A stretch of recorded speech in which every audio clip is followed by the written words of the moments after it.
Welcome, dear friends, to our cozy corner, where the gentle glow of the fireplace dances in the background, wrapping you in warmth and tranquility. As spring whispers its renewal all around us, it's the perfect time to unwind and let the soothing sounds of our story carry you away. Allow your imagination to drift into whimsical worlds, where worries melt away and peace fills the air. Embrace this serene moment, and let the magic of storytelling lull you into a restful night. Story 1. The Enchantment of the Horizon. In the cozy little village nestled among the rolling hills, where cobblestone paths wound through quaint cottages and the air was perpetually scented with blooming wildflowers and freshly baked bread, lived a young boy named Milo. His days were filled with the simple joys of childhood, chasing the iridescent wings of butterflies that fluttered like living jewels, and exploring the babbling stream that meandered lazily through the meadows, its waters cool and inviting beneath the summer sun. Yet, as dusk cast its golden hues upon the village, Milo often found himself drawn to the mysteries of the night sky, his heart yearning for something beyond the horizon. The allure of the night sky. One particular evening, as the sun dipped below the hills, painting the sky in shades of violet and indigo, Milo took his usual spot beneath the ancient oak tree in his backyard.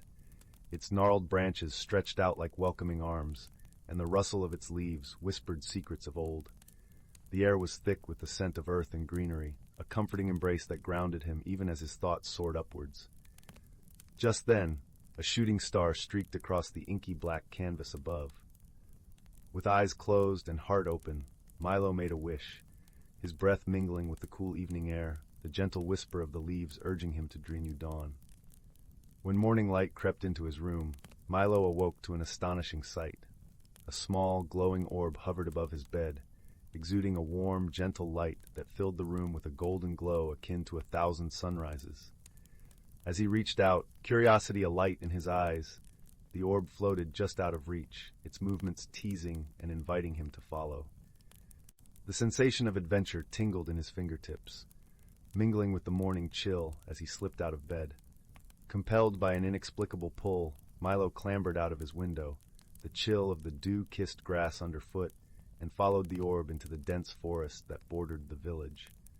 The air was filled with the scent of pine and earth, and the morning mist clung to the undergrowth, lending an ethereal quality to the world around him.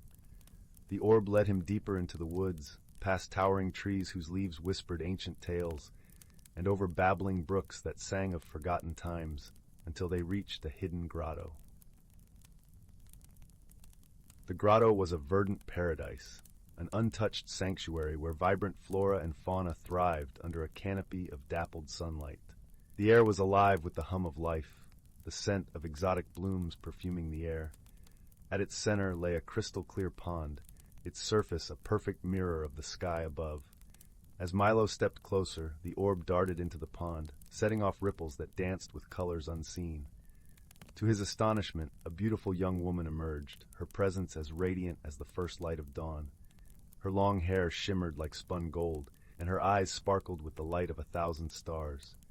Her voice, when she spoke, was as melodic as a songbird's trill.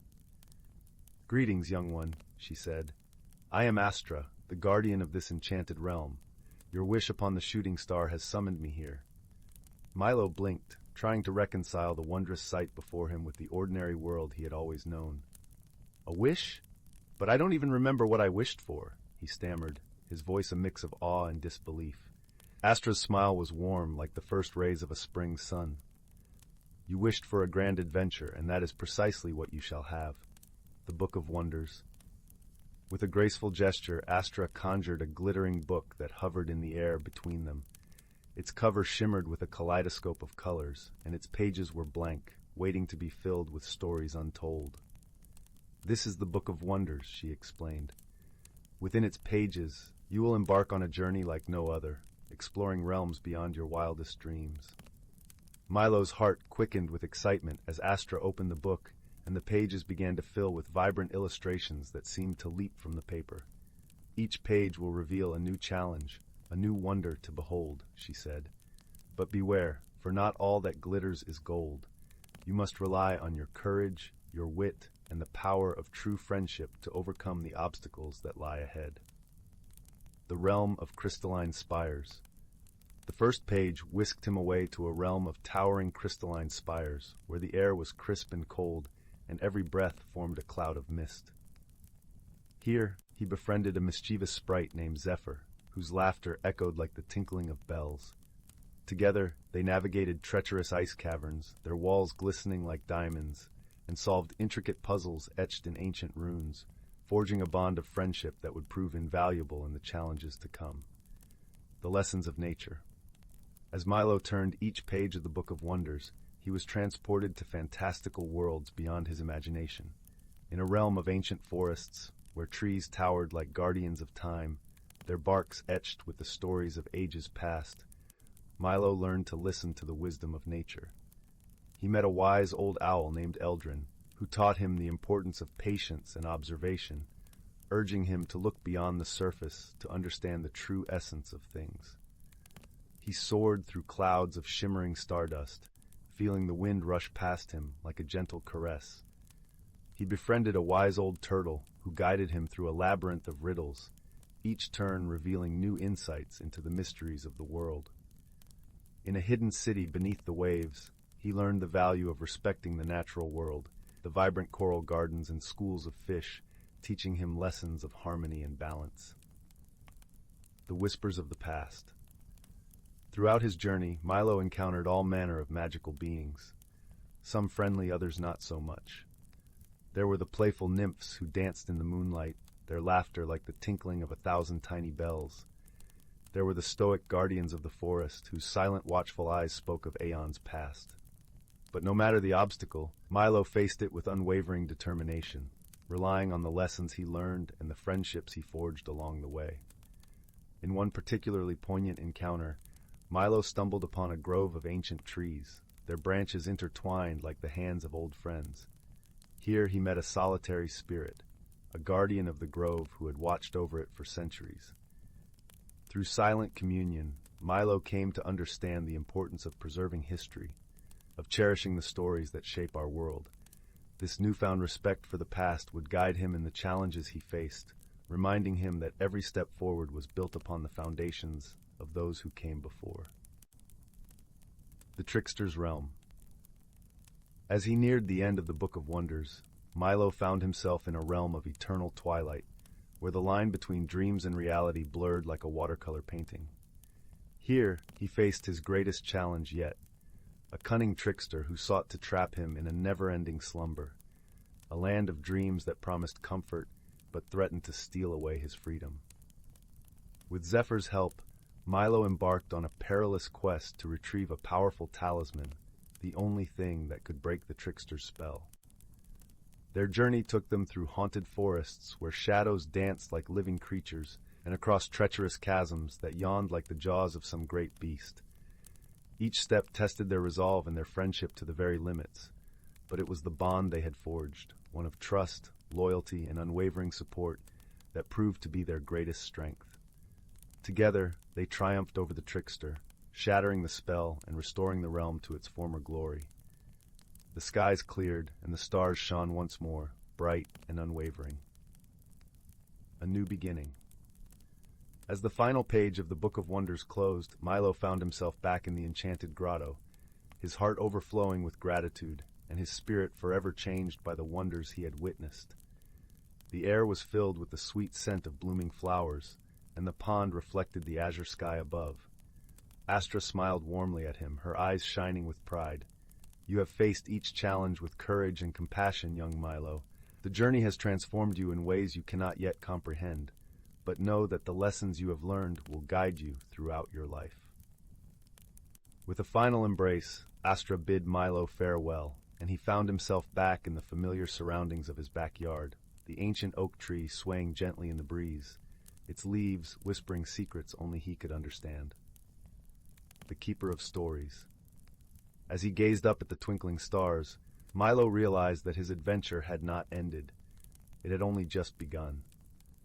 The wonders he had experienced had opened his eyes to the magic that surrounded him, and he vowed to approach each day with the same sense of wonder and curiosity that had carried him through his extraordinary journey.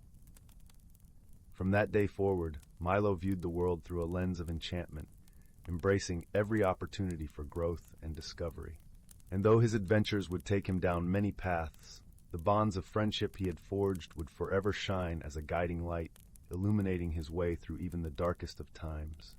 As he wandered through the village, now with a notebook clutched in his hand, he began to capture the stories of everyday magic, sharing them with his friends, who listened with wide eyes and open hearts. The Village of Whispers.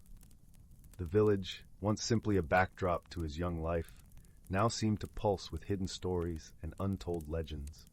Milo started visiting the village elder, a wise woman with years etched into the lines of her face like a living map of time. Her tales of the village's past were rich with the kind of magic that doesn't need spells to feel enchanted, a magic born of human connection and shared history. One afternoon, as the sun dipped low, casting a warm glow over the village, Milo sat with the elder under the shade of a willow tree. Her voice was like the gentle rustling of leaves, soothing and full of life. She spoke of a time when the village was a bustling town, vibrant with festivals and celebrations, where the air was always thick with the scent of fresh bread and laughter echoed down every street.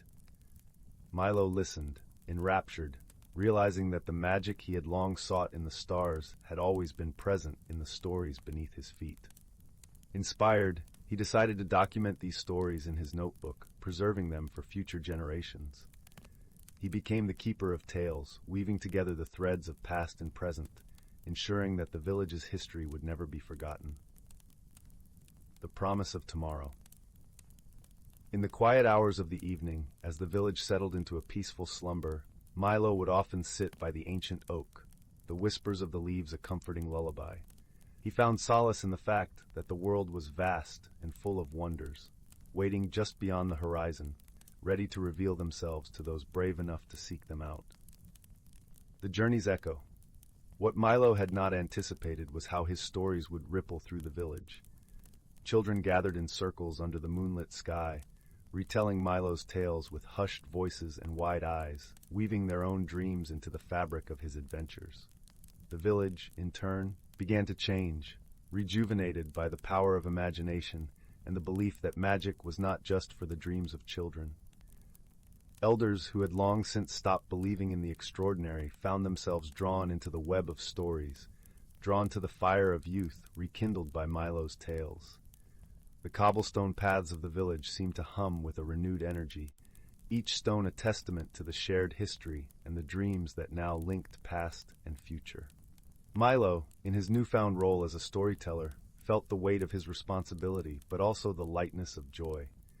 Each story he penned was not just an escape, but a bridge between the known and the unknown, between the tangible and the imagined. And with each story, he grew, his heart expanding to hold the wonder of the world and the stories waiting to be told. The legacy of stories. Years passed, and Milo's legacy blossomed. The village, once a quiet corner of the world, became a beacon for storytellers and dreamers, each drawn by the tales that had sprung from the heart of a boy who dared to dream beyond the horizon. At the heart of this vibrant community, Milo stood as a reminder that the magic of stories lay not in their endings, but in the journey they inspired.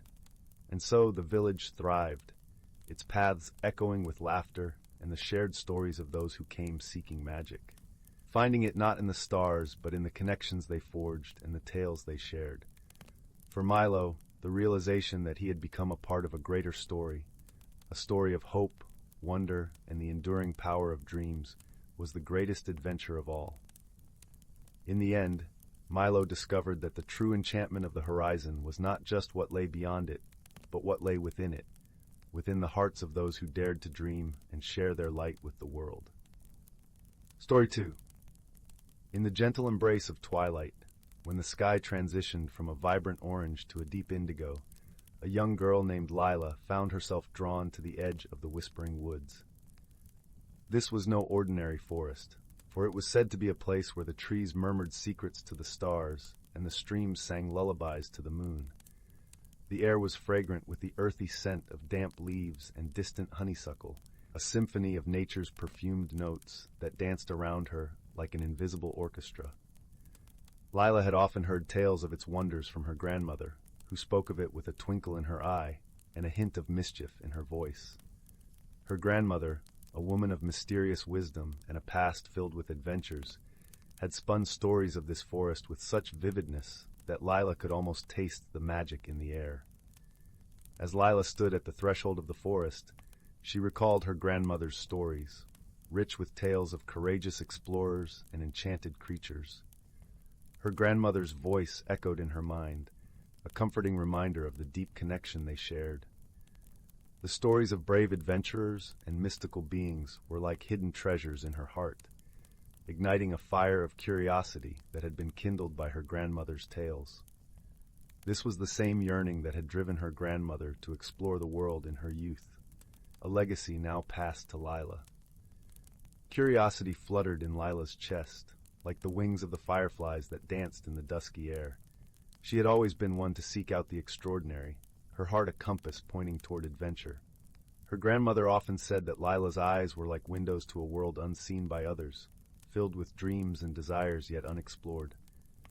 As she stepped into the forest, the air around her seemed to shimmer with magic. The leaves rustled softly, as if whispering ancient secrets, welcoming her to this enchanted realm. The path beneath her feet was lined with glowing flowers that emitted a gentle, pulsing light. Their fragrance was sweet and calming, reminiscent of warm honey and lavender. Each step Lila took was cushioned by the soft moss that carpeted the ground, its coolness seeping through the soles of her shoes. The forest floor, alive with hidden creatures and the whisper of ancient tales, seemed to guide her deeper into its heart. As she ventured deeper, Lila heard a faint melody. It was a sound unlike any other, a harmonious blend of sighing breezes and tinkling chimes. Following the music, she discovered a clearing where tiny, luminescent creatures flitted about. These were the star sprites, their gossamer wings glistening like dew-kissed spiderwebs. They spun and twirled in an intricate dance, their laughter a gentle echo in the night. "Hello, little ones," Lila whispered, her voice barely louder than the rustling leaves.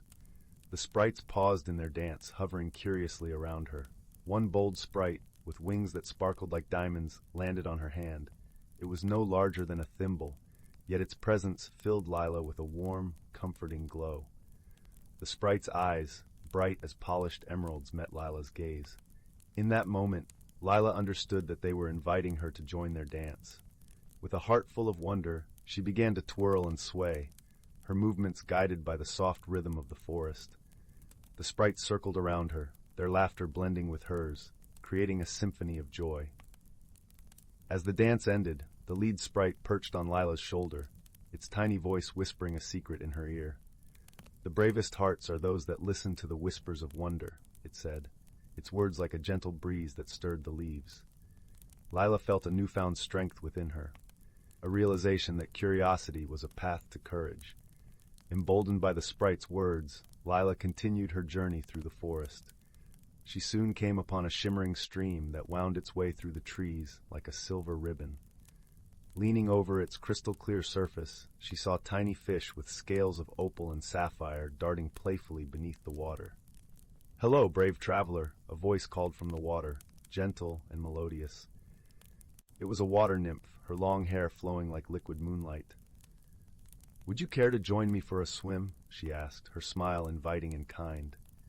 Lila hesitated, the coolness of the water contrasting sharply with the warmth of the night air.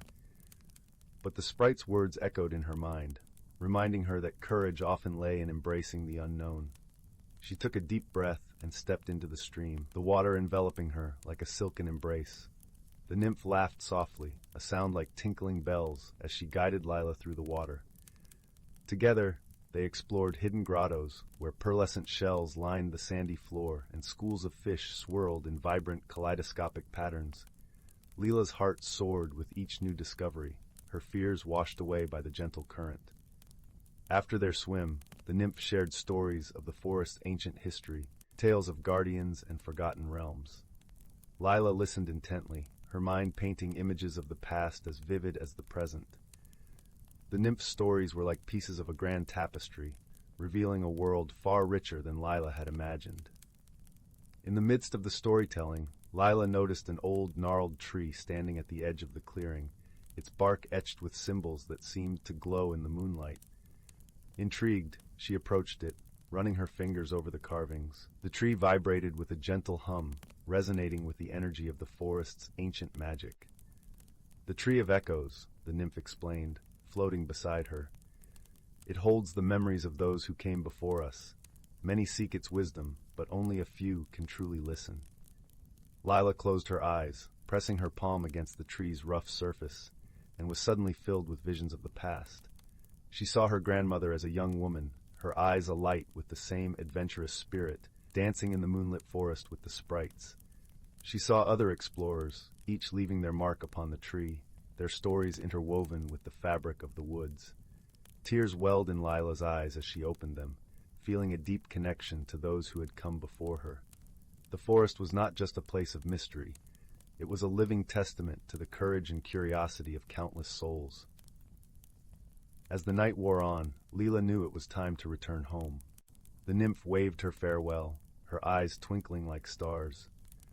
"Remember, dear Lila," she called, "the world is full of wonders for those who dare to seek them." The path back through the whispering woods was illuminated by the soft glow of the flowers and the gentle light of the sprites who accompanied her. Lila felt a sense of peace and fulfillment, her heart brimming with the magic of the forest. She realized that the forest was more than a place of mystery. It was a reflection of her own spirit's longing for discovery. Before she left, Lila paused to collect a small, smooth stone from the forest floor, its surface cool against her palm. It would serve as a tangible reminder of her journey, a symbol of the courage she found within herself. When she emerged from the woods, the first light of dawn was painting the sky with hues of pink and gold. Lila paused, breathing in the crisp morning air, her soul alight with the wonders she had witnessed.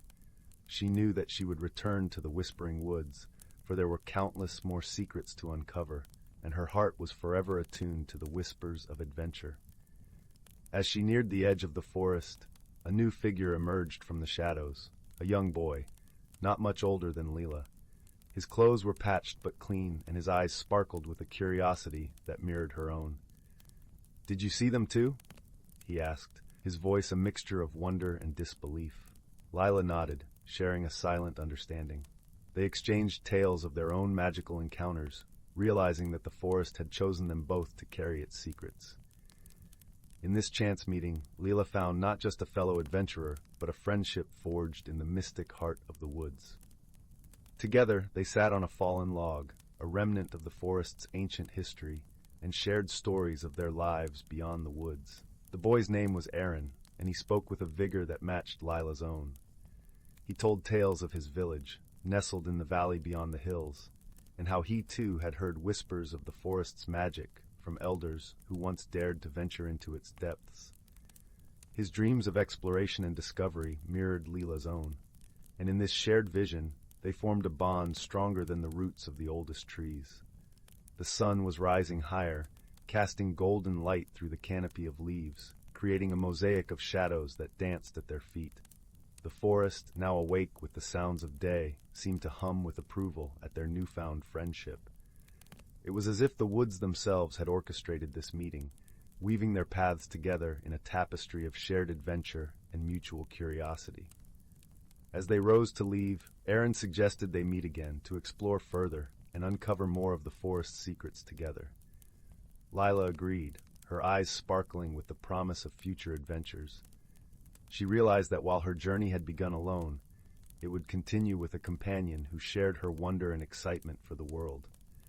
And so, with hearts filled with courage, new friendships, and spirits kindled by exploration, Lila and Aaron returned to their respective homes, ready to dream of stars and streams, of dances with sprites and swims with nymphs. Lila fell asleep that night with a smile, knowing that the world was a wondrous place, waiting to be discovered by those brave enough to seek its hidden treasures. Her dreams were vivid and filled with colors and sounds of the forest, a reminder that her journey had only just begun, and that she would not walk it alone. Story 3. In the quaint village of Willoughby, nestled between rolling hills and the shimmering banks of the moonlit river, there was an air of mystery. Willoughby was a place where magic whispered through the leaves of ancient oaks and danced in the ripples of the river. Here, the sun rose with a gentle glow, casting a golden hue over the cobblestone paths and quaint cottages, and the nights were blanketed with a tapestry of stars that seemed to wink down at the villagers below, their light reflecting on the river like scattered diamonds. The village of Willoughby was steeped in tradition and lore, its history etched into the very stones of the cobbled streets. The villagers shared stories passed down through generations, tales of the moonlit river and the enchanted woods that bordered their homes. They believed that the river held secrets, its waters whispering to those who were willing to listen. And the woods, with their towering trees and shadowy pathways, were said to be home to creatures both wondrous and wise. One crisp autumn evening, as the last golden leaves clung to the trees, something peculiar began to happen. The village clock, an old, grand thing with hands that had reliably ticked for generations, began to chime at odd hours. Its deep, resonant tones echoed through the village, not just a minute or two off, but sometimes hours ahead or behind, creating a symphony of confusion. The villagers who relied on its dependable chimes to mark their days were puzzled, their routines thrown into disarray. Among the villagers was a wise and gentle soul named Thistle, known for her remarkable knack for unraveling mysteries. Thistle lived in a cozy cottage at the edge of the village, where her garden bloomed with flowers that seemed to hum with their own life. The air around her home was perpetually fragrant with the scent of lavender and jasmine, and her windows were always aglow with the warm light of lanterns that flickered like stars caught in glass. Her home was filled with books, each one whispering tales of ancient wisdom, their pages rustling softly like leaves in the wind. Thistle was not only known for her wisdom, but also for her kindness. She had a way of seeing into the hearts of those around her, understanding their fears and dreams with a gentle empathy that made her beloved by all. Her garden was a sanctuary, a place where villagers would come to seek her guidance or simply bask in the tranquility that surrounded her. When the villagers came to Thistle with their concerns, she listened intently, her eyes twinkling with curiosity. Her presence was calming, like a gentle breeze on a hot summer day. "Perhaps," she said thoughtfully, her voice as gentle as the soothing rustle of leaves, "the clock is trying to tell us something. We must listen with more than just our ears." That night, as the village slept under the watchful gaze of the moon, Thistle set out with a small lantern. The air was crisp, carrying the comforting scent of wood smoke from the village chimneys and the faint, sweet smell of ripening apples from the nearby orchards. She made her way to the clock tower, its silhouette tall and stately against the star-flecked sky, a silent guardian overlooking the slumbering village. As she approached, she noticed something unusual. A soft, rhythmic rustling came from beneath the clock tower. Intrigued, Thistle knelt down and discovered a small creature, no bigger than a rabbit, with fur like the night sky and eyes that gleamed like polished silver. It was Pippin, a time tinker, a rare and magical creature, known for their ability to influence the flow of time. "Hello, dear one," Thistle said gently, her voice as soft as the whispering wind. "What brings you to our village?" Pippin looked up, his eyes wide and earnest. "I meant no harm," he squeaked, his voice like the tinkling of tiny bells. "The clock was singing and I wanted to join in, but I fear I've lost my way in the melody." Thistle smiled warmly, understanding that Pippin had inadvertently meddled with the village clock while trying to harmonize with its chimes. "Perhaps I can help you find your rhythm," she suggested kindly. "Together, we can set things right." Under the gentle glow of her lantern, Thistle and Pippin climbed the ladder inside the clock tower. The mechanisms clicked and whirred around them, each tick a heartbeat of the village. The air inside was thick with the scent of oil and aged wood. Thistle watched closely, her keen eyes observing the intricate dance of gears and pendulums, each one a testament to the craftsmanship of bygone days. "Ah," she said softly, "here is the heart of the matter." She pointed to a small gear that had slipped slightly out of place, likely nudged by Pippin's eager paws. With delicate fingers, she adjusted it back into its groove, the metal cool and smooth under her touch. Pippin watched with admiration, then closed his eyes, humming a gentle tune. The clock responded, its chimes now clear and true, ringing out into the night with a comforting regularity that seemed to restore the village's equilibrium. "Thank you," Pippin whispered, his voice filled with gratitude. "I will listen more carefully from now on." Thistle nodded, her heart warmed by the little creature's sincerity. "Remember, dear Pippin, that every melody has its own time and place." As dawn painted the horizon with hues of rose and gold, the villagers awoke to the familiar and reassuring chime of their beloved clock. They marveled at how it had returned to its steadfast self, unaware of the tiny time tinker and the wise woman who had worked together to restore harmony. In the days that followed, Thistle and Pippin became dear friends. The time tinker often visited her garden, where the two would sit among the flowers, sharing stories and laughter. Pippin had found his place in the village, bringing a touch of magic to the hearts of those who encountered him. He became a beloved figure in Willoughby, known for his gentle nature and the way he could make time dance to his tune without disrupting its flow. One afternoon, as the sun cast long shadows across Thistle's garden, Pippin shared a secret with her. "I once belonged to a great forest far from here," he said, his voice tinged with nostalgia. "But the songs of Willoughby called to me, and I followed them here. I think I have found my true home." Thistle's heart swelled with warmth at his words. "Then you are truly one of us," she replied, her voice filled with affection, "and here you will always have a place." As they sat in the garden, a new visitor arrived. It was Elder Bramble, the village's venerable storyteller, who had heard whispers of Thistle's newfound friend. With a twinkle in his eye, he approached the pair, leaning on his intricately carved cane that had guided him through many a tale. "Ah, Thistle," he began, his voice rolling like distant thunder, "I see you have found a friend who shares our love for stories and songs." He glanced at Pippin, his eyes alight with curiosity. "Would you share your tale with an old man who has spun many a yarn but never one quite like yours?" Pippin, though shy at first, nodded and recounted his journey from the distant forest, where the trees whispered secrets of time and the leaves danced in patterns only a time tinker could discern. Elder Bramble listened intently, his mind weaving Pippin's tale into the rich tapestry of Willoughby's lore. "You see," Elder Bramble said, turning to Thistle, "even the smallest of creatures can teach us the grandest lessons.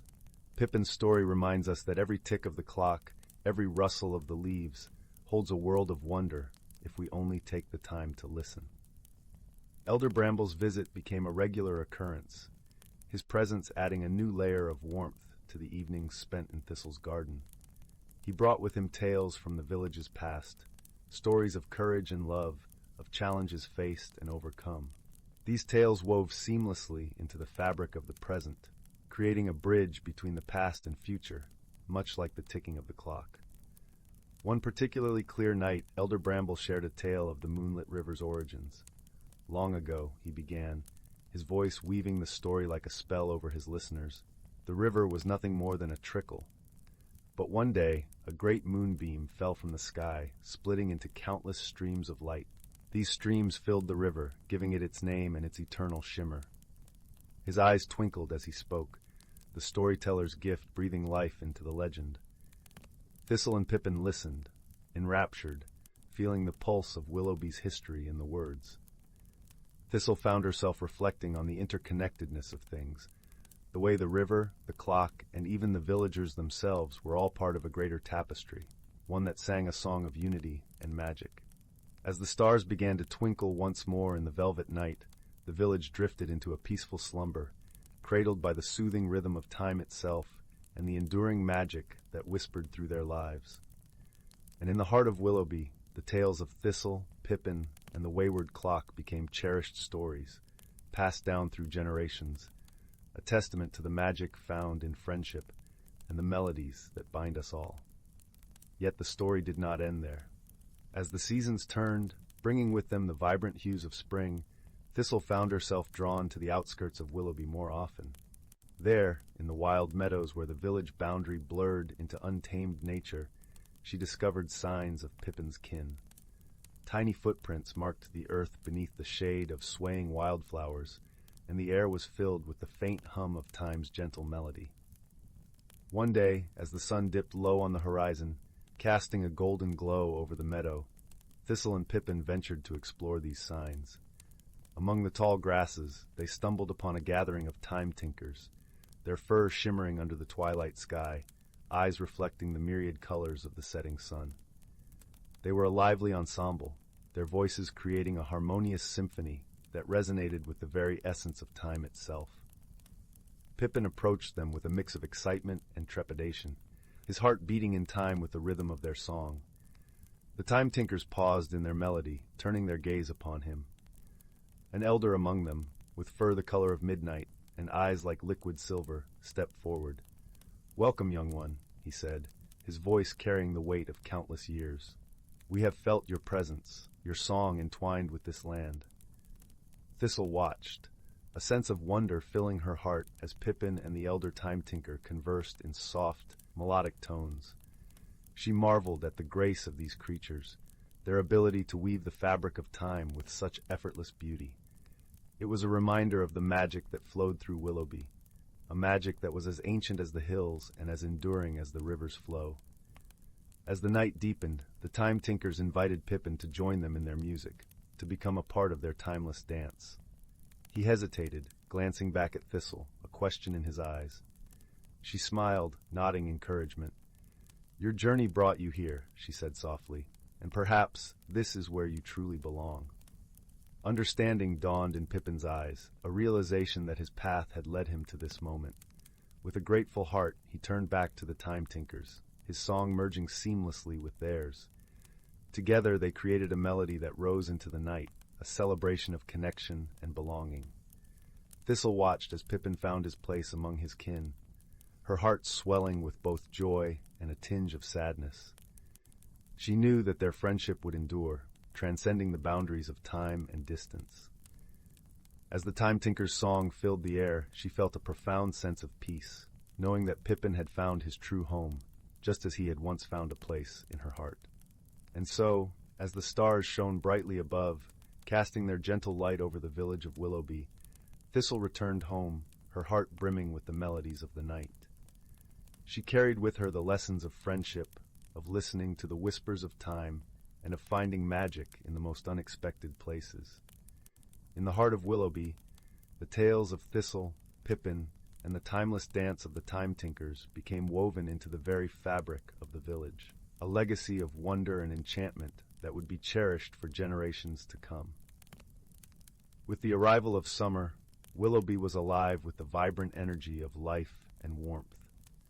The village was abuzz with preparations for the annual Festival of Lights, a cherished tradition that celebrated the magic of the longest day and the shortest night. Lanterns of every shape and color were strung across the village, their glow promising an evening of joy and celebration. Thistle found herself at the center of these preparations, her garden a haven for villagers crafting their lanterns. The air was filled with laughter and the scent of fresh blooms, the anticipation of the festival bringing everyone together in a spirit of camaraderie and goodwill. As the sun dipped below the horizon, the festival began in earnest. The villagers gathered by the moonlit river, their lanterns casting a soft glow on the water's surface. The sound of music filled the air, a harmonious blend of instruments and voices weaving a melody that echoed the rhythm of the village itself. Pippin, now a cherished part of the village, joined Thistle by the riverbank. His eyes sparkled with excitement as he watched the lanterns float down the river, their light reflecting the colors of the sky. Elder Bramble was there too, his voice rising above the music as he began to spin a tale of old, a story of the first festival of lights and the magic it brought to the village. As the night wore on, Thistle felt a sense of completeness, her heart filled with gratitude for the bonds that had been forged and the magic that continued to weave through her life. She watched as Pippin and the other time tinkers joined the villagers in their celebration, their presence a reminder of the wonders that lay just beneath the surface of everyday life. And in that moment, under the canopy of stars and the glow of lanterns, Thistle knew that Willoughby was more than just a village. It was a place where magic lived and breathed, where stories and songs wove the fabric of life, and where time itself danced to the melodies of the heart. Story 4. In the land of Luminara, where rolling hills kissed the sky and silver streams whispered secrets to the ancient oaks, there existed a quaint village named Willowbrook. Enveloped in perpetual twilight, the village basked in the gentle glow of countless fireflies, casting a warm, golden hue upon cobblestone streets and ivy-clad cottages. The air was sweet with the scent of blooming moonflowers, and the soft hoots of owls provided a nightly serenade. The village, with its cobblestones that bore the stories of countless footsteps, and the cottages that seemed to breathe with the whispers of history, was a tapestry of life woven with the essence of magic. Each cottage had its own garden, a fragrant mosaic of herbs and blossoms that mingled with the scents of freshly baked bread and simmering soups, creating an atmosphere of warmth and welcome. In this serene setting lived a small group of villagers, each with their own unique talents and tales. Among them was a kind-hearted young girl named Lila, whose eyes sparkled like the stars, and whose heart was as tender as the petals of the daisies she often wore in her hair. Lila had always been curious about the world around her, and her gentle nature endeared her to the magical creatures who lived nearby. Her mother often said that Lila had inherited her grandmother's gift of understanding the language of nature, a rare talent that made her uniquely attuned to the world around her. One evening, as the village prepared for the annual Moonlit Festival, an unusual event disturbed the tranquil atmosphere. The fireflies, which normally danced joyfully in the night air, began to flicker erratically and form peculiar patterns in the sky. The villagers watched in awe and mild concern, whispering amongst themselves about the strange occurrence. The festival, a cherished tradition, was a time when families gathered to share stories and songs by lantern light, and the sudden change in the fireflies' behavior cast a shadow of unease over the joyous preparations. Among the villagers, an elderly storyteller named Marin shared tales of ancient times when such disturbances foreshadowed great changes or challenges. Determined to uncover the mystery, Lila decided to seek advice from Eldrick, the wise old owl who resided in the ancient oak tree at the edge of the village. Eldrick was known for his vast knowledge and gentle guidance, always ready to offer wisdom to those who sought it. As Lila approached Eldrick's towering oak, the branches swayed gently and the leaves rustled softly, as if welcoming her presence. The bark of the tree was rough against her skin, yet comforting, like the embrace of an old friend. She called out to the owl, her voice a soft melody in the night. "Eldrick, dear friend, have you seen the fireflies tonight? They are behaving so strangely, and I fear something is amiss." Eldrick opened his large amber eyes, which gleamed with the wisdom of countless ages. He ruffled his feathers before replying in a deep, soothing voice. "Ah, Lila, my child, the fireflies are indeed troubled. They speak of a disturbance in the balance of our enchanted world. We must listen closely to what they are trying to convey." Lila nodded, her curiosity piqued. "How can we understand their message, Eldrick? What can we do to help?" Eldrick pondered for a moment, his gaze fixed on the flickering lights above. "There is one who might assist us further. Visit the glowing glade where the gentle sprite Seraphina resides. Her connection to the fireflies is profound, and she may offer the insight we need." With gratitude in her heart, Lila thanked Eldrick and set off towards the glowing glade. The path was soft beneath her feet, carpeted with moss that glimmered faintly in the moonlight. The air was filled with a symphony of crickets and the gentle rustle of leaves, creating a harmonious backdrop for her journey. As she walked, the familiar sights and sounds of Willowbrook slowly faded into the mystical embrace of the forest. Along her path, Lila came across a gentle stream where water nymphs frolicked playfully. Their laughter was like the tinkling of chimes, and they paused to offer Lila a blessing of courage, their ethereal hands cool and comforting on her brow. The nymphs, with their translucent forms, shimmered under the moonlight, a reminder of the myriad magical beings who called Luminara home. As she reached the glowing glade, a sight of ethereal beauty greeted her. The glade was illuminated by the soft light of bioluminescent flowers, their glow casting a serene and magical aura over the clearing. In the center stood Seraphina, her delicate wings shimmering like opals, her presence as calming as a gentle breeze. "Lila, welcome," Seraphina greeted warmly, her voice like the tinkling of silver bells.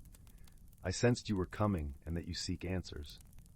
Lila approached with a respectful bow. Yes, Seraphina.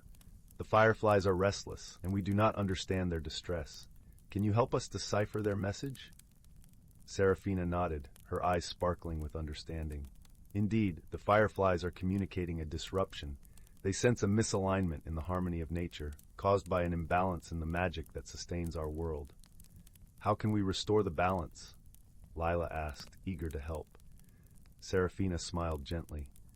There is a hidden grove, deep within the whispering woods, where a forgotten spring lies. The spring is the source of the magical equilibrium in Luminara. Over time, it has become obstructed, and its waters no longer flow freely. If you can clear the spring, the balance will be restored. Determined to aid her beloved village, Lila thanked Seraphina and set out toward the whispering woods. The forest was a tapestry of muted colors, where the trees seemed to murmur ancient secrets to one another. As Lila ventured deeper, she was joined by a small band of woodland creatures, each offering their companionship and support. A gentle fox named Finn trotted beside her, his fur as soft as the clouds above. We'll find the spring together, Lila, he assured her with a twinkle in his eyes. A family of rabbits hopped along, their noses twitching with excitement. We'll help dig if needed, they chimed cheerfully. Guided by the signs of nature, the call of a distant woodpecker, the rustle of leaves in the gentle breeze, Lila and her newfound friends finally arrived at the hidden grove. Before them lay the spring, its waters barely a trickle, impeded by fallen branches and overgrown vines. With careful teamwork, Lila and her companions began to clear the debris. Finn used his nimble paws to untangle the vines, while the rabbits burrowed around the branches, loosening them from their hold. Lila gently lifted the twigs and leaves, her heart swelling with gratitude for the friends who had come to her aid. As the last of the obstructions was removed, the spring began to flow freely once more. The water glistened like liquid silver, cascading over rocks and nourishing the earth around it.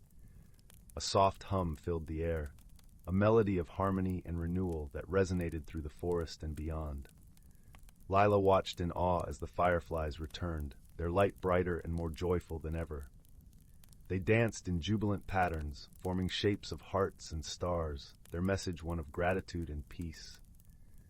As Lila and her companions made their way back to Willowbrook, an unexpected encounter awaited them. The path home led Lila past the ancient ruins of an old temple, half buried in the embrace of time. Intrigued, she paused to examine the moss-covered stones, feeling a pull towards the mysteries they held. Her fingertips brushed against the cool surface, and she sensed a deep, ancient power humming beneath. It was here that she met an enigmatic figure, cloaked in shadow and light. A traveler from distant lands, he introduced himself as Kale, a seeker of knowledge and a guardian of forgotten histories.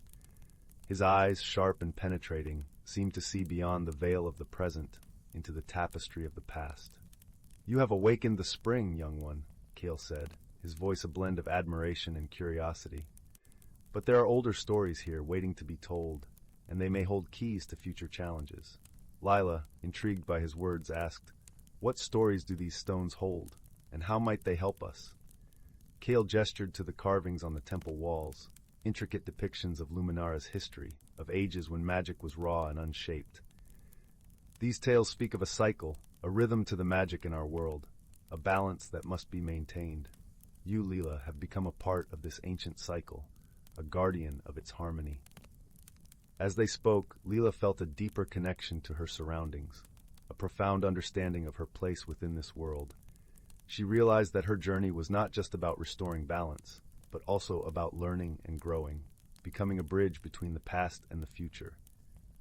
With newfound resolve, Lila thanked Kale for his guidance and continued her journey home, carrying with her the wisdom of the ruins and the promise of the stories yet to unfold.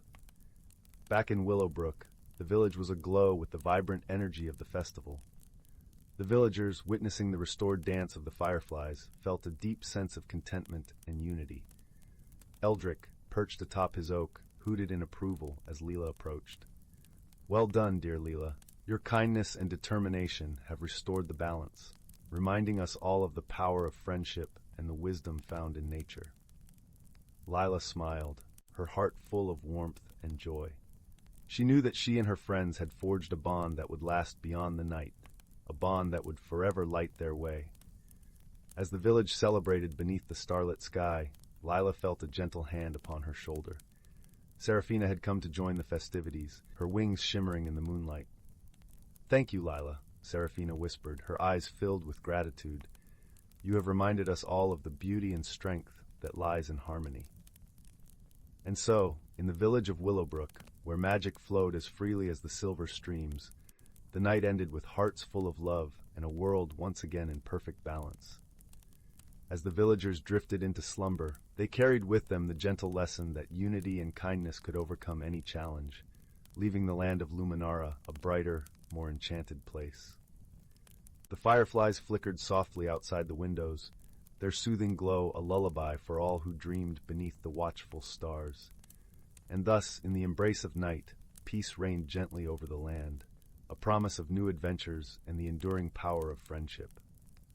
As dawn approached, the first light of day painted the skies with hues of lavender and gold, casting a gentle glow over Willowbrook. Lila stood on a hill overlooking her village, a soft breeze whispering through her hair. She felt a sense of fulfillment, knowing that her journey had deepened her connection to the world and to those she held dear. In the distance, the fireflies began to dim, retreating with the night as the sun's warmth embraced the land. Yet, their presence lingered in the hearts of the villagers, a reminder of the magic that thrived in Luminara and the promise of the stories yet to be told. Lila turned towards her home, her spirit invigorated by the adventure and the friendships she had forged. She knew that challenges would come and go, but the strength of unity and the power of love would always guide her path. And so with a hopeful heart, Lila descended the hill, ready to greet the new day and the endless possibilities it held for Willowbrook and beyond. Story 5. Once upon a time, nestled between the emerald hills and whispering woods of the quaint village of Norwood, there lay a secret that only a few curious souls ever stumbled upon. The trees whispered about it when the wind blew just right, and the stream giggled as it danced over polished stones. This hidden world was both a refuge and a realm of wonders that existed just beyond the veil of the ordinary. In the heart of this village, where cobblestone paths wove through clusters of ivy-clad cottages, there lived a boy named Leaf. With hair the color of autumn leaves and eyes that mirrored the serene blue of the sky, Leaf was known for his gentle heart and insatiable curiosity. His days were spent exploring meadows and forests, befriending every creature he met, from the tiniest ant to the grandest stag. Yet despite the beauty that surrounded him, Leaf often felt a pull towards something more, something magical that he couldn't quite put into words. Leaf's home was a modest cottage at the edge of the village, its walls adorned with climbing roses and the scent of freshly baked bread often wafting from the kitchen. His mother, a weaver of tales and threads, filled their evenings with stories of distant lands and ancient secrets, each tale a thread in the rich tapestry of Leaf's imagination. His father, a gentle gardener, taught him the language of plants, how to coax life from the earth with patience and care. One evening, as the family gathered around the hearth, the warmth of the fire flickering in their eyes, Leaf's mother recounted a tale of an ancient tree in the heart of the forest, one whose roots stretched deep into the earth, connecting the world above with hidden realms below. According to legend, it was a meeting point for the spirits of the forest, a place where the boundary between the seen and unseen blurred.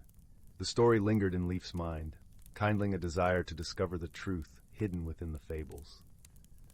One crisp autumn afternoon, as the sun dipped low and painted the world in hues of gold and amber, Leaf found himself wandering deeper into the forest than he had ever dared to venture before.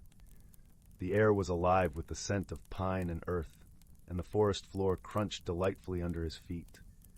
Birds sang their evening songs, and the wind whispered secrets among the leaves, brushing against his cheeks with a playful chill. As he walked, Leaf's attention was drawn to an unusual glimmer beneath a gnarled oak tree. Kneeling down, he brushed aside a blanket of leaves to reveal a small, intricately carved wooden box. It was worn and weathered, yet there was something undeniably magical about it. His fingers tingled as he traced the delicate patterns that adorned its surface. With a gentle click, the box opened to reveal a glistening, iridescent stone. It was unlike anything Leaf had ever seen, shimmering with all the colors of the rainbow. A warmth spread through him as he held it, and for a moment the world seemed to pause, as if holding its breath. The stone was not just beautiful, it was alive with a quiet, pulsating energy. Leaf felt an inexplicable connection to it, as if it had been waiting just for him. He clutched the stone tightly, and before him, a pathway appeared, leading deeper into the forest, through trees that seemed to glow with an ethereal light. With a heart full of wonder and a spirit eager for adventure, Leaf stepped onto the path. The forest around him transformed.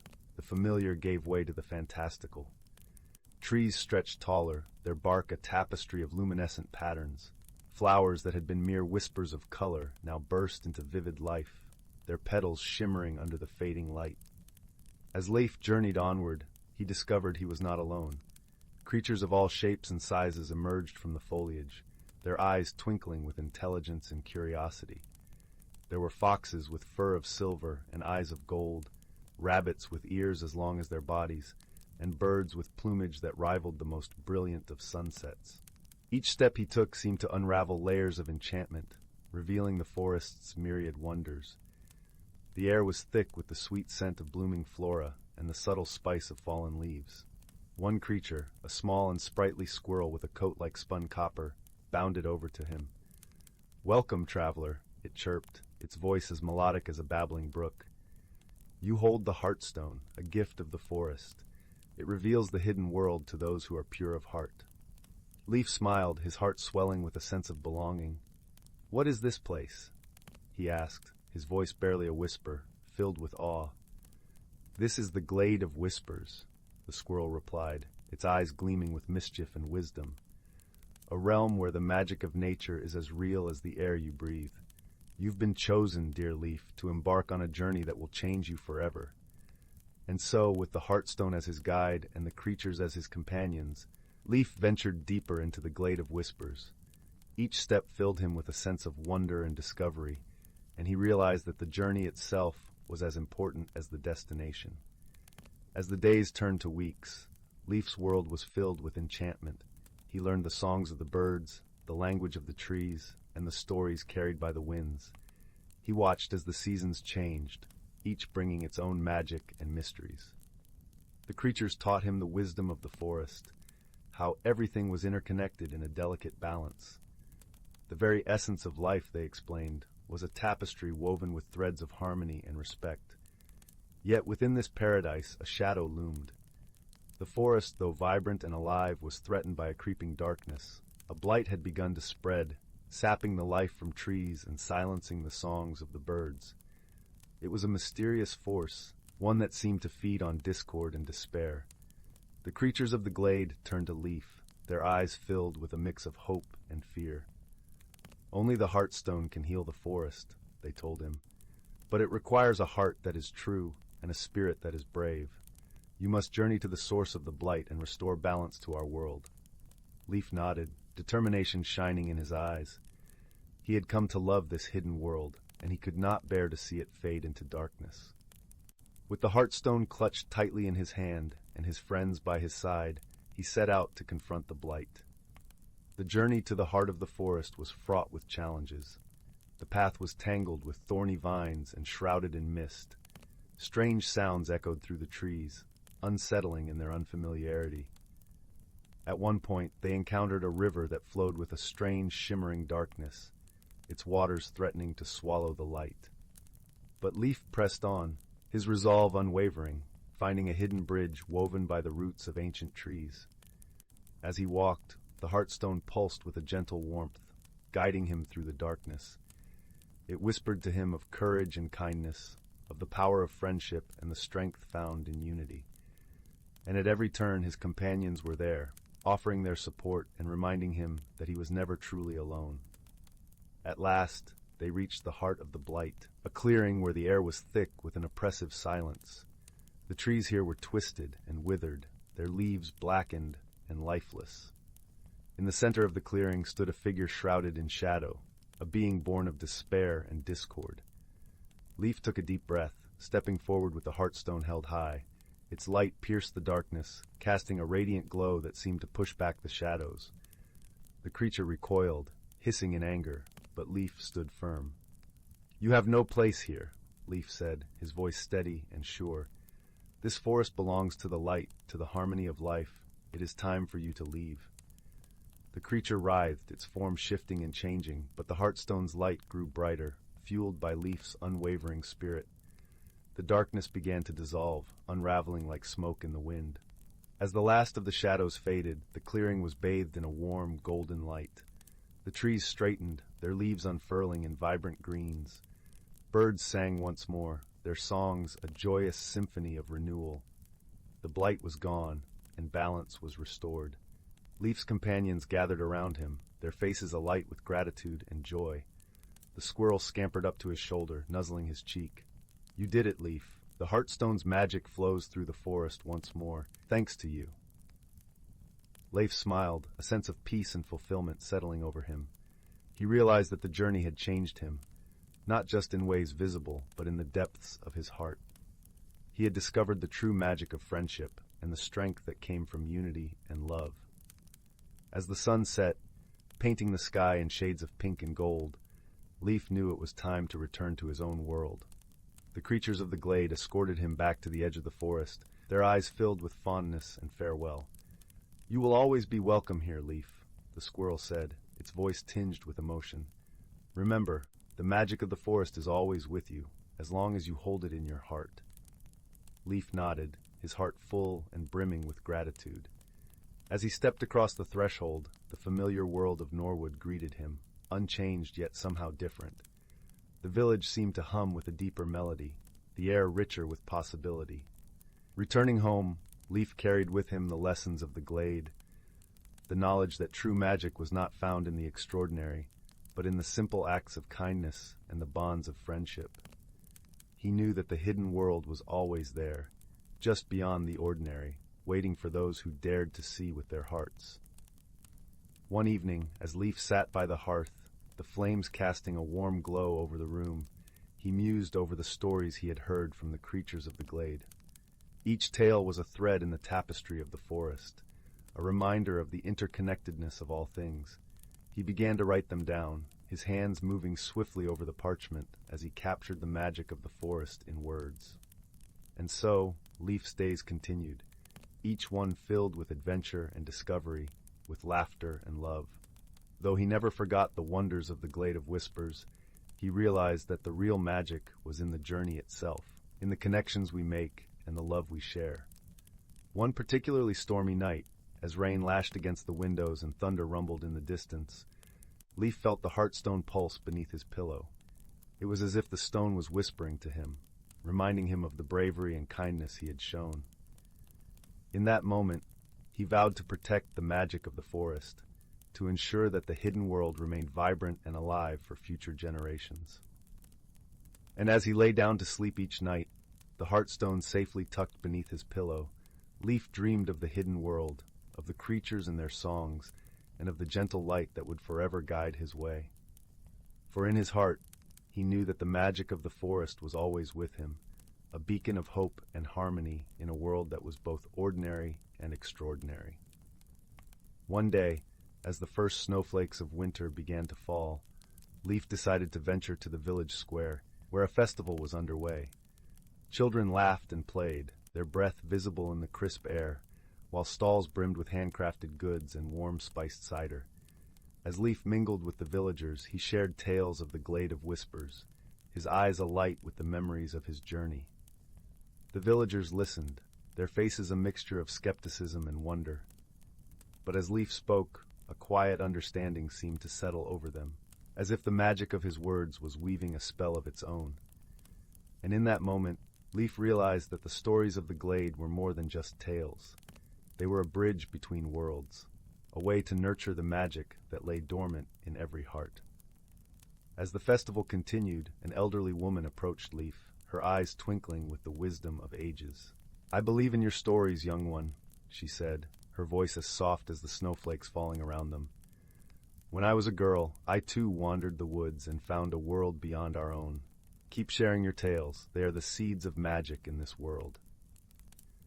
Leaf felt a warmth spread through him, knowing that others had walked similar paths and believed in the hidden magic of the forest.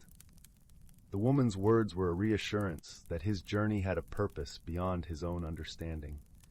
And so, under the watchful gaze of the stars and the soft whispers of the wind, Leaf's story became part of the tapestry of life, a tale of friendship and courage that would be told for generations to come. And in the quiet moments when the world seemed to pause, the forest would hum with the gentle reminder that magic was all around, waiting to be discovered by those with the heart to see. And with that, dear reader, we bid you good night, as the warmth of the fire fades to embers and dreams take flight on the wings of the night. May your own journeys be filled with magic and wonder, and may you always find your way back to the light. 6. In the heart of an ancient forest, where whispers of magic danced with the rustling leaves, there lived a community of creatures who cherished the delicate balance of their enchanted world. The forest, a verdant tapestry woven with towering oaks, delicate ferns, and fragrant wildflowers, was home to creatures both seen and unseen. This was a place where sunlight dappled through the canopy, painting the forest floor in patches of gold, and where the air was perpetually sweet with the scent of pine and earth. Among these creatures was a gentle, wise old tortoise named Thistle. His shell, weathered and etched with the patterns of countless seasons, was a map of the time he had spent wandering the forest. Thistle had lived through many cycles of growth and decay, and his heart beat in rhythm with the seasons. His wisdom was sought by all, for he understood the forest's secrets and the language of the leaves. One crisp autumn morning, as the forest prepared for its slumber under winter's blanket, Thistle was approached by a curious young squirrel named Pippin. Pippin's fur was as red as the vibrant autumn leaves, and his eyes sparkled with the mischief and wonder of youth. He was known for his adventurous spirit and his unquenchable thirst for knowledge. "Thistle," Pippin chattered, his tiny paws clutching an acorn, "I've heard whispers of a magical phenomenon that happens when the first snow falls. Can you tell me about it?" Thistle smiled, his eyes crinkling with warmth. "Ah, the dance of the frost spirits," he said, his voice as soothing as a gentle breeze. "It is a wondrous sight, my young friend. As the first snowflakes descend, the air becomes alive with the spirits that weave winter's tapestry." Pippin's ears perked up with excitement. "What do they look like? What do they do?" "The frost spirits are as elusive as they are beautiful," Thistle continued. "They shimmer like morning dew in the light of dawn, and they dance silently among the trees, leaving intricate patterns on the leaves and branches. Their touch brings the stillness of winter, a time for the forest to rest and renew." The young squirrel's eyes widened with awe. "How can I see them?" Thistle leaned closer, his voice a gentle murmur. "To witness their dance, you must first understand the balance of nature. The forest thrives because each creature, from the smallest ant to the tallest tree, plays a part in maintaining harmony. Respect the cycles of life and death, and the spirits will reveal themselves to you." Pippin nodded, his heart swelling with a newfound appreciation for the world around him. Determined to witness the frost spirits, he set out to learn about the forest's delicate balance. As the days grew shorter and the nights longer, Pippin observed the industrious bees storing honey, the careful way the birds fluffed their feathers against the chill, and the way the trees shed their leaves to conserve energy. With each observation, Pippin saw the interconnectedness of life in the forest. He realized that even the smallest actions could ripple outward, affecting the whole. He understood that the forest was a symphony, each creature playing its part to keep the harmony. Finally, the day arrived when the first snowflakes began to fall. The forest was hushed, blanketed in a serene silence that amplified the soft crunch of snow underfoot. Pippin perched atop a sturdy branch, his eyes scanning the ethereal landscape. As the snow continued to fall, the air shimmered with a silvery light. Then, as if stepping from behind a veil, the frost spirits appeared. They moved gracefully among the trees, their presence painting the world in delicate frost. Their dance was a silent symphony, a celebration of the earth's slumber and the promise of spring's rebirth. Pippin watched in awe, his heart filled with gratitude and wonder. He understood now that the magic of the forest was not just in the extraordinary, but in the everyday beauty of life's cycles and the harmony that bound them all together. When the dance was over and the spirits had vanished into the winter's embrace, Pippin returned to Thistle, his mind alight with stories to share. "I saw them, Thistle. They were more beautiful than I ever imagined," he exclaimed, his voice a joyful whisper. Thistle chuckled softly, his eyes shining with pride. "You have learned well, Pippin. Remember this lesson and keep the forest's wisdom close to your heart, for it is in understanding and respecting the balance of nature that we find true magic."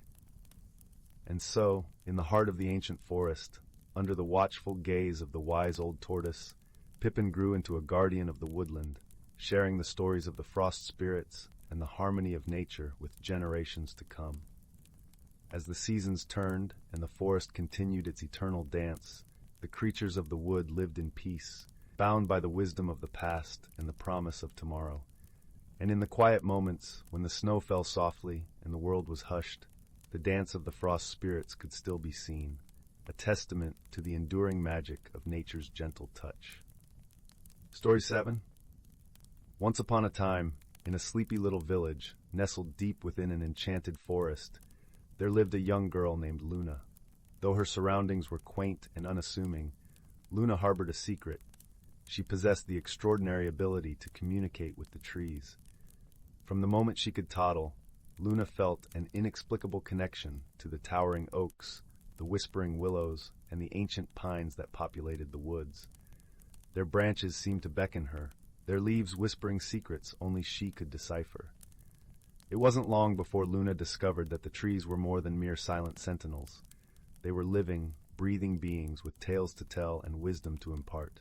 With each gentle caress of their bark, Luna could hear their voices, soft and melodic, sharing stories of the forest's rich history and the wonders hidden within its emerald depths. One crisp autumn morning, as Luna sat beneath the boughs of her favorite oak, she heard a faint, troubled murmur. The trees were distressed, their voices laced with worry. They spoke of a dark force that had taken root deep within the forest, a malevolent presence that threatened to corrupt the very essence of their verdant home. Luna knew she had to act. With a resolute nod, she set off into the heart of the woods, her feet treading a path known only to those with the deepest connection to nature's realm. As she delved deeper, the forest seemed to grow denser, the air thick with the scent of moss and decay. Twisted branches reached out like gnarled fingers, obscuring the sun's warm rays. Luna pressed on, her steps guided by the whispers of the trees, their voices growing more urgent with each stride. Eventually, she stumbled upon a clearing unlike any she had seen before. The ground was barren, the earth cracked and lifeless, and in the center stood a twisted, blackened stump. From its gnarled roots, an ominous miasma seeped, tainting the air with an acrid stench. Luna approached cautiously, her heart pounding in her chest. As she drew nearer, the stump seemed to pulse with a sinister energy, its malevolence palpable. Steeling her resolve, Luna reached out and placed her hand upon the scorched bark. In an instant, a torrent of images and emotions flooded her mind. She saw a once vibrant tree, its branches heavy with verdant foliage, until a dark force took root, poisoning it from within. The tree's anguish was overwhelming, its cries for help echoing through the ages. Luna recoiled, her eyes wide with horror. She knew then that this was the source of the forest's affliction, a malignant entity that fed on the life force of the trees, corrupting their very essence. With a newfound determination, Luna summoned every ounce of her strength and focused her mind. She reached out to the trees, their voices joining hers in a harmonious chorus. Together, they wove strands of pure, unadulterated energy, weaving them into a glowing tapestry of light. As the radiance grew, the miasma surrounding the stump began to dissipate, the darkness retreating from the warmth of Luna's magic. The trees rallied, their roots intertwining, their branches swaying in a unified dance. In a final, blinding burst of light, the darkness was banished, the stump reduced to mere ash. The clearing was transformed, the ground once again lush and verdant, new life sprouting from the earth. Luna collapsed, her energy spent, but her heart swelled with joy and pride. She had saved the forest, her home, and her friends. From that day forth, Luna's bond with the trees only deepened. They shared their stories with her, tales of courage and resilience, of the cycles of life and death, and the delicate balance that sustained their vibrant realm. And as Luna grew older, she realized that her journey into the heart of the forest had been more than just a quest to vanquish a malevolent force.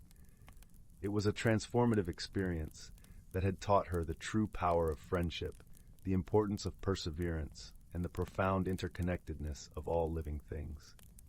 With each passing season, Luna would venture into the woods, her steps light and her heart full of wonder. The trees would greet her like old friends, their branches swaying in a gentle embrace, their leaves whispering secrets still untold. For in the heart of that enchanted forest, a hidden world thrived, a realm where the boundaries between the natural and the magical blurred, and where a young girl's extraordinary gift had forged an unbreakable bond between the mortal and the ancient, the seen and the unseen. And as Luna sat beneath the canopy of her beloved oaks, listening to the melodies of the wind and the whispers of the trees, she knew that her journey had only just begun. Story 8. In a tranquil grove nestled within an ancient forest, where sunlight wove through the canopy in golden threads and kissed the earth with warmth, a community of creatures thrived in secret harmony. This place was known as Whistling Woods, named for the gentle melodies the breeze played through its branches, a symphony only those attuned to nature could hear. The heart of the forest was a grand oak, its roots deep and sprawling, as if embracing the earth itself. It stood like a wise elder among its kin, its bark etched with lines resembling a map of time. Its leaves whispered stories of old, tales of the forest's birth, and the magic that ebbed and flowed with the passing seasons. Among the inhabitants of Whistling Woods was a kind-hearted squirrel named Thistle. Thistle was known for his nimbleness, but even more for his curiosity and gentle spirit. His fur was a soft russet, blending seamlessly with the autumn leaves that carpeted the forest floor. His eyes, bright and inquisitive, sparkled like dewdrops catching the morning sun. Thistle's best friend was a wise old turtle named Mossback. With a shell that mirrored the forest's rich tapestry of greens and browns, Mossback moved with the deliberation of someone who had seen many seasons pass. His voice was a soothing rumble, like distant thunder on a warm summer night. One crisp morning, as the first tendrils of mist began to lift from the forest floor, Thistle and Mossback found themselves on the path to the whispering stream, a silvery brook that sang as it danced over smooth stones. The air was filled with the scent of moss and the earthy perfume of fallen leaves, a fragrance so fresh it seemed to cleanse the soul. As they walked, Thistle noticed something unusual. The vibrant colors of the leaves seemed to dim, and the once cheerful song of the forest was muted, like a melody played on a distant flute. The forest felt different, as if holding its breath. Thistle's heart fluttered with concern. "Mossback," Thistle said, his voice tinged with worry. "Do you feel it too? The forest, it's quiet, as if it's waiting for something." Mossback paused, his ancient eyes taking in the subtle shifts in their surroundings. "Indeed, my friend," he replied thoughtfully. "The balance of our home is delicate, and sometimes it whispers of changes we do not yet understand." Intrigued and determined to uncover the cause, the pair decided to visit the oldest and wisest of the forest's residents, an owl named Elderwind. Elderwind's feathers were a tapestry of silver and gray, as soft as the mist that clung to the forest in the early hours. Her eyes, deep and knowing, seemed to hold the secrets of the universe. They found Elderwind perched on a high branch of the grand oak, her gaze serene as she watched the world below. "Elderwind," Thistle called softly, "something is amiss in the forest. Can you help us understand what is happening?" Elderwind blinked slowly, her voice as gentle as the rustle of leaves. "Ah, young Thistle, the forest speaks to those who listen. It is the time of the turning, when the dance of seasons prepares to shift from the warmth of autumn to the embrace of winter." "The turning?" Thistle echoed, his curiosity piqued. "Yes," Elderwind nodded. "Every few decades the dance of seasons were kind of harmony, a balance that must be restored for the cycles to continue smoothly. This time, the forest seeks the Harmony Stone, a magical artifact hidden deep within the Whispering Cavern. It holds the essence of balance, a gift from nature itself." Mossback's eyes widened with understanding. "Of course, the tales of the Harmony Stone. It is said to be a conduit of nature's true balance." a symbol of unity among all creatures. Determined to help, Thistle and Mossback set out on their journey to find the Harmony Stone. They followed the whispering stream, its waters guiding them deeper into the heart of the forest. The air grew cooler, the scent of pine mingling with the crispness of approaching winter. As they walked, the forest revealed its subtle magic. The path glittered with frost that sparkled like tiny stars, each step sending a chorus of whispers echoing through the trees. Birds with feathers shimmering in iridescent hues flitted overhead, their songs like bells chiming in the crisp air. Finally, they reached the entrance of the Whispering Cavern, a yawning mouth in the side of a moss-covered hill. The air was thick with a sense of timelessness, the quiet hum of ancient magic resonating from within. Inside, the cavern was a world of wonder. Crystal formations glowed with an ethereal light, casting rainbows on the walls. The sound of dripping water echoed like a gentle lullaby, creating a melody that seemed to resonate with the heartbeat of the earth itself. Deep within the cavern, Thistle and Mossback found the Harmony Stone. It was a simple yet beautiful orb, its surface swirling with colors of the seasons: spring's green, summer's gold, autumn's red, and winter's blue. It pulsed softly, a gentle rhythm that matched the forest's own heartbeat. Together, they carried the Harmony Stone back to the grand oak.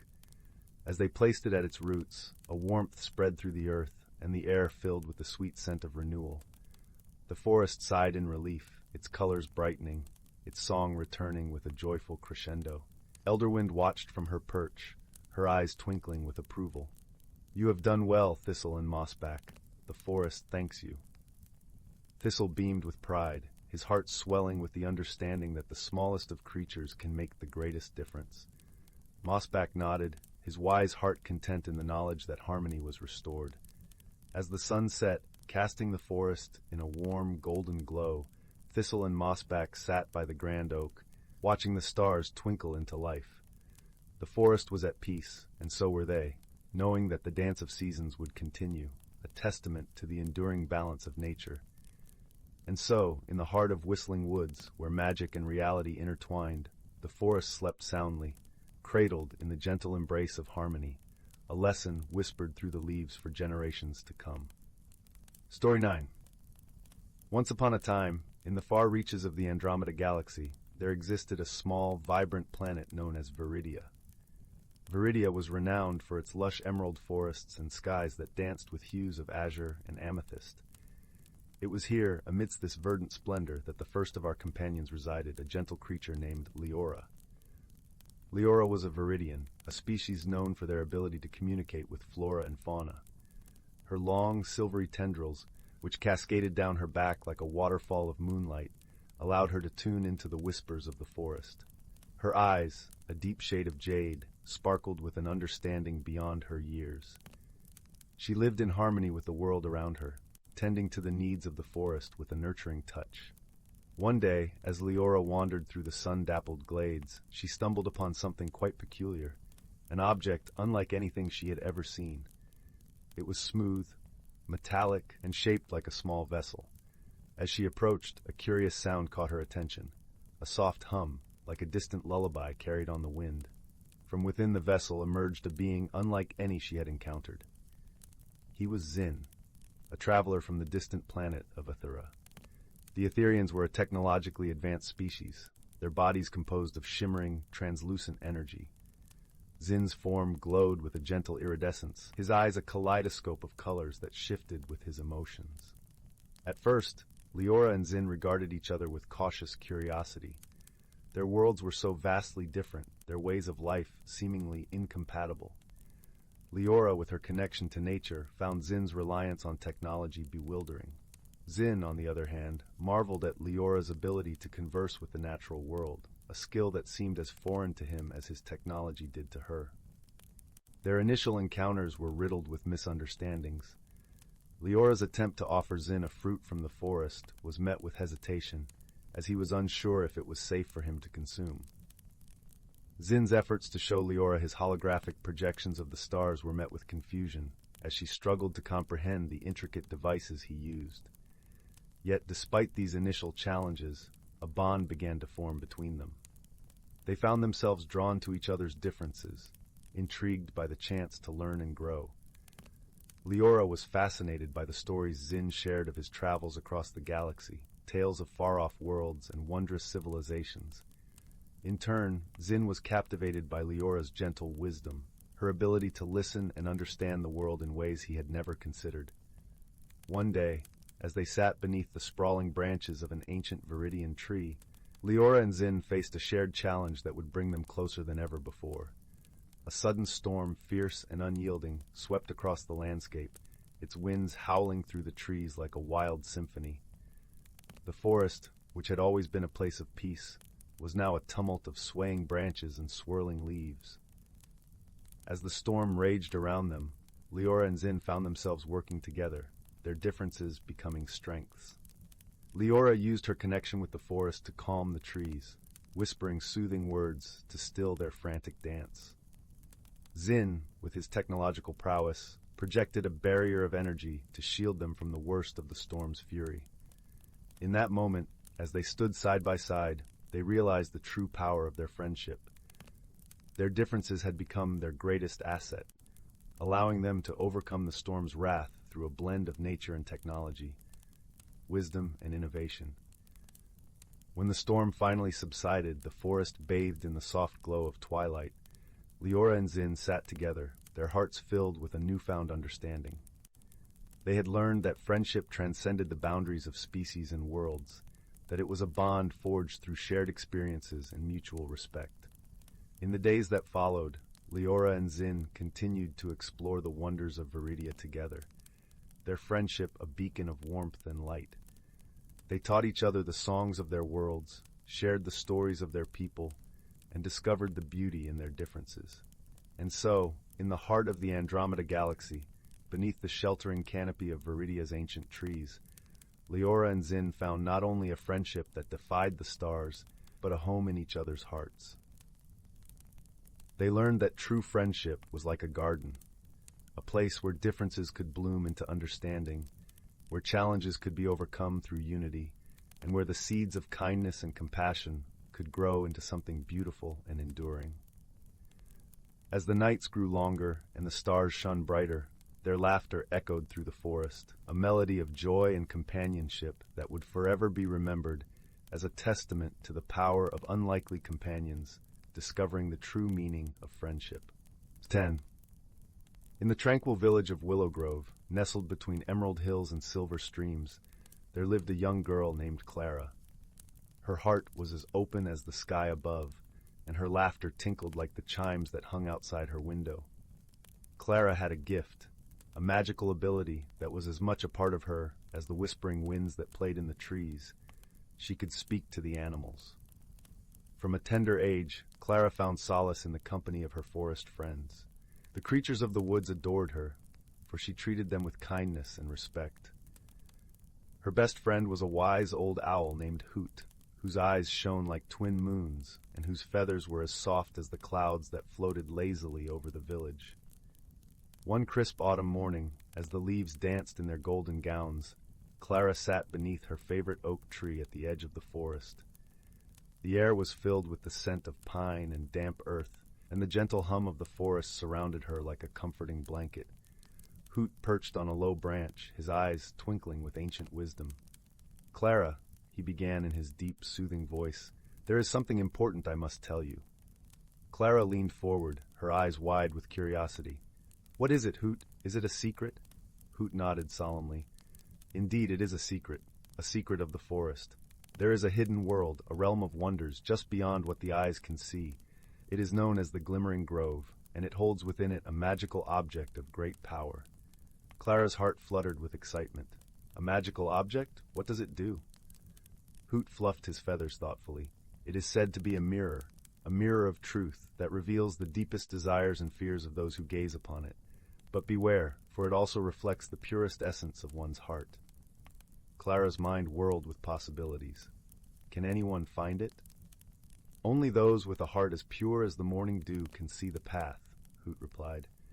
"And it is said that the mirror chooses whom it will reveal itself to." Clara's curiosity was piqued, and her adventurous spirit stirred. "Will you help me find the Glimmering Grove, Hoot?" The wise owl nodded, his gaze steady and reassuring. "Of course, dear Clara, I will guide you." And so, with a heart full of wonder, Clara set off on her journey, with Hoot flapping quietly alongside her. The forest was alive with the sounds of nature, the gentle rustle of leaves, the distant call of a woodpecker, and the soft gurgle of a nearby brook. As they ventured deeper, the light grew softer, filtered through the canopy of intertwining branches above. They walked for hours, the path winding like a ribbon between towering trees and mossy stones. The forest seemed to breathe around them, each step bringing them closer to the hidden world Hoot had spoken of. Clara felt a strange sensation, as if the trees themselves were watching over her, their ancient spirits whispering encouragement in the rustling leaves. As twilight descended, painting the sky in hues of lavender and rose, Clara and Hoot arrived at a clearing. The air shimmered with an ethereal glow, and Clara knew in her heart that they had reached the glimmering grove.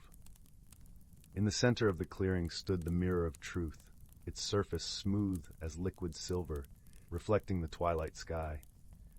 Clara approached it cautiously, her reflection wavering in the enchanted glass. Hoot perched on a nearby branch, watching silently. Taking a deep breath, Clara gazed into the mirror.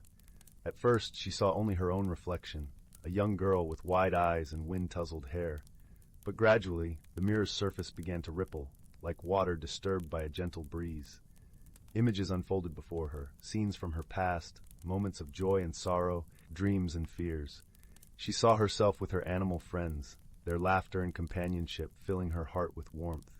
She saw her parents, their love a steady beacon in her life. And then, she saw something unexpected, a vision of herself, standing tall and confident, surrounded by the creatures of the forest, her heart full of love and understanding. Clara felt a deep sense of peace wash over her. The mirror had shown her not just her desires and fears, but also the strength and compassion that lay within her. It was a reminder of the power of friendship, of the bonds that could overcome any challenge. As the vision faded, Clara turned to Hoot, her eyes shining with newfound understanding. "The mirror has taught me something important, Hoot. It's not just about what we desire or fear, but about who we truly are inside." Hoot nodded, a gentle smile in his wise eyes. "And that is the greatest magic of all, Clara, the magic of knowing and accepting oneself." With a heart full of gratitude, Clara stepped back from the mirror. The glimmering grove seemed to shimmer with approval, the air filled with a soft, melodious hum. As the first stars appeared in the velvet sky, Clara knew it was time to return home. Together, she and Hoot retraced their steps, the path now illuminated by the soft glow of the moon. The forest embraced them, its familiar scents and sounds wrapping around them like an old friend. Clara felt changed, her heart lighter and her spirit lifted by the journey she had undertaken. As they neared the edge of the forest, Clara paused, taking a moment to breathe in the cool night air. "Thank you, Hoot, for guiding me. I'll never forget this adventure." Hoot fluffed his feathers and gave a little bow. "It has been my pleasure, dear Clara. Remember, the forest will always be here, and so will I." As Clara bid farewell to the forest and her wise friend, she felt a profound sense of belonging and peace. She knew that the magic of the glimmering grove and the lessons she had learned would stay with her forever.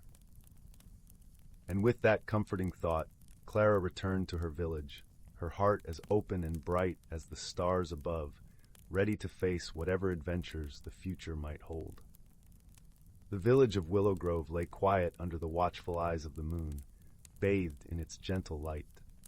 Clara's home was nestled at the edge of the village, its windows glowing warmly in the cool night. As she approached, the familiar scent of lavender from her mother's garden enveloped her, calming her senses and welcoming her back to the world she knew so well.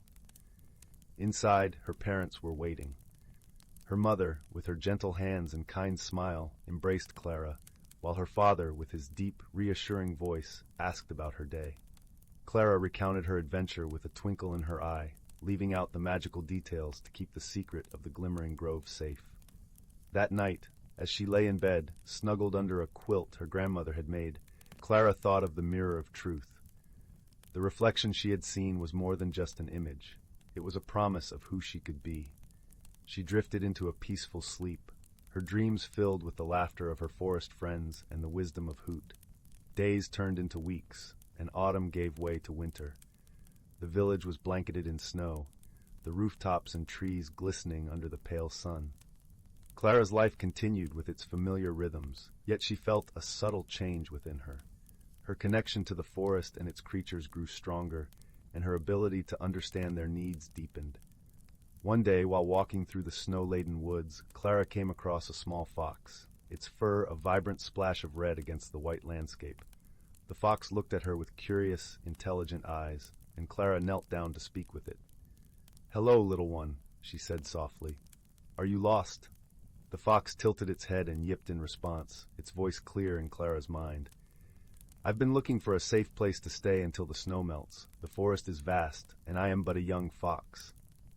Clara's heart warmed with compassion. She remembered the lessons of the mirror and knew she could help. "Follow me," she said, standing and beckoning with a gentle hand. "I know a place where you'll be safe and warm." With the fox trotting beside her, Clara led it to a cozy den she had discovered during her many wanderings, a hollow beneath the roots of an ancient oak, sheltered from the biting wind. The fox sniffed the air, its eyes bright with gratitude, and settled into the nest of leaves and moss. Clara's heart swelled with joy as she watched the fox curl up in its new home. She realized that the magic of the forest was not just in the hidden realms or enchanted objects, but in the simple acts of kindness and understanding that connected all living beings. As winter slowly thawed into spring, Clara's friendships with the animals flourished. She became known in the village as the girl with the gift, the one who could calm a frightened deer or cheer up a lonely squirrel. Her days were filled with small adventures and gentle discoveries, each one a testament to the magic that lay within her heart. One bright morning, as the first blossoms of spring dotted the trees, Clara sat by the brook that meandered through the forest. The water babbled happily over smooth stones, and the air was alive with the scent of blooming flowers. Hoot joined her, settling on a branch above. "Spring suits you, Clara," he said, his voice rich with affection. "You've grown in ways even I could not have foreseen." Clara smiled, her eyes reflecting the clear blue sky. "I've learned so much, Hoot. The forest has taught me to listen, to understand, and to care. It's the greatest gift I could ever ask for." Hoot nodded, a proud gleam in his wise eyes. "The forest is a mirror, reflecting the love and kindness you give to it, and in return, it offers its secrets to those who are willing to see." As Clara watched the brook sparkle in the sunlight, she knew that her journey of discovery was just beginning. There were still mysteries to uncover, friendships to nurture, and lessons to learn. But she also knew that with each step, she was growing into the person the mirror of truth had shown her she could be. The seasons continued their dance, each one bringing new colors and life to the village and its surrounding woods. The trees donned their vibrant autumn hues once more, the air filled with the crisp scent of fallen leaves and the distant call of migrating birds. Clara stood at the edge of the forest, feeling the gentle tug of adventure in her heart. Her life had become a tapestry of beautiful moments, woven together with threads of kindness and wisdom. The animals of the forest were her constant companions, their presence a reminder of the magic that existed in the everyday world. She had learned that true magic lay not in grand gestures or hidden objects, but in the quiet, simple acts of love and understanding that connected all living things. One day, as Clara wandered deeper into the woods, she came across a clearing she had never seen before. The sunlight filtered through the trees, casting dappled shadows on the forest floor, and the air was filled with the sweet scent of wildflowers. In the center of the clearing stood a young girl, her hair a cascade of golden curls, her eyes as bright as the morning sun. Clara approached with a smile, her heart open and welcoming.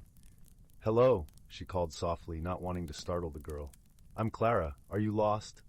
The girl turned, her face alight with curiosity and wonder. "No, not lost," she replied, her voice like the tinkling of bells. "I'm just exploring. This forest is full of secrets, isn't it?" Clara nodded, her own smile widening. "It certainly is. Would you like to explore together?" The girl's eyes sparkled with excitement. "I'd love that. My name is Lila." Together, Clara and Lila wandered through the forest, sharing stories and laughter. They discovered hidden nooks where the sunlight danced on the leaves, and secret paths that led to bubbling streams and ancient trees. As they walked, Clara felt a connection with Lila, as if they were kindred spirits drawn together by the magic of the forest. Their friendship blossomed like the wildflowers that surrounded them, and Clara found joy in sharing her love of the forest with her new friend. She introduced Lila to her animal companions, each one greeting her with curiosity and warmth. Lila, in turn, shared tales of her own adventures, her eyes shining with the thrill of discovery. As the days turned into weeks, Clara and Lila's bond grew stronger, their friendship a testament to the power of shared experiences and open hearts. They spent their days exploring the woods, each journey an opportunity to learn and grow together. One afternoon, as they sat by the brook, their feet dangling in the cool water, Lila turned to Clara with a thoughtful expression. "Clara," she began, her voice soft and sincere, "thank you for being my friend. You've shown me the magic in the world, and it's more beautiful than I ever imagined." Clara felt a warm glow in her heart, her spirit lifted by Lila's words. "And you've reminded me of the magic of friendship, Lila. It's the greatest adventure of all." Their laughter mingled with the babbling of the brook, a melody of joy and companionship that filled the forest with warmth. As the sun began its descent, painting the sky in hues of gold and pink, Clara knew that her journey had come full circle. She had discovered the hidden world within the natural environment, a realm of wonder and beauty, and in doing so she had found not only herself, but the true meaning of friendship. As the seasons continued their eternal cycle, Clara and Lila's friendship remained a constant, a beacon of light in the ever-changing world. They shared countless adventures, each one a new chapter in their story, woven with the threads of laughter, kindness, and understanding.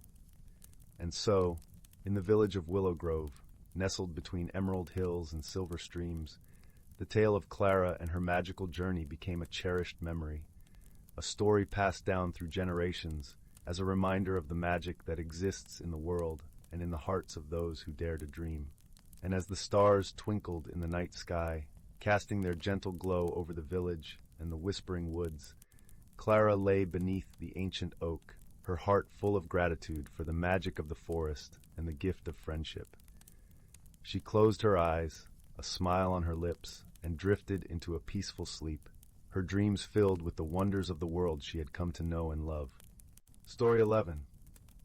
In the heart of the ancient forest, where the trees stood like wise old guardians, their trunks thick with age and their branches whispering ancient secrets, there existed a world teeming with life unseen by most human eyes. Here the air was redolent with the scent of pine and earth, mingling with the sweet aroma of wildflowers that peeked shyly from the underbrush. The forest was a mosaic of greens, golds, and browns, each leaf and blade of grass painted with the colors of life and time. Beneath the canopy, where sunlight dappled the forest floor in a dance of light and shadow, lived a community of creatures who thrived in harmony with their surroundings. Among them was a gentle hare named Thistle, whose soft fur matched the silvery bark of the birch trees he often napped under. Thistle was known for his gentle heart and curious nature, always eager to learn the mysteries of the forest. Alongside Thistle lived a wise old tortoise named Fern, her shell a landscape of moss and lichen, telling tales of years spent wandering the forest trails. She moved with a deliberate grace, each step a testament to the patience and wisdom she carried. Fern had seen many seasons change, and her stories were woven with the threads of time itself. One warm afternoon, as the sun cast a golden glow over the treetops, a gentle breeze carried with it the scent of rain, a promise of the coming summer storm. The creatures of the forest bustled with anticipation, knowing that the storm would bring nourishment and renewal. Thistle, ever curious, hopped over to Fern, who was basking in a patch of sunlight near a bubbling stream. "Fern," he began, his nose twitching with excitement, "why does the rain always come with the thunder and lightning? It feels like magic, and I wish to understand." Fern chuckled, her eyes sparkling like the stream beside her. "Ah, Thistle, the rain is indeed magic. It is the sky's way of speaking to the earth, a conversation as old as time. The thunder is its voice, and the lightning its great exclamation." Intrigued, Thistle settled beside Fern, his ears perked to catch every word. "But why does the earth need to hear the sky's voice?" he asked. Fern sighed contentedly, watching a dragonfly dart gracefully over the water's surface. The earth and sky are like old friends, Thistle. They balance each other, one nourishing the other. The rain falls to quench the soil's thirst, and in return, the earth offers its bounty of life. It's a dance of harmony, a reminder that we are all connected. As Fern spoke, the skies began to darken, clouds gathering like a soft gray quilt. The forest grew hushed, the anticipation palpable. Thistle felt a thrill of excitement. The air was electric, alive with the promise of rain. Suddenly, a flash of lightning illuminated the canopy, followed by the deep rumble of thunder. The first drops of rain began to fall, soft and gentle, creating a symphony of sounds as they pattered against leaves and stones. The forest seemed to sigh with relief, drinking in the life-giving water. Thistle watched in awe as the world around him transformed. The rain washed the dust from the leaves, leaving them glistening like emeralds. The scent of petrichor rose from the earth, rich and heady, mingling with the sweetness of the rain. It was as if the forest had come alive, each droplet a note in nature's song. As the storm continued, Thistle and Fern remained by the stream, sheltered beneath a canopy of leaves. They watched as the rain danced upon the water, creating ripples that spread outwards, a reminder of the interconnectedness of all things. In that moment, Thistle understood the wisdom of Fern's words. The magic of the rain was not just in its ability to nourish the earth, but in the way it brought everything together, creating a harmony that resonated through the forest. When the storm finally passed, leaving the forest refreshed and renewed, Thistle felt a deep sense of peace. He turned to Fern, gratitude shining in his eyes. "Thank you, Fern," he said softly. "I see now that the magic of the rain is in its ability to connect us all." Fern smiled, a gentle warmth in her gaze. "Remember, Thistle, that wisdom is not just in knowing the answers, but in understanding the questions. The forest has much to teach, if only we take the time to listen." As the sun began to set, casting a golden light over the glistening forest, Thistle and Fern made their way back to their home beneath the birch trees. The air was filled with the songs of crickets and the gentle rustle of leaves, a lullaby that promised a peaceful night's rest. In the heart of the ancient forest, where the boundaries between reality and magic blurred, Thistle and Fern lay side by side, comforted by the knowledge that they were part of a world where harmony and balance reigned. And as they drifted off to sleep, lulled by the forest's gentle embrace, they knew that the wisdom of the ages would continue to guide them, whispered through the wind and the rain, the leaves and the stars.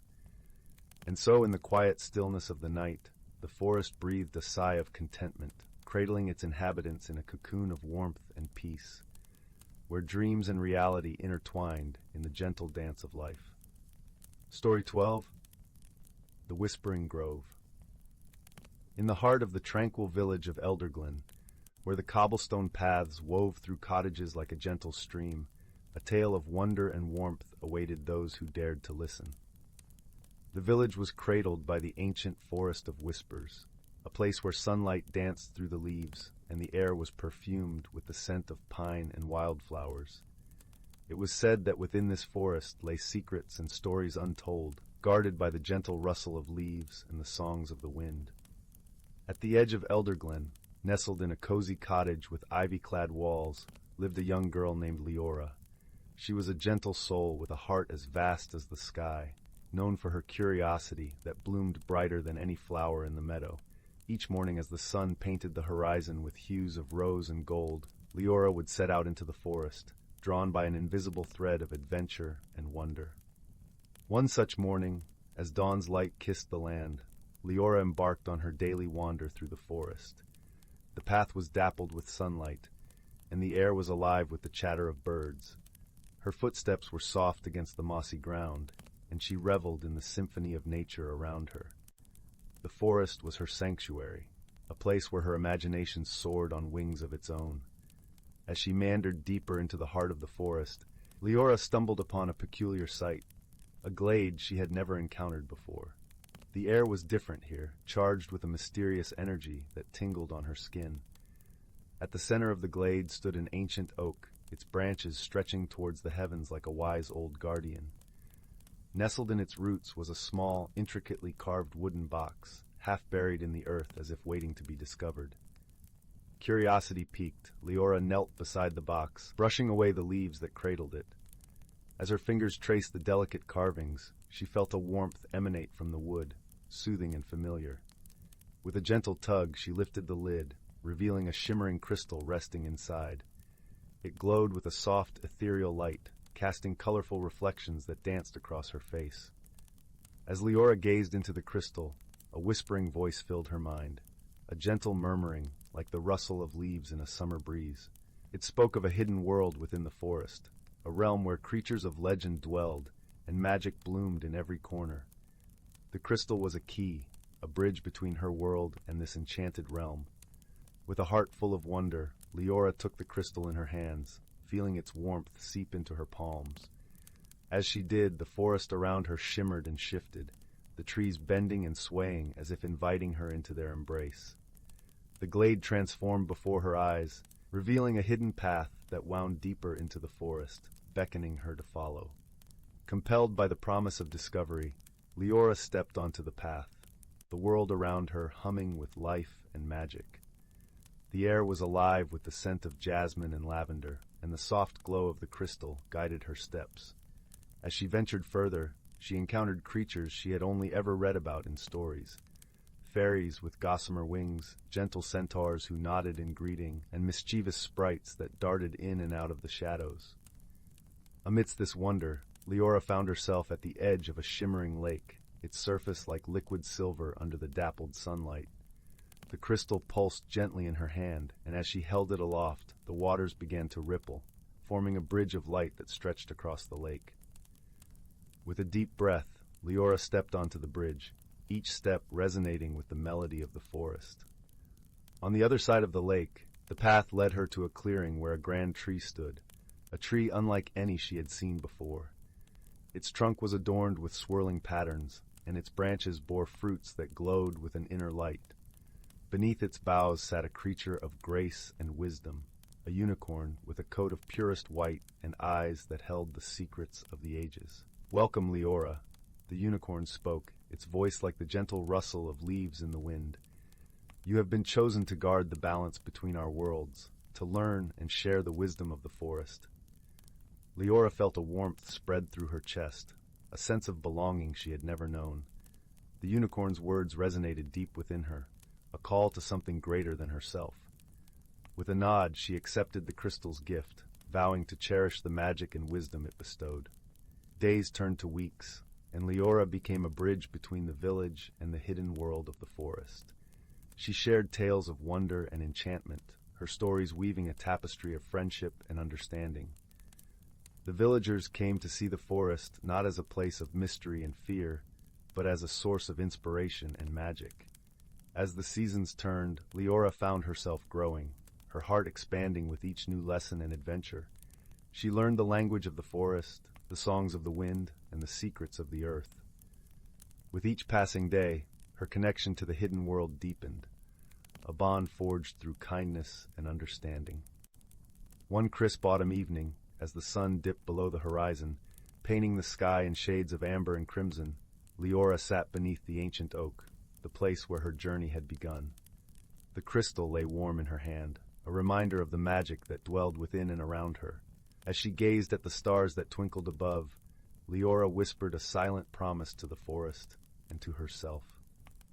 She vowed to cherish the lessons she had learned, to honor the wisdom of the hidden world, and to nurture the bonds of friendship and understanding that had blossomed in her heart.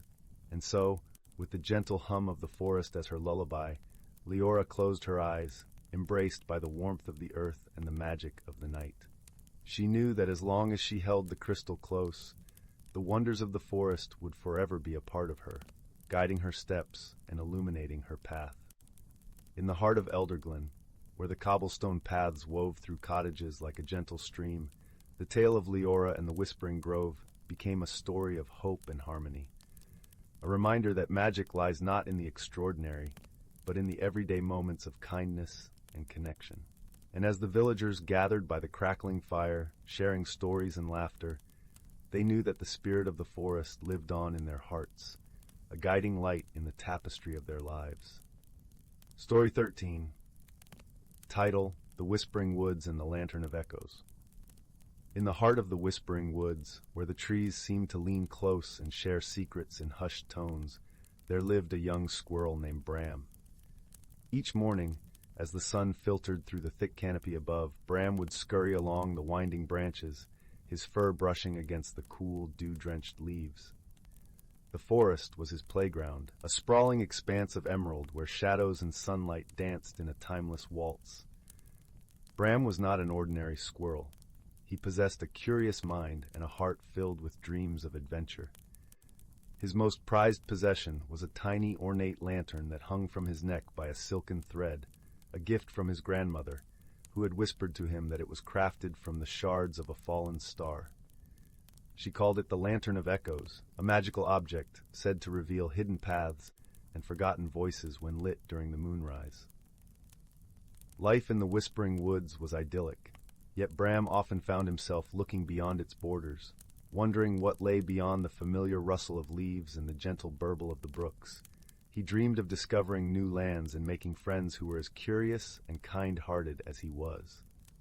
One crisp autumn morning, as Bram was gathering acorns with the rest of his woodland friends, he overheard an intriguing conversation between two old crows perched high in the branches. They spoke of a hidden world, a realm that lay beyond the great whispering tree, a colossal oak said to be the oldest and wisest in the forest. This hidden world, they cawed, was a place where dreams could take flight, and where the sky was painted with colors unseen by the eyes of ordinary creatures. Bram's heart leaped with excitement. The thought of discovering such a world filled him with a longing that tugged at his very soul. Determined to uncover its mysteries, he decided to embark on a journey that very night, under the watchful gaze of the moon. As dusk enveloped the forest in its gentle embrace, Bram set out, the Lantern of Echoes swinging gently against his chest. The path to the great whispering tree was long and winding, illuminated by the soft glow of fireflies that danced like tiny stars come to life. The air was cool and crisp, carrying the sweet scent of pine and the earthy musk of fallen leaves. As Bram approached the great whispering tree, he marveled at its grandeur. Its trunk was as wide as a river, its bark etched with the lines of countless years. The branches stretched skyward, disappearing into the darkness above, where they cradled the moonlight in their leafy arms. The ground beneath the tree was carpeted with moss, soft and inviting. Bram set the lantern down and, with a deep breath, whispered the words his grandmother had taught him. "Lantern of Echoes, hear my plea. Illuminate the path to the world I seek." The lantern flickered to life, casting a gentle, silvery glow. As the light spread through the clearing, it revealed a narrow, winding path that seemed to shimmer with an ethereal light. The path twisted and turned, leading into the heart of the tree itself, as though inviting Bram to step into its embrace. With a mixture of trepidation and excitement, Bram followed the path. The lantern's glow cast shadows that danced along the ancient bark, whispering stories of the past. The air was filled with a gentle hum, a melody that seemed to resonate with the very core of his being. As he ventured deeper into the great whispering tree, Bram felt a warm, tingling sensation envelop him. The world around him shifted and blurred, as if the boundaries of reality were melting away. When the sensation subsided, he found himself standing in a world unlike any he had ever imagined. The hidden realm was a breathtaking tapestry of colors and sounds.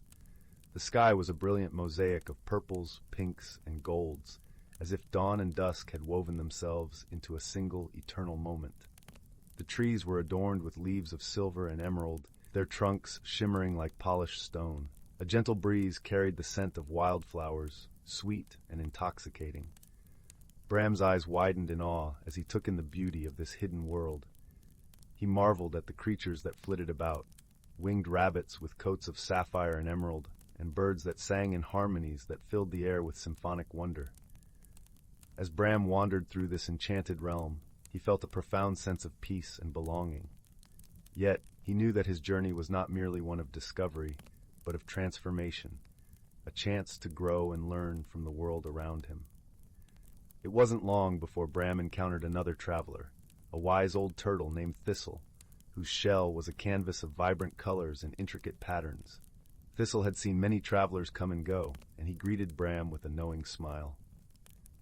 "Welcome, young Bram," Thistle said.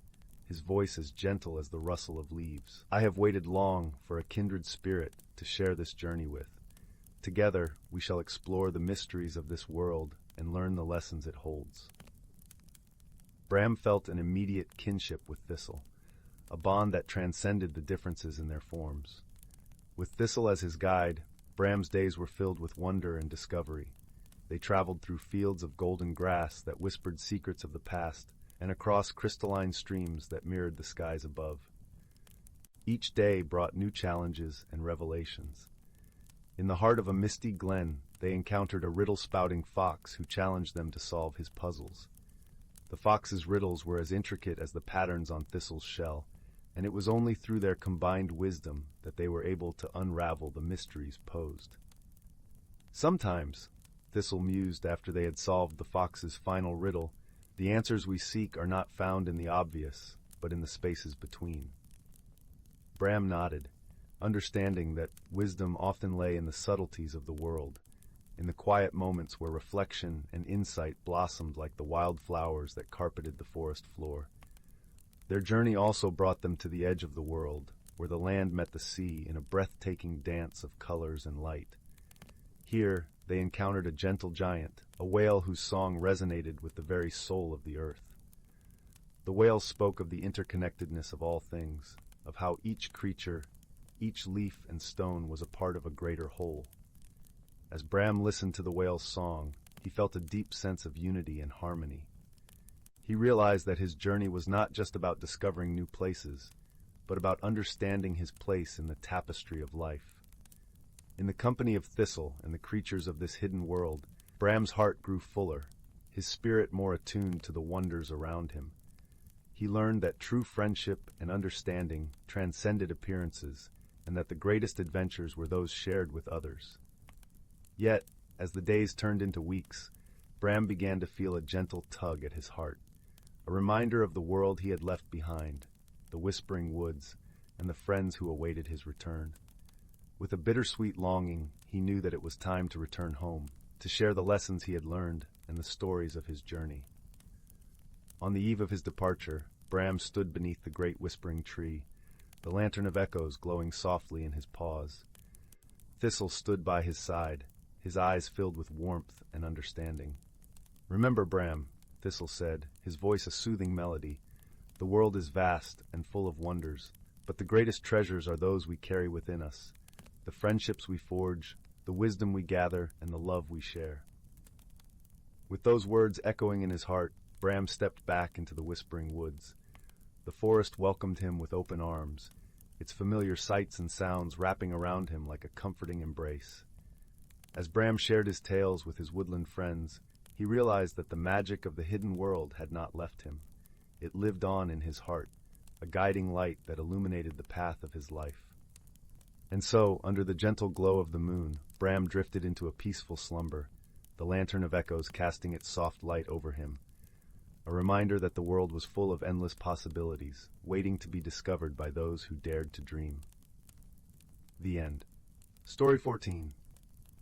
In a tranquil village, nestled between rolling emerald hills and the shimmering edge of an enchanted forest, there was a place known as Willow Hollow. Here, the air always carried the scent of blooming honeysuckle, and the gentle hum of nature was a lullaby that wrapped around the heart like a soft, warm blanket. In the heart of Willow Hollow stood a quaint little cottage, its thatched roof covered with a thick carpet of moss that glistened like emeralds under the sun's tender gaze.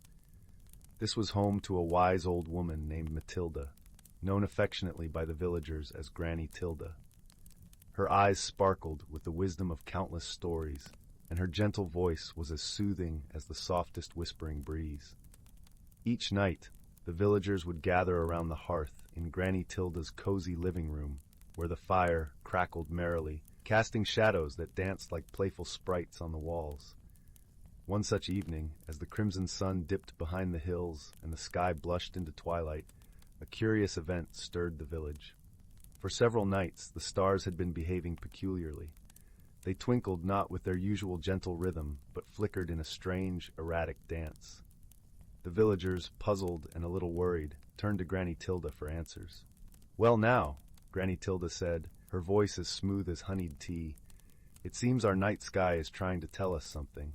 But worry not, for Willow Hollow has no secrets that can't be uncovered by a little bit of thought and a sprinkle of magic." With her faithful cat, Whiskers, perched on her shoulder, his purring a steady melody, Granny Tilda set out to discover the source of this starry mystery. She knew that the forest held secrets of its own, and decided it was there she must go. The forest was alive with the soft rustle of leaves and the distant hoot of an owl. Moonlight poured through the canopy, painting the path in silvery hues. Granny Tilda followed the twinkling trail, her heart as calm as the night itself. As she ventured deeper, she came upon a clearing where a peculiar sight awaited her. There, nestled amidst a circle of ancient oaks, stood a tiny creature with skin like polished alabaster and wings that shimmered like dew-kissed cobwebs. It was a star sprite, a being as rare as a blue moon. "Oh, dear Granny Tilda," the sprite sighed, its voice a gentle tinkling like chimes in the wind. "I fear I've lost my way home. Without me, the stars cannot sing their nightly lullaby, and they dance in confusion." Granny Tilda smiled warmly. "Fear not, little one. We shall set things right." Together they pondered how to guide the sprite back to its celestial abode. "Perhaps," Granny Tilda mused, "we could use the wisdom of the forest's guardian, the great owl." The great owl, with eyes like amber lanterns, was a creature of immense knowledge. He listened patiently to their plight, his feathers rustling softly like pages of an ancient book. "The path to the stars is woven with threads of kindness and light," he explained, his voice a deep, melodic rumble. "If the sprite remembers the joy of its journeys and the laughter shared with the stars, it will find its way." Granny Tilda nodded, understanding that the sprite needed to rekindle its memories. "We shall gather the joys of Willow Hollow," she declared, "and remind our little friend of the beauty it once knew." The villagers, eager to help, shared stories of laughter and love, of warm summer days and nights filled with the music of crickets. Each tale was a warm thread added to the tapestry they wove together. As the sprite listened, its wings began to shimmer with renewed brilliance, each memory lighting a path back to its home. With a grateful smile, it soared into the night sky, leaving a trail of sparkling stardust in its wake. The stars resumed their gentle twinkle, the night sky serenely peaceful once more. The villagers cheered, their hearts light with the joy of having helped a friend in need. Granny Tilda returned to her snug cottage, where Whiskers awaited with a contented purr. As she settled into her favorite armchair, the fire crackling softly beside her, she felt the warmth of friendship and the magic of the night wrap around her like a comforting shawl. And so, in Willow Hollow, the stars continued to sing their nightly lullaby, a gentle reminder that even the smallest of creatures can bring about the brightest of lights, and that friendship, woven with kindness, can illuminate even the darkest of paths. With a serene smile on her lips, Granny Tilda drifted into sleep, the whispers of the stars a soothing melody in her dreams. Story 15. The Whispering Grove. In the heart of a vast, ancient forest, where trees stood tall like watchful sentinels and the wind sang soft lullabies, lay a hidden grove that few knew and even fewer had seen. The grove was said to hold secrets of the world, whispered by the leaves and carried by the breeze. It was a place where the mundane met the magical, and where a curious soul might find more than they were looking for. In a small village nestled at the edge of this forest, there lived a young girl named Mabel. Her eyes sparkled with the curiosity of 1,000 questions, and her heart was as open as the sky at dawn. Mabel loved to wander through the forest, her footsteps as light as the morning dew.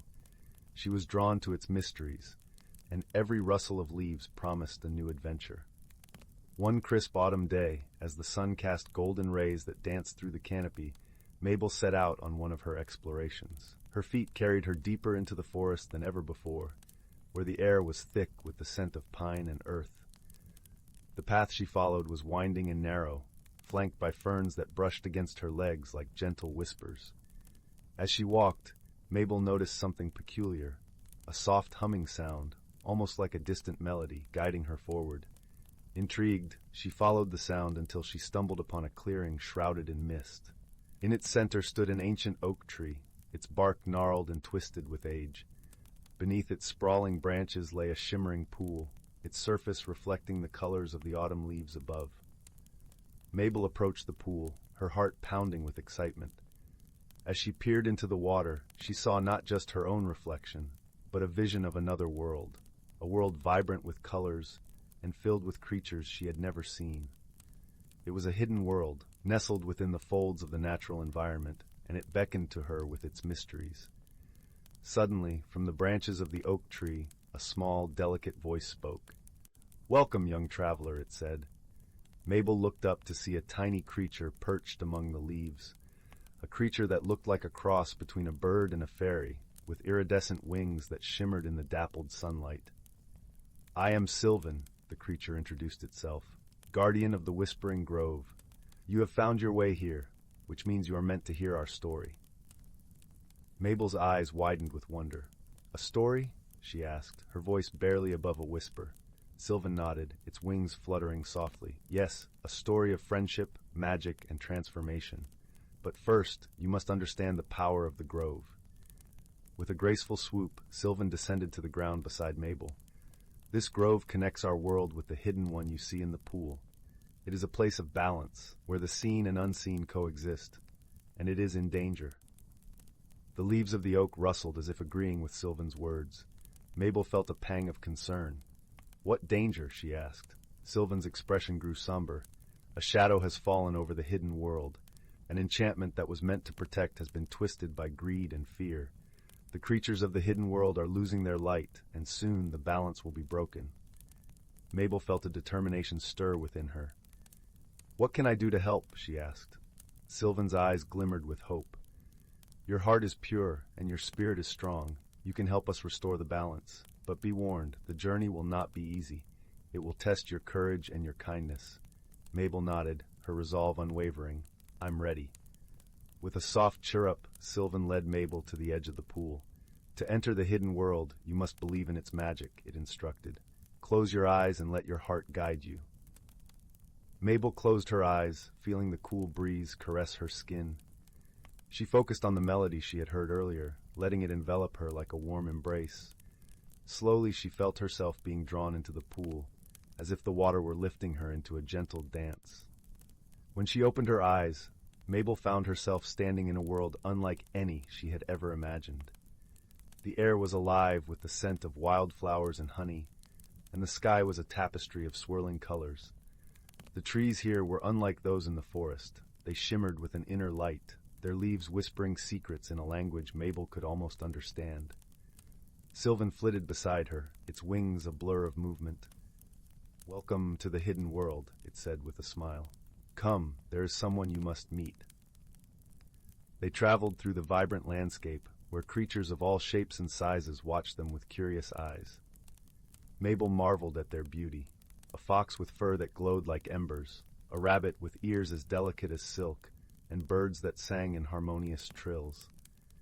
Finally, they reached a clearing where a large, wise-looking tortoise sat, its shell adorned with intricate patterns that seemed to shift and change. "This is Elder Tiberius," Sylvan explained.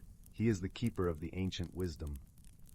Elder Tiberius regarded Mabel with kind eyes. "Ah, the young traveler," he rumbled, his voice deep and soothing. "I sense the strength within you." Mabel blushed at the compliment. "Thank you, Elder Tiberius. How can I help save your world?" The tortoise sighed, a sound like the gentle rustle of leaves. "The enchantment that protects our world has been tainted," he explained. "It was meant to shield us from, but now it binds us, dimming our light. To break it, we must find the source of the corruption and cleanse it with truth and kindness." Mabel nodded, understanding the gravity of the task. "Where do we begin?" Elder Tiberius gestured to a path that wound through the trees. "Follow the path to the Valley of Echoes. There you will find the one who holds the key to unraveling the enchantment. But be wary, for the journey is fraught with challenges." Sylvan and Mabel set off once more, the path beneath their feet a tapestry of fallen leaves. As they walked, Mabel felt a growing connection to the hidden world, as if its magic was becoming a part of her. The Valley of Echoes was a place where sound danced on the air, each whisper and sigh amplified into a symphony. As they entered, Mabel heard voices, soft, pleading, and filled with longing, She realized they were the voices of the creatures trapped by the enchantment, their spirits reaching out for help. In the center of the valley stood a figure wrapped in a cloak of shadows. Mabel's heart skipped a beat, but she steeled herself, remembering the lessons of courage and kindness. As she approached, the figure turned, revealing a face that was both familiar and strange. It was a reflection of herself, yet different. Eyes dark with despair, a face lined with worry. The shadow Mabel spoke, her voice a mirror of Mabel's own. "Why do you come here, seeking to change what cannot be changed?" Mabel took a deep breath, summoning the warmth of her spirit. "I come to bring light where there is darkness," she replied gently, "to restore balance and friendship." The shadow Mabel laughed, a sound like brittle leaves. "And what makes you think you can succeed where others have failed?" Mabel reached out, her hand glowing with the light of her heart. "Because I believe in the power of love and truth." As her hand touched the shadow, a brilliant light enveloped them both. The shadow Mabel gasped, her form dissolving into a cascade of shimmering motes. Mabel felt a surge of warmth and understanding flow through her, as if she were embracing a lost part of herself. The valley echoed with a joyous symphony, the voices of the creatures rising in a harmonious chorus. The enchantment was broken, its darkness lifted, and the hidden world shone with renewed brilliance. Sylvan fluttered to Mabel's side, its eyes alight with gratitude. "You have done it, brave traveler," it said. "You have saved our world and restored its magic." Mabel smiled, feeling a sense of fulfillment and peace. "I couldn't have done it without you," she replied. Elder Tiberius appeared before them, his shell gleaming with the colors of the hidden world. "You have shown great wisdom and strength, young one," he said. "The balance is restored, and our world is safe once more." Mabel felt a gentle tug at her heart, a reminder of her own world waiting beyond the grove. "I must return home," she said, a note of wistfulness in her voice. Elder Tiberius nodded, understanding in his eyes. "Your journey has changed you, and you will carry our magic with you always." With a final farewell to her newfound friends, Mabel closed her eyes, letting the melody of the hidden world guide her back to the grove. When she opened them again, she found herself standing before the shimmering pool, the ancient oak tree watching over her with silent wisdom. As Mabel made her way back through the forest, she felt a sense of wonder and gratitude. She had discovered a hidden world, forged friendships that defied expectations, and learned the power of courage and kindness. Her heart was lighter, her spirit brighter, and she knew that the magic of the Whispering Grove would be with her always. And so, beneath the starlit sky, as the forest whispered its lullabies, Mabel returned home, her heart full of stories and dreams. The world was wide and wondrous, and she was ready to embrace it all. Story 16. In the heart of the Whispering Woods, a place where the trees whispered secrets of old, and the air carried the scent of pine and wildflowers, there lived a collection of creatures whose lives were intricately tied to the magic of the forest. This was a special forest, where the leaves shimmered with a silvery sheen under the gentle moonlight, and the streams sang soft lullabies as they flowed over mossy stones. The forest was home to a wise old owl named Eldrin. His feathers were a tapestry of browns and creams, and his eyes, like amber glass, held the stories of countless seasons. Eldrin was revered by all the creatures for his knowledge of the forest's ancient ways. He roosted in a grand oak tree whose roots were said to touch the heart of the earth itself. Eldrin had a close friend, a sprightly squirrel named Bramble, whose bushy tail was as fluffy as the clouds on a summer day. Bramble was curious and full of boundless energy, always eager to learn more about the world around him. He often visited Eldrin to hear the old owl's tales of times long past. One crisp autumn evening, as the sun dipped below the horizon and painted the sky with strokes of orange and purple, Eldrin called a gathering of the forest creatures. They assembled in a clearing surrounded by towering trees whose leaves were ablaze with the colors of fall. The ground was a carpet of gold and crimson, rustling softly underfoot. "My dear friends," Eldrin began, his voice as smooth as the autumn breeze, "as the seasons change and the nights grow longer, we must remember the balance that binds us all. The forest thrives through harmony, and it is up to us to maintain it." From the edge of the gathering, a gentle fox named Fern stepped forward. Her fur was a rich auburn, and her eyes sparkled with curiosity. "What must we do, Eldrin?" she asked, her voice as soft as the whispering leaves. Eldrin nodded, pleased by her eagerness. "Each creature has a role to play in the cycle of life here. The trees give us shelter, the streams provide water, and we must ensure that we respect and care for these gifts." As the creatures listened, the wind began to pick up, carrying with it the scent of rain. Eldrin looked up at the sky, where the first stars twinkled like tiny diamonds. "Soon the rains will come," he continued, "and with them the forest will need our help to prepare for the winter." Bramble, unable to contain his excitement, scampered up to Eldrin's branch.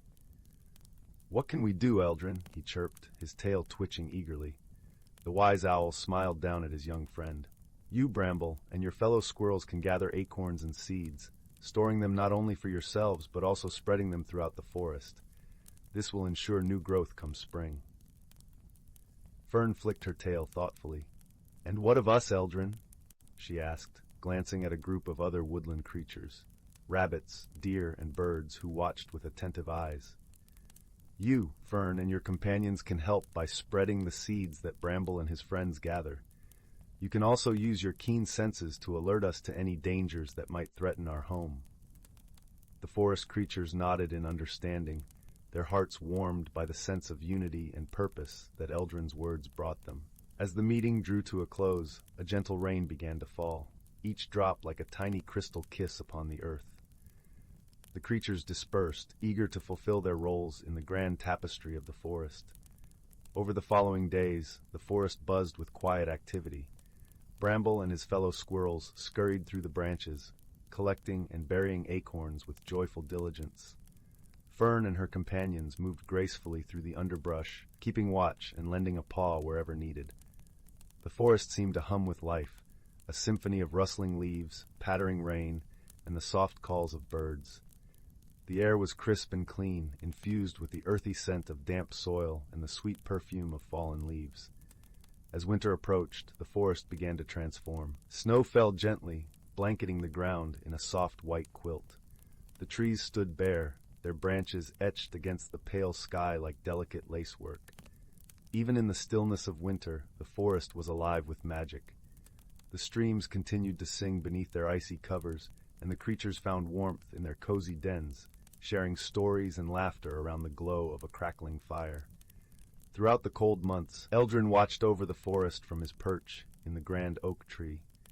He was filled with pride at how the creatures had come together, each playing their part to ensure the survival and prosperity of their home. As the first hints of spring began to whisper through the air, soft breezes carrying the promise of warmth and new beginnings, the forest awoke from its slumber. Buds appeared on the branches, and the ground was dotted with the vibrant colors of wildflowers pushing through the melting snow. The creatures gathered once more in the clearing, their hearts light with the joy of another cycle completed.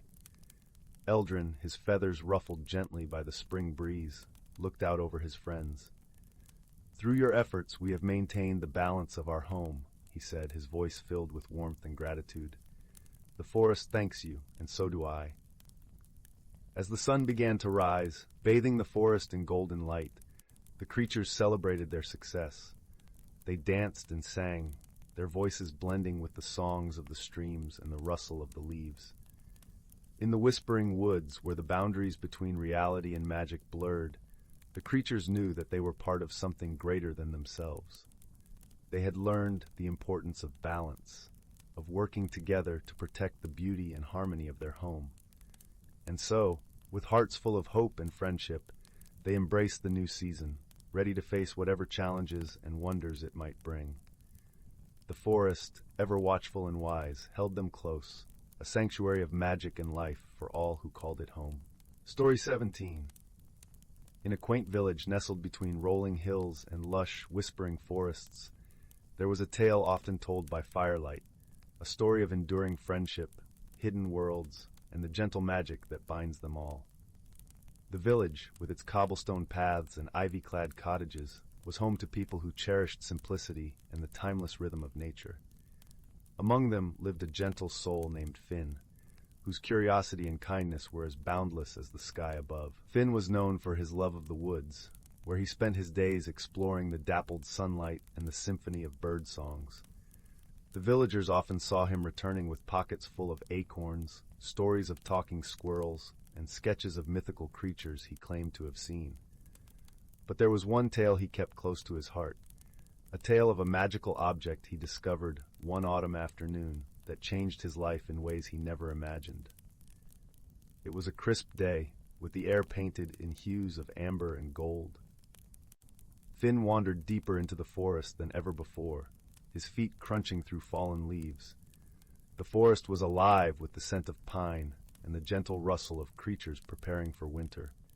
As he ventured further, he stumbled upon a clearing he had never seen, where sunlight danced through a canopy of crimson leaves, casting shimmering patterns on the ground. In the center of the clearing lay a peculiar object, a stone as smooth as a river pebble, but shimmering with an inner light that pulsed like a heartbeat.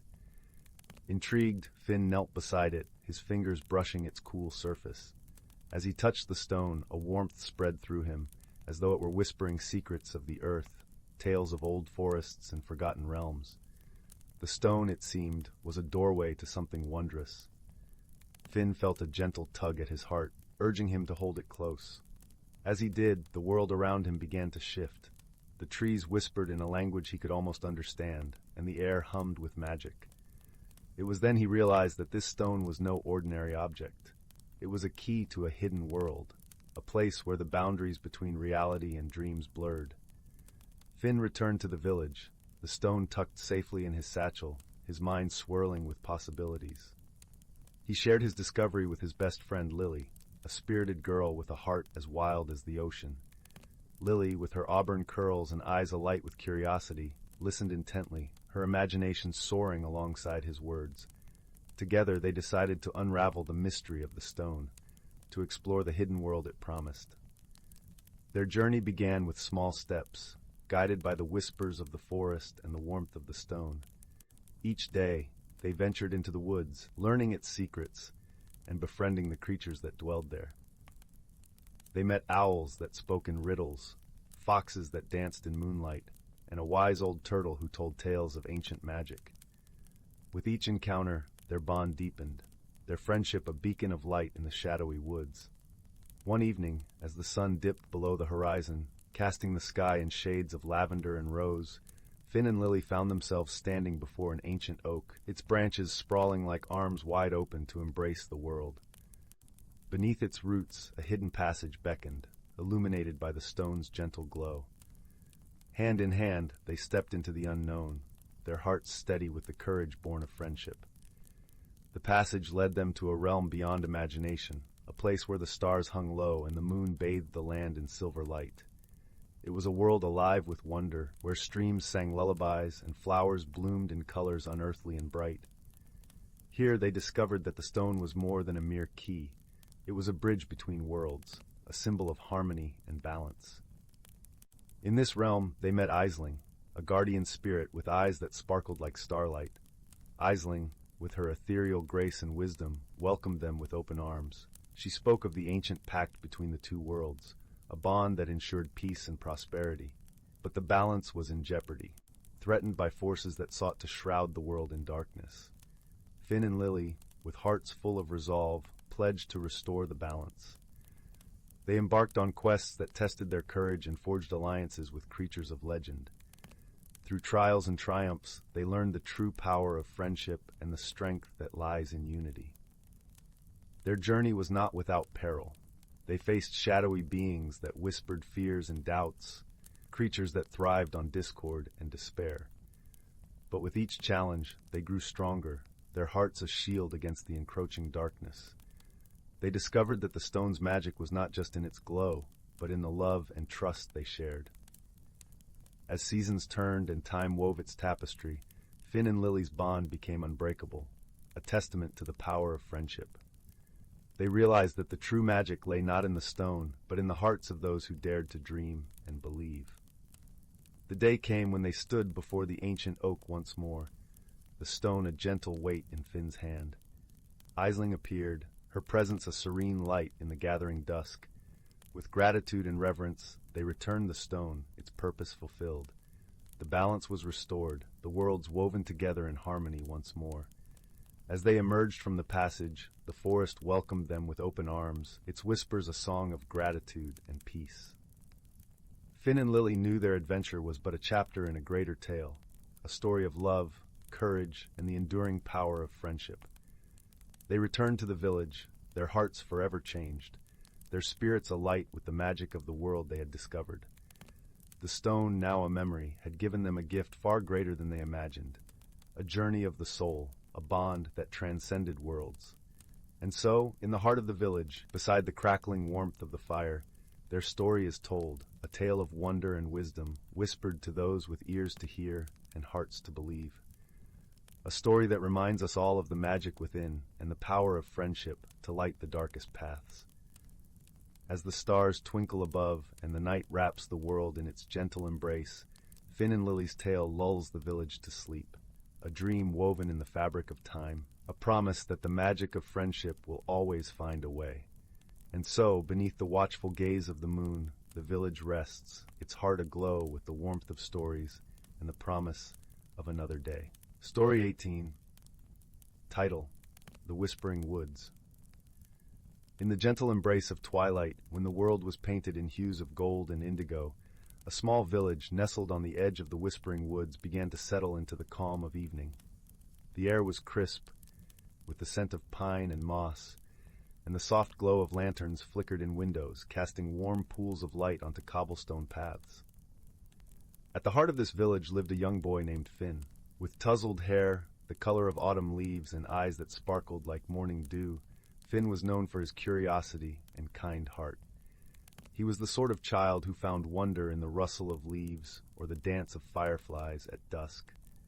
Finn lived with his grandmother, a wise woman who had once traveled far and wide but now found solace in the simplicity of village life. Her stories, rich with tales of distant lands and magical creatures, filled Finn's dreams with adventure and possibility. Yet there was one story she told that captured his imagination more than any other, the tale of the Whispering Woods. According to legend, the woods were home to a hidden world, one where the trees whispered secrets of the past and the present to those who listened with open hearts. It was said that somewhere deep within a magical object lay concealed, an object that held the power to bring about great change. While many dismissed these as mere bedtime stories, Finn believed with all his heart that the woods held mysteries waiting to be discovered. One chilly evening, as the first stars began to twinkle in the vast sky, Finn sat by the fireplace, listening to the crackling logs and his grandmother's soft voice. "Remember, my dear Finn," she said, her eyes twinkling with a secret knowledge, "the woods are wise. They speak to those who are willing to hear, but one must tread with respect and an open heart." Her words lingered in Finn's mind as he lay in bed that night, the moon casting silver beams through the window. Determined to discover the truth of the Whispering Woods, he resolved that the next morning he would venture into the trees and see what secrets they held. As dawn broke, painting the world in soft pinks and golds, Finn set out with a small satchel slung over his shoulder. Inside, he carried a loaf of bread, a flask of water, and a sketchbook filled with drawings of the places his imagination had taken him. With a heart full of anticipation and a mind buzzing with wonder, he stepped into the woods. The air within was cool and fragrant with the scent of earth and greenery. Sunlight filtered through the canopy, dappling the forest floor with spots of warmth. Finn walked slowly, his feet crunching on the carpet of fallen leaves, listening to the symphony of birdsong and the gentle rustle of branches swaying in the breeze. He wandered deeper, losing track of time as he marveled at the towering trees and the delicate ferns that unfurled in the undergrowth. It was then that he heard it, a soft, melodic whisper like a breeze weaving through the leaves. Startled, Finn paused, his heart quickening. He closed his eyes and strained to listen. "Seek the heart of the forest," the whisper seemed to say, a gentle murmur that danced around him, "and you shall find what you seek." With renewed determination, Finn followed the whisper, feeling as if he were being gently guided by invisible hands. The path twisted and turned, leading him to a clearing bathed in golden light. At its center stood an ancient oak, its gnarled branches reaching skyward like a guardian of secrets. As Finn approached, he noticed something glimmering among the roots.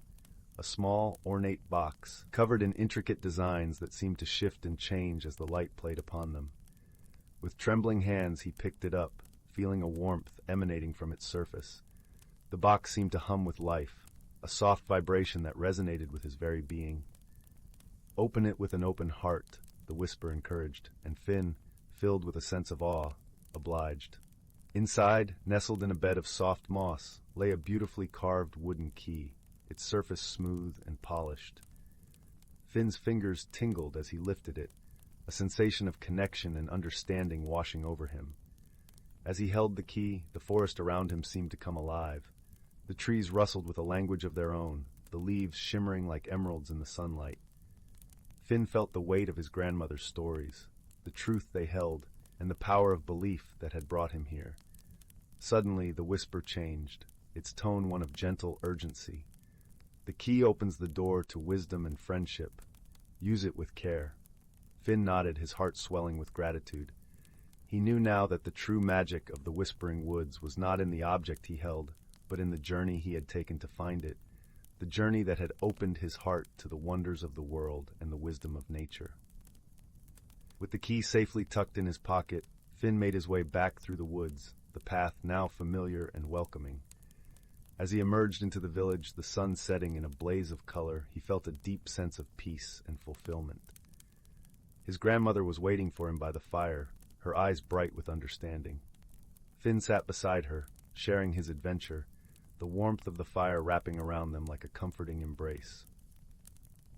That night, as Finn lay in bed, he reflected on the lessons he had learned, the importance of listening with an open heart, the strength found in friendship, and the wisdom that comes from embracing the unknown. The Whispering Woods had shared their secrets, and in doing so, had changed him forever. And so, with a heart full of dreams and the promise of new adventures, Finn drifted into a peaceful sleep, the whisper of the woods echoing softly in his mind. A gentle reminder that magic is all around us, waiting to be discovered. Story 19. Once upon a time, deep within the heart of an ancient forest, there lived a young girl named Luna. She was blessed with a remarkable gift, the ability to communicate with animals and understand their secret languages. This magical talent had been passed down through generations in her family, an ancient lineage of woodland guardians. Luna's days were filled with wonder and adventure as she roamed the lush, verdant paths of the forest. She would spend hours conversing with the chirping birds, scurrying squirrels, and majestic deer that called this enchanted realm their home. Her closest friend was a wise old oak tree named Oakley, whose branches creaked with centuries of stories and wisdom. One day, as Luna sat beneath Oakley's sheltering canopy, she overheard a hushed conversation among the forest creatures. They spoke of a hidden realm, a secret world that existed deep within the tangled roots and mossy hollows of the woods. This mystical place, they whispered, was the heart of the forest, where ancient magic still thrived and wondrous creatures dwelled. Curiosity burned within Luna's young heart, and she knew she had to uncover the secrets of this hidden realm. With Oakley's guidance and the blessings of the forest creatures, she set out on a journey that would change her forever. As she ventured deeper into the forest's embrace, Luna encountered strange and wondrous sights. Glowing mushrooms illuminated the paths, their soft light guiding her way. Tiny fairies flitted among the ferns, leaving trails of sparkling dust in their wake. And in the distance, she heard the haunting melodies of woodland spirits, their voices weaving through the trees like whispers on the wind. Luna's journey led her to a magnificent towering tree, its roots twisted and gnarled like the fingers of an ancient being. Beside the tree stood a peculiar creature, a small, wizened figure with twinkling eyes and a mischievous grin. This was Rootwick, the guardian of the hidden realm. "Welcome, young Luna," Rootwick greeted her, his voice as soft as falling leaves. "You have proven yourself worthy to behold the wonders of our secret world." With a wave of his gnarled hand, Rootwick parted the roots of the great tree, revealing a shimmering portal that pulsed with ancient magic. Luna stepped through, her heart racing with excitement and trepidation. What greeted her on the other side was a realm beyond her wildest dreams. Vibrant colors danced across the sky as if the very heavens were a canvas painted by nature's most talented artists. Crystalline streams flowed through meadows of enchanted flowers, their petals unfurling in mesmerizing patterns. Here, Luna encountered creatures she had never imagined. Friendly dragons that soared on gentle winds, unicorns with coats that shimmered like moonlight, and wise old griffins whose feathers held the knowledge of ages past.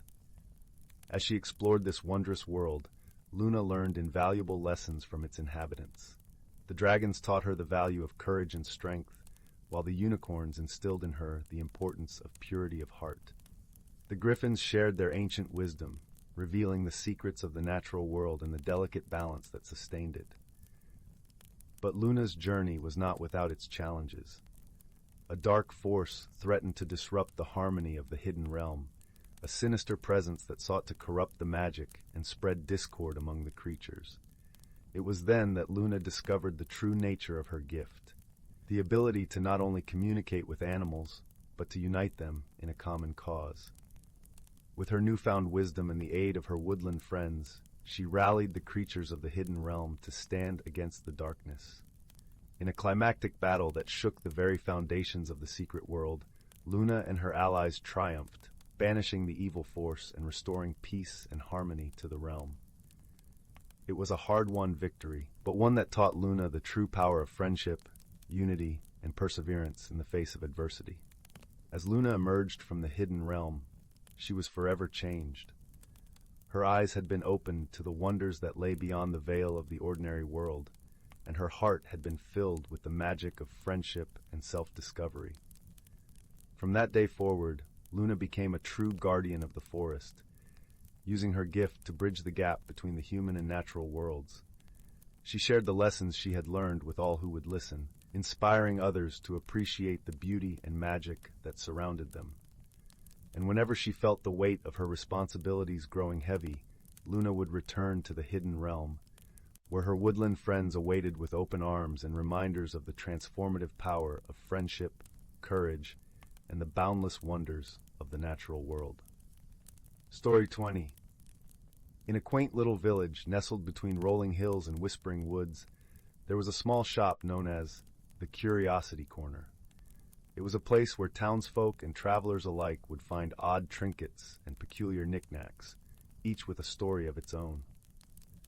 The shop, with its ancient wooden beams and windows that gleamed with the light of 1,000 sunsets, was owned by an elderly woman named Mrs. Whipple.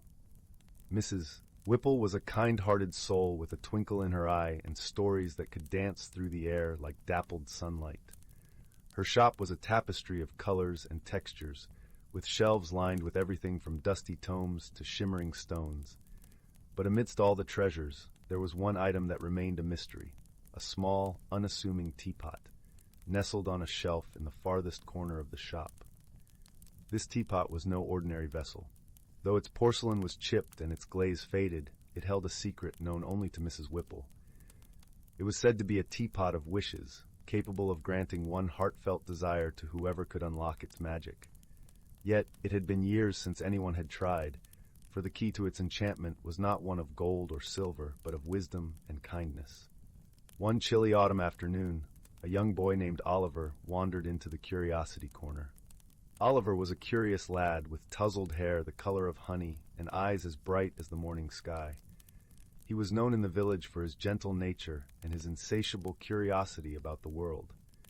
As Oliver browsed the shop, his gaze fell upon the unassuming teapot. Drawn to it by some invisible thread, he picked it up and cradled it in his hands. It felt warm, as if it had absorbed the light and laughter that filled the shop over the years. Mrs. Whipple, noticing his interest, approached with a kind smile. "Ah, you found my favorite piece," she said, her voice as soft as the rustle of leaves. "What makes it special?" Oliver asked, tracing the delicate patterns etched into the teapot's surface. "Ah, that's a tale for another day," she replied with a wink. "But I will tell you this, dear boy. This teapot holds a secret, a wish that can only be unlocked by a heart full of kindness and a mind open to the wisdom of the world." Intrigued, Oliver purchased the teapot and carried it home, his mind alight with possibilities. That evening, as twilight painted the village in hues of lavender and gold, Oliver sat by his bedroom window, the teapot beside him. He thought of all the wishes he could make, but none seemed quite right. His heart, however, whispered a different desire, a wish for understanding, for the wisdom to see the world through the eyes of others. With this thought, he whispered his wish into the teapot and soon drifted into a gentle sleep. The next morning, Oliver awoke to find the world transformed. As he stepped outside, he noticed things he had never seen before. The intricate patterns of frost on the window panes, the melodic chatter of birds conversing in the trees, and the subtle dance of shadows across the cobblestone streets. It was as if the world had opened up to him, revealing its hidden stories and secrets. Eager to explore this newfound perspective, Oliver ventured into the village. Along the way, he encountered a series of challenges that required more than just cleverness to overcome. First, he met an elderly man struggling to carry a basket of apples. Rather than simply offering to help, Oliver listened to the man's tales of his youth, discovering a wealth of wisdom in his stories.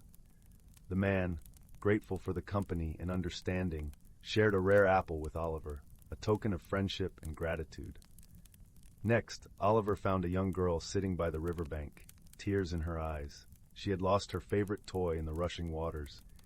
Instead of retrieving it himself, Oliver sat beside her, sharing stories of his own childhood mishaps, and together they crafted a plan to make a new toy, one that would hold even more cherished memories.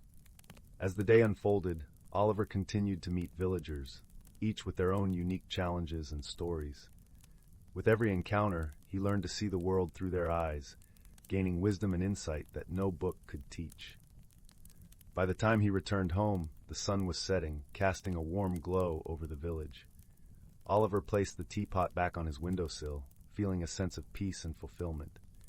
His wish had been granted, not by changing the world, but by changing his understanding of it. That night, as he lay in bed, Oliver realized that the true magic of the teapot was not in granting wishes, but in teaching him the value of empathy and the power of seeing the world through the eyes of others. With this newfound wisdom, he drifted into a deep, restful sleep, knowing that he was part of a world filled with stories waiting to be discovered.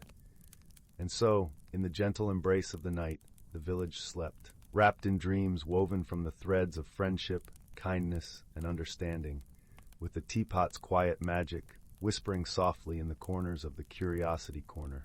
Story 21. Once upon a time, in a quaint village nestled among misty hills and dappled with the golden hues of autumn, there lived a gentle-hearted girl named Mira.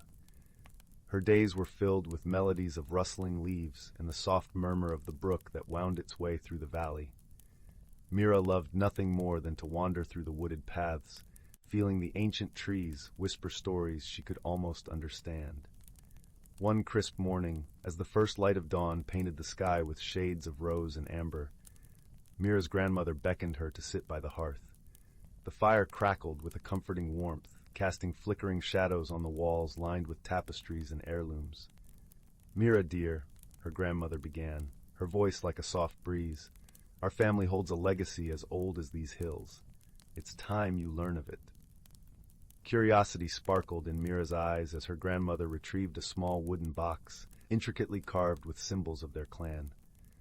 As the lid creaked open, a faint scent of lavender and cedar wafted out, and within lay a necklace, its pendant a smooth, luminous stone that seemed to pulse with an inner light. "This," her grandmother explained, "is the heartstone of our ancestors. It is said to hold the wisdom of the ages and the strength of our kin. You are its keeper now." Mira cradled the stone in her hand, feeling a gentle warmth spread through her fingers. "But what does it mean? How can I learn from it?" she asked, her voice barely a whisper. "Listen closely to the whispers of the brook and the rustle of the leaves, for they are the echoes of our past," her grandmother replied. "Seek the truth within, and let the heartstone guide you." Over the days that followed, Mira carried the necklace with her as she roamed the forest. She leaned against the sturdy trunks of oak trees and listened to the wind weave through their branches, as if it carried tales of old. She sat by the brook, dipping her fingers in its cool waters, and let its song seep into her soul. One twilight, as the stars began to twinkle above, Mira felt a gentle tug at her heart, leading her to a secluded glade she had never seen before. The air was sweet with the scent of wildflowers, and a soft glow emanated from the center of the clearing. There she found an ancient stone circle, etched with the same symbols as her family's heirloom. Mira sat within the circle, the heartstone resting against her chest, and closed her eyes. She felt a deep connection to the earth beneath her, as if the very soil sang the story of her ancestors. In her mind's eye, she saw glimpses of those who had come before, farmers, healers, and storytellers, each leaving their mark with love and wisdom. As she opened her eyes, a profound peace settled over her. She understood that her roots were intertwined with the land and its history, and that she was a part of something greater than herself. The Heartstone had not only revealed her heritage, but also taught her that she carried the strength and wisdom of her ancestors within her. When Mira returned to the village, her heart was light with newfound understanding. She shared stories of the past with her friends and family, weaving in the lessons she had learned. And as she did, she felt the bonds of her community grow stronger, as if the Heartstone's light had spread among them all.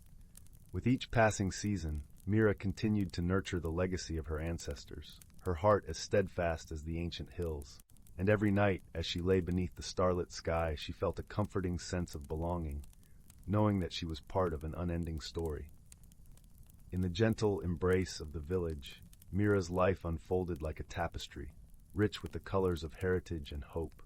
And so, the legacy of the Heartstone lived on, a shining beacon guiding her and those she loved through the tapestry of time. And so, dear listener, as you close your eyes and drift into slumber, may you too find the warmth of your roots and the light of belonging within your heart. Story 22. Once upon a time, in a quaint village nestled between the whispering woods and the gentle arms of rolling hills, there lived a young woman named Leora. She was known for her gentle spirit and kind heart, yet she harbored a deep-seated fear of change. The world around her seemed to shift with the seasons, yet Leora remained rooted in her routines, much like the ancient oak tree that stood at the edge of the village. Every morning, she would walk the same cobblestone path to the village bakery, where the warm, buttery scent of freshly baked bread enveloped her like a comforting embrace. Her days were spent in a small workshop where she wove colorful tapestries, her fingers dancing through threads of vibrant hues that told stories of the world beyond her village. Despite her creativity, Leora struggled to imagine herself beyond the confines of her familiar life. One autumn day, the village was abuzz with excitement about the arrival of a traveling fair. The air was crisp, and the leaves painted the world in shades of gold and crimson.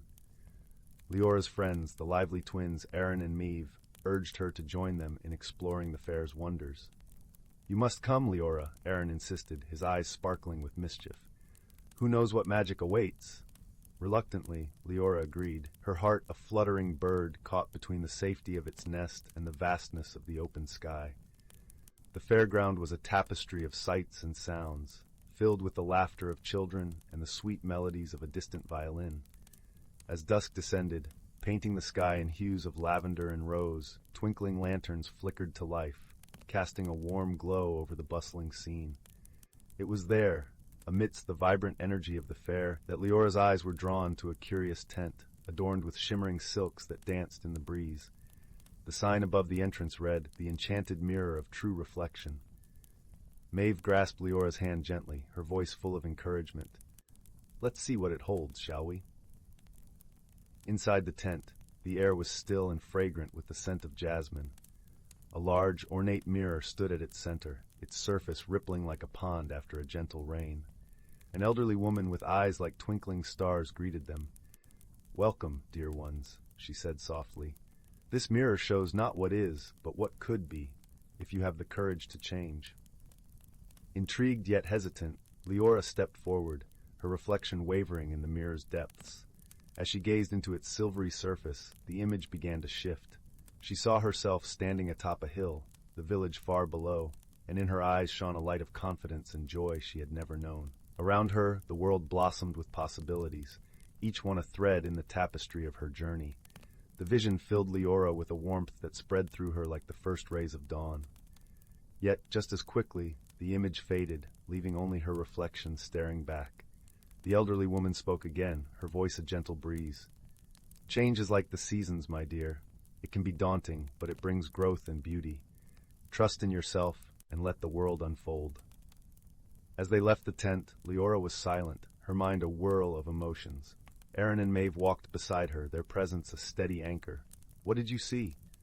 Maeve asked softly. Leora took a deep breath, the crisp night air filling her lungs. I saw a different version of myself, she replied, her voice tinged with wonder, one who embraced change and found happiness in it. Over the following weeks, the vision stayed with Leora, a gentle nudge urging her towards the unknown. With the support of her friends, she began to step beyond her comfort zone, little by little. She explored new paths through the woods, discovering hidden groves where the light danced through the leaves like golden rain. She wove new patterns into her tapestries, inspired by the world she was beginning to embrace. One chilly morning, as frost painted delicate patterns on her window, Leora awoke with a sense of purpose. She decided to climb the hill from her vision, to see the world from a new perspective. Aaron and Maeve joined her, their laughter a melody that warmed the crisp air. The climb was steep, but with each step, Leora felt a lightness in her heart. The path was lined with wildflowers, their petals kissed by the early morning sun. At the summit, the village lay below, a patchwork of familiar sights seen anew. Standing there with her friends by her side, Leora felt a profound sense of peace. She realized that change did not mean losing herself. It meant discovering new facets of who she could be. The fear that had once held her back began to melt away like snow in spring. As the sun rose higher, casting its golden light over the hills, Leora turned to her friends, gratitude shining in her eyes. "Thank you," she said, her voice strong and clear, "for believing in me, for helping me see the beauty in change." Aaron grinned, wrapping an arm around her shoulders. "We always knew you had it in you, Leora." Maeve nodded, her smile as bright as the sun. "And we'll always be here, no matter where your journey takes you." With a heart full of hope and a spirit unburdened, Leora gazed out at the horizon, where the sky kissed the earth in a promise of endless possibilities. She understood now that she was not alone on her journey of transformation. With the support of her friends and the magic of self-discovery, she was ready to embrace the world and all the wonders it held. And so, in the village by the whispering woods, where the seasons turned and life flowed like a gentle river, Leora found her place in the ever-changing tapestry of life. As the days turned into seasons and the years into memories, she embraced each new chapter with an open heart, knowing that every ending was but a new beginning. And thus, in the warmth of friendship and the magic of personal growth, Leora discovered the beauty of transformation, living her life as a testament to the power of embracing change. Story 23. In the heart of the whispering woods, where the trees seemed to hum gentle lullabies with the wind, nestled a quaint village named Elderglen. Elderglen was a place where magic was as common as the morning dew and as comforting as the golden glow of lanterns at dusk. The villagers lived harmoniously with the enchanted creatures of the forest, and each night they would gather around the great oak in the village square to share stories and songs. One autumn evening, as the leaves danced down in swirls of amber and crimson, a peculiar thing began to happen. The stars in the night sky started to twinkle in unfamiliar patterns. The villagers noticed that certain stars seemed to flicker and fade, while others grew brighter, forming shapes and symbols never seen before. The villagers, who were accustomed to the gentle predictability of their magical world, found this change both intriguing and puzzling. Among the villagers was a kind-hearted young girl named Leora, known for her keen eyes and even keener mind. Her auburn hair, woven with strands of starlight, shimmered in the moonlight as she gazed up at the celestial display. Leora had always felt a special connection to the stars, often imagining them as friends who whispered secrets from the universe above. Determined to unravel the mystery of the changing stars, Leora decided to seek the wisdom of the ancient sage, Elder Bramble, who lived in a cozy cottage at the edge of the forest. Elder Bramble was a gentle soul with eyes like pools of twilight and a voice as soft as the rustle of leaves. He had lived for many centuries, gathering knowledge and stories like treasures. and was always eager to share them with those who sought understanding. As Leora arrived at Elder Bramble's door, she was greeted by the warm, inviting aroma of chamomile tea and the soft glow of the hearth. The elder welcomed her with a smile, gesturing for her to sit by the fire. As Leora described the strange behavior of the stars, Elder Bramble listened intently, nodding thoughtfully. "It seems, my dear," he began, "that the stars are trying to tell us something. Sometimes, when the world is in need of a gentle reminder or a forgotten truth, the stars will rearrange themselves to offer guidance." But what could they be trying to say? Leora wondered aloud, her eyes wide with curiosity. To understand the stars, one must first listen with more than just their ears, Elder Bramble replied, his gaze drifting to the window where the night sky sparkled with mystery. "Perhaps a journey into the forest will unveil the answers you seek." Encouraged by the elder's words, Leora set out into the whispering woods, accompanied by her faithful friend, a small plump rabbit named Thistle. Thistle's fur was as soft as a cloud, and he had a knack for finding the most delightful hidden paths through the forest. As they ventured deeper into the woods, they were joined by the gentle glow of fireflies, who danced around them like tiny lanterns. The forest was alive with the soft sounds of nighttime, the hoot of an owl, the rustle of leaves underfoot, and the distant croak of frogs by the pond. As they walked, Leora noticed something unusual, a trail of shimmering silver dust that seemed to lead them deeper into the heart of the forest. She and Thistle followed the trail, their curiosity piqued by the strange, ethereal glow. The trail led them to a glade bathed in moonlight, where an ancient, gnarled tree stood tall, its branches reaching up towards the sky like the arms of a wise old sage. Nestled within the roots of the tree was a crystal-clear pool, reflecting the night sky above. The stars seemed to shimmer more brightly here, their reflections dancing on the surface of the water. As Leora peered into the pool, she saw not just the stars, but also visions of the village and its people, their worries and dreams mirrored in the water's depths. It was as if the pool held the heart of Elderglen within its shimmering embrace. Suddenly, a gentle voice spoke, carried on the breeze. "Welcome, seekers of the stars. I am Lirael, the spirit of the forest."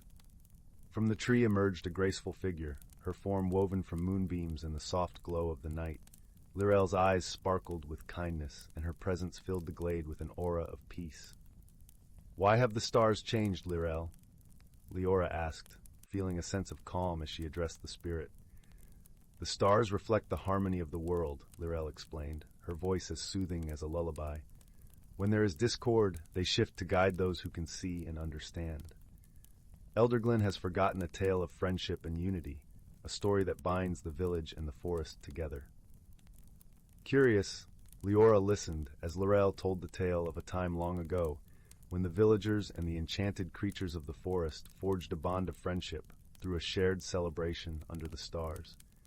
This bond was symbolized by a special constellation, which had been forgotten over the generations.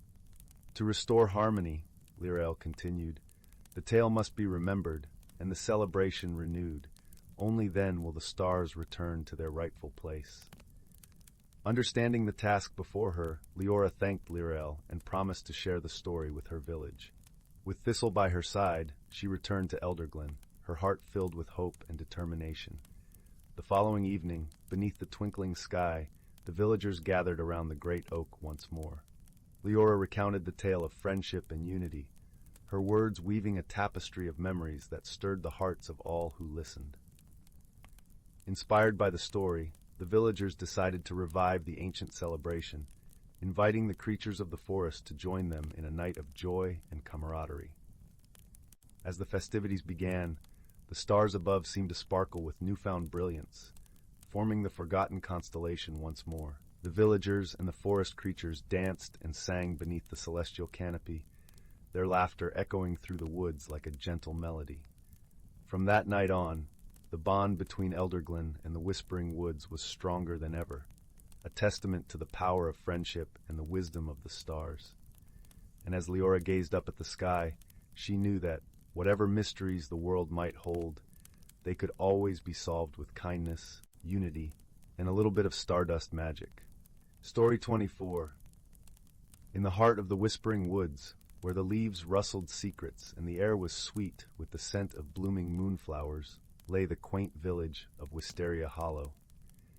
The village was known for its cobblestone paths lined with lanterns that glowed with a gentle amber light, and cottages with thatched roofs that seemed to huddle together like old friends, sharing tales by the fireside.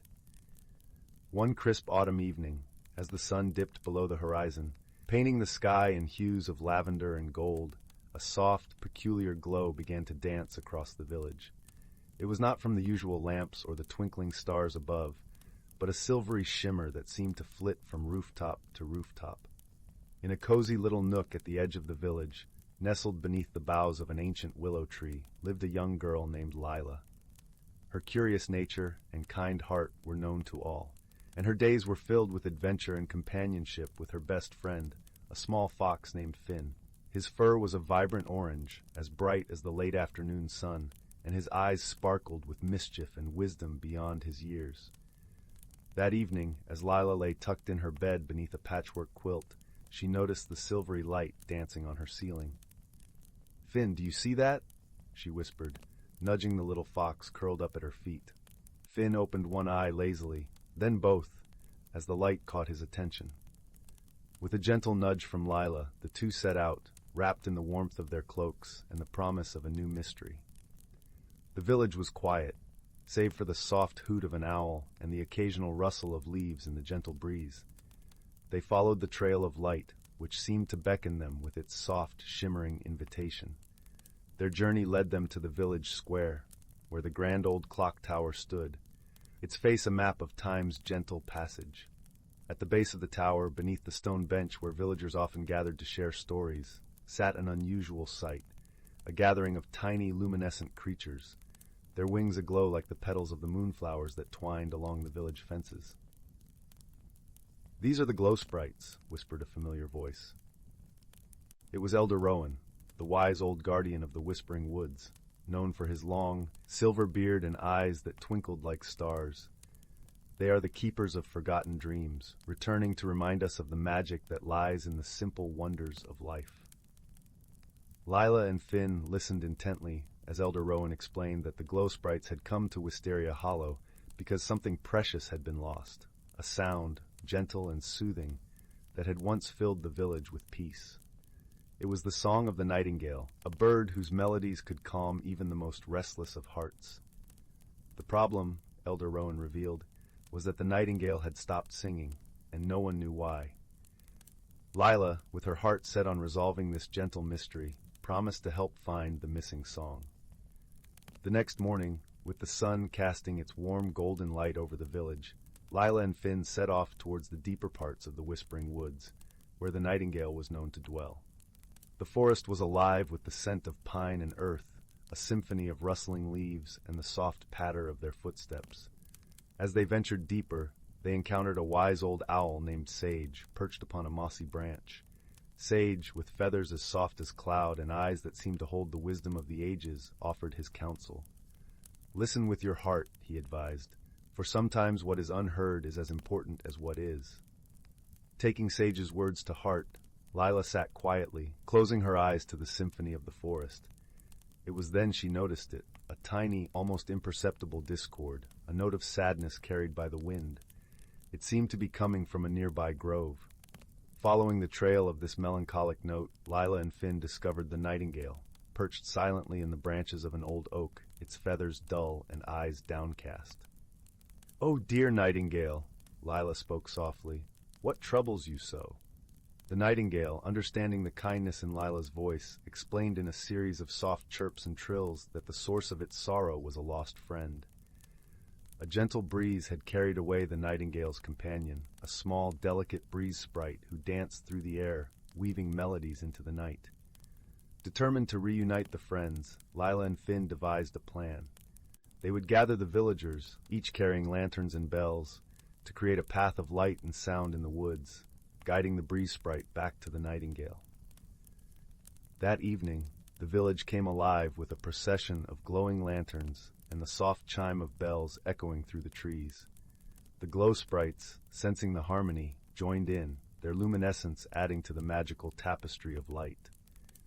As the procession wound its way through the forest, the gentle breeze carried the chiming melodies far and wide. Slowly but surely, the breeze sprite, drawn by the familiar sounds and lights of home, fluttered back to the grove where the nightingale waited.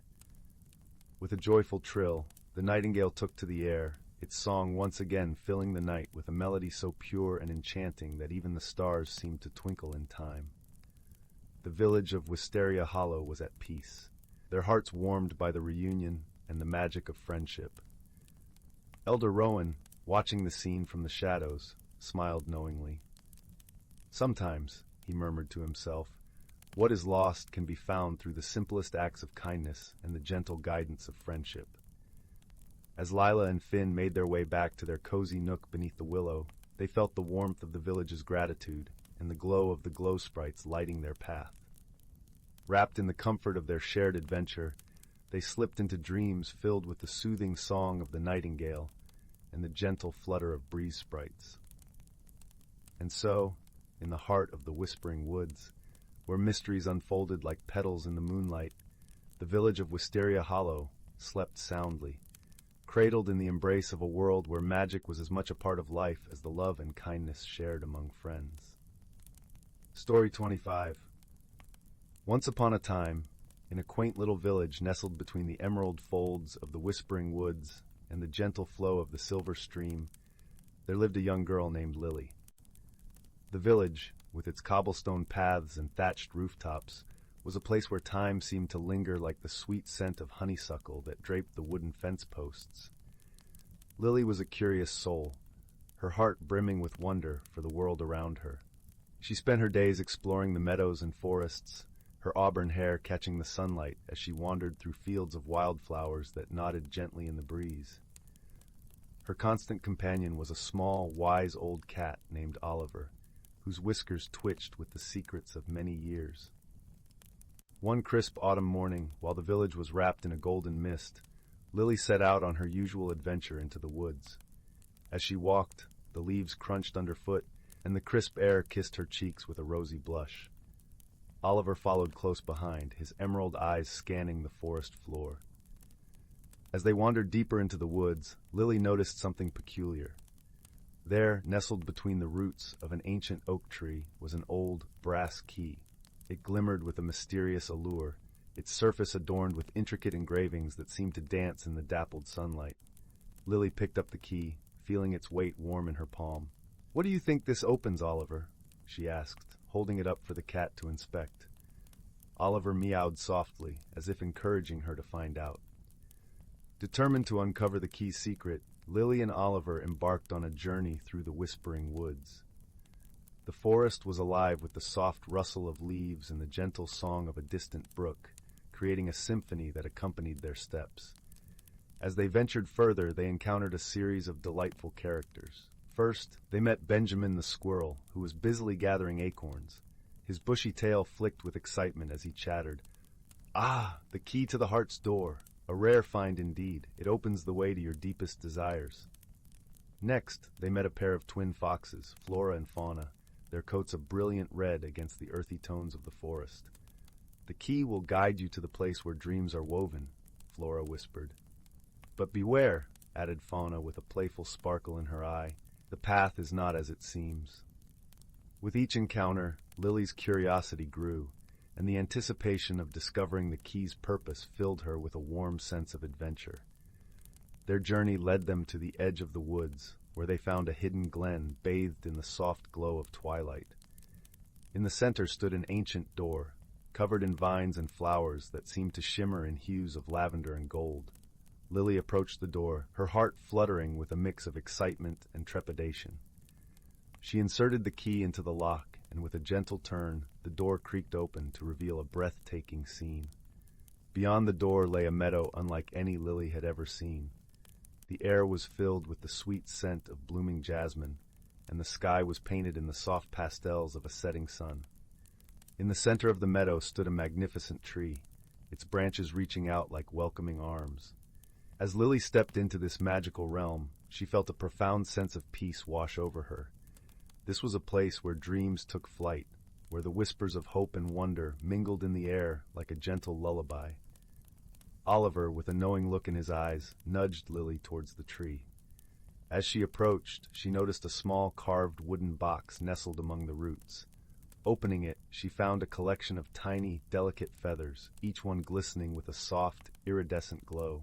It was then that Lily understood the true purpose of the key. It had led her to a place where she could reflect on her dreams and desires, a place where the heart spoke its truths in whispers only she could hear. With Oliver by her side, Lily sat beneath the tree, watching the colors of the sky blend into the deep blues of night. In that serene moment, she realized that the journey itself was the true treasure. It had taught her the value of patience, the strength in friendship, and the wisdom of listening to one's heart. As the stars began to twinkle in the velvet sky, Lily felt a gentle contentment settle over her. She knew that whatever lay ahead, she would face it with courage and kindness, guided by the lessons she had learned on this magical journey. And so, with a heart full of dreams and a spirit alight with wonder, Lily and Oliver made their way back home, the brass key safely tucked away as a reminder of the adventure that had changed them forever. In the warmth of her cozy little cottage, with Oliver curled up at her feet, Lily drifted into a peaceful sleep, her dreams filled with the gentle whispers of the whispering woods, carrying her into a world of endless possibilities. And thus, in the quiet embrace of night, the village lay still, cradled in the promise of dreams yet to come, under the watchful gaze of a sky full of stars. Story 26. Once upon a time, in a quaint village cradled between emerald hills and a serene, whispering river, lived a young girl named Anwen. The village, with its cobblestone streets and cozy thatched-roof cottages, was alive with the scent of wildflowers and the sound of laughter from its merry inhabitants. Anwen, however, found herself at odds with the very essence of her surroundings. She longed for change, yet feared it deeply, finding herself entangled in the tendrils of apprehension and uncertainty. Anwen was known for her gentle heart and kind spirit, attributes that endeared her to the villagers, yet she often felt overshadowed by a cloud of self-doubt. She would sit by the riverbank, her reflection rippling with the water's gentle dance, and ponder the possibilities of who she might become. The river, with its endless flow, seemed a mystery and a mirror to her inner turbulence. One evening, as the sun began to dip below the horizon, painting the sky with hues of amber and rose, Anwen encountered an unusual sight. A peculiar, iridescent butterfly fluttered before her, its wings shimmering with colors that seemed to change with every beat. It danced around her, leading her away from the familiar path, deeper into the heart of the forest. Intrigued and feeling an inexplicable pull, Anwen followed the butterfly into the woods. The forest, usually filled with the chatter of birds and the rustle of leaves, seemed to hold its breath in anticipation. She soon found herself in a clearing bathed in moonlight, where ancient trees stood as silent sentinels around a small, glistening pond. The air was cool and fragrant with the scent of pine and fresh earth. In the center of the pond stood a majestic willow tree, its branches draped like an emerald curtain, dipping gently into the water. Anwen approached, her footsteps soft against the mossy ground. As she neared, a gentle voice seemed to emanate from the tree itself, a voice that was both soothing and wise. "Welcome, dear one," the voice whispered, echoing softly through the clearing. Anwen looked around, wondering if perhaps her imagination was playing tricks on her. The butterfly alighted on her shoulder, its presence both comforting and encouraging. "I see you carry the weight of doubt and fear," the willow continued, its voice like the rustle of leaves in a gentle breeze. "But know that change is the river's gift, and like the river, you too can flow and transform." Anwen listened, her heart fluttering like the wings of the butterfly. "But what if I am not ready? What if I lose myself in the process?" she asked, her voice a mere whisper against the night. The willow's branches swayed, sending ripples across the pond. To change is not to lose oneself, but to discover the facets that lie hidden. Just as the river carves new paths, so too can you find strength in transformation. Trust the journey, and you will find your true self. As Anwen absorbed the willow's words, she felt a warmth spreading through her, dispelling the shadows of doubt. The butterfly, with its luminescent wings, took flight once more, circling above her head. Anwen watched its dance, feeling a newfound sense of peace and possibility. Returning to the village, Anwen carried with her the magic of the forest and the wisdom of the willow. She began to embrace change, little by little, no longer fearing the unknown. With each passing day, she discovered new strengths within herself: courage, resilience, and a boundless capacity for kindness. Her transformation did not go unnoticed. The villagers, inspired by Anwen's journey, found courage to pursue their own dreams and aspirations. Together, they wove a tapestry of support and friendship, each thread stronger for the connections they formed. Anwen's closest friends, a merry group of fellow dreamers, stood by her side, offering encouragement and laughter.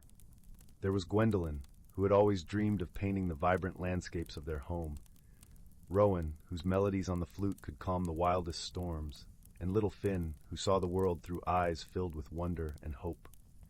One day, as they gathered by the river, Gwendolyn spoke, her eyes reflecting the glow of the setting sun.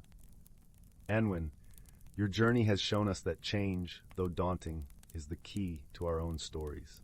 You've taught us the beauty in growth and the power of embracing who we are meant to be." Rowan nodded, his flute resting gently in his lap. "Your courage has been a melody that echoes in our hearts, reminding us to find our own songs." Finn, with his boundless enthusiasm, added, "And you've shown us that magic is everywhere, waiting to be discovered." Anwen smiled, her heart full and content. She had learned that the path to personal growth was not one she walked alone. With each step, she was supported by the love and friendship of those around her, and by the magic that dwelled in the world. As the seasons turned, Anwen found herself blossoming like the wildflowers in spring. She learned to trust her instincts, to embrace the unknown with open arms, and to cherish the journey as much as the destination. Her life, once overshadowed by doubt, now shimmered with the vibrant hues of possibility. And so, in the tranquil village nestled between hills and river, Anwen's story became one of transformation and discovery. Her gentle heart and unwavering spirit were a testament to the power of change, and her tale a beacon of hope for all who dared to dream. As the years passed, Anwen would often return to the forest clearing, where the willow tree stood watch over the pond.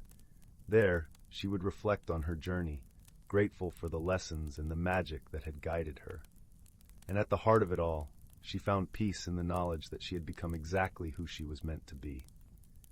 In the end, Anwen's story was one of gentle magic and quiet wonder, a reminder that within each of us lies the power to transform and the courage to embrace the unknown. And as the stars shimmered in the night sky, the village slumbered in contentment, knowing that their lives, like Anwen's, were woven with the threads of love, friendship, and endless possibility. And so, dear listener, as you drift into slumber, may you carry with you the warmth of Anwen's journey, and know that within your own heart lies the magic to transform and the courage to embrace whatever dreams may come.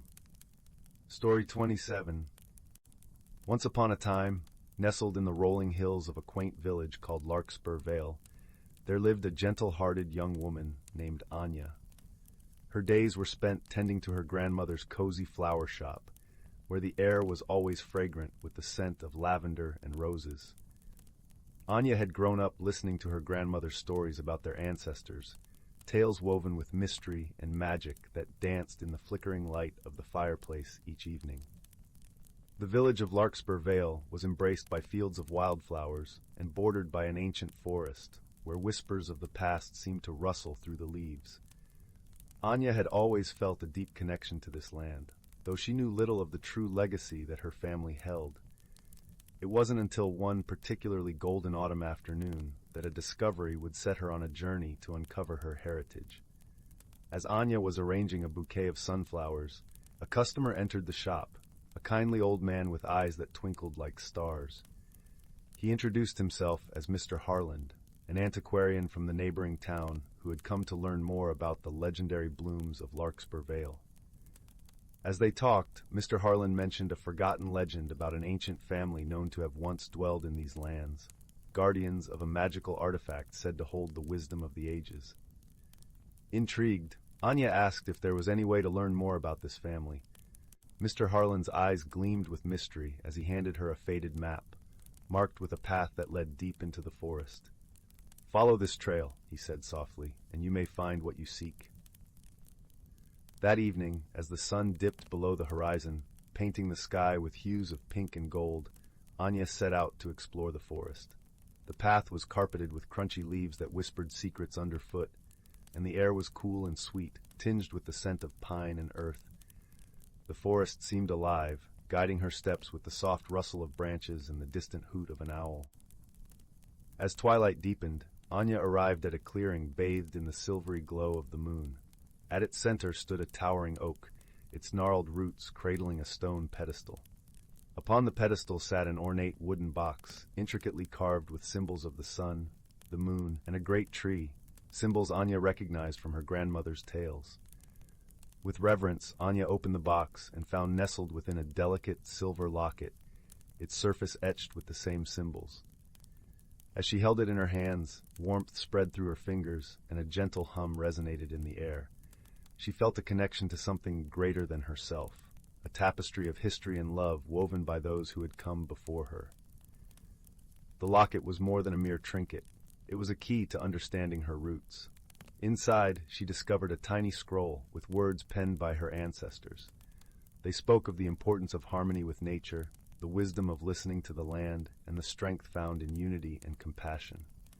As she read, Anya felt a profound sense of belonging, as if she were part of a story much older and richer than she had ever imagined. The teachings of the past resonated deeply within her, reminding her that true strength lies not in power or possession, but in kindness and connection. With the locket safely around her neck, Anya returned to the village, her heart full of gratitude and peace. She shared her discovery with her grandmother, who smiled warmly, her eyes glistening with unshed tears. "My dear Anya," her grandmother whispered, "you have found the heart of our legacy. Remember that this knowledge is a gift, to be cherished and shared." From that day forward, Anya's life was forever enriched by the lessons of her ancestors. She tended to her garden with a newfound love, nurturing the flowers that bloomed with the wisdom of the ages. And as she walked through the village, she carried with her the warmth of belonging, knowing that she was part of a story that spanned generations. As the seasons turned and the years passed, Anya became a storyteller in her own right, sharing the tales of her heritage with those around her. Her gentle spirit and kind heart touched the lives of everyone she met, much like the magical locket she wore, a symbol of the legacy she had embraced. And so, under the starlit skies and the watchful gaze of the ancient oak, Anya's story became woven into the very fabric of Larkspur Vale, a testament to the enduring power of love, wisdom, and the bonds of family. As you drift into slumber, dear listener, may you carry with you the warmth of Anya's journey, the gentle rustle of the forest leaves, and the comforting glow of the moonlit clearing. Rest well, and dream of the legacies that await to be uncovered in the stories yet to be told. Story 28. Once upon a time, in a quaint village nestled between rolling hills and shimmering, dew-kissed meadows, there lived a young woman named Leela. Her home stood at the edge of a tranquil forest, where the whisper of the wind through the ancient oaks carried stories of old, and the soft murmur of the brook sang lullabies to the moonlit skies. Leela had always felt a gentle tug at her heart, a yearning to uncover the stories hidden in the roots of her family tree. Her grandmother, a wise woman with silvery hair like starlit spider silk, often spoke of their lineage with reverence. She told tales of ancestors who were keepers of an ancient tradition, one that danced between the realms of the seen and unseen. But over time, the particulars had faded like mist in the morning sun, leaving only echoes of a legacy waiting to be rediscovered. One crisp autumn morning, as pale sunlight filtered through the amber leaves, Leela ventured into the attic of her home. It was a place she had seldom explored, with its dust-laden beams and the scent of time that lingered in the air. There, amid forgotten treasures and memories sealed in cobwebs, she stumbled upon a weathered chest. Its surface was adorned with intricate carvings of vines and stars, symbols that whispered of forgotten tales. With a heart pounding in her chest, Leela opened the chest, releasing a soft sigh of ancient air. Inside, she found a collection of artifacts. a delicate silver pendant shaped like a crescent moon, a bundle of parchment with faded ink, and a small, ornate key. As her fingers brushed against the pendant, a warmth spread through her, as if the pendant recognized her touch and welcomed her as its guardian. That night, under a sky sprinkled with diamond-like stars, Lila sat by the fireplace, the pendant resting against her heart. Her grandmother joined her, her eyes twinkling with the light of 1,000 stories. As the fire crackled and popped, Lila shared her discovery, the pendant, the parchments, and the key, seeking her grandmother's wisdom. "This pendant," her grandmother began, her voice as gentle as the rustle of autumn leaves, "is a symbol of our heritage. Our ancestors were not just keepers of knowledge. They were guardians of harmony between the earth and the skies. This crescent moon represents balance and the unity of opposites." Lila listened, her soul stirring with a newfound connection to the past. Her grandmother continued, explaining that the parchments contained stories and lessons, teachings that were passed down through generations, guiding them to live in harmony with nature and each other. The key, she revealed, was said to unlock a sacred grove deep within the forest, a place where the veil between worlds was thin, and the true essence of their heritage could be felt. Driven by curiosity and a sense of destiny, Lila decided to seek the grove. As dawn painted the sky in hues of rose and gold, she embarked on her journey, the pendant gleaming against her chest like a beacon. The forest welcomed her with open arms, each step cushioned by a carpet of fallen leaves, the air filled with the earthy scent of moss and pine. Guided by intuition and the stories her grandmother had shared, Lila found herself at the heart of the forest. There, hidden beneath a canopy of evergreen boughs, stood an ancient stone archway. Vines intertwined with its weathered stones, and in the center a small lock awaited the key she carried. With a steady hand, Lila inserted the key, turning it with a quiet click. As the lock released, a gentle light enveloped her, and she stepped through the archway into the sacred grove. It was a place of ethereal beauty, where sunlight filtered through the leaves like liquid gold, and a stream whispered secrets as it meandered through the grove. In the center stood a stone altar, upon which lay a book bound in soft leather. Lila approached it with reverence, opening its pages to find the stories of her ancestors inscribed in flowing script. As she read, the lessons of the past unfurled like petals, revealing truths about unity, kindness, and the interconnectedness of all things. With each page, Lila felt the teachings of her lineage come alive within her. She understood that the legacy she had inherited was not just a collection of stories, but a living tradition, one that called for compassion, understanding, and wisdom in the face of life's challenges. As the sun dipped below the horizon, painting the sky in shades of twilight, Lila made her way back home. She carried with her not only the physical artifacts of her heritage, but also a profound sense of belonging and purpose. The grove had reminded her that she was part of something greater, a lineage that stretched back through the annals of time, connecting her to the very heartbeat of the earth. In the days that followed, Lila wove the teachings of her ancestors into her daily life, sharing stories and wisdom with those around her. She became a beacon of light and kindness in her village, and in doing so, honored the legacy she had uncovered. And so, under the watchful gaze of the moon and stars, Lila's story became a part of the tapestry of time, a gentle reminder that our roots, though sometimes hidden, hold the power to guide us toward understanding and harmony, both with ourselves and the world around us. As the seasons turned and the years passed, Lila's heart remained ever connected to the sacred grove, a place of magic and memory, forever entwined with her soul. Story 29. In the vast expanse of the galaxy, where stars gleamed like scattered diamonds on a velvet blanket, there existed a quaint and peaceful planet known as Luminara. It was a world bathed in a gentle silvery glow, where the grass shimmered with opalescent hues and the air carried a melody of soft whispers. On this planet lived a people known as the Luminarans, beings of light with skin that glowed softly like moonlit water. One Luminarian, named Zephyr, was known for his curiosity. His eyes, deep pools of silver, sparkled with an insatiable desire to explore. He often ventured beyond the familiar comforts of his luminous home, gazing out at the stars and dreaming of the worlds that lay beyond. One evening, as the twin moons of Luminara cast a soothing light over the landscape, a peculiar event unfolded. From the sky, a shimmering, silvery craft descended, landing gently amidst the radiant fields. From within emerged a being unlike any Zephyr had ever seen. She was from the planet Terralon, a world of lush forests and towering mountains. Her name was Ori, and she was a Terralian, her skin a warm, earthy hue, adorned with intricate patterns that seemed to shift and change with her emotions.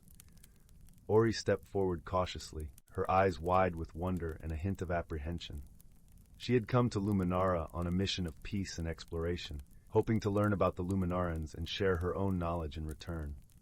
Zephyr, ever eager to welcome visitors, approached with a warm, reassuring glow. "Greetings," he said, his voice as gentle as the breeze. "Welcome to Luminara." Ori smiled, her expression softening as she took in the beauty of the land around her.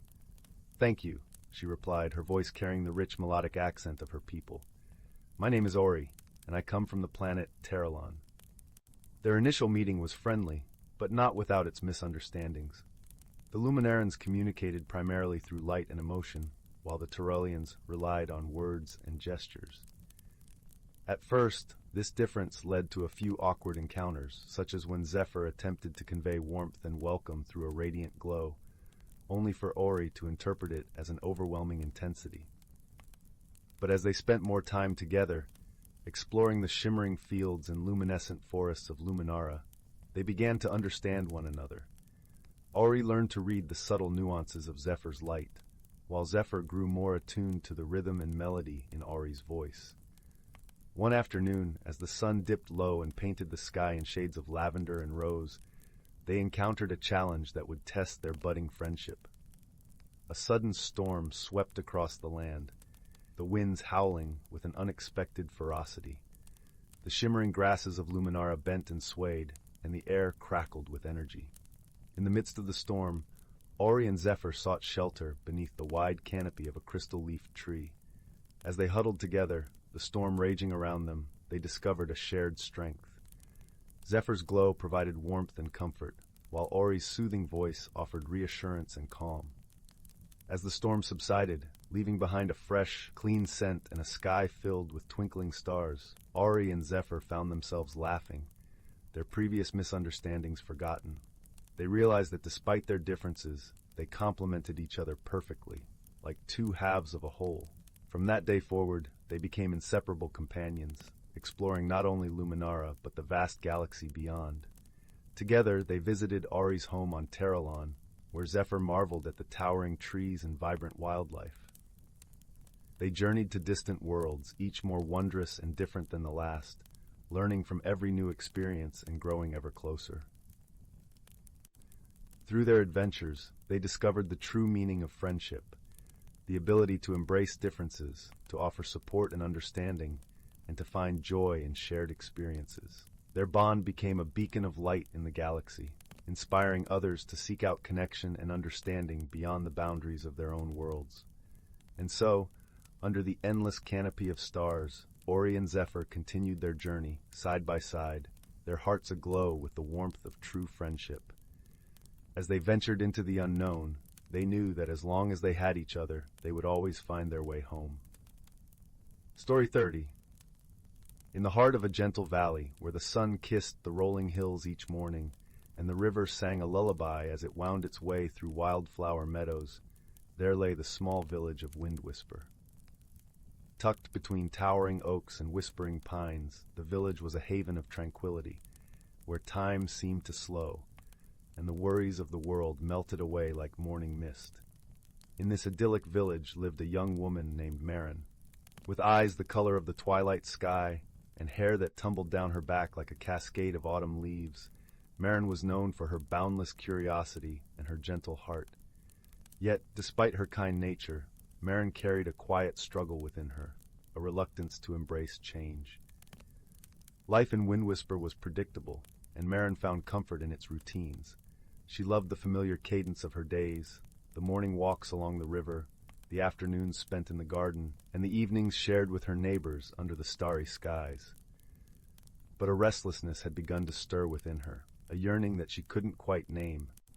It was as if her heart was a bird, fluttering against the confines of its cage, eager to soar into the unknown. One crisp autumn morning, as the first whispers of the season's chill nipped at her cheeks, Marin decided to explore the edge of the Whispering Woods, a place where few villagers ventured. The forest was said to be enchanted, a realm where magic lingered in the air like the scent of pine and earth after rain. With each step she took beneath the canopy of golden leaves, Marin felt a growing sense of anticipation, as if the forest itself was holding its breath, waiting for something to unfold. As she wandered deeper into the woods, Marin came upon a clearing bathed in dappled sunlight. In the center stood an ancient tree, its trunk twisted and gnarled, its branches spreading wide like a guardian of secrets. At the base of the tree lay a small shimmering pool, its surface as smooth as glass and reflecting the sky above. Drawn to the pool, Marin knelt at its edge and peered into its depths. The water seemed to shimmer with an inner light, and as she gazed into it, she felt a gentle tug at her heart, a whisper of magic, inviting her to look beyond her reflection. In that moment, the air around her shimmered with a soft, golden light, and from the branches of the ancient tree, a voice as warm as honey and as soft as the rustle of leaves drifted down to her. "Do not fear change, dear one," the voice said, "for in change lies the seed of growth, and in growth the blossoming of your true self." Startled, Marin looked up to see a small, luminous creature perched among the branches, a sprite, with wings as delicate as gossamer and eyes that twinkled like stars. The sprite's presence filled the clearing with a sense of calm and reassurance, and Marin felt her apprehension begin to melt away. The sprite introduced herself as Lyra, a guardian of the forest, and she spoke of the magic that flowed through the woods, a magic that mirrored the transformations within the heart. Lyra explained that the forest had sensed Marin's inner struggle and had drawn her here to help her embrace the changes she feared. "You see," Lyra continued, "the forest thrives because it changes with the seasons. It knows that to grow, it must shed the old and welcome the new, and so it is with our hearts." Though Marin listened intently, her uncertainty lingered. The sprite, sensing her hesitance, offered to guide her on a journey through the forest, a journey that would reveal the beauty of transformation. Together, they set off through the woods, with Lyra flitting ahead, her laughter like the tinkling of bells. As they walked, Marin began to notice the subtle changes in the forest, the way the leaves turned from vibrant green to shades of amber and gold, the way the air grew crisper and carried the scent of earth and moss. Along the way, they encountered other creatures of the forest, a family of deer grazing in a sun-dappled glen, a group of rabbits hopping through the underbrush, and a wise old owl perched high in a tree, its eyes watching over them with a knowing gaze. Each creature, in its own way, embodied the cycles of life, the ever-turning wheel of birth, growth, decay, and renewal. As the sun began to dip below the horizon, painting the sky in hues of pink and lavender, Lyra led Marin to a hidden glade, where the air was thick with the scent of honeysuckle and the sound of a gentle breeze rustling through the leaves. In the center of the glade stood a circle of stones, ancient and weathered, their surfaces etched with runes that glowed softly in the dusk. "This is a place of transformation," Lyra said, her voice a gentle melody. "Here, you can release your fears and welcome the changes that await you." Marin stepped into the circle, her heart pounding with a mixture of fear and excitement. As she stood among the stones, the runes began to glow brighter, and she felt a warmth spread through her, as if the forest itself was wrapping her in an embrace. With Lyra's gentle encouragement, Marin closed her eyes and took a deep breath, allowing the magic of the forest to fill her. In that moment, she understood that change was not something to be feared, but a gift, a chance to grow, to learn, and to become more fully herself. As the last light of day faded and the stars began to twinkle overhead, Marin opened her eyes, feeling lighter, freer, and more alive than she had ever felt before. She turned to Lyra, her heart brimming with gratitude. "Thank you," Marin said, her voice a soft whisper. "I understand now." The sprite smiled, her eyes shining with the light of 1,000 stars. "Remember, dear one, that you are never alone. The forest and all its magic will always be with you, guiding you on your journey." With that, Lyra fluttered her wings and rose into the air, her laughter echoing through the trees like a song of hope and renewal. Marin watched her disappear into the night, her heart full of peace and promise. As she made her way back to the village, the moon casting a silver path before her, Marin felt the weight of her fears lift away, replaced by a quiet confidence and a newfound sense of wonder. She knew that change was a part of life, a part of herself, and she welcomed it with open arms. Back in Windwhisper, as the village lay wrapped in the gentle embrace of night, Marin settled into her bed, her heart full and her spirit light. As she drifted into dreams, she knew that whatever the future held, she would face it with courage and grace, for she had discovered the magic within her, a magic as timeless and beautiful as the forest itself. And so, in the heart of the valley, where the river sang and the stars danced in the night sky, Marin found her place in the ever-changing world, confident in the knowledge that she was exactly where she was meant to be. Story 31. In the heart of a sprawling forest, where the trees grew so tall their tops seemed to brush against the sky, lay a small village called Willow Hollow. This village was known far and wide for its breathtaking beauty, nestled amidst meandering streams and flower-strewn meadows that danced with the colors of each season. Yet, what truly set Willow Hollow apart was a secret known only to its inhabitants, a hidden world that lay just beyond the veil of the ordinary. At the center of this village lived a young girl named Leora, whose heart was as bright as the morning sun and whose spirit was as gentle as the whispering winds. Leora had a peculiar gift. She could hear the songs of the forest. To others, the rustling leaves and babbling brooks were merely sounds of nature, but to Leora, they were melodies, each note telling stories of ages past and dreams yet to be. One crisp autumn morning, as the leaves painted themselves in hues of amber and gold, Leora set out on her daily walk through the woods.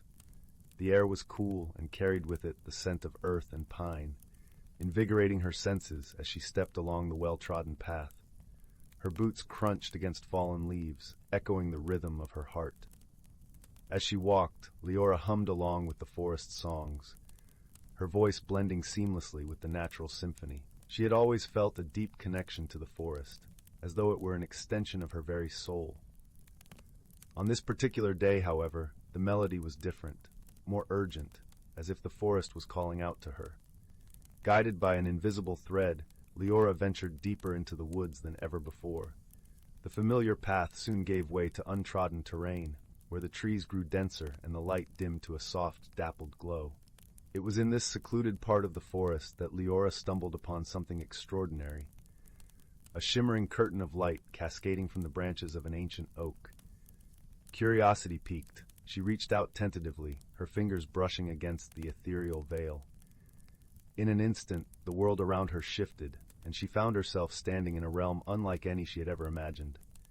The air sparkled with luminescent hues, and the forest seemed to hum with an otherworldly energy. This was the hidden world of Willow Hollow, a place where magic thrived and dreams took flight. Leora marveled at the sight before her, her eyes wide with wonder. Here, the trees bore fruit that glowed like lanterns, and streams of liquid light flowed through the landscape, casting playful shadows. Creatures both familiar and fantastical roamed freely, their eyes twinkling with the wisdom of ages. As she wandered through this enchanted realm, Leora's heart swelled with a sense of belonging, as if she had finally found the missing piece of her soul. Yet she knew that she could not stay here forever. The forest, with its gentle songs and hidden secrets, had called her for a reason, and she was determined to uncover it.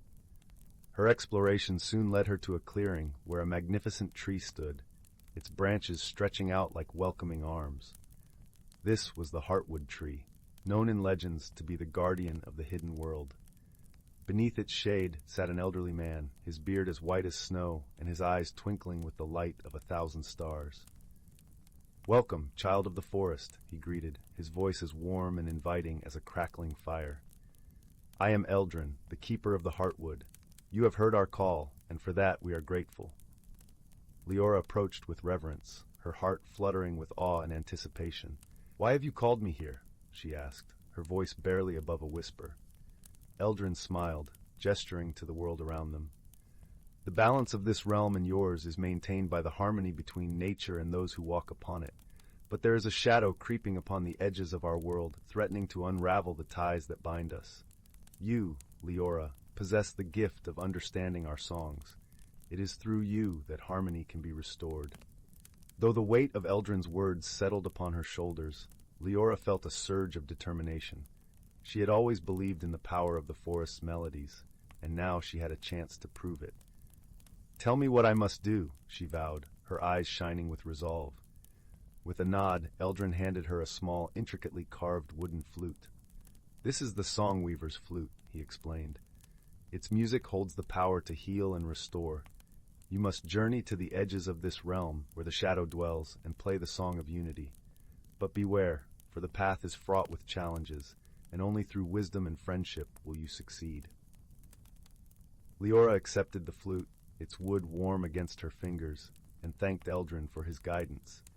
As she turned to leave, she noticed a pair of eyes watching her from the underbrush, a squirrel with fur as red as autumn leaves and eyes full of mischief and curiosity.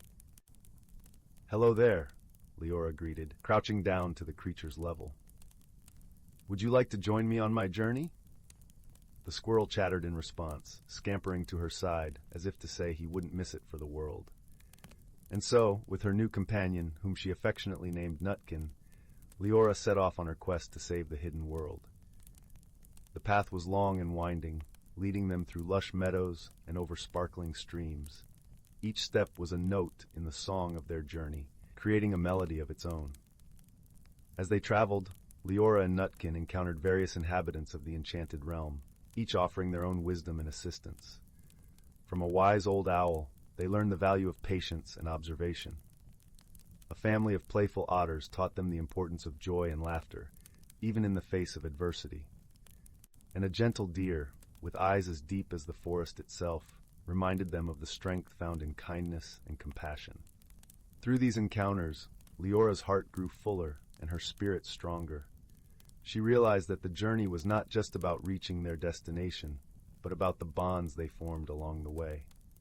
Finally, after days of travel, they arrived at the edge of the hidden world, where the shadow loomed like a storm cloud, darkening the vibrant landscape.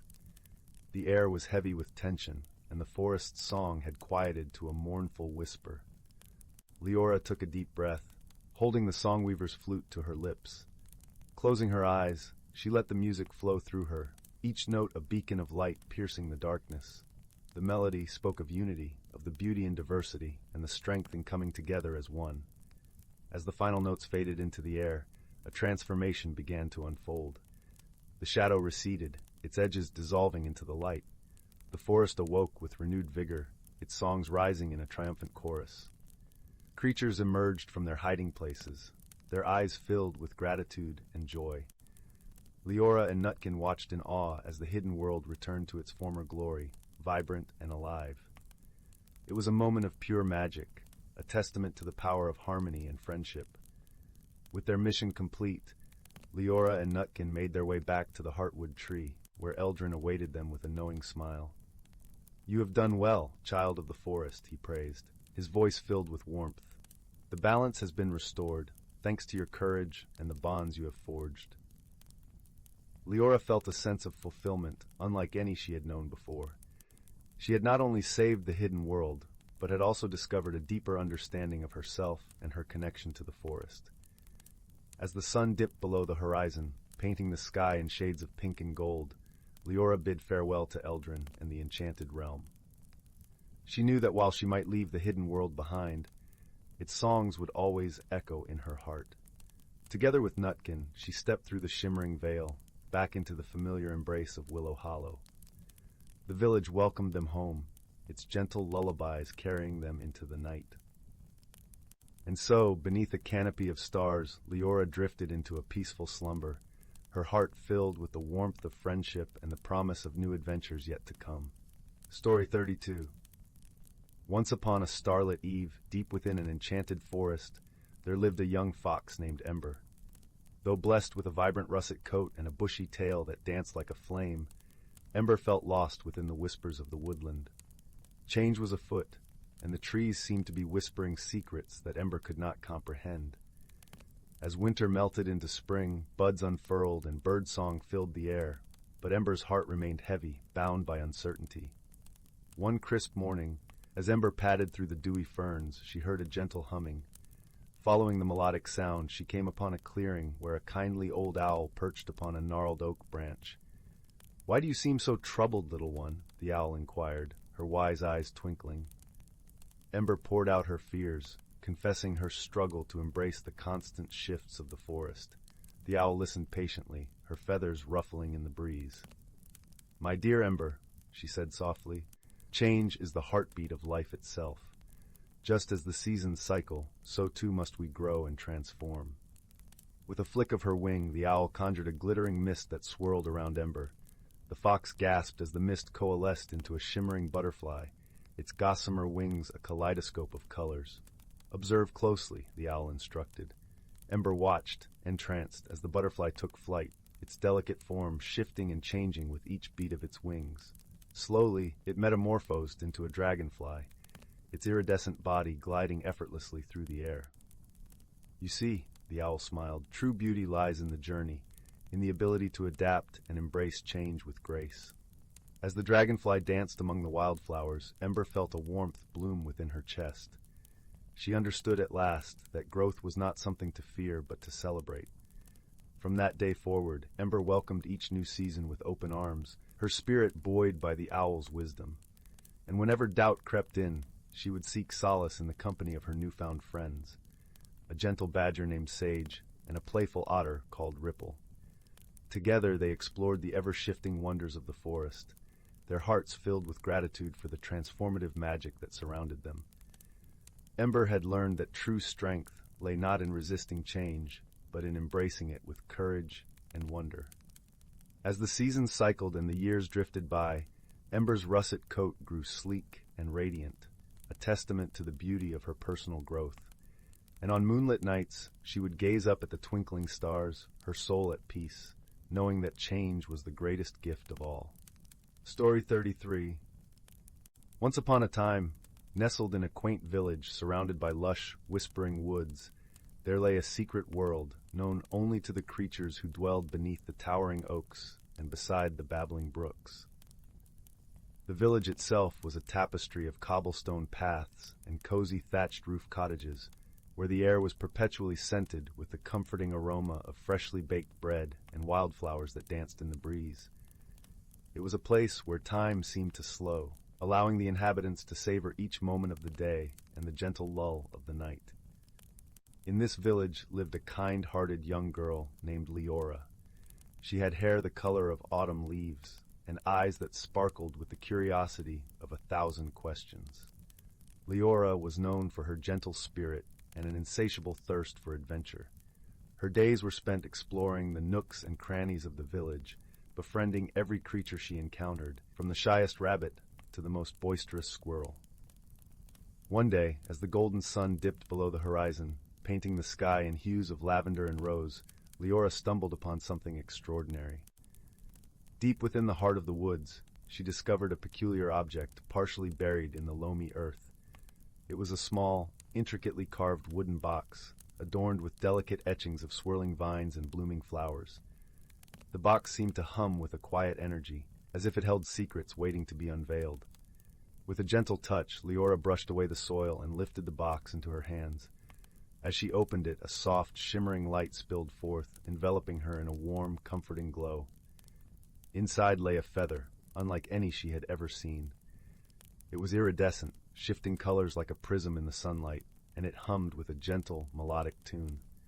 Intrigued and enchanted, Leora took the feather back to her home, where she sat before the crackling fire, pondering its origin and purpose. She felt an inexplicable connection to the feather, as if it spoke to a part of her soul she had yet to understand. That night, as she drifted into a peaceful slumber, the feather's song whispered in her dreams, weaving tales of a hidden world beyond the veil of the ordinary. The following morning, Leora awoke with a sense of purpose. She knew she must uncover the mystery of the feather and the world it hinted at. With the feather tucked safely in her pocket, she set out on a journey beyond the familiar confines of her village, into the depths of the enchanted woods. The forest was alive with the sounds of nature's symphony, birds chirping in harmonious melodies, leaves rustling gently in the breeze, and the distant chorus of a bubbling stream. As Leora ventured deeper, she noticed the colors around her growing more vibrant, the air tingling with an otherworldly magic. It was as if the feather had opened her eyes to a hidden realm, one that lay just beneath the surface of the world she knew. Her path led her to a glade bathed in dappled sunlight, where a gentle waterfall cascaded over moss-covered rocks. There she met a curious creature, unlike any she had encountered before. It was a small, fox-like being with soft, golden fur and eyes that twinkled with wisdom beyond its years. The creature introduced itself as Fen, the guardian of the forest's secrets. Fen explained that the feather was a gift from the celestial aviary, a mystical haven where magical birds soared through the skies, each feather imbued with a unique power. The feather Leora had found possessed the ability to reveal hidden truths and guide those with pure hearts toward their destiny. With Fen as her guide, Leora embarked on a journey through the hidden world, discovering wonders beyond her wildest dreams. They traversed sparkling meadows where flowers sang lullabies, crossed bridges woven from moonlight, and scaled mountains that touched the heavens. Throughout their journey, Leora learned valuable lessons about friendship, courage, and the importance of listening to the whispers of the heart. She discovered that true strength lay not in physical prowess, but in the kindness and compassion she extended to others. As she navigated the challenges of the hidden world, she found her own inner light growing brighter, illuminating the path ahead. In their travels, Leora and Fen encountered an array of enchanting creatures, each with their own stories to tell.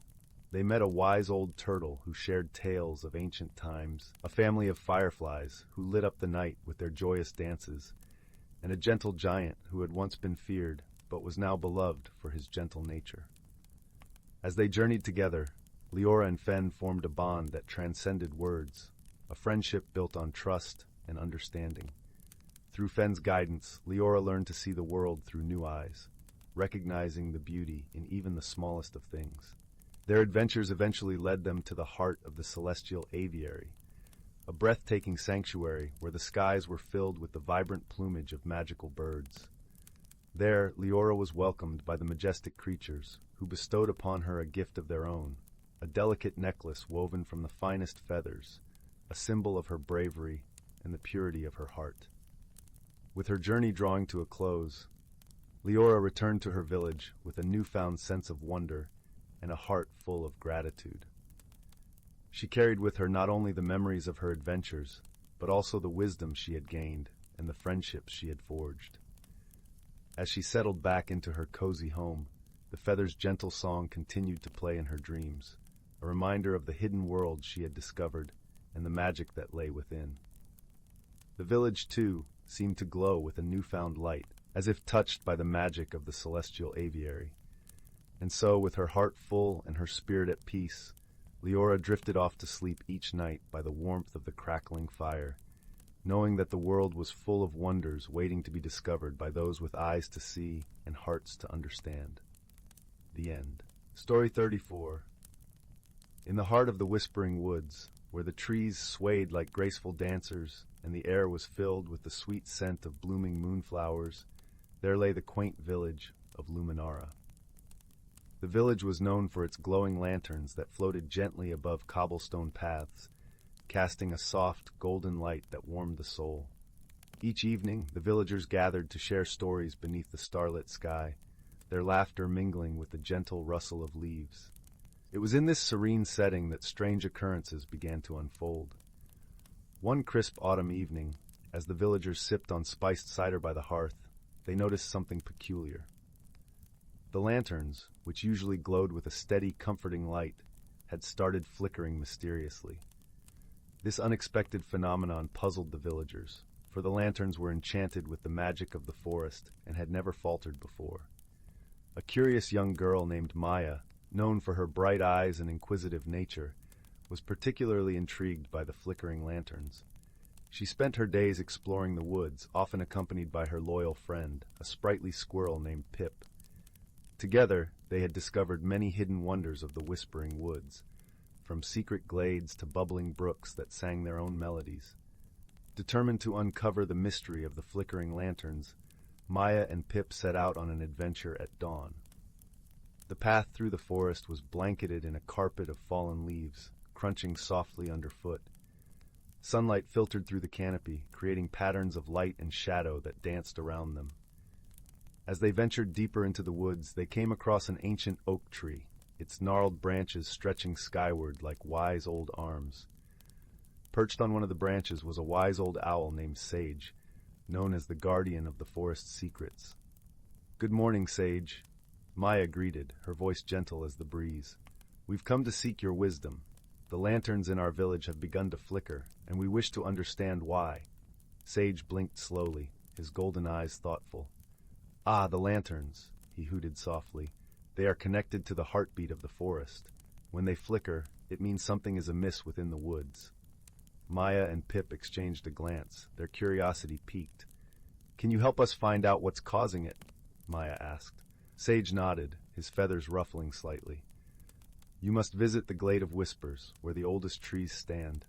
Listen to their stories, for they hold the answers you seek."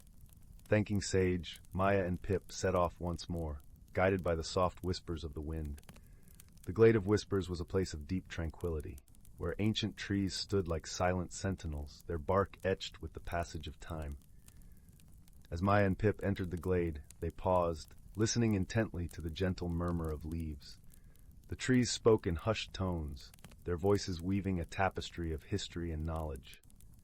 Amidst their whispers, Maya discerned a recurring theme, an imbalance in the forest's magic, caused by a forgotten wellspring that had run dry. "We must find this wellspring and restore it," Maya declared, her determination shining like the stars above. With renewed purpose, Maya and Pip followed the clues whispered by the trees. They traveled through sun-dappled clearings and across babbling brooks until they reached a secluded glen where the grass grew lush and green. In the center of the glen was a small stone well, its surface covered in a delicate layer of moss. "This must be the wellspring," Pip chattered excitedly, his bushy tail twitching with anticipation. Maya approached the well, her heart filled with hope. She could sense the faint pulse of magic within, like the gentle rhythm of a heartbeat waiting to be awakened. Kneeling beside the well, she placed her hands on the cool stone and closed her eyes. In that moment, a warm glow enveloped the glen, and the air shimmered with the promise of renewal. The well began to fill with crystal-clear water, its surface reflecting the sky like a mirror. Maya felt a surge of joy, knowing they had restored the balance of the forest. As they made their way back to the village, the lanterns overhead glowed with a steady, radiant light, their flickering a thing of the past. The villagers gathered in the square greeted Maya and Pip with cheers of gratitude. "You've saved our village, dear Maya," the elder proclaimed, her voice filled with warmth. "Your courage and wisdom have restored the magic that binds us all." Maya smiled, her heart brimming with happiness. She knew that the true magic lay not just in the enchanted lanterns, but in the bonds of friendship and the wisdom of the forest. As the night deepened, the villagers of Luminara gathered once more beneath the starlit sky, their lanterns casting a golden glow that promised safety and serenity. And in the heart of the whispering woods, the gentle rustle of leaves sang a lullaby, lulling the village into a peaceful slumber, where dreams of adventure and enchantment awaited. Story 35. Once upon a time, in the bustling village of Whimsy Woods, nestled between rolling hills and shimmering streams, lived a community of charming characters, each more delightful than the last. The village, known for its colorful cottages and winding cobblestone paths, was home to all sorts of fantastical creatures. There was Rufus, the rabbit with ears so long they swept the ground, who was known for his love of collecting raindrops in tiny glass jars. Then there was Penelope, the petite mouse with a penchant for knitting scarves that changed colors with the seasons. The villagers adored Penelope's scarves, often finding themselves wrapped in warmth and hues of autumn, winter, spring, and summer, all in a single day. But perhaps the quirkiest of all was Barnaby, the jovial bear with a nose that could twitch out the scent of a freshly baked pie from a mile away. Barnaby's sense of smell was legendary, and his love for pies was unmatched. He could often be found ambling through the village with a satisfied smile, having sniffed out yet another delightful treat. One sunny morning, as the village awoke to the soft glow of dawn, an unexpected event unfolded. The giggle fountain, a cherished landmark at the heart of Whimsy Woods, had stopped bubbling. The fountain, known for its water that tinkled with laughter and splashed with mirth, was a source of joy and giggles for all who visited. Its sudden stillness left the village in a puzzled hush, like a song missing its melody. Rufus, Penelope, and Barnaby gathered around the fountain, each scratching their heads in thought. "Whatever shall we do?" Penelope squeaked, her whiskers twitching with concern. "Without the giggle fountain, Whimsy Woods feels so silent." Barnaby nodded, his nose twitching as he pondered. "Perhaps there's a blockage," he suggested with a hint of hope. "We should investigate."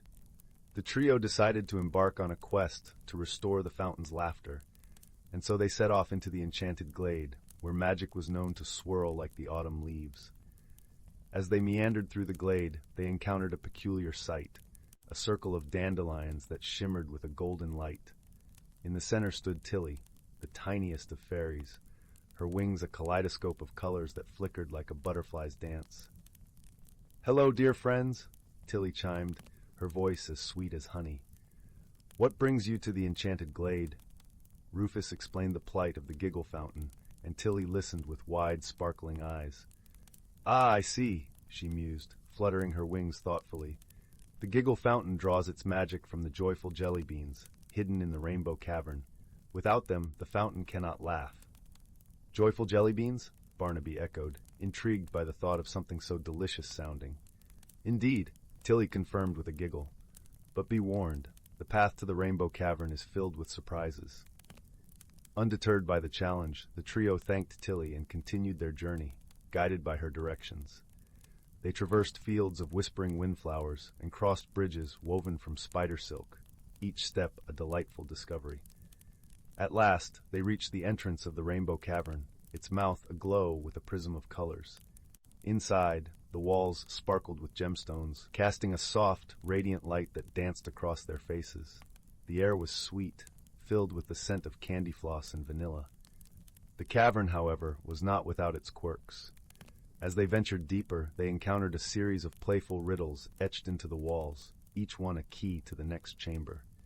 With a combination of Penelope's cleverness, Rufus's keen senses, and Barnaby's hearty laughter, they solved each riddle, their camaraderie lighting the way. Finally, they reached the heart of the cavern, where the joyful jelly beans lay nestled within a nest of golden leaves.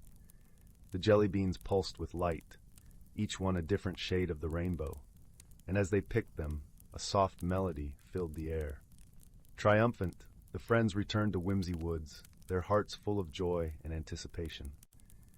As they placed the jelly beans into the giggle fountain, a wondrous transformation occurred. The water sprang to life, bubbling with laughter that rang through the village like music. The villagers gathered around, clapping and cheering as the fountain once again became a source of merriment. Laughter echoed through Whimsy Woods, each giggle a reminder of the magic that friendship and creativity could bring. As the sun dipped below the horizon, casting a warm golden glow over the village, Rufus, Penelope, and Barnaby sat together, savoring slices of a pie Barnaby had sniffed out earlier. The warmth of their friendship and the joy of their adventure filled the evening air, as comforting as a snug blanket on a chilly night. And so, with hearts full of happiness and dreams of wonder, the village of Whimsy Woods drifted into a peaceful slumber, their spirits buoyed by the gentle magic of laughter and the love of good friends. Story 36. In the heart of a lush, emerald forest bordered by towering mountains and a gently flowing river, there lay a small village named Willowbrook. It was a place where the air was filled with the sweet scent of blooming flowers and the soft hum of distant waterfalls. The villagers, known for their kindness and warmth, lived in harmony with the natural world, taking only what they needed and giving back in return. Nestled at the edge of this village was a humble cottage, its walls covered in creeping ivy and its garden bursting with vibrant colors. It was the home of a young girl named Aria. Aria was known throughout Willowbrook for her gentle spirit and her deep love for nature. Her days were often spent wandering through the forest, where she felt most alive, her senses attuned to the rustle of leaves and the songs of birds. One crisp morning, as dawn painted the sky with hues of pink and gold, Arya set out on her daily adventure. The forest was a world unto itself, a tapestry of greens and browns interwoven with the vibrant splashes of wildflowers. As she walked, her feet crunching softly on the leaf-strewn path, she came across a peculiar sight. There, nestled between the roots of an ancient oak, was a shimmering stone, unlike anything she had ever seen. The stone was smooth and cool to the touch, its surface swirling with colors that seemed to dance and shift like a living thing. As Arya cradled it in her hands, she felt a gentle warmth spreading through her fingers, as if the stone was greeting her like an old friend. Intrigued, she decided to carry it with her, tucking it safely into her cloak. Little did she know, this stone was the key to a hidden world within the forest, a secret realm known only to those who dared to believe in the magic of the unseen. As Arya continued her journey, she noticed subtle changes around her. The air seemed to hum with an unfamiliar energy, and the trees whispered in a language she couldn't quite understand. As the sun climbed higher in the sky, casting dappled light through the canopy, Arya found herself at the edge of a small clearing. In the center stood a magnificent ancient tree, its gnarled branches reaching towards the heavens. It was a tree she had never seen before, despite her frequent wanderings. Drawn by an inexplicable urge, Arya approached the tree. As she neared, the stone in her pocket grew warmer, pulsing gently against her side. With a mixture of curiosity and wonder, she placed the stone at the base of the tree. In that instant, the world around her seemed to shift and shimmer, as if the air itself was alive with magic. To her astonishment, a doorway appeared within the tree's trunk, glowing softly with an ethereal light. Arya hesitated, a mix of excitement and apprehension fluttering in her chest, but the call of adventure was too strong to resist, and with a deep breath, she stepped through the portal. On the other side, Arya found herself in a land unlike any she had ever imagined. The sky was a brilliant shade of violet, dotted with stars that twinkled like diamonds. Trees towered around her, their leaves a riot of colors, and flowers bloomed in every conceivable hue. It was a world of wonder and enchantment, where the impossible seemed possible. As she wandered through this magical realm, Arya met a host of gentle creatures.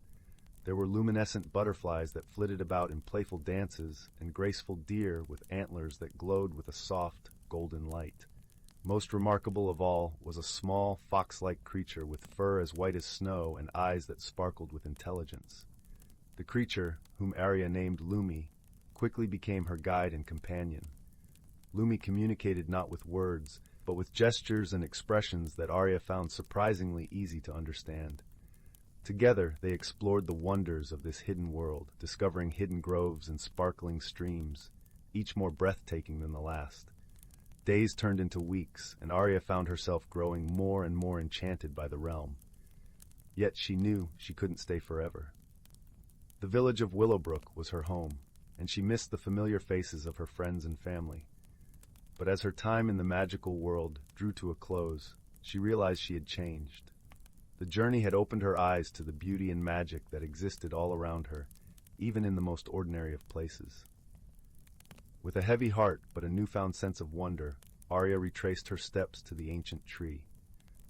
Lumi walked beside her, a comforting presence as she prepared to say goodbye. As she reached the tree, she turned to her friend, her eyes filled with gratitude. "Thank you, Lumi," she whispered, her voice barely audible over the gentle rustling of leaves. "You've shown me a world I never knew existed."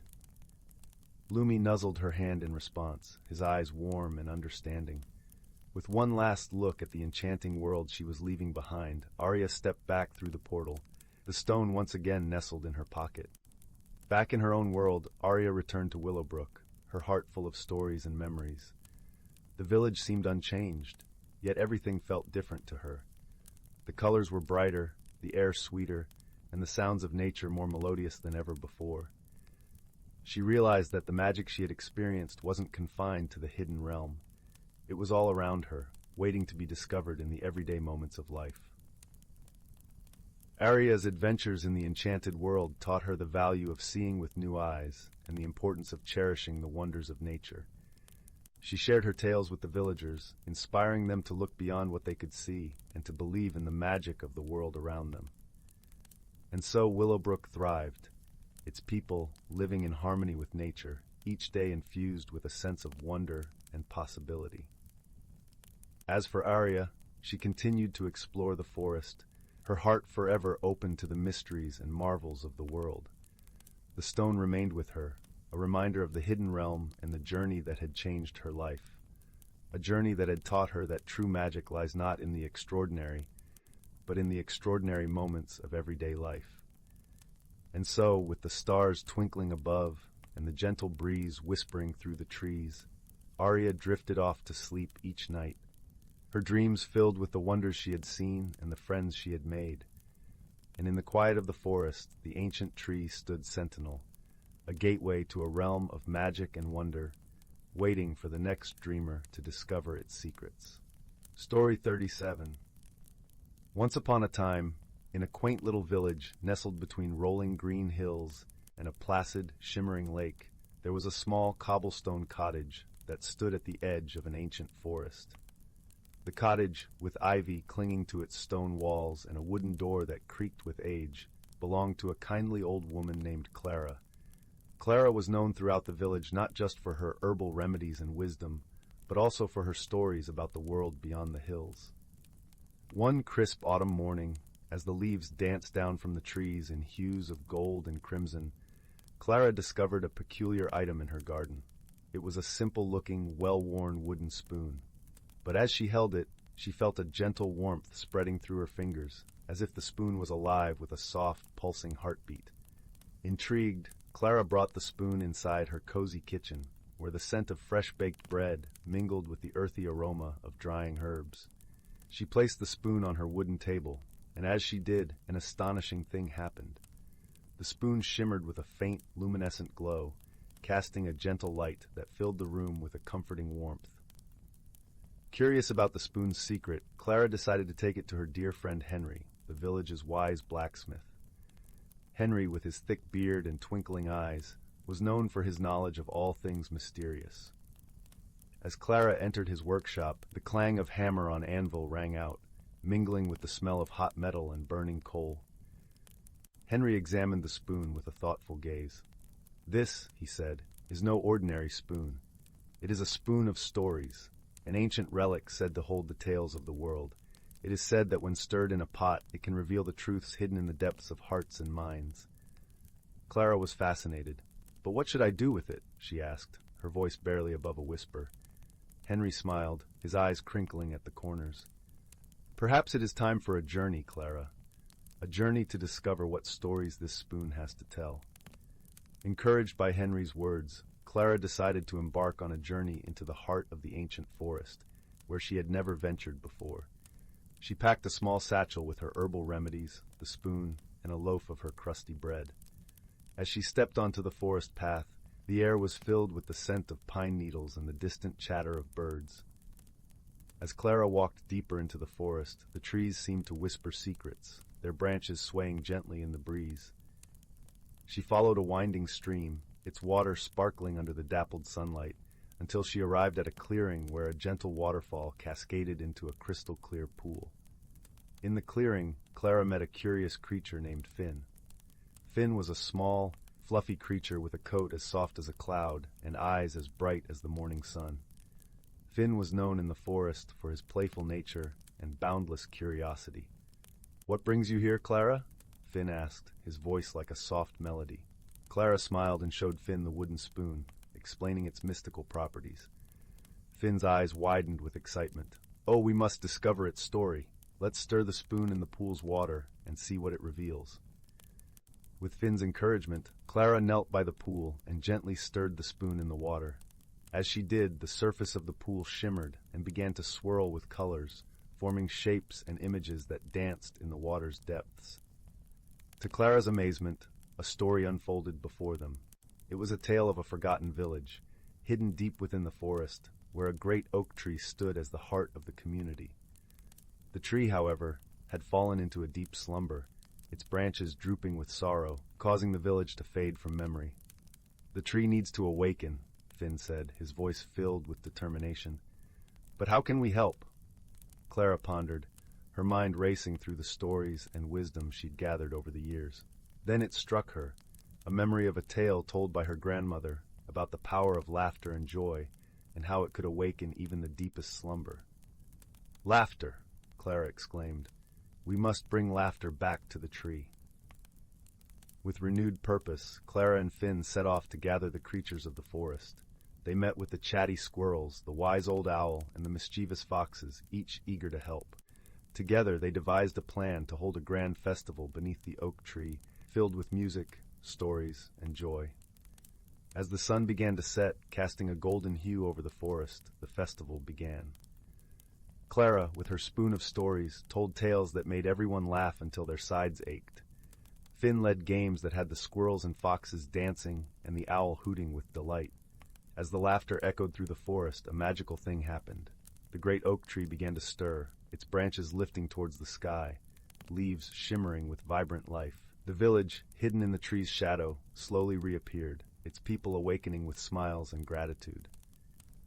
Clara and Finn watched in awe as the tree, now filled with life and joy, stood proudly at the heart of the village once more. The grateful villagers thanked Clara, Finn, and all the forest creatures for their kindness and wisdom. As the stars twinkled overhead, Clara knew it was time to return home. The journey had changed her, filling her heart with the magic of friendship and the power of laughter. The spoon, now resting in her satchel, had shared its first story, but Clara knew there were many more tales waiting to be discovered. And so, with a warm heart and a gentle smile, Clara returned to her cottage by the lake, where the fire crackled softly in the hearth and the night embraced the village with a blanket of peace.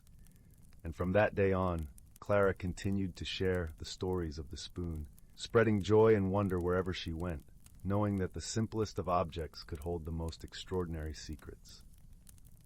Once upon a time, in a quaint little village nestled between rolling green hills and a placid, shimmering lake, there was a small cobblestone cottage that stood at the edge of an ancient forest.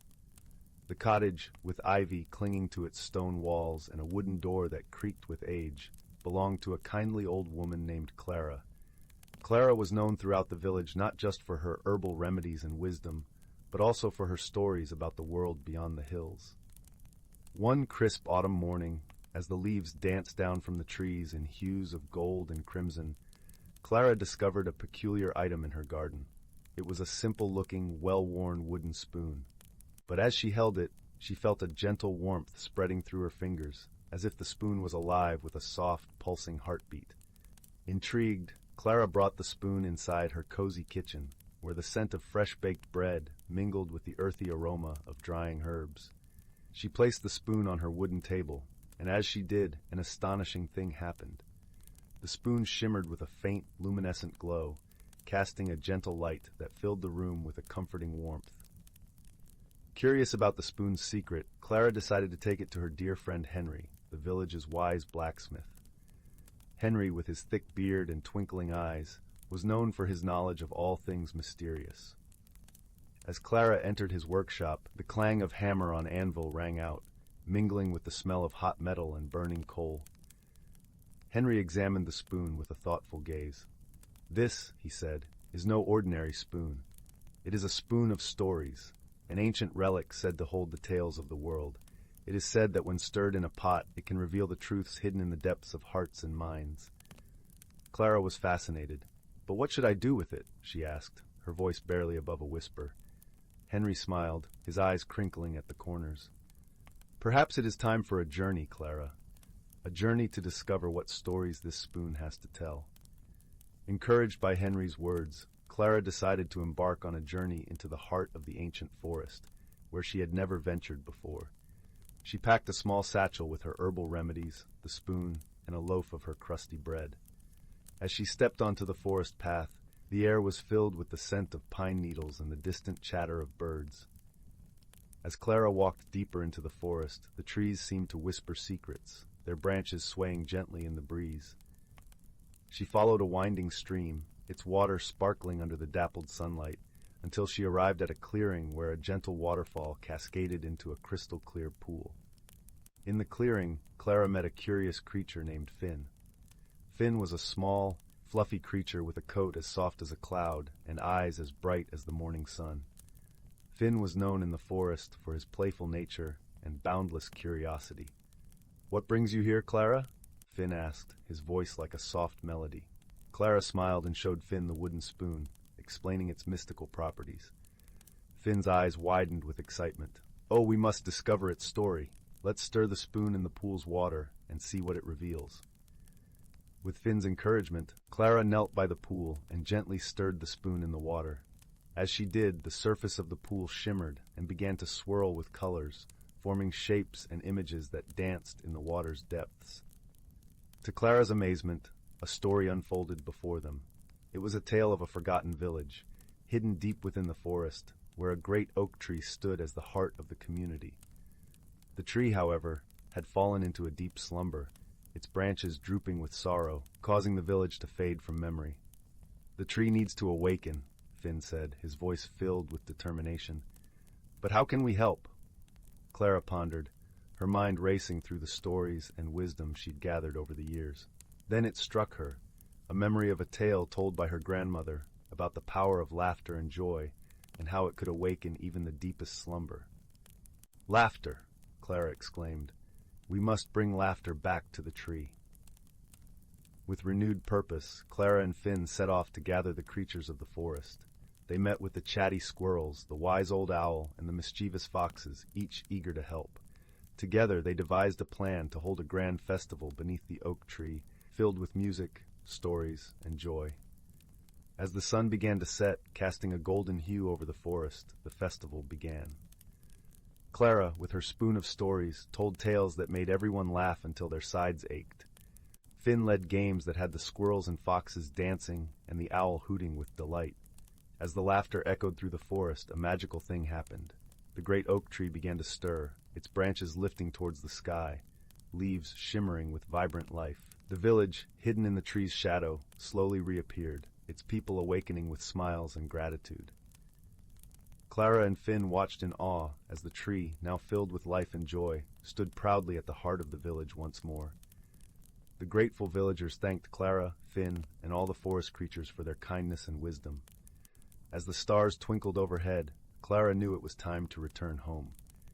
The journey had changed her, filling her heart with the magic of friendship and the power of laughter. The spoon, now resting in her satchel, had shared its first story, but Clara knew there were many more tales waiting to be discovered. And so, with a warm heart and a gentle smile, Clara returned to her cottage by the lake, where the fire crackled softly in the hearth and the night embraced the village with a blanket of peace. And from that day on, Clara continued to share the stories of the spoon, spreading joy and wonder wherever she went, knowing that the simplest of objects could hold the most extraordinary secrets. Story 38. The Whispering Grove.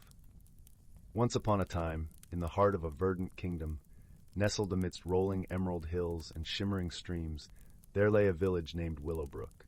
The village was quaint, with cobblestone paths winding between cozy cottages draped in flowering vines. The air was perpetually infused with the sweet scent of blooming jasmine and the earthy aroma of freshly tilled soil. The villagers were content and kind-hearted, spending their days tending to their gardens and crafting goods for the nearby towns. In the outskirts of this village, where the wild woods began to reclaim the land, there lived a young girl named Lily. Lily was a curious soul, always searching for the hidden stories whispered by the wind and the secrets tucked away in shadowed corners. Her home was a small, snug cottage with a roof thatched in golden straw, standing on the edge of the enchanted forest known as Whispering Grove. Whispering Grove was a place of wonder and mystery. It was said to be home to ancient trees with bark like woven silver and leaves that glowed softly in the moonlight. The villagers spoke of a time long past when the forest was alive with magic, where creatures of mythical origin roamed freely, and the trees held the wisdom of the ages. But as time wore on, the magic waned, and the grove became a forgotten legend, a place where only the bravest dared to venture. Lily, with her heart full of dreams and her pockets filled with wildflowers, often wandered to the edge of the grove, listening to the rustle of the leaves and imagining the stories they might tell. Her best friend, Finn, a gentle-hearted boy with a mop of curly hair and an ever-present smile, would accompany her on these explorations. Together, they would sit beneath the towering oaks, their branches swaying gently as if reaching out to embrace them. One golden afternoon, as the sun dipped low and painted the sky in hues of amber and rose, Lily and Finn found themselves drawn deeper into the grove than ever before. The path was dappled with sunlight, and the air was alive with the chirping of crickets and the distant call of an owl beginning its nightly vigil.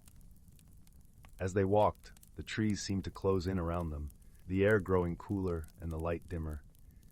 It was then that they stumbled upon a clearing they had never seen before. At its center stood a magnificent oak tree, its trunk wide and gnarled, its branches stretching high into the heavens. The tree was unlike any they had ever seen. Its bark shimmered with a silvery hue, and its leaves sparkled like diamonds in the fading light. Hanging from one of the lower branches was an object that caught the last rays of the sun, casting a rainbow of colors across the forest floor. Lily and Finn approached cautiously, their eyes wide with awe. The object was a pendant, a delicate crystal encased in a filigree of gold, suspended from a thin chain. It seemed to pulse with a gentle light, as if echoing the heartbeat of the forest itself. Lily reached out, her fingers brushing the cool surface of the crystal.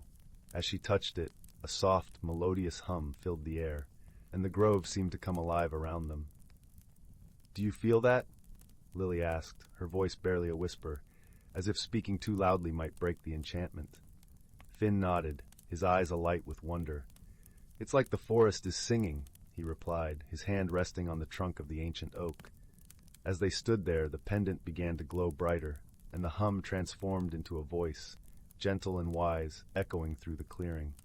"Welcome, young seekers," it intoned, its words weaving through the air like a gentle breeze. "You have awakened the heart of the grove, the guardian of this ancient wood." Lily and Finn exchanged a glance, their hearts racing with excitement and a touch of fear. "Who are you?"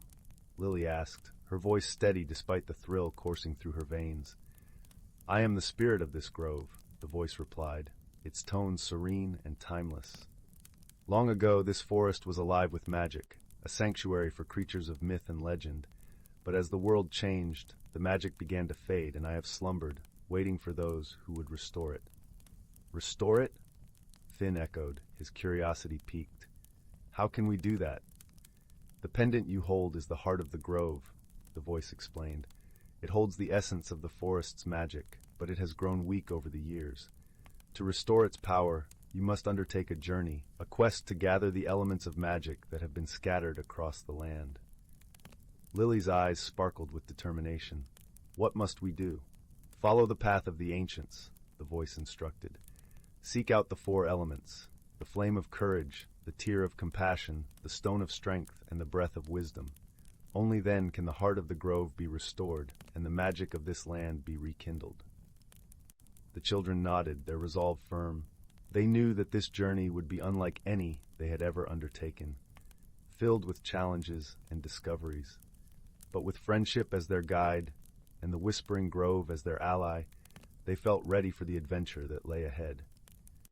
With a final glance at the shimmering pendant and a promise whispered to the ancient oak, Lily and Finn set off into the twilight, their hearts aglow with the promise of magic and the bonds of friendship that would guide them on the path to restoring the wonders of their world. Their first destination lay to the east, where the sun rose each day over the towering peaks of the Ember Mountains. The flame of courage, they had been told, resided in the heart of these fiery summits.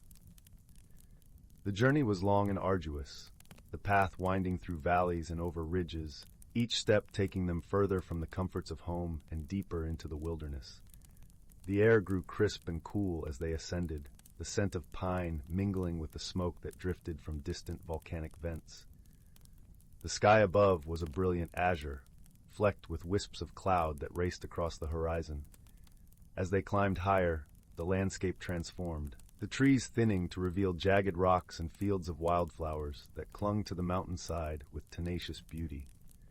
On the second day of their journey, as the sun dipped behind the peaks and cast long shadows over the land, They reached a plateau overlooking a molten lake.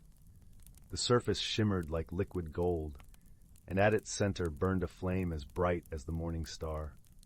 It danced and flickered, sending sparks into the air that glittered like 1,000 tiny suns.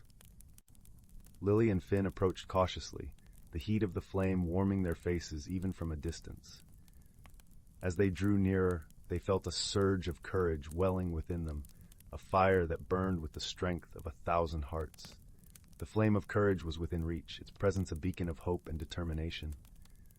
"How do we take it with us?" Finn wondered aloud, his voice filled with awe. Lily thought for a moment, her gaze fixed on the dancing flame. "The pendant," she whispered, holding it aloft. As if in response, the crystal began to glow once more, its light mingling with that of the flame until they became one. The fire leapt from the lake, swirling around them like a living thing, and then it was gone, absorbed into the heart of the pendant. They felt its warmth settle within them, a comforting presence that would guide them in times of doubt and fear. With the first element secured, Lily and Finn turned their steps toward their next destination. To the west lay the Silver Sea, its waves lapping gently against the shores of the kingdom. It was here that the Tear of Compassion was said to be found, hidden among the depths where the water met the sky. The journey to the coast was a journey of contrasts. The heat of the mountains gave way to the cool embrace of the sea breeze, the air alive with the scent of salt and the cries of gulls. The path led them through lush meadows and whispering reeds, the grass brushing against their legs like a lover's caress. As they walked, Lily and Finn spoke of the wonders they had seen, their voices mingling with the sound of the waves. They marveled at the beauty of the land, at the way the world seemed to hold its breath in anticipation of the magic they sought to restore. On the 5th day, as the sun set over the horizon and painted the sky in shades of pink and gold, they reached the edge of the Silver Sea. The water stretched out before them, a vast expanse of shimmering silver, its surface kissed by the dying light of day. It was a place of serenity, a sanctuary for those who sought solace and peace. They stood together on the shore, their eyes searching the horizon for any sign of the Tear of Compassion. It was then that they saw it, a glimmer of light beneath the waves, a beacon of hope in the depths. With a shared glance, Lily and Finn waded into the sea, the water cool and refreshing against their skin. They swam toward the light, their movements steady and sure, guided by the promise of the magic they sought to restore. As they reached the source of the light, they found a pearl, as large and luminous as the moon itself. It lay nestled in a bed of seaweed, its surface smooth and iridescent, reflecting the colors of the sea and sky.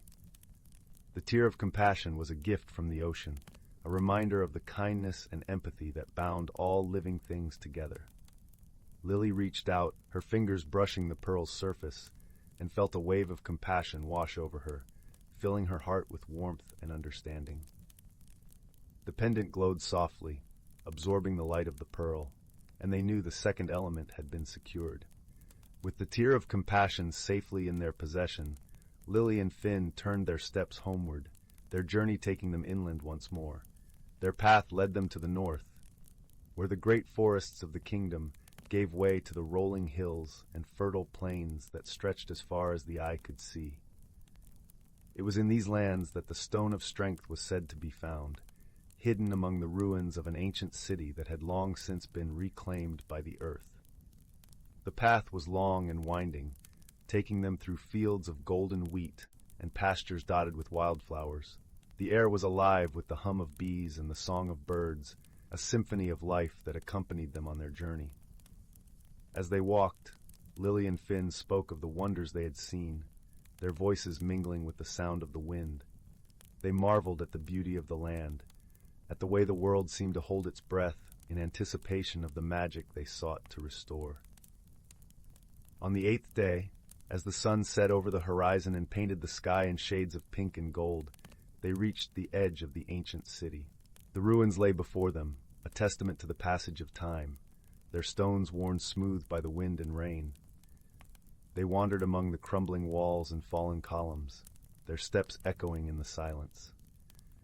It was a place of mystery and wonder, a reminder of the strength and resilience of those who had come before. It was among these ruins that they found the Stone of Strength, hidden beneath the roots of an ancient oak that had taken root among the fallen stones. The stone was smooth and polished, its surface etched with symbols that glowed softly in the fading light. Lily and Finn knelt before the stone, their hearts filled with awe and reverence. As they touched it, they felt a surge of strength and courage, a reminder of the power that lay within them and the resilience that had carried them this far. The pendant glowed softly, absorbing the light of the stone, and they knew the third element had been secured. With the Stone of Strength safely in their possession, Lily and Finn turned their steps once more toward home, their journey nearing its end. Their final destination lay to the south, where the great deserts of the kingdom stretched out beneath the blazing sun. It was here that the breath of wisdom was said to be found, hidden among the shifting sands and ancient dunes. The journey was long and arduous, the path taking them through barren lands where the sun beat down relentlessly and the wind whispered secrets in the language of the ancients. The air was dry and hot, the heat shimmering on the horizon like a mirage. As they walked, Lily and Finn spoke of the wonders they had seen, their voices mingling with the sound of the wind.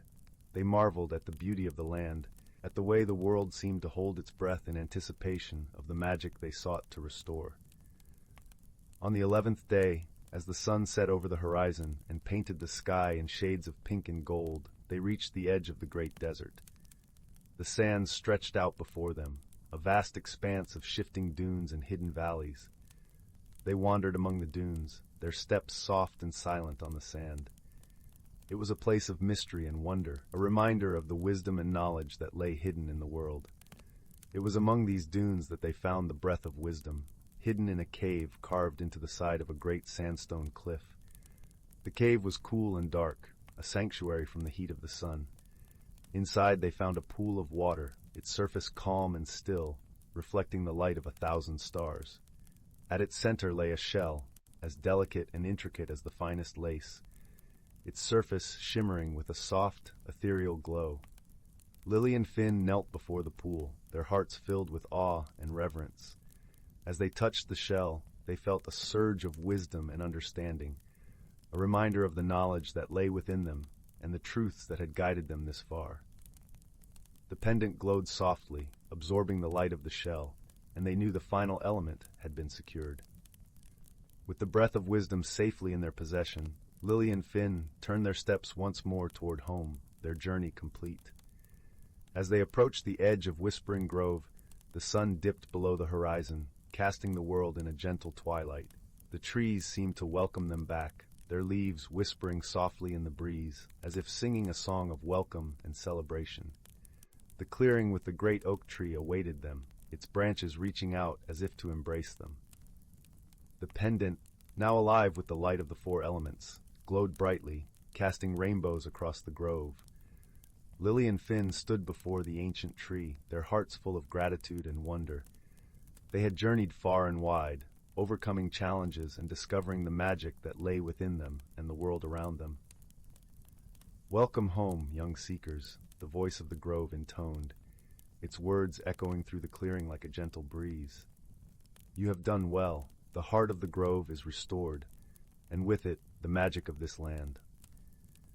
As the words faded, the pendant glowed brighter, its light spilling out into the grove and bathing the forest in a warm, golden glow. The trees seemed to come alive, their branches swaying gently, their leaves shimmering with new life. The creatures of the forest emerged from their hiding places, drawn by the light and the magic that now filled the air. They gathered around Lily and Finn, their eyes filled with gratitude and joy. The forest was alive once more, its magic restored, its wonders renewed. Lily and Finn stood together, their hearts full of joy and wonder, their friendship stronger than ever. And as the stars danced in the sky above, the grove sang a song of celebration, a song of magic and friendship that would echo through the ages, a testament to the power of courage, compassion, strength, and wisdom. In the heart of Willowbrook, the villagers would speak of the children who had restored the magic of the grove, their story a beacon of hope and inspiration for generations to come. And in the whispering leaves of the ancient forest, the tale of Lily and Finn would live on. a reminder of the magic that lay within each of us, waiting to be discovered, waiting to be shared, waiting to transform the world. Story 39, titled The Whispering Willow and the Secret of Moonlit Glen. In the heart of an ancient forest, where the air was sweet with the scent of pine and earth, there lay a hidden world that danced to the rhythm of the seasons. Here the trees rustled secrets to the wind, and the streams sang lullabies to the stones. This was Moonlit Glen, a place veiled in magic, known only to those with hearts open to the wonders of the natural world. On a cool autumn evening, as the sun dipped below the horizon, painting the sky in shades of amber and violet, a young girl named Leora wandered through the forest. Her footsteps were light, yet they echoed softly through the grove, announcing her presence to the woodland creatures. Leora was a gentle soul, with eyes that sparkled like dew-kissed leaves and hair as wild as the forest itself. She often sought solace in the embrace of the trees, finding comfort in their steadfast presence. As twilight descended, the forest was bathed in silver moonlight, turning the world into a tapestry of shadows and light. Leora's heart hummed with a sense of anticipation, for tonight she had come to visit the Whispering Willow, an ancient tree that stood at the heart of the glen, its branches sweeping low like a curtain of secrets. It was said that the willow held the wisdom of the ages, a keeper of tales from times long past. Leora approached the tree with reverence, feeling the gentle caress of its leaves against her skin. She sat at the base of the tree, her back resting against its broad trunk, and closed her eyes, listening to the whispers carried by the wind.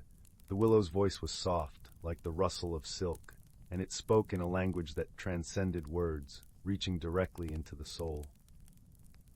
"Tell me, old friend," Leora murmured, her voice a gentle echo in the stillness. "What story do you have for me tonight?"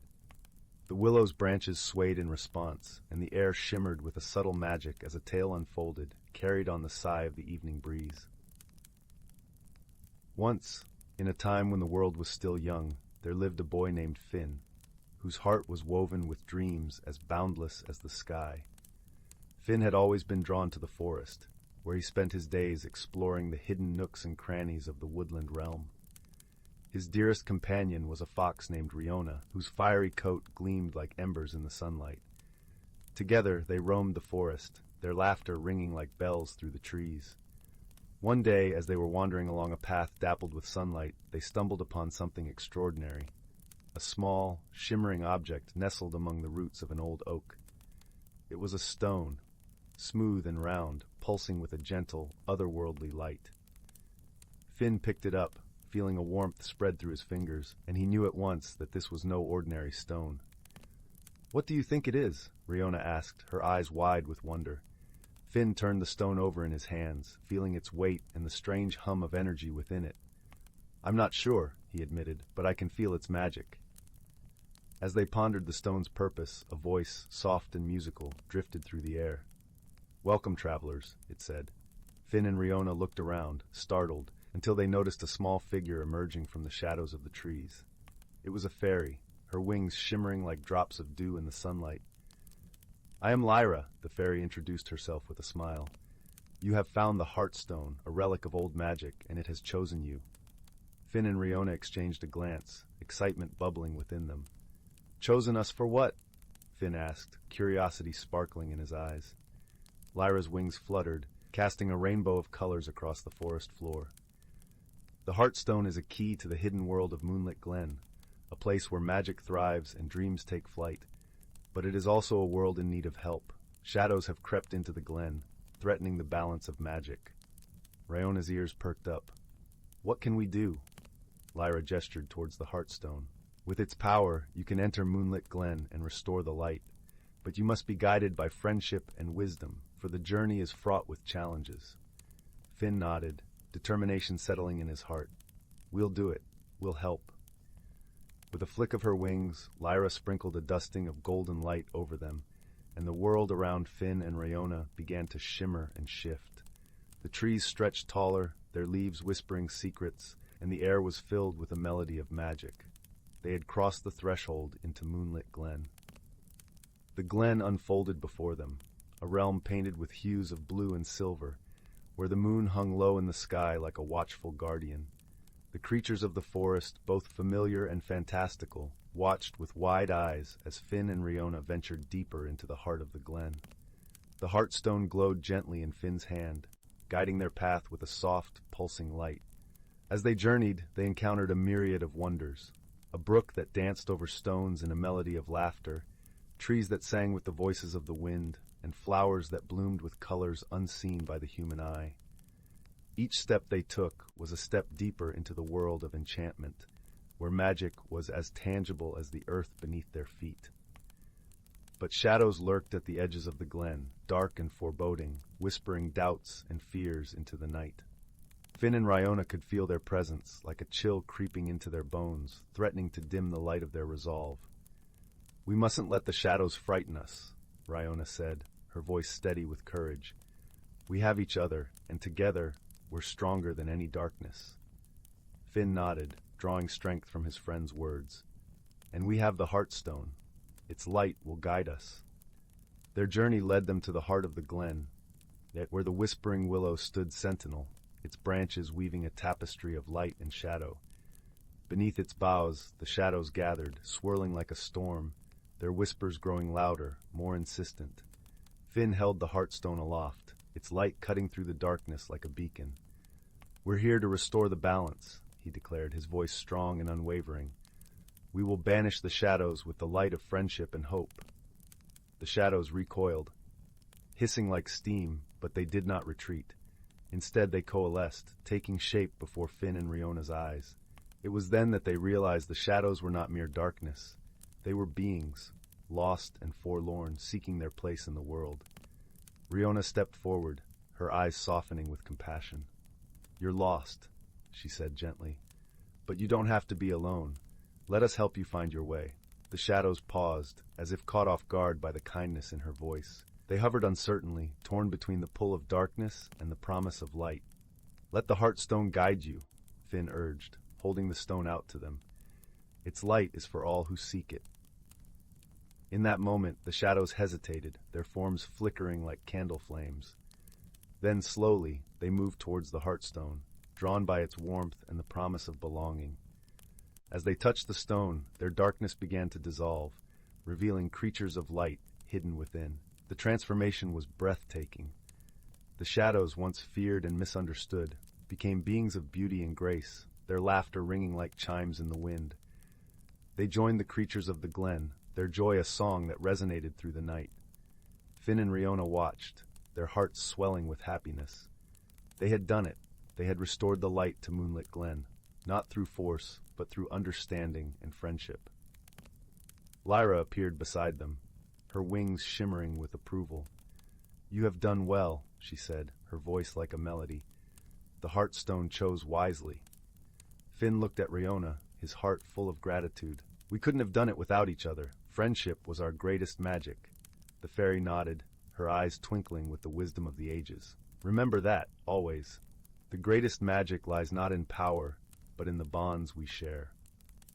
As the first light of dawn touched the treetops, Finn and Riona found themselves back in their own world, the Heartstone still warm in Finn's hand.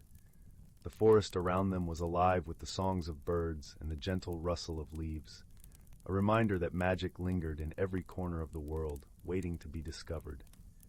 With a smile, Finn slipped the Heartstone into his pocket, its glow a comforting presence against his heart. He knew that the magic of Moonlit Glen would always be with them, a beacon of light in the darkest of times. And so, with the sun rising to greet a new day, Finn and Riona walked hand in hand through the forest, their hearts intertwined with the magic of friendship and the promise of endless adventures yet to come. As Leora listened to the tale, her heart swelled with warmth, the story weaving itself into her dreams like a gentle lullaby. She opened her eyes, gazing up at the whispering willow, its branches swaying softly in the night breeze. "Thank you," she whispered, her voice barely a breath in the stillness. The willow's leaves rustled in response, a tender farewell as the moonlight bathed the glen in its silvery glow. With a contented sigh, Leora rose to her feet, the magic of the story still lingering in her heart. She knew that the forest would always be there, a sanctuary of wonder and wisdom, ready to share its secrets with those who cared to listen. As she made her way home, the path lit by the gentle glow of the moon, Leora felt a sense of peace settle over her. The forest had whispered its magic to her, and she knew that she was forever a part of its timeless dance, a dance of light and shadow, friendship and hope, that would carry her through the night and into the promise of tomorrow. Story 40. In the heart of an ancient forest, where towering trees whispered secrets to the skies and streams danced over smooth stones, lay a world hidden from the hurried eyes of humankind. Here, in the gentle embrace of nature, the creatures of the forest lived in harmonious balance, guided by the rhythms of the earth and the wisdom passed down through countless generations. The forest was alive with the gentle symphony of life. The air was rich with the scent of pine needles and moss, while the ground was cushioned by soft layers of fallen leaves that crunched lightly underfoot. Sunlight filtered through the thick canopy, casting dappled patterns on the forest floor and lending a golden glow to the world beneath. It was spring, the season of renewal, when the earth awakened from its winter slumber. The forest creatures were busy with the tasks of the season. Birds flitted from branch to branch, their songs weaving a melodious tapestry through the air. Squirrels chattered merrily as they gathered nuts, their bushy tails flicking with excitement. And in the sheltered glades, the deer moved gracefully, their eyes soft and watchful. Among these creatures lived an old, wise tortoise named Elder Mossback. His shell was a tapestry of lichen and moss, and his eyes held the depth of centuries.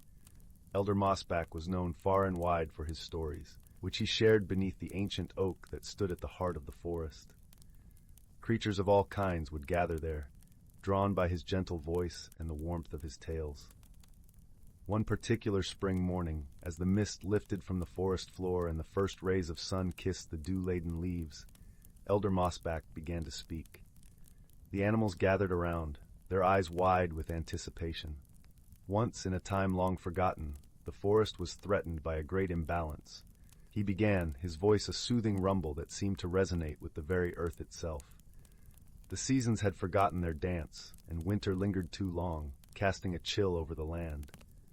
A shiver ran through the assembled creatures, for they knew the importance of the season's dance, each one flowing into the next, bringing with it the changes that nurtured life. In those days, continued Elder Mossback, there lived a young fox named Fern. She was clever and kind-hearted, with a coat as red as the autumn leaves and eyes that sparkled like the stars. Fern had always been a curious soul, eager to learn the secrets of the forest and her inhabitants. The animals leaned in closer, captivated by the tale of Fern, who was known to them as a figure of legend. Fern was troubled by the endless winter, Elder Mossback said, his voice dropping to a conspiratorial whisper. She saw the hardship it brought to her friends, the struggle for food and warmth.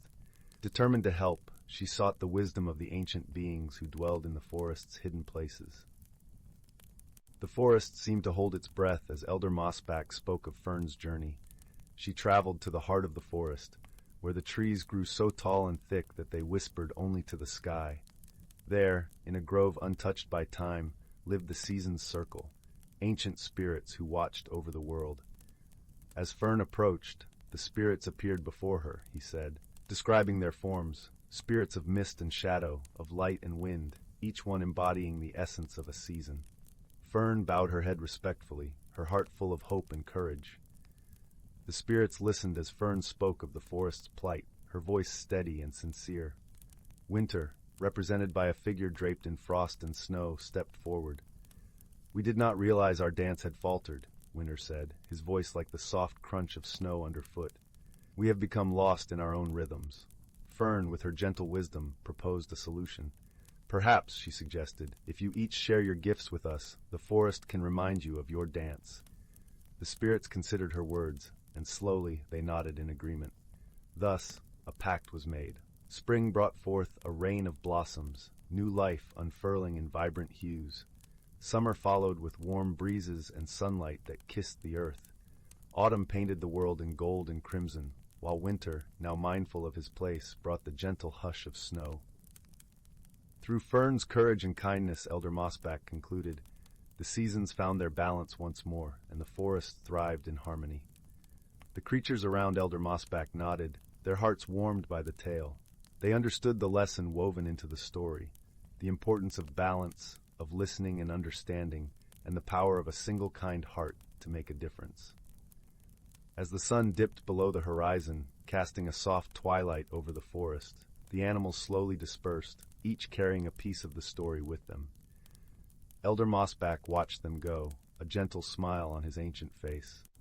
In the heart of the forest, beneath the watchful eyes of the stars, life continued its timeless dance, guided by the wisdom of the past and the promise of the future. And so, the forest remained a sanctuary of harmony and peace, where the whispers of old stories lingered like a gentle breeze, reminding all who listened of the beauty of balance and the magic of the natural world. In the heart of an ancient forest, where towering trees whispered secrets to the skies and streams danced over smooth stones, lay a world hidden from the hurried eyes of humankind. Here, in the gentle embrace of nature, the creatures of the forest lived in harmonious balance, guided by the rhythms of the earth and the wisdom passed down through countless generations. The forest was alive with the gentle symphony of life. The air was rich with the scent of pine needles and moss, while the ground was cushioned by soft layers of fallen leaves that crunched lightly underfoot. Sunlight filtered through the thick canopy, casting dappled patterns on the forest floor and lending a golden glow to the world beneath. It was spring, the season of renewal, when the earth awakened from its winter slumber. The forest creatures were busy with the tasks of the season. Birds flitted from branch to branch, their songs weaving a melodious tapestry through the air. Squirrels chattered merrily as they gathered nuts, their bushy tails flicking with excitement. And in the sheltered glades, the deer moved gracefully, their eyes soft and watchful. Among these creatures lived an old, wise tortoise named Elder Mossback. His shell was a tapestry of lichen and moss, and his eyes held the depth of centuries.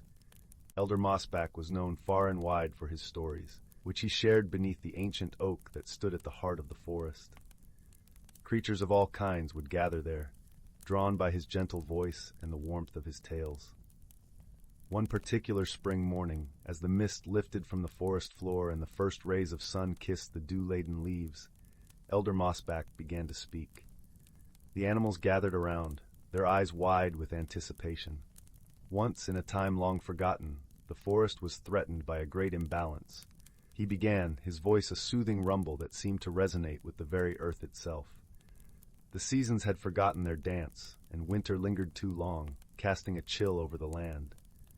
A shiver ran through the assembled creatures, for they knew the importance of the season's dance, each one flowing into the next, bringing with it the changes that nurtured life. In those days, continued Elder Mossback, there lived a young fox named Fern. She was clever and kind-hearted, with a coat as red as the autumn leaves and eyes that sparkled like the stars.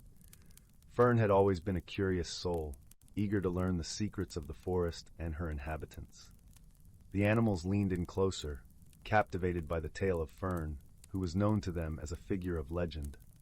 Fern was troubled by the endless winter, Elder Mossback said, his voice dropping to a conspiratorial whisper. She saw the hardship it brought to her friends, the struggle for food and warmth. Determined to help, she sought the wisdom of the ancient beings who dwelled in the forest's hidden places. The forest seemed to hold its breath as Elder Mossback spoke of Fern's journey. She traveled to the heart of the forest, where the trees grew so tall and thick that they whispered only to the sky. There, in a grove untouched by time, lived the season's circle, ancient spirits who watched over the world. As Fern approached, the spirits appeared before her, he said, describing their forms, spirits of mist and shadow, of light and wind, each one embodying the essence of a season. Fern bowed her head respectfully, her heart full of hope and courage. The spirits listened as Fern spoke of the forest's plight, her voice steady and sincere. Winter, represented by a figure draped in frost and snow, stepped forward. "We did not realize our dance had faltered," Winter said, his voice like the soft crunch of snow underfoot. "We have become lost in our own rhythms." Fern, with her gentle wisdom, proposed a solution. "Perhaps," she suggested, "if you each share your gifts with us, the forest can remind you of your dance. The spirits considered her words, and slowly they nodded in agreement. Thus, a pact was made. Spring brought forth a rain of blossoms, new life unfurling in vibrant hues. Summer followed with warm breezes and sunlight that kissed the earth. Autumn painted the world in gold and crimson, while winter, now mindful of his place, brought the gentle hush of snow. Through Fern's courage and kindness, Elder Mossback concluded, the seasons found their balance once more, and the forest thrived in harmony. The creatures around Elder Mossback nodded, their hearts warmed by the tale. They understood the lesson woven into the story, the importance of balance, of listening and understanding, and the power of a single kind heart to make a difference. As the sun dipped below the horizon, casting a soft twilight over the forest, the animals slowly dispersed, each carrying a piece of the story with them. Elder Mossback watched them go, a gentle smile on his ancient face. In the heart of the forest, beneath the watchful eyes of the stars, life continued its timeless dance, guided by the wisdom of the past and the promise of the future. And so, the forest remained a sanctuary of harmony and peace, where the whispers of old stories lingered like a gentle breeze, reminding all who listened of the beauty of balance and the magic of the natural world. Story 41. Story 42. Story 43. Story 44. Story 45. Once upon a time, nestled between the rolling hills and whispering woods, lay the quaint village of Bramblebrook. It was a place where the morning sun kissed the rooftops with gentle warmth, and the evening breeze carried the sweet scent of blooming honeysuckle. The villagers were a close-knit bunch, their lives intertwined like the ivy that clung to the stone cottages. In this serene corner of the world, magic was spoken of in hushed tones, a relic of old tales and distant memories. In a small cottage at the edge of the village lived a young girl named Leora. With hair the color of autumn leaves and eyes as bright as the summer sky, Leora was known for her curious spirit and kind heart. Her days were spent exploring the fields and forests that surrounded Bramblebrook, her laughter echoing through the trees like a melody carried on the wind. Leora's closest companion was a wise old owl named Horace.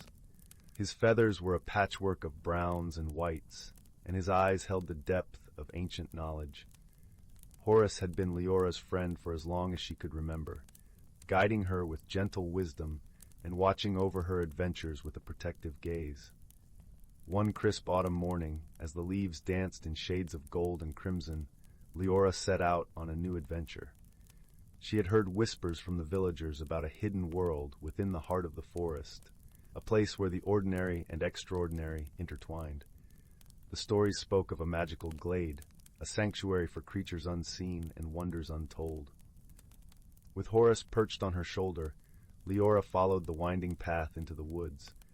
The forest was alive with the symphony of chirping crickets and rustling leaves, a lullaby that soothed the soul. Sunlight filtered through the canopy, casting dappled patterns on the forest floor as they ventured deeper into the woodland realm. As they journeyed, Leora noticed something peculiar. A faint glow seemed to emanate from beneath the moss-covered roots of an ancient oak tree. Intrigued, she knelt down, brushing aside the leaves and twigs to reveal a small, ornate box. It was crafted from polished wood, inlaid with delicate silver filigree that shimmered in the dappled light. "What do you suppose this is, Horace?" Leora wondered aloud, her fingers tracing the intricate patterns on the box. Horace tilted his head thoughtfully. "It appears to be a relic of the old magic, Leora. Handle it with care, for such objects often carry both wonder and responsibility." With a gentle touch, Leora opened the box. Inside, nestled on a bed of soft velvet, lay an exquisite amulet. It was a pendant of silver and sapphire, glowing with a soft, ethereal light. As she held it in her hand, a warmth spread through her as if the amulet recognized her touch. "It's beautiful," Leora marveled, slipping the chain around her neck. The moment the amulet settled against her heart, the forest around her seemed to shift. The colors grew more vibrant, the sounds clearer, as if the world had come alive in a way she had never experienced before. With Horace by her side, Leora continued her journey, drawn by an unseen force that guided her deeper into the forest. The path led them to a secluded glade, where the air was thick with enchantment. Here the trees stood tall and proud, their branches adorned with blossoms that glowed like stars. A gentle stream babbled nearby, its waters sparkling with 1,000 tiny rainbows. In the center of the glade stood a magnificent tree unlike any other. Its trunk was wide and gnarled, its bark a tapestry of twisting vines and emerald moss. From its branches hung clusters of luminescent fruits, each one pulsating with a soft, inviting light. As Leora approached the tree, a soft voice echoed through the glade, warm and welcoming. "Welcome, Leora, guardian of the amulet. You are in the realm of the Whispering Woods, a sanctuary for all that is magical and true." Startled, Leora looked around, searching for the source of the voice. "Who's there?" she called, her curiosity tinged with awe. "I am the spirit of the woods," the voice replied, gentle as a summer breeze. "I have watched over this land for centuries, preserving the balance between the seen and unseen." Leora felt a sense of peace wash over her, the presence of the spirit comforting and reassuring. "Why have I been brought here?" she asked, her voice barely a whisper. "The amulet chose you, dear child," the spirit explained. "It seeks a heart pure of intent, one who can see beyond the veil of the ordinary. You possess the ability to bring harmony between our worlds." As the spirit spoke, Leora felt the weight of responsibility settle upon her shoulders. Yet it was not a burden, but a promise of purpose and belonging. "What must I do?" she asked, determination in her voice. "There is a storm brewing, one that threatens to disrupt the balance of our worlds," the spirit warned. "An ancient feud between the creatures of the forest has awakened, and only through understanding and unity can peace be restored." Leora nodded, her resolve unwavering. "I will do whatever it takes to help," she vowed, her hand clutching the amulet. Horace hooted softly in agreement, his wings ruffling with anticipation. With the guidance of the spirit, Leora set out to mend the rift that threatened the Whispering Woods. Her first task was to speak with the dryads, the tree spirits who guarded the forest. Their home was in a grove of silver birch trees, where the air was thick with the scent of earth and rain. The dryads emerged from their arboreal homes, their forms shifting between wood and flesh. They regarded Leora with curiosity, their eyes reflecting the wisdom of the ages. "Why have you come, child of the outside?" one of them asked, her voice like the rustle of leaves. "I seek to understand the discord that has taken root in the forest," Leora replied, her tone respectful and earnest. "I wish to help restore harmony." The dryads exchanged glances, a silent conversation passing between them. Finally, another spoke, her voice tinged with sorrow. "Our kin, the sylphs, have grown distant. They dwell in the upper reaches of the forest, where the wind sings a different song. We once danced together in harmony, but now distrust has taken root." Leora listened intently, her heart aching for the fractured bonds between the forest dwellers. "What caused this rift?" she asked gently. "It began with the loss of the Heartstone," the first dryad explained. "A gem of great power, it was a symbol of our unity. Without it, our connection has withered, leaving space for fear and misunderstanding." Leora thanked the dryads for their honesty and promised to seek out the sylphs. As she and Horace continued their journey, she pondered the wisdom in the dryad's words. She understood that the Heartstone was more than a mere object. It was a representation of the unity and trust that bound the forest together. The path to the sylphs' domain was steep and winding, leading them to the treetops where the air was crisp and the sky stretched wide. The sylphs, ethereal and graceful, greeted Leora with wary curiosity. Their translucent wings shimmered in the sunlight, casting iridescent shadows on the leaves. "What brings you to our realm, earthbound one of the sylphs inquired, her voice melodic and airy. "I come seeking understanding and reconciliation," Leora answered, her gaze steady and sincere. "The dryad spoke of the lost Heartstone and the rift it has caused. I wish to help bridge the divide." The sylphs exchanged looks, their expressions a mixture of hope and skepticism. Finally, a sylph with wings the color of twilight spoke. "The Heartstone was entrusted to the care of both our kin. It vanished one stormy night, leaving only whispers of betrayal in its wake." Leora listened carefully, her mind piecing together the fragmented story. "I believe the Heartstone still exists, hidden away, waiting for the right moment to be found," she mused aloud. "Perhaps it lies in a place where both worlds touch, yet remain separate." The sylphs considered her words, their gazes softening. "If you can find the Heartstone, perhaps the wounds can begin to heal," the twilight-winged sylph agreed, hope flickering in her eyes. With a promise to return, Leora left the sylph's domain, her mind racing with possibilities. The amulet around her neck pulsed with a gentle warmth, guiding her thoughts like a beacon in the night.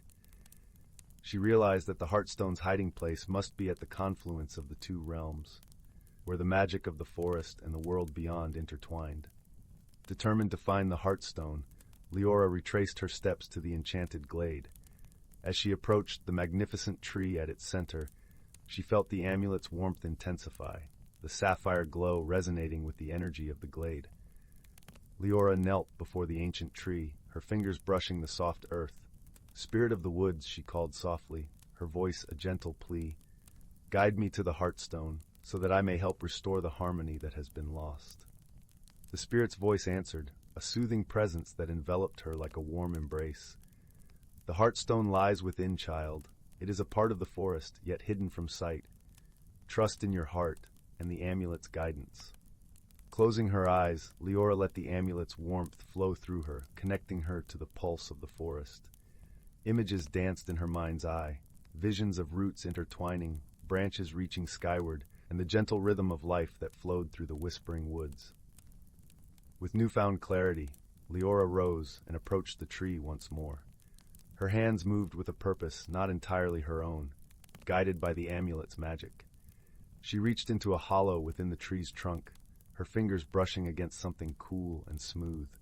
When she withdrew her hand, she held the Heartstone. It was a gem of unparalleled beauty, its surface swirling with colors that mirrored the forest's vibrant hues. As she held it aloft, the glade seemed to breathe a sigh of relief, the air shimmering with renewed energy. With the Heartstone in her possession, Leora returned to the dryads and sylphs, her heart filled with hope and determination. She gathered them in the glade, where the spirit of the woods watched over them with a gentle presence. Holding the Heartstone high, Leora addressed the gathered spirits, her voice carrying the weight of the forest's ancient wisdom. "This is a new beginning, a chance to mend what was broken and rebuild the bonds of trust and friendship." The dryads and sylphs regarded the Heartstone with reverence, its light reflecting in their eyes. Slowly, tentatively, they began to approach one another, their hands reaching out in gestures of reconciliation. As they joined hands, the Heartstone blazed with a brilliant light, its magic weaving through the forest like a gentle breeze. Leora watched as the bonds of friendship and unity were reformed, a tapestry of harmony that enveloped the whispering woods. In that moment, Leora understood the true power of the amulet and the Heartstone. It was not the objects themselves, but the connections they represented, the trust, understanding, and love that bound the creatures of the forest together. With the rift healed and harmony restored, Leora bid farewell to the dryads and sylphs, her heart light with the knowledge that she had played a part in preserving the magic of the whispering woods. Horus flapped his wings in approval, his eyes twinkling with pride. As they made their way back to Bramblebrook, Leora felt a deep sense of peace. The village was bathed in the warm glow of twilight, the stars beginning to twinkle in the vast sky above. She knew that the magic of the forest would always be a part of her, a reminder of the power of friendship and understanding. That night, as Leora lay in her cozy bed, the amulet resting on her bedside table, she drifted into a peaceful sleep. Her dreams were filled with visions of the whispering woods, the gentle rustle of leaves, and the soft, comforting presence of the spirit. And so, the story of Leora and the whispering woods became a cherished tale in the village of Bramblebrook, a reminder that even in the simplest of places, magic could be found in the hearts of those who believed in the power of friendship and the beauty of the world around them. Story 46. Story 47. Story 48. Once upon a time, in a far-flung corner of the galaxy where stars twinkled like tiny diamonds scattered across a velvet sky, there existed a peculiar planet known as Luminara. Luminara glowed with a gentle, ethereal light, its surface a shimmering tapestry of luminescent forests and crystalline lakes. The air was sweet with the scent of blooming stardust flowers, and the gentle hum of life resonated through every leaf and stone. On this planet, a young being named Nyx lived. Nyx was a Luminian, a creature of light and air, with skin that shimmered like the morning dew and eyes that glowed softly like the moonlit seas. Nyx was as curious as they were kind, always eager to explore and learn about the universe beyond their radiant home. One day, as Nyx wandered through the glowing groves, a strange object fell from the sky, creating a gentle ripple through the air and a soft thud upon the ground. Nyx approached cautiously, their heart fluttering with both excitement and apprehension. The object, sleek and metallic, was a small spacecraft, and from its door emerged a being unlike any Nyx had ever seen. This newcomer was Ryle, a traveler from the distant and shadowy planet of Tenebrae. Ryle's form was cloaked in shades of deep indigo, and their eyes gleamed like twin stars in the night. They were a Tenebran, beings known for their wisdom and their connection to the shadows that cradled their world. Nyx and Ryle stared at each other, each a mystery to the other. The Luminarian saw the Tenebran as a figure of dark mystery, while Ryle viewed Nyx as a dazzling apparition of light. For a moment, they stood in silence, the air between them buzzing with the potential of new beginnings. Their first attempts at communication were fraught with misunderstandings. Nyx's bright gestures and melodic voice seemed incomprehensible to Ryle, who was used to the quiet, subtle language of shadows. Likewise, Ryle's whispered words and gentle, flowing movements were a puzzle to Nyx, accustomed to the vibrant expressions of their own kind. Despite these challenges, a shared determination to understand each other slowly began to build a bridge between them. With patience and creativity, they found common ground in the universal language of kindness and curiosity.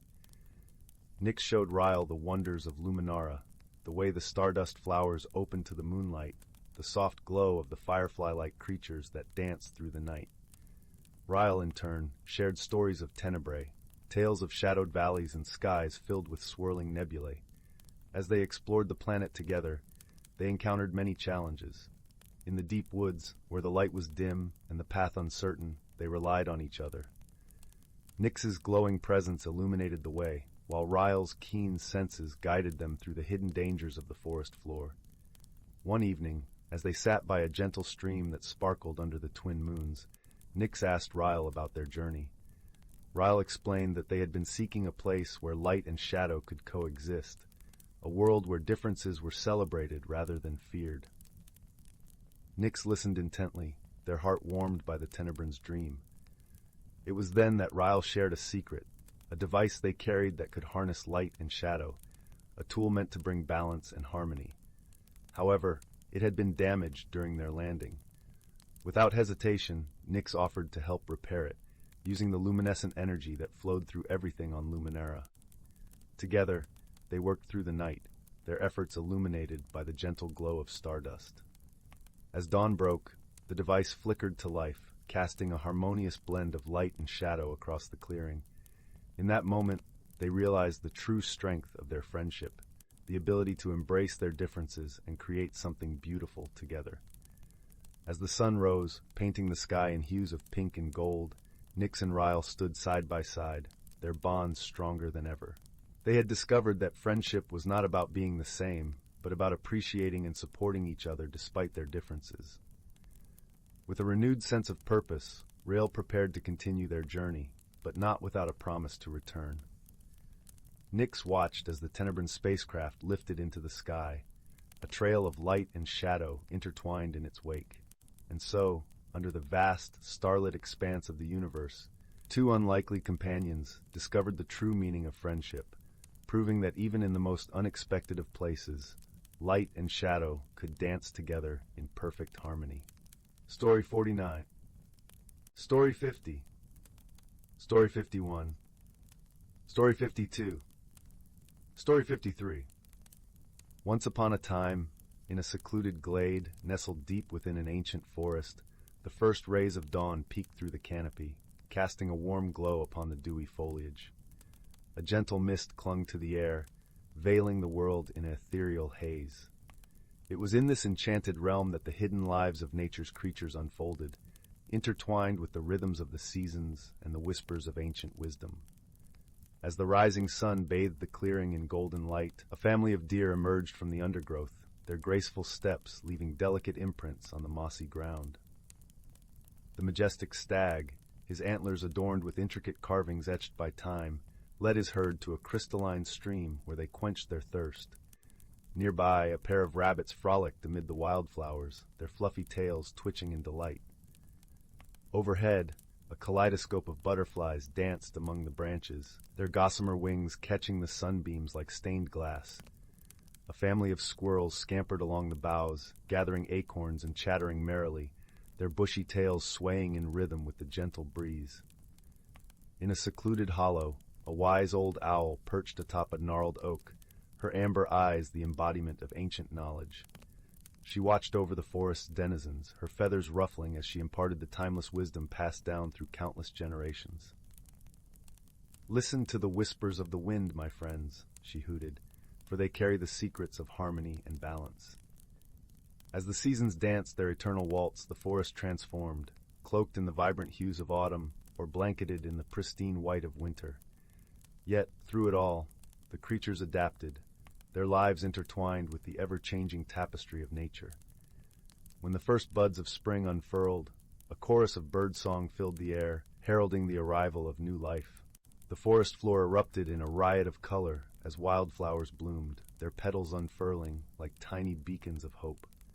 Nearby, a family of foxes emerged from their den, their kits frolicking amid the daffodils, their russet coats shimmering in the gentle sunlight.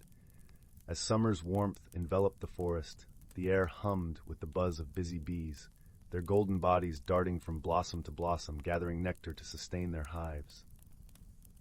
In a sun-dappled glade, a herd of majestic elk grazed peacefully, their antlers silhouetted against the azure sky. Yet, even in this idyllic realm, the forces of nature held sway, reminding all of the delicate balance that bound them together. When the first rumbles of thunder echoed through the canopy, the creatures sought shelter, their instincts guiding them to safety. As the storm unleashed its fury, raindrops danced upon the forest floor, nourishing the thirsty earth and replenishing the streams. In the aftermath, a vibrant rainbow arched across the sky, its prismatic hues painting the forest in a kaleidoscope of color. It was then that the creatures emerged once more, their eyes alight with wonder at the magical display. For in this enchanted realm, the boundaries between reality and magic blurred, and the natural world was imbued with an enchantment that transcended the mundane. As dusk fell, the forest stilled, and the creatures settled in for the night, their slumbers guarded by the watchful eyes of the ancient owl. Her gaze swept over the peaceful glade, and a contented hoot escaped her beak. "Remember, my friends," she whispered into the velvet night, "the true magic lies in the harmony we share with the world around us." And so the hidden lives of nature's creatures unfolded, woven into the tapestry of the seasons, guided by the wisdom of ages past. In this enchanted forest where reality and magic intertwined, the delicate balance was cherished, for it was the essence of life itself. Story 54. Story 55. Story 56. Story 50. Story 58. In the heart of an ancient forest, a place where the sky was a canopy of green, and the earth was a carpet of soft moss and fallen leaves, there dwelt creatures in harmony and simplicity. The forest, known as Elderwood, was a realm where each rustle of the leaf and each ripple of the stream spoke of stories untold, whispering secrets of old to those who listened with open hearts. As dawn's gentle light filtered through the interlacing branches, casting a kaleidoscope of gold and green, the forest came alive with the soft symphony of birdsong. This was the time when the creatures of Elderwood awoke, stretching their limbs and wings, preparing for the day's gentle adventures. Among them was a wise old owl named Orin, whose feathers bore the hues of autumn leaves, and whose eyes were deep wells of ancient wisdom. Orin had lived in Elderwood longer than most, his perch high in the gnarled branches of an ancient oak. One day, as the sun began its slow ascent, Orin noticed a change in the forest's song. The usual harmony seemed somewhat disjointed, as if a single string in a beautifully tuned harp had loosened. Concerned, Orin spread his wings and flew down to the forest floor, where the air was thick with the scent of damp earth and budding flowers. He met with Fern, a gentle deer whose coat was the color of morning mist, and who was known for her keen understanding of the forest's moods. "Fern," Orin began, his voice as soothing as a breeze through the leaves. "Have you noticed the forest's song today? It feels different." Fern nodded, her large, gentle eyes reflecting the dappled sunlight. "I have, Orin. There seems to be a disquiet, as if something is out of balance." Together they wandered deeper into the forest, their paths lined with wildflowers that nodded their heads as if in greeting. It was not long before they came upon a small, babbling brook. Normally its waters were clear and sparkling, a mirror for the azure sky, but today they were muddied and sluggish. "The brook," Fern whispered softly, "it carries a sadness." Orin peered closely, his wise eyes noticing a pile of fallen branches and leaves that had created a dam, blocking the natural flow of the water. "Ah, here is the source of the discord," he said gently. "When the brook cannot sing its song, the forest feels its loss." With great care, they began to clear away the debris. Orin used his sharp beak to lift the twigs, while Fern nudged the larger branches aside with her strong yet gentle hooves. As they worked, the sun rose higher, warming the air with its gentle touch, and a light breeze began to dance through the trees, bringing with it the scent of pine and fresh rain. Finally, the brook flowed freely once more, its song a joyful melody that rippled through the forest. Orin and Fern watched as the water sparkled under the sun, its clarity returning, carrying with it the reflection of a sky that seemed to smile down upon them. As they rested by the rejuvenated brook, a soft rustling announced the arrival of another forest friend. It was Bramble, a cheerful squirrel with fur as bright as the maple leaves in autumn. Bramble had been watching from the branches above and now scampered down to join them. "Thank you, Orin and Fern," Bramble chittered, his eyes alight with gratitude. "The brook's song is what wakes me each morning, and I missed it dearly." Orin nodded, a warm glow in his eyes. "The forest is a web of connections, Bramble. Each part, no matter how small, is important to the whole. When one part is troubled, it affects all of us." Fern lowered her head to nuzzle Bramble affectionately.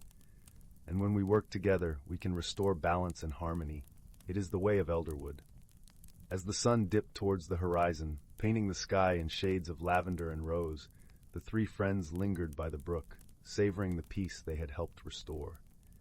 The forest began its evening song, a gentle lullaby that spoke of calm winds and restful nights.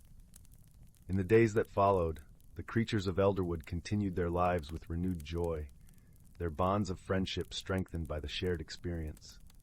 Orin, with his wisdom, reminded them of the importance of listening to the subtle changes in their world, while Fern and Bramble spread the message of unity and care throughout the forest. And so, Elderwood thrived, a testament to the power of harmony and the gentle strength of friendship. The seasons turned, bringing with them new challenges and changes, but the creatures faced them with wisdom and togetherness, their hearts as open and enduring as the ancient forest itself. As the stars began to twinkle in the velvet sky, casting a gentle glow over the sleeping forest, Orin settled back into his perch high in the oak tree. With a heart full of contentment, he closed his eyes, letting the whispering winds carry him into dreams of peace and unity. And so, Elderwood slept too, cradled in the embrace of nature's enduring balance. Story 59. Story 60. In a quaint and quiet village nestled between rolling emerald hills and shimmering streams, there lived a gentle soul named Leora. Her days were filled with the simple joys of tending to her garden, where sunflowers nodded lazily in the breeze and the scent of lavender hung sweetly in the air. Leora had often felt a whispering call from the past, a gentle nudge that tugged at the edges of her consciousness. Her grandmother, a wise woman who seemed to know the secrets of the earth and sky, had once shared stories of their ancestors, guardians of an ancient legacy that had long been forgotten. These tales, softly spoken beside the warmth of the kitchen hearth, painted pictures of wondrous artifacts imbued with magic and meaning. One golden morning, as the first rays of dawn kissed the dewdrops on her garden leaves, Leora discovered a curious object half buried in the soil.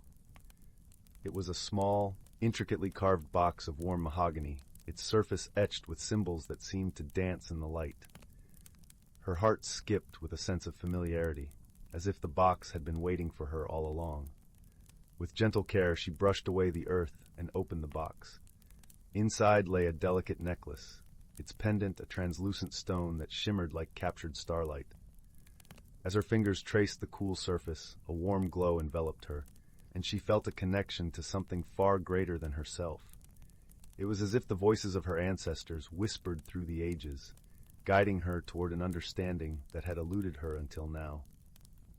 Eager to uncover the story behind this enchanting find, Leora sought the wisdom of the village elder, a kind-hearted sage named Tavian, known for his deep knowledge of the old ways.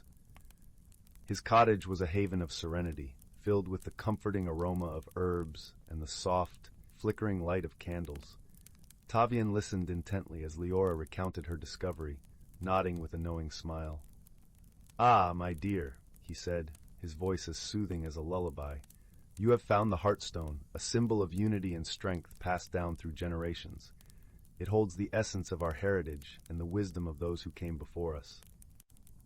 The elders shared tales of their ancestors, a community bound by friendship and harmony, who revered the natural world and lived in balance with its rhythms. The Heartstone, he explained, was a reminder of their values, kindness, courage, and the enduring power of love. As Leora listened, she felt a deep sense of belonging, as if the threads of her life were weaving into a tapestry that spanned across time. The lessons of her ancestors resonated within her, teaching her that true strength lies in the bonds we forge and the love we share. With newfound clarity, Leora returned to her garden, the Heartstone resting warmly against her chest. She began to see her world through different eyes, the vibrant colors of the flowers, the gentle rustle of the leaves, the symphony of birdsong that filled the air. Each moment was a gift, a reflection of the legacy she now carried forward. As the sun dipped below the horizon, painting the sky in hues of rose and gold, Leora sat beneath the old willow tree, its branches swaying softly in the evening breeze. She felt at peace, embraced by the gentle glow of the Heartstone, a beacon of the love and wisdom that flowed through her veins. In that tranquil moment, she understood that the journey of discovery was not just about uncovering the past, but about embracing the present with gratitude and grace. The legacy of her ancestors was alive within her, a guiding light that would illuminate her path and inspire others to seek the beauty in their own stories. And so, with the stars twinkling like distant ancestors watching over her, Leora closed her eyes, her heart full and content. She had found her place in the world, a place of connection, understanding, and endless possibilities. As she drifted into a peaceful slumber, she knew that the legacy of the Heartstone would continue to glow brightly, a timeless testament to the enduring power of love and unity. 61. Story 62. Story 63. Story 64. In a distant corner of the galaxy, where the stars shimmered like scattered diamonds across the velvet sky, lay a small, verdant planet named Luminara. It was a world of gentle hills cloaked in emerald grasses, and rivers that sang softly as they wove through forests of towering, silver-barked trees. The air was perpetually tinged with the sweet fragrance of blooming flowers that carpeted the land in vibrant hues of pink and gold. On this peaceful planet lived a creature named Nara, a luminarian, with skin that glowed faintly like moonlight and eyes the color of the sky at dawn. Nara was a gentle soul, content with the simple pleasures of life, harvesting the sweet fruits that grew abundant on her family's orchard and listening to the wind whisper stories through the leaves. Meanwhile, across the vastness of space, on a planet named Aegis, a very different life existed. Aegis was a world of towering crystalline spires and bustling energy fields. Its skies were perpetually aglow with the vibrant hues of its many moons, and the constant hum of technological marvels filled the air. Here lived a being called Zeke, an Aegisan, with a body of shimmering metallic hues and eyes that flickered with the iridescent light of distant galaxies. Zeke was a curious inventor, always tinkering with gadgets and dreaming of the vastness beyond his own planet. His heart yearned for adventure, for the stories hidden among the stars. One day, while testing a new starship engine, an unexpected surge of energy hurled Zeke across the galaxy, landing him, rather unceremoniously, on the tranquil plains of Luminara. The crash was gentle, as far as landings go, cushioned by the soft grasses and the forgiving earth of Luminara. Nara, tending to her orchard, heard the distant thud and decided to investigate. As she approached the strange, gleaming vessel, she saw Zeke emerging, looking bewildered and a little charred around the edges.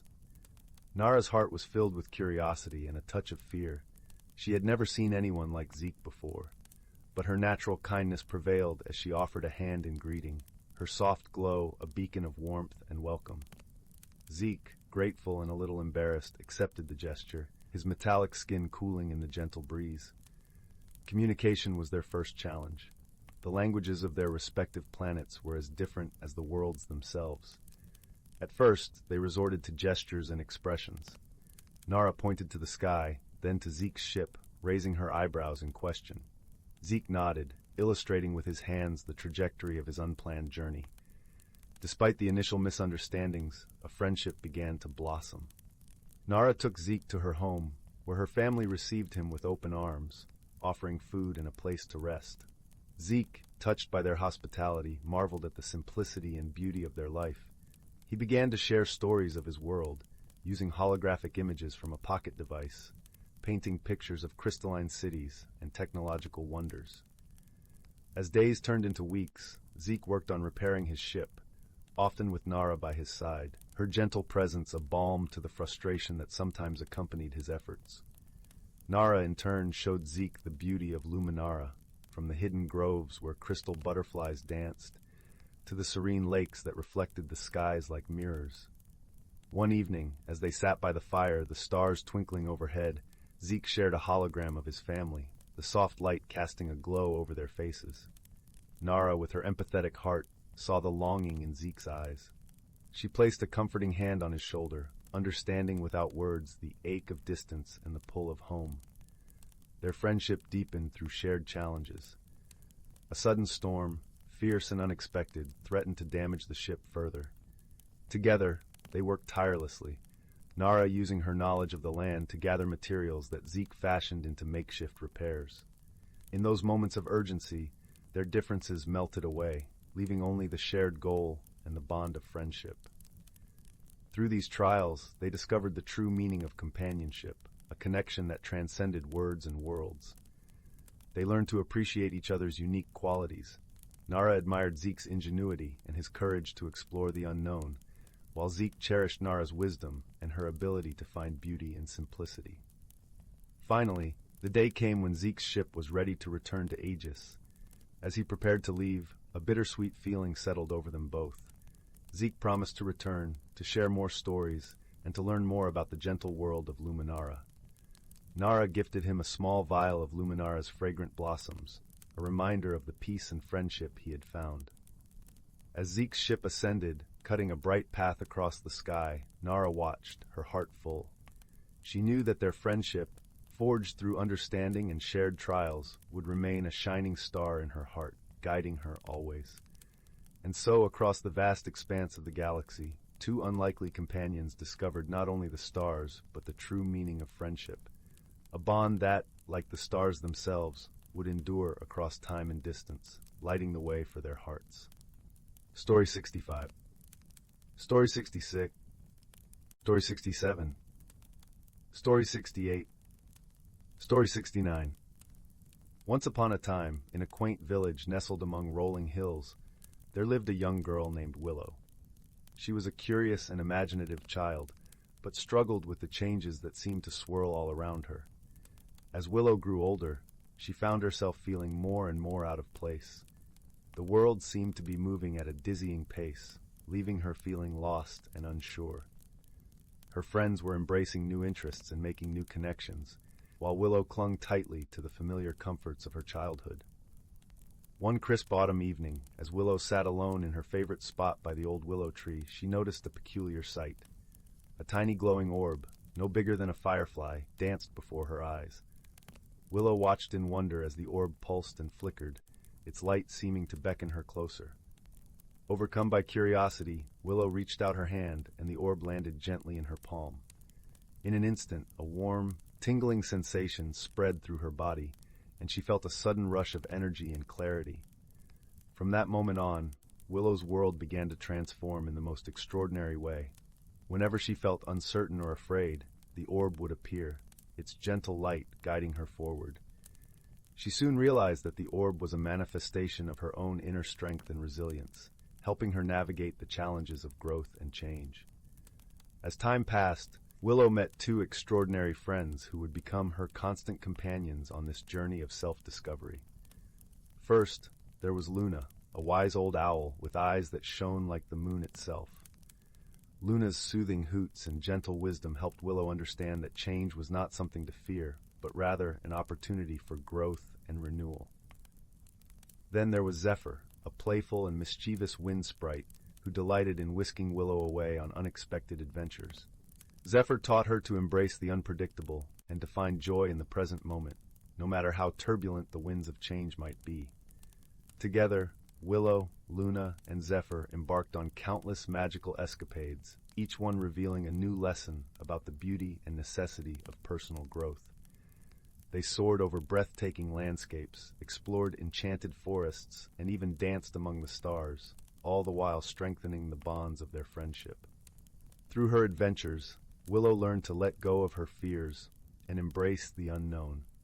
She discovered that true growth often comes from stepping outside of our comfort zones and embracing new experiences with an open heart and mind.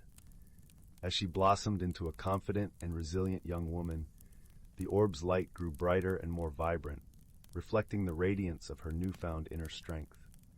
Willow realized that the magic she had sought was not something external, but rather the power within herself to navigate life's ever-changing currents with grace and wisdom. And so, with Luna's gentle guidance, Zephyr's playful spirit, and the unwavering light of her own inner strength, Willow embarked on a lifelong journey of personal growth and magical transformation, forever embracing the beauty and wonder of life's endless possibilities. Story 70? Story 71. Once upon a time, in a quaint village nestled deep within an ancient forest, there lived a young girl named Willow. Her unruly red curls and freckled cheeks gave her an air of whimsy, but it was her curiosity and bravery that truly set her apart. Willow's favorite place in the world was the old oak tree that stood tall and proud at the edge of the village. Its gnarled branches beckoned her with promises of adventure, and it was here that she would spend countless hours, lost in daydreams and stories. One spring day, as Willow sat beneath the oak's comforting shade, something remarkable happened. A tiny door, no bigger than her hand, appeared in the tree's trunk. Willow gasped, her heart racing with excitement. Could it be a hidden world within the tree itself? Without a second thought, she reached out and turned the miniature doorknob.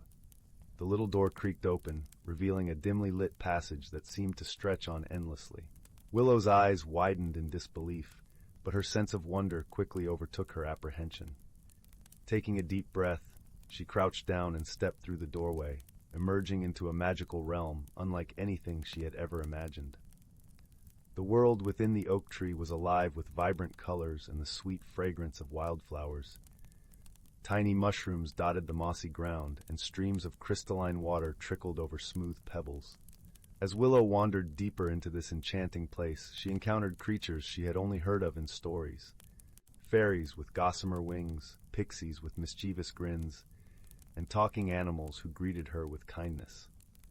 One such animal, a wise old badger named Bramble, took Willow under his wing and introduced her to the wonders of this hidden realm.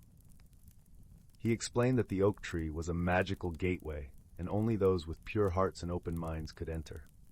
Bramble became Willow's guide, teaching her about the delicate balance of nature and the importance of protecting this secret world. Together, they embarked on countless ventures, exploring every nook and cranny of the oak tree's inner sanctum. On one particularly memorable journey, Willow and Bramble stumbled upon a clearing where a cluster of glowing mushrooms grew. Bramble warned her that these were no ordinary fungi. They possessed the power to grant wishes, but only to those who truly understood the weight of their desires. Willow, ever the curious soul, couldn't resist the temptation to make a wish. She closed her eyes and wished for the ability to understand and communicate with all living things. In an instant, the world around her came alive with a symphony of voices. The whispering trees, the chattering squirrels, and even the soft melodies of the wind itself. At first, this newfound ability was overwhelming, but with Bramble's guidance, Willow learned to embrace her gift and use it to forge deeper connections with the natural world. She became a bridge between the hidden realm and the human village, advocating for the protection of the forest and its inhabitants. As the seasons changed and years passed, Willow's friendship with Bramble and the other creatures of the oak tree grew stronger. They faced challenges together, solving mysteries and overcoming obstacles with wisdom and courage. One such mystery unfolded during a particularly harsh winter, when the once vibrant oak tree began to wither and fade. Willow and her friends worked tirelessly to uncover the cause, ultimately discovering that a nearby stream had been polluted by human carelessness. With her newfound understanding of the natural world, Willow rallied the villagers to clean up the stream and restore balance to the forest. Slowly but surely, the oak tree regained its strength, its branches reaching towards the sky once more. Through her journey within the hidden world of the oak tree, Willow had transformed from a curious young girl into a compassionate, determined guardian of nature. She had faced her fears, embraced her gifts, and forged friendships that defied all expectations. As the years passed, Willow grew into a wise woman, her hair now streaked with silver. But her spirit remained as vibrant as ever, and she would often return to the oak tree, opening the little door and stepping into the magical realm that had shaped her so profoundly. And as she sat beneath the whispering branches, surrounded by her dearest friends, Willow would share the tales of her adventures with the next generation of wide-eyed, curious children. For she knew that the hidden world within the oak tree was not just a place of magic, but a sanctuary of wonder, friendship, and personal growth, a legacy to be cherished and protected for all time. Stories of Two. Story 73. In a quaint village nestled amidst rolling green hills and golden fields of barley, there lived a young girl named Lila. Lila had a heart full of dreams and eyes that sparkled with curiosity. Her village was a lovely place where every morning dewdrops gleamed like tiny jewels on the grass, and the air was filled with the sweet scent of blooming honeysuckle. Yet Lila often found herself gazing beyond the horizon, wondering what lay beyond the familiar landscape she knew so well. One misty morning, as the first light of dawn painted the sky with hues of pink and purple, Lila decided it was time to follow her heart and explore the world beyond her village. Clad in a cozy cloak of deep blue, she set off down the winding path that led through the whispering woods, carrying nothing but a small satchel filled with fresh bread and a flask of warm tea. The path led her into the heart of the forest, where sunlight filtered through the thick canopy above, casting dappled patterns on the forest floor. The air was cool and filled with the gentle rustling of leaves and the distant melody of a brook. As Lila walked, she marveled at the towering trees, their trunks covered in soft emerald moss, and the delicate wildflowers that lined the path, their petals glistening with dew. As she ventured deeper into the woods, Lila came upon a clearing bathed in sunlight, where a peculiar sight greeted her eyes. It was a grove of trees unlike any she had ever seen. Their bark shimmered like silver, and their leaves were the color of a summer sky. At the center of the grove stood a magnificent tree, its branches stretching wide and high, adorned with luminescent fruit that glowed softly like lanterns in the twilight. Drawn by an irresistible curiosity, Lila approached the tree. As she neared, she noticed a small, gentle creature nestled among the roots. It was a creature of wonder, with soft, iridescent fur that shifted colors like a rainbow, and eyes as bright as stars. It looked up at Lila with a friendly smile and spoke in a voice as soothing as a lullaby. "Welcome, dear traveler," the creature said. "I am the keeper of the grove, and these trees have stood here since time began. Few have ventured here, and fewer still have returned with tales of their journey." Lila felt a sense of peace wash over her as she listened to the creature's words. She sat beside it, sharing her bread and tea, and told it of her village and her longing to explore the world. The keeper listened intently, nodding with understanding. "You have a brave heart, Lila," it said kindly. "To seek the unknown is to embrace the beauty of life itself. This grove holds many secrets and wonders, and I sense it has much to teach you." Encouraged by the keeper's words, Lila decided to explore the grove further. As she wandered among the silver-barked trees, she discovered a stream flowing with shimmering water that sang softly as it danced over smooth stones. She dipped her fingers into the water, feeling its cool caress, and noticed tiny, glowing fish darting playfully beneath the surface.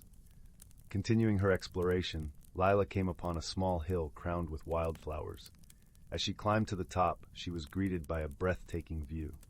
The grove stretched out below her, a sea of silver and blue, with the great tree at its heart. Beyond the grove, the forest continued, a tapestry of greens and browns, and in the distance she glimpsed the peaks of mist-shrouded mountains. Feeling a newfound sense of courage and wonder, Lila descended the hill and returned to the keeper.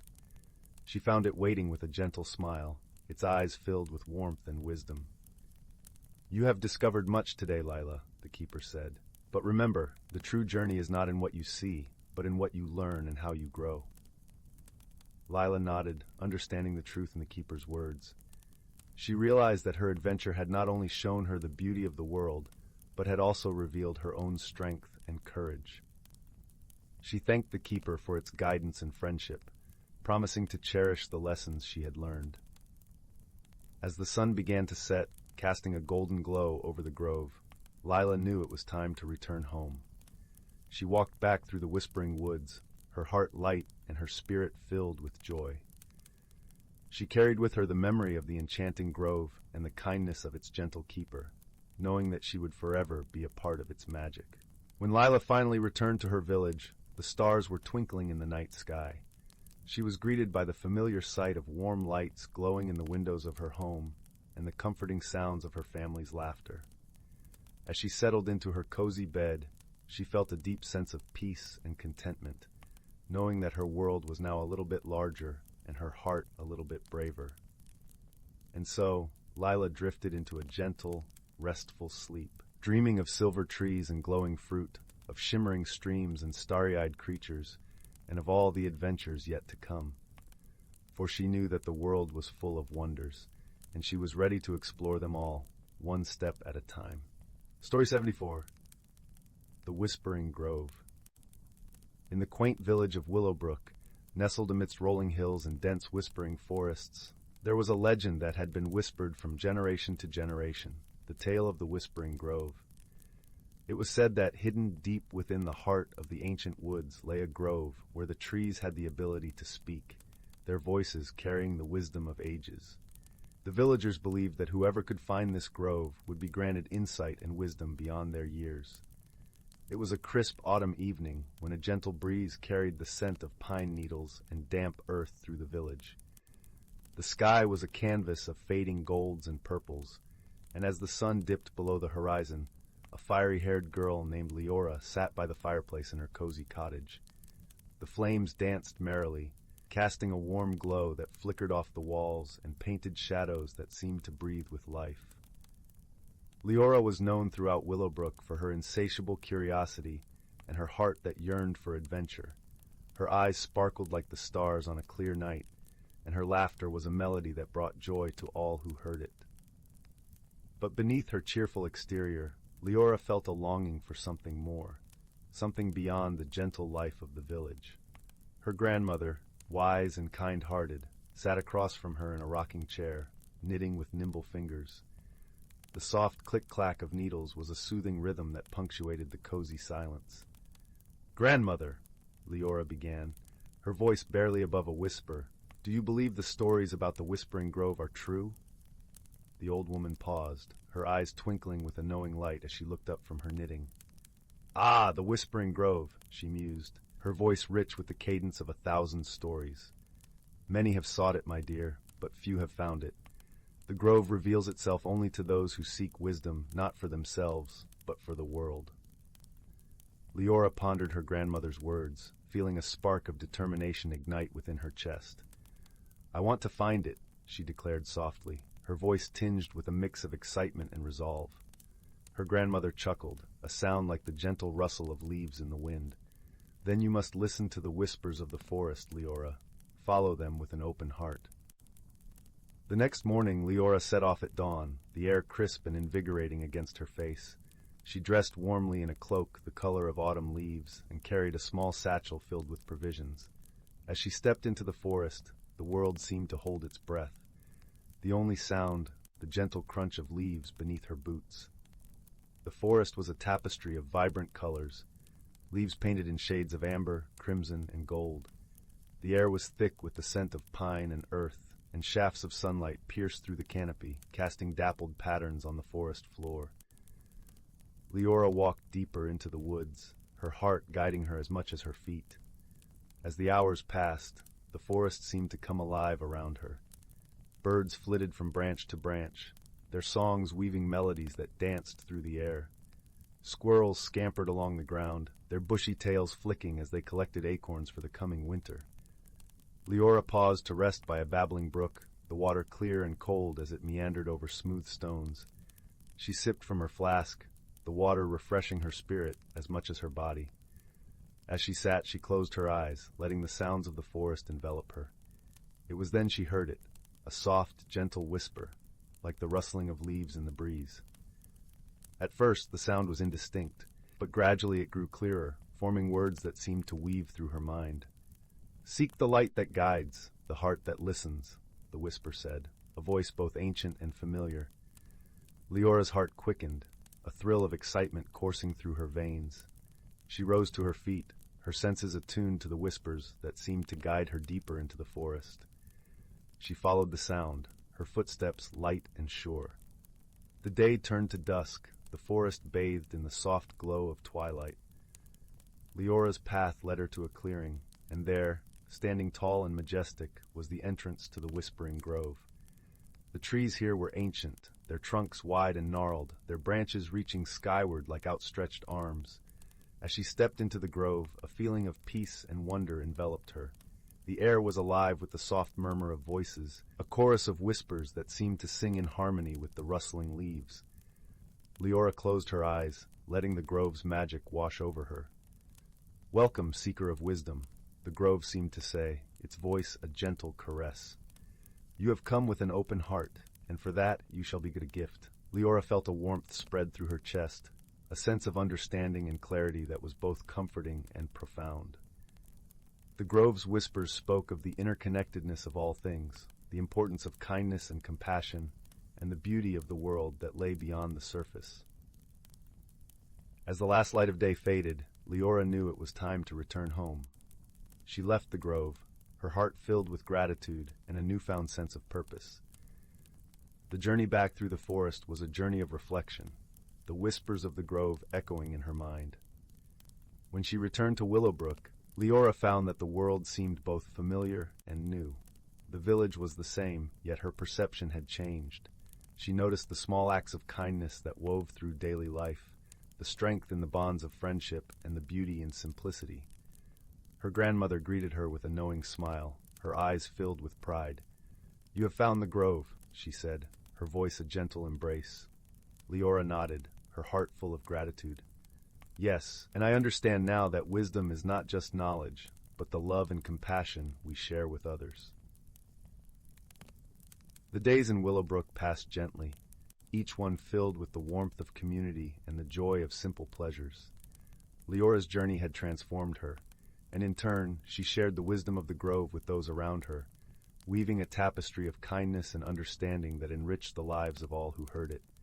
And so, the legend of the Whispering Grove continued to be whispered through the village, a story of wonder and transformation, a reminder that the greatest journeys are those that lead us back to ourselves, with hearts open and spirits renewed.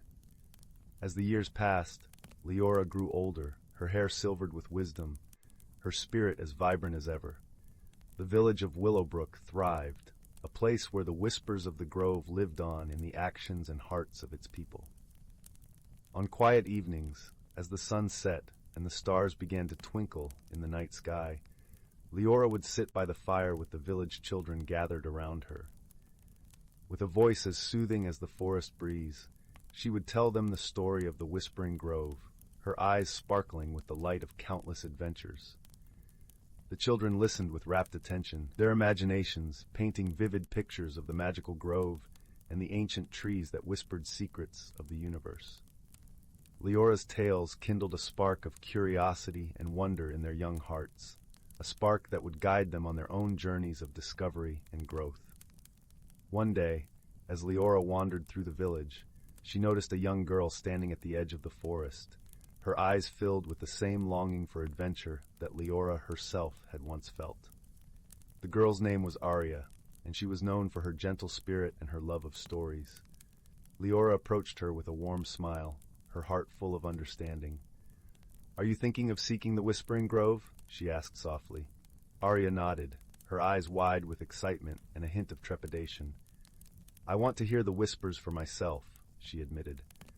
Leora placed a reassuring hand on Arya's shoulder, her touch a gentle promise of guidance and support. "Then listen to the forest and trust your heart," she advised. "The grove will find you when you are ready, just as it did for me." With Leora's encouragement, Arya set off, her heart brimming with hope and anticipation.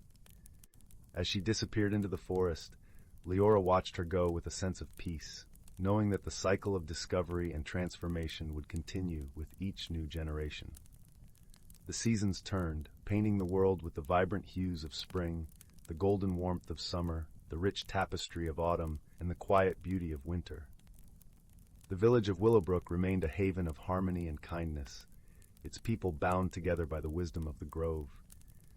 As Leora sat by the fire, her heart full of contentment, she realized that the greatest gift the grove had given her was not just the knowledge of the forest's whispers, but the understanding that true wisdom was found in the love and connections she shared with others.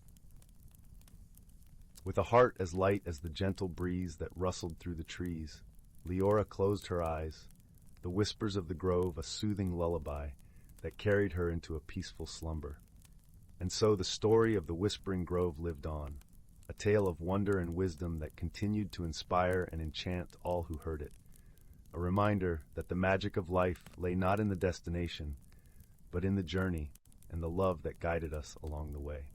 Story 75, Story 76, Story 77, Story 78. Once upon a time, in the heart of a lush emerald valley cradled by misty mountains, there was a quaint village where time seemed to pause and embrace the gentle rhythm of nature. The village was woven from the threads of tradition and whispers of the past, and among its cobblestone paths and flower-laden meadows lived a young girl named Mara. Mara had always felt a peculiar tug at her heart, as if the breeze itself carried secrets meant only for her. She was known for her curious spirit and a heart open to the enchantments of the world around her. One autumn evening, as the sun dipped below the horizon, painting the sky in hues of amber and rose, Mara's grandmother, the village elder, called her to the warmth of their cottage. Inside, the air was perfumed with the scent of lavender and chamomile, a calming embrace that seemed to hold stories of its own. The fireplace crackled softly, casting a golden glow upon the walls lined with old wooden shelves. There, among the countless volumes and relics of days long past, was a peculiar chest, its surface etched with intricate patterns of vines and stars. "Mara, my dear," her grandmother began with a voice as soothing as a lullaby, "it is time you learn of our true heritage, a legacy that flows within your veins like the rivers that carve our beloved valley." Intrigued, Mara drew closer as her grandmother unlatched the chest, revealing an ancient tapestry folded with care. The fabric was rich and heavy, its deep indigo hues woven with threads of silver and gold that twinkled like starlight. "This," her grandmother explained, "is the tapestry of the ancients. It is a living map of our family's journey, a keeper of our stories, and a guide for those who seek to understand." Mara gently traced her fingers over the tapestry, feeling the warmth of its history seep into her skin. Her grandmother continued, "Long ago, our ancestors were known as the guardians of the veil, protectors of the harmony between our world and the realms unseen. They were entrusted with the Orb of Echoes, a magical artifact that resonates with the whispers of the past." With eyes wide, Mara listened as her grandmother spoke of the orb, a crystal sphere said to hold the wisdom of generations, its light a beacon for those lost in the shadows of uncertainty. "To find the orb and truly understand your heritage," her grandmother said, "you must follow the path woven into this tapestry. It will guide you through the heart of our land, where the mountains meet the sky. Filled with a sense of purpose and wonder, Mara set out the very next morning, the tapestry carefully folded in her satchel. The valley was alive with the dawn chorus of birds and the gentle rustle of leaves, a symphony orchestrated by the hands of nature itself. As Mara ventured deeper into the valley, she marveled at the vibrant tapestry of life around her. The air was crisp and sweet, carrying the scent of pine and wildflowers. Streams danced over pebbles, their laughter a melody that harmonized with the rustling branches of ancient trees. Following the tapestry's map, Mara arrived at the foot of the great oak, a towering sentinel that had watched over the valley for centuries. Its gnarled branches stretched toward the heavens, and nestled within its roots was an entrance to a hidden cavern, aglow with a soft, ethereal light. Inside the cavern, the air was cool and filled with the delicate fragrance of moss and earth. The walls shimmered with veins of quartz, casting rainbows that danced with each flicker of light. At the heart of the cavern, resting upon a pedestal of stone, was the Orb of Echoes. Mara approached with reverence, her heart beating in time with the gentle hum that filled the air. As she reached out and cradled the orb in her hands, a warmth spread through her, and the cavern was filled with the soft murmur of voices, like leaves rustling in a gentle breeze. The voices spoke of courage and kindness, of the strength found in unity, and the beauty of embracing one's roots. They whispered tales of Mara's ancestors, their triumphs and their wisdom, and as she listened, Mara felt the threads of her own story weaving into the tapestry of her lineage. With the orb in her possession, Mara returned to the village, where the warmth of home awaited her. The villagers gathered to hear of her journey, their faces illuminated by the glow of the fireplace, eyes sparkling with pride and joy. As Mara shared the lessons she had learned, a profound sense of belonging settled within her heart. She understood now that her heritage was not just a series of events from the past, but a living legacy of love, wisdom, and strength that would guide her and those who came after. And so, under the starlit sky, surrounded by the embrace of family and friends, Mara knew she had found her place in the world. The valley held its secrets, and she, like the guardians before her, would cherish and protect them for generations to come. With the Orb of Echoes resting safely by her side and the tapestry's stories forever etched in her heart, Mara drifted into a peaceful sleep, her dreams woven with the magic of her ancestors and the promise of a bright tomorrow. Story 79. Story 80. Story 81. Story 82. Story 83. In a quaint village nestled at the foot of the misty mountains, where the air was always sweet, with the scent of blooming wildflowers and the gentle hum of bees filled the lazy afternoons, there lived a young girl named Miri. Miri had a heart full of dreams and eyes that sparkled with the curiosity of 100 adventures yet to be told. Her favorite pastime was to sit on the porch of her cozy little cottage, gazing at the mysterious mountains that loomed like ancient sentinels, their peaks hidden beneath a perpetual veil of mist. One golden autumn morning, when the leaves were turning to shades of amber and the cool breeze carried a hint of the coming winter, Miri decided it was the perfect day for an adventure. She packed a small satchel with her favorite honey cakes, a flask of warm tea, and her mother's old map, though she knew it by heart, and set off towards the mountains with a skip in her step. The path to the misty mountains was lined with towering oak trees whose leaves whispered secrets to the wind. As Miri walked, the world around her seemed to hold its breath in gentle anticipation, the air thick with the kind of magic that only children and dreamers could truly sense. The further she ventured, the more the familiar village faded into a distant memory, replaced by the wonders of nature's untouched beauty. After several hours of weaving through the verdant forest, Miri emerged into a clearing where the mountains stood tall and proud before her. Here the mist was thick and cool, wrapping around her like a soft, silken cloak. It was here that she first met the whimsy wisp, a curious little creature that glowed with a soft, shimmering light. It fluttered around Miri, trailing sparkles in the air like a comet tail, its laughter like the tinkling of tiny bells. "Hello there," Miri greeted, her voice gentle and welcoming. "Are you a guardian of these mountains?" The whimsy wisp giggled, swirling around her with delight. "I am a friend to explorers like you," it chimed, its voice as light as the breeze.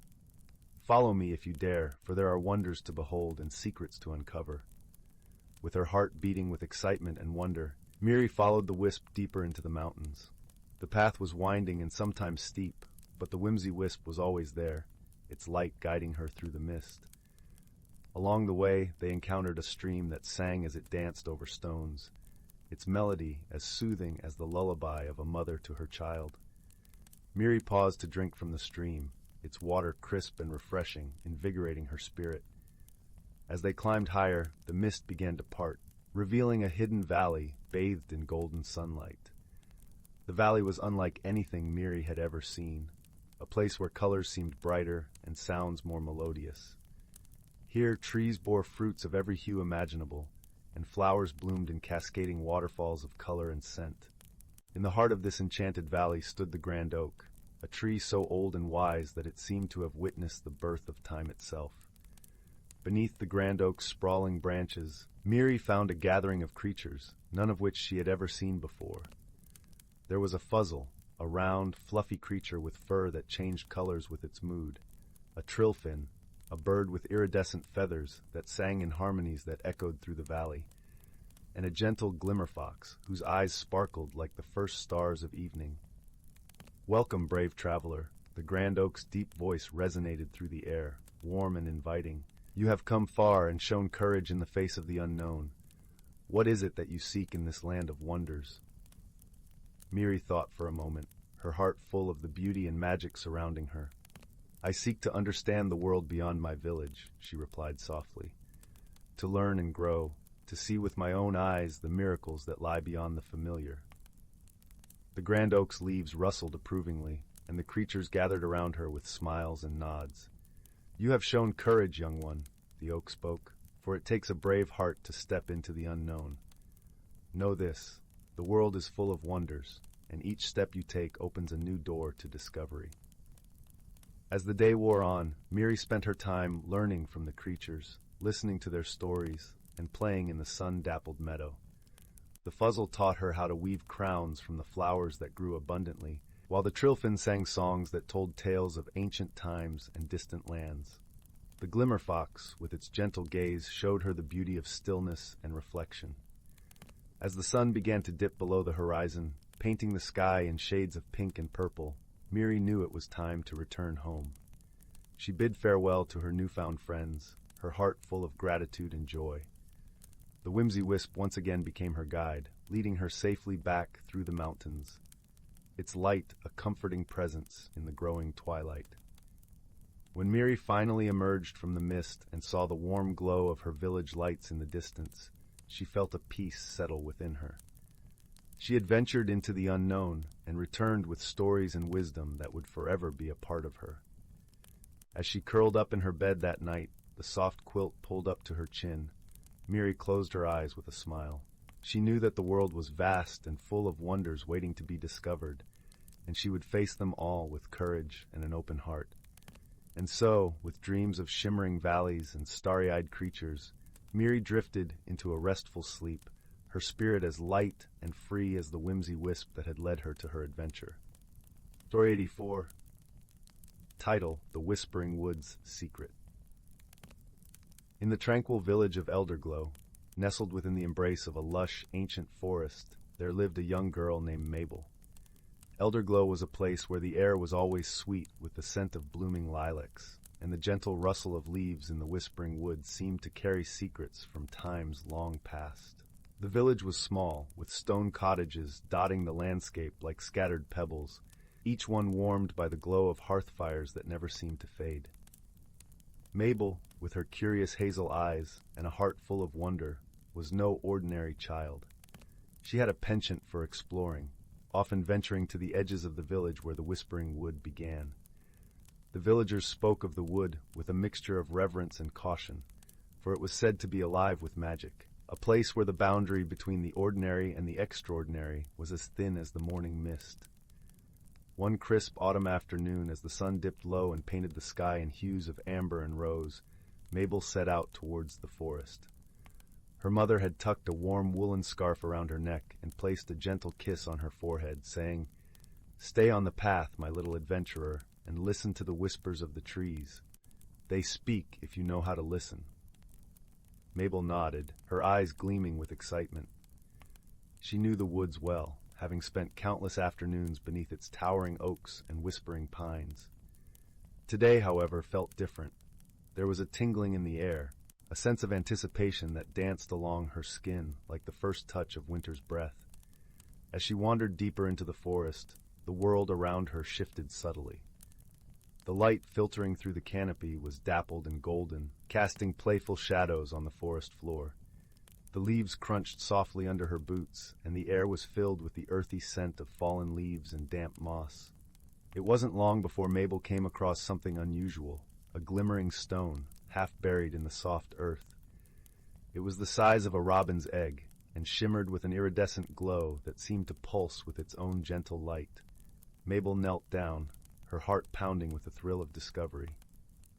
As she reached out to touch it, a soft, melodic voice filled the air, so faint it was almost a sigh.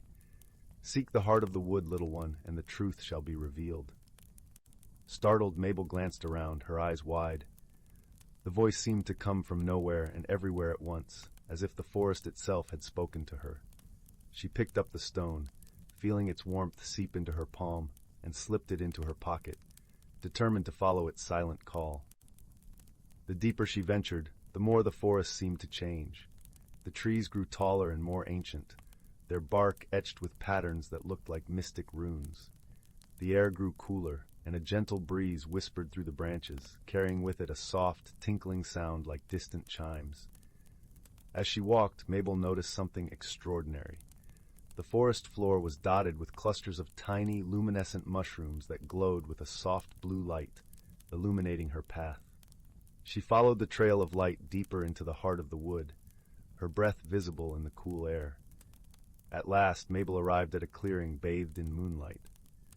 In the center stood an ancient oak, its gnarled branches stretching skyward like the arms of a wise old guardian.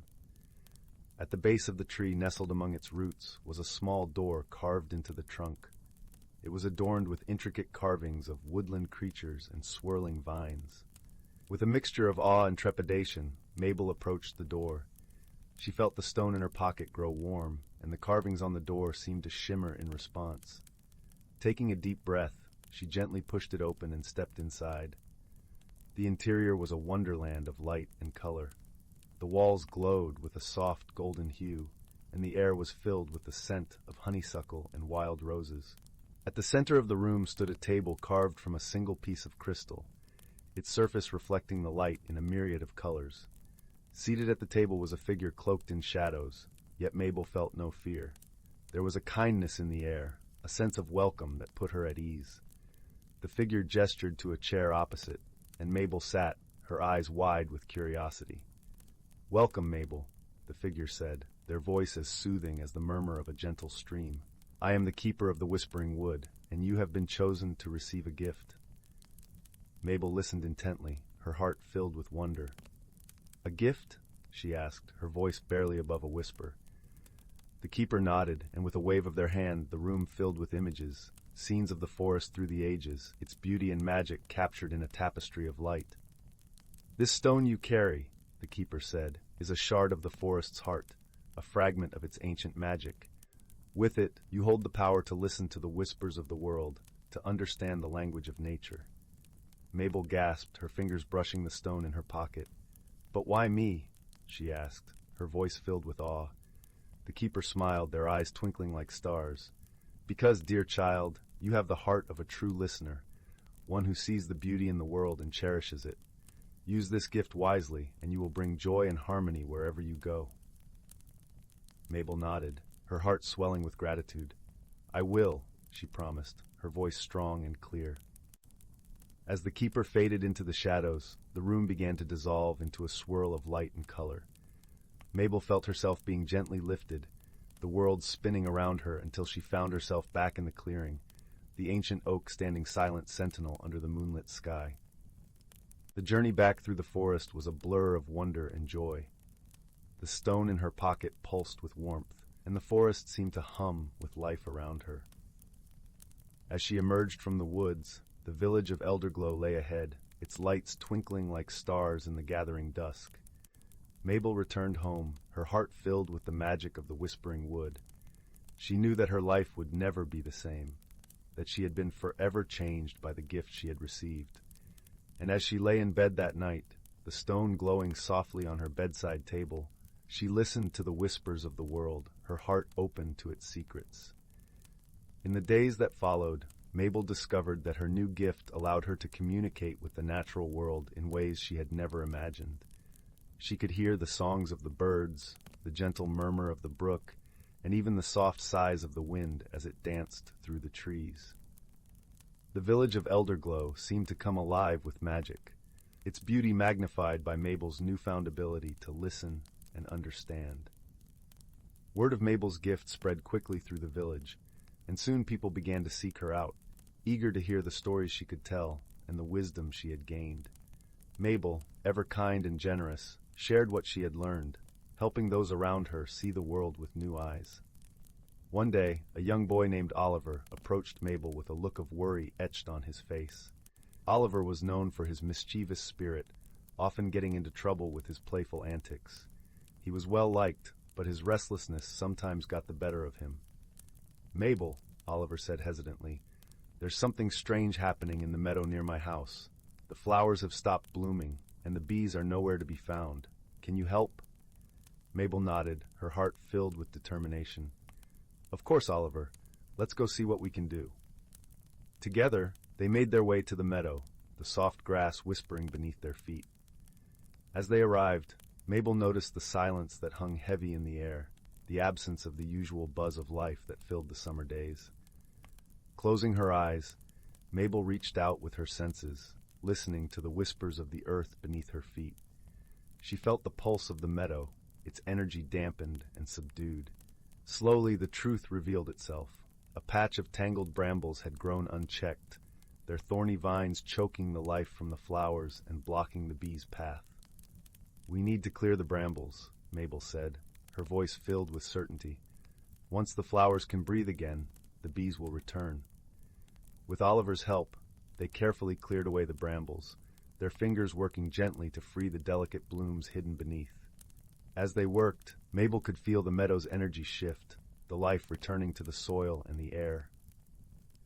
By the time they finished, the sun had begun to set, painting the sky in shades of pink and gold. Mabel and Oliver stood together, watching as the first bees returned, drawn by the sweet scent of the newly freed flowers. "You did it, Mabel," Oliver exclaimed, his eyes shining with gratitude. "We did it," Mabel corrected, smiling at her friend. Sometimes all it takes is a little listening and a lot of heart. As the days turned to weeks, Mabel's gift continued to bring joy and harmony to Elderglow. She helped the villagers understand their connection to the natural world, teaching them to listen to its whispers and cherish its beauty. One crisp morning, as the first hints of winter touched the air, Mabel was walking through the village when she noticed an elderly man sitting alone on a bench. His eyes were clouded with sorrow, and Mabel's heart went out to him. "Hello," Mabel said softly, sitting down beside him. "Is there something troubling you?" The man sighed, his voice tinged with sadness. "I used to play the violin," he said, his gaze distant, "but my hands are no longer steady, and the music has left me." Mabel reached out, her hand gently resting on his. "Maybe the music hasn't left," she said gently. "Perhaps it's just waiting for you to listen again." The man looked at her, hope flickering in his eyes. "Could you help me find it?" Mabel smiled, nodding with understanding. "Close your eyes and listen with your heart," she instructed softly. "Feel the rhythm of the world around you." Together they sat in silence, the sounds of the village weaving a gentle symphony. Gradually the man's expression softened, the lines of worry smoothing into a look of peace. "I can hear it," he whispered, his voice filled with wonder. "The music is still there." Mabel beamed at him, her heart warm with joy. "It's always there," she said softly. "Sometimes you just need to be still and listen." The man's eyes shone with gratitude as he looked at Mabel. "Thank you," he said, his voice choked with emotion. "You've given me back my music." As the first snowflakes began to fall, Elderglow was transformed into a winter wonderland, its rooftops blanketed in white and the air filled with the crisp scent of pine. Mabel continued to share her gift with the village, her heart full of the magic that had been entrusted to her. One evening, as she sat by the fireplace, her family gathered around her. Mabel's mother smiled at her daughter with pride and love. "You've brought so much light to our village, Mabel," she said softly. "The forest chose well." Mabel looked around at her family, her heart swelling with happiness. "The forest taught me to listen," she replied, her voice gentle and warm, "and in listening, I found a world full of wonder and friends." As the fire crackled and the wind whispered outside, Mabel knew that her journey had only just begun. With each new day, she would continue to listen, to learn, and to share the magic of the Whispering Wood with those around her. And as she drifted into a peaceful sleep, she dreamed of the endless possibilities that lay ahead, her heart open to the whispers of the world and the promise of tomorrow. And so, in the village of Elderglow, where the air was always sweet and the forest alive with magic, Mabel's story became a cherished tale of friendship and wisdom, a reminder that sometimes all it takes to change the world is a little listening and a lot of heart. Story 85. Story 86. Story 87. Story 88. Story 89. Story 90. The Whispering Woods and the Lantern of Luminara. In the small village of Amberley, nestled at the edge of the Whispering Woods, tales of enchantment and mystery were as old as the trees themselves.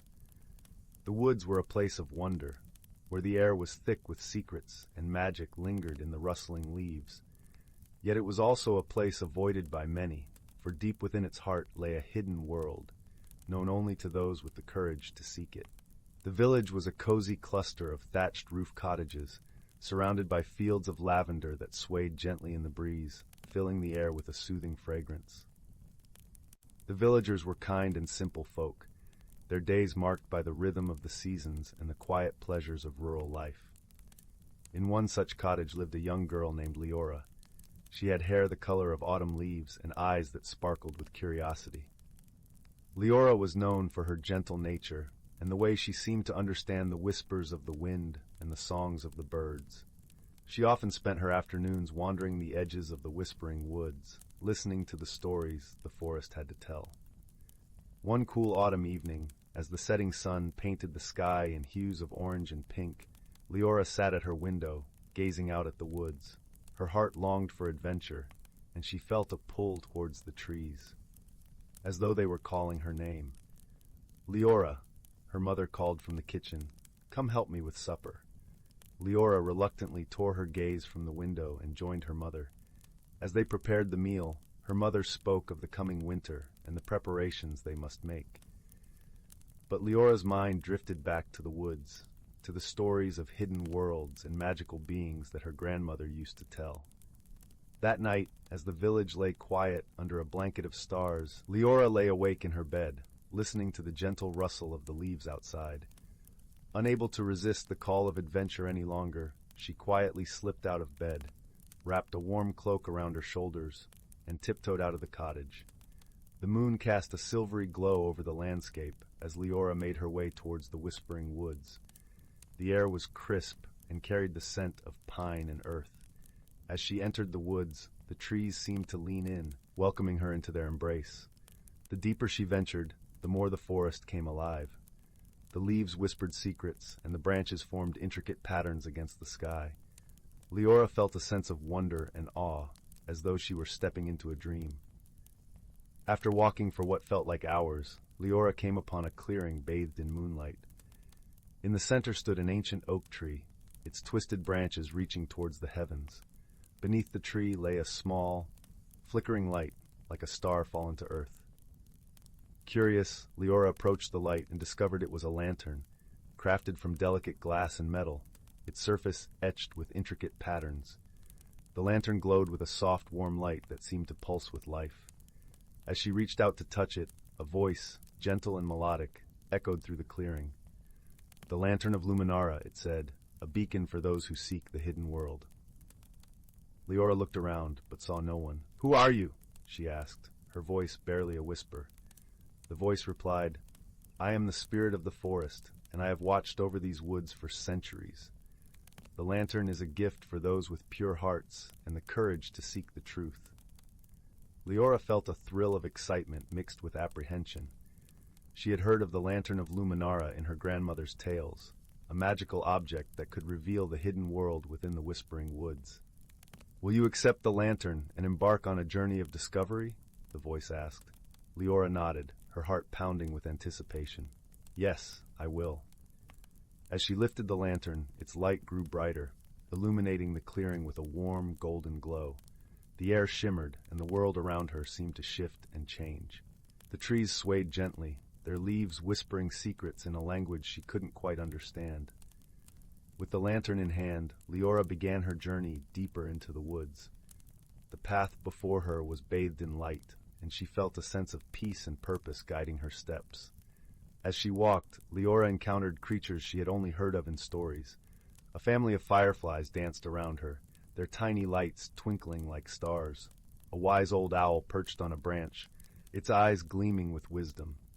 And a gentle deer with antlers like branches nodded in greeting as she passed. Each encounter filled her with a sense of wonder and belonging, as though she were part of a world she had always known in her heart. The forest seemed endless, a labyrinth of trees and shadows, but Leora felt no fear. The lantern's light guided her, and she trusted in its magic to lead her to the hidden world. As she journeyed deeper, the air grew cooler and the shadows longer. The forest was silent now, save for the gentle rustle of leaves. Leora felt a sense of anticipation, as though she were on the brink of discovering something extraordinary. Finally, she reached a glade where the moonlight danced upon a shimmering pool. The water was as clear as glass, reflecting the stars above. At the center of the pool stood a small island, and on it, a stone altar, ancient and weathered by time. Leora approached the water's edge, her reflection rippling in the surface. The lantern's light cast a golden glow over the pool, revealing a path of stepping stones that led to the island. With each step, Leora felt the weight of the forest's magic surrounding her, a tangible presence that filled her with awe.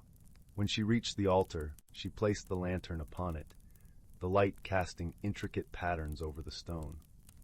In that moment, the air shimmered, and a figure appeared before her, ethereal and radiant. It was the spirit of the forest, its form shifting like the wind through the trees. "Welcome, seeker of truth," the spirit said, its voice a melody of the earth. "You have come far, guided by the light of Luminara. What do you seek?" Leora took a deep breath, her heart filled with the courage of her journey. "I seek to understand the world hidden within these woods, to learn its secrets and share its wonders." The spirit smiled, its light flickering like the lantern. "You have shown courage and kindness, and the forest has embraced you as one of its own. The hidden world is within you, a place of wisdom and magic that can only be found by those who seek with an open heart." As the spirit spoke, Leora felt a warmth spreading through her, a connection to the forest and all its creatures. She understood now that the hidden world was not a place to be found, but a state of being, a way of seeing the world with wonder and love. "You are part of the forest, Leora," the spirit said, "and its magic will be with you always. Go forth and share its light with the world." With those words, the spirit faded, leaving Leora standing by the altar, the lantern's light still glowing brightly. She returned to the village, her heart filled with the magic of the Whispering Woods. She knew that her journey had changed her, that she carried the hidden world within her. And so, Leora became a storyteller, sharing the tales of her adventures with the villagers. Under her guidance, they learned to see the magic in the everyday, to find wonder in the world around them. The Whispering Woods remained a place of mystery and enchantment, a source of inspiration for all who dared to listen to its whispers. And Leora, with the Lantern of Luminara as her guide, continued to explore its secrets, her heart forever open to the magic of the hidden world. Story 91. Story 92. Story 93. Story 94. Story 95. In the heart of a gentle valley, cradled by rolling hills and whispering woods, there lay a quaint little village known as Willowbrook. Its cobblestone paths wound through fields of wildflowers and past homes with thatched roofs that seemed to smile warmly at the sun. The air was always sweet with the scent of lavender and honey, and the breeze carried the soft, melodic hum of the brook that gave the village its name. In this charming village lived a young woman named Marin. She was known for her kindness and gentle spirit, her presence as soothing as the brook itself. Yet Marin carried within her a quiet turmoil. Life in Willowbrook, though beautiful, felt too predictable for her restless heart. She longed for change, for something beyond the familiar patterns of her days. But the thought of stepping beyond the comfort of her village made her anxious, like a bird hesitant to leave its nest. Marin often found solace in the whispering woods at the edge of the village. There she would sit beneath the ancient oak, its branches stretching like arms to embrace the sky, and listen to the symphony of rustling leaves and chirping crickets. One evening, as the sun dipped low and painted the sky with hues of gold and lavender, Marin noticed something peculiar. Tiny orbs of light began to dance around her, flickering like distant stars brought to earth. These were the will-o'-the-wisps, mischievous yet wise spirits that flitted through the woods on gentle wings. They had watched Marin many times, sensing her inner conflict. As the wisps swirled around her, they whispered in voices like the tinkling of wind chimes, "Follow us, Marin, and discover the magic within." Curiosity, mixed with a sprinkle of courage, tugged at Marin's heart. She rose to her feet and followed the wisps deeper into the woods, where the air grew cooler and the shadows danced with an ethereal glow. The path was narrow, and the canopy of leaves above was thick, but the light of the wisps guided her safely through. As they journeyed deeper, the forest began to change. The trees shimmered with a silvery sheen, and the flowers glowed with an inner light. It was as if Marin had stepped into a realm where magic wove through the very fabric of nature.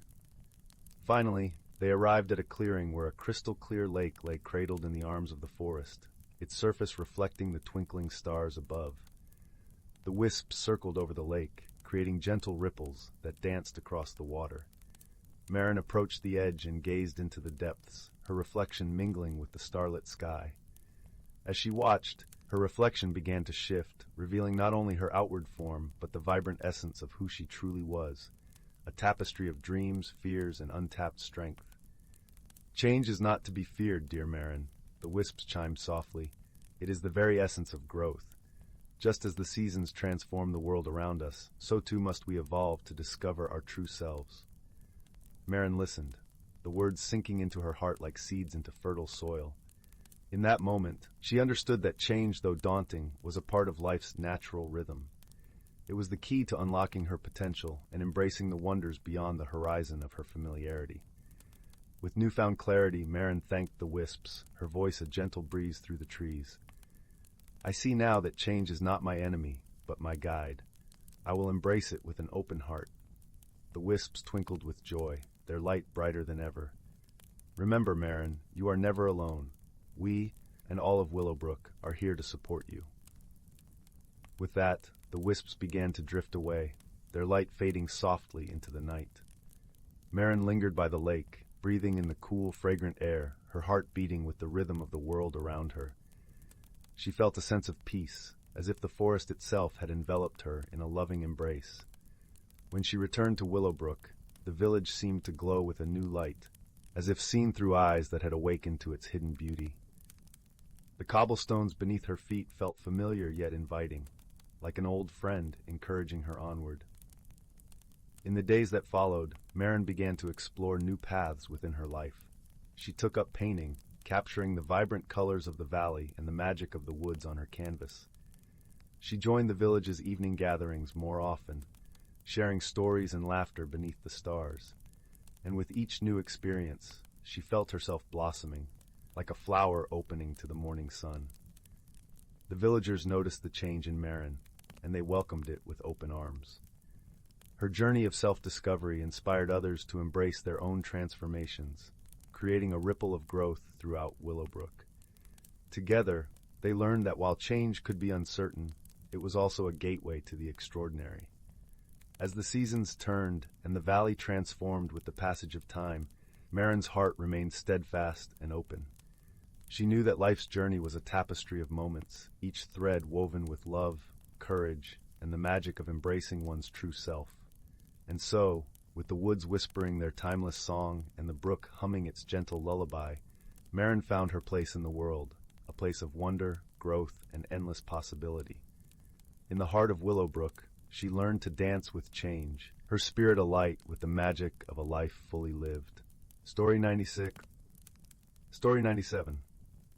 Story 98. Story 99. In the heart of an ancient forest, where sunlight filtered through a canopy of whispering leaves, a hidden world thrived in a delicate balance of harmony and magic.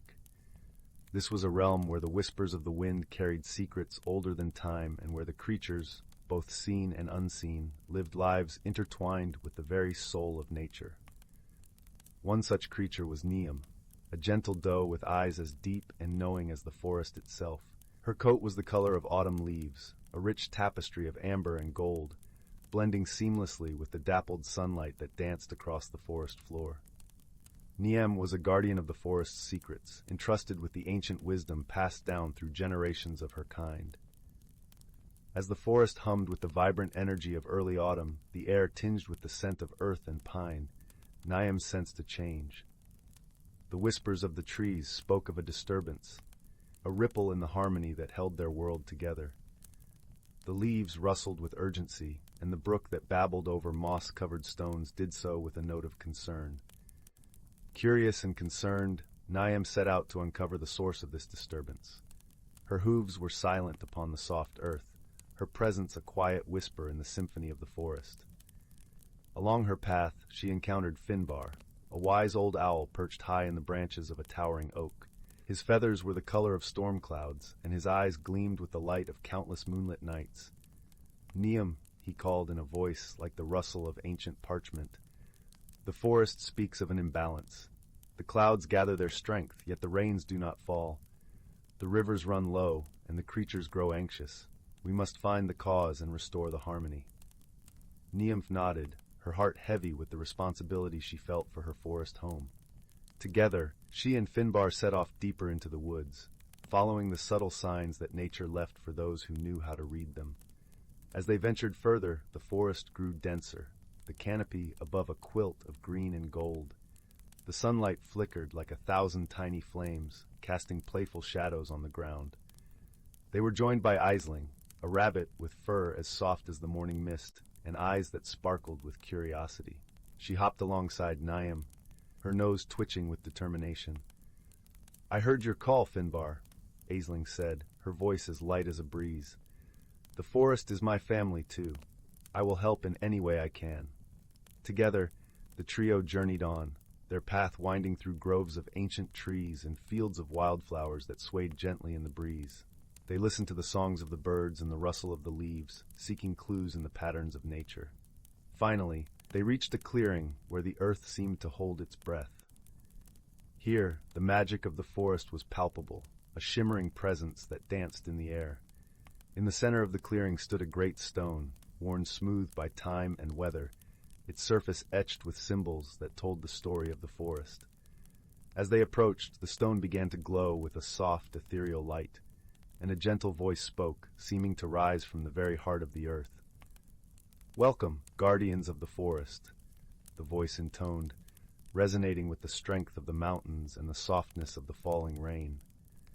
"The balance of this world is delicate, and it is in peril. The seasons have shifted, their rhythms disrupted by the actions of those who do not understand their power." Neem, Finbar, and Aisling listened intently, their hearts united in purpose. They knew that the balance of the forest depended on the cyclical dance of the seasons, each playing its part in the grand tapestry of life. Without the rains of autumn, the seeds could not grow, and the rivers would not flow to nourish the land. The voice continued, its tone filled with wisdom and hope. "To restore balance, you must seek the heart of the storm. There, you will find the key to unlocking the rains. But remember, the true power lies not in force, but in understanding and harmony." With renewed determination, the trio set forth once more, their path leading them ever closer to the heart of the forest. The air grew cooler, the scent of rain heavy upon the breeze. Above, the sky was a swirling mass of dark clouds, pregnant with the promise of a storm yet to be unleashed. As they neared the source of the disturbance, the forest seemed to hold its breath, as if waiting for the resolution that would either restore or unravel its delicate balance. Niam and her companions moved with purpose, their hearts guided by the wisdom of ages. Finally, they arrived at the edge of a great lake, its waters still and reflective like a mirror. In the center of the lake, a swirling vortex of clouds hovered, crackling with energy. This was the heart of the storm, the place where the balance must be restored. Niam stepped forward, her reflection shimmering in the water's surface. She closed her eyes and reached deep within herself, seeking the connection that bound her to this land. Finbar and Aisling stood beside her, lending their strength and faith to the effort. In the stillness, Niam heard the voice of the forest once more, a whisper of leaves and the gentle caress of the wind. Remember, Niam, the key is in understanding. The storm is not your enemy, but a partner in this dance of life. With this wisdom, Niam opened her eyes and spoke to the storm, not with words, but with the language of the heart. She shared her love for the forest, her respect for the cycles of nature, and her desire to restore the harmony that had been disrupted. As her message resonated through the air, the storm responded, the clouds parting to reveal a sky painted with hues of gold and pink. Raindrops began to fall, gentle and life-giving, soaking into the earth and filling the rivers once more. The forest sighed with relief, its balance restored. The creatures emerged from their hiding places, their hearts light with gratitude. Niam, Finbar, and Aisling stood together on the shore of the lake, their spirits intertwined with the magic of the moment. As the sun dipped below the horizon, casting a warm glow over the land, Niam turned to her companions with a serene smile. "We have done it, my friends. The forest will thrive once more, its harmony preserved for future generations." And so, under the sheltering canopy of the ancient forest, the hidden lives of its creatures continued in peace, their world a testament to the power of understanding and friendship. As the stars twinkled above, the forest settled into a gentle lullaby, carrying the promise of new beginnings and the enduring wisdom of the natural world. The Whispering Woods and the Enchanted Lantern. In the quiet hamlet of Elderglen, where the stars seemed to hang a little lower and the moonlight painted silver paths on cobblestone streets, there lived a young girl named Lila. Lila had a heart as bright as the sun and an imagination as vast as the night sky. Her favorite pastime was to wander into the Whispering Woods, a forest that bordered the village and held secrets as old as time itself. The villagers often spoke in hushed tones about the forest, spinning tales of enchantments and ancient spirits that roamed its shadowed paths. Despite these whispered warnings, Lila felt an irresistible pull towards the woods, a curiosity that bubbled within her like a brook in spring. One crisp autumn evening, as the sky blushed with the colors of sunset, Lila set out towards the woods, her steps light with anticipation. The air was cool, and the ground beneath her feet was a tapestry of rustling leaves, their colors a medley of gold, crimson, and amber. As she entered the forest, a gentle breeze greeted her, carrying with it the scent of pine and earth, whispering secrets that only the trees could know. Lila walked deeper into the woods, where the trees grew taller and their branches intertwined like old friends sharing stories.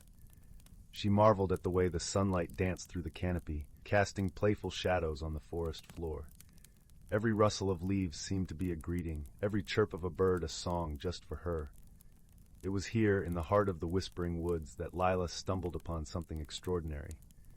Nestled among the roots of an ancient oak was a lantern unlike any she had ever seen.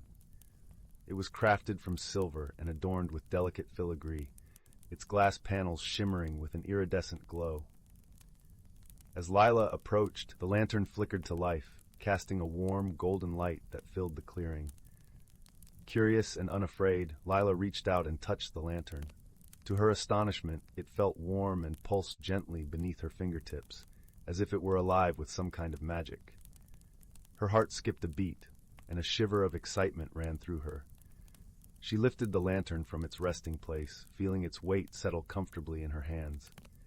Suddenly, a soft voice echoed through the clearing as if carried on the breeze.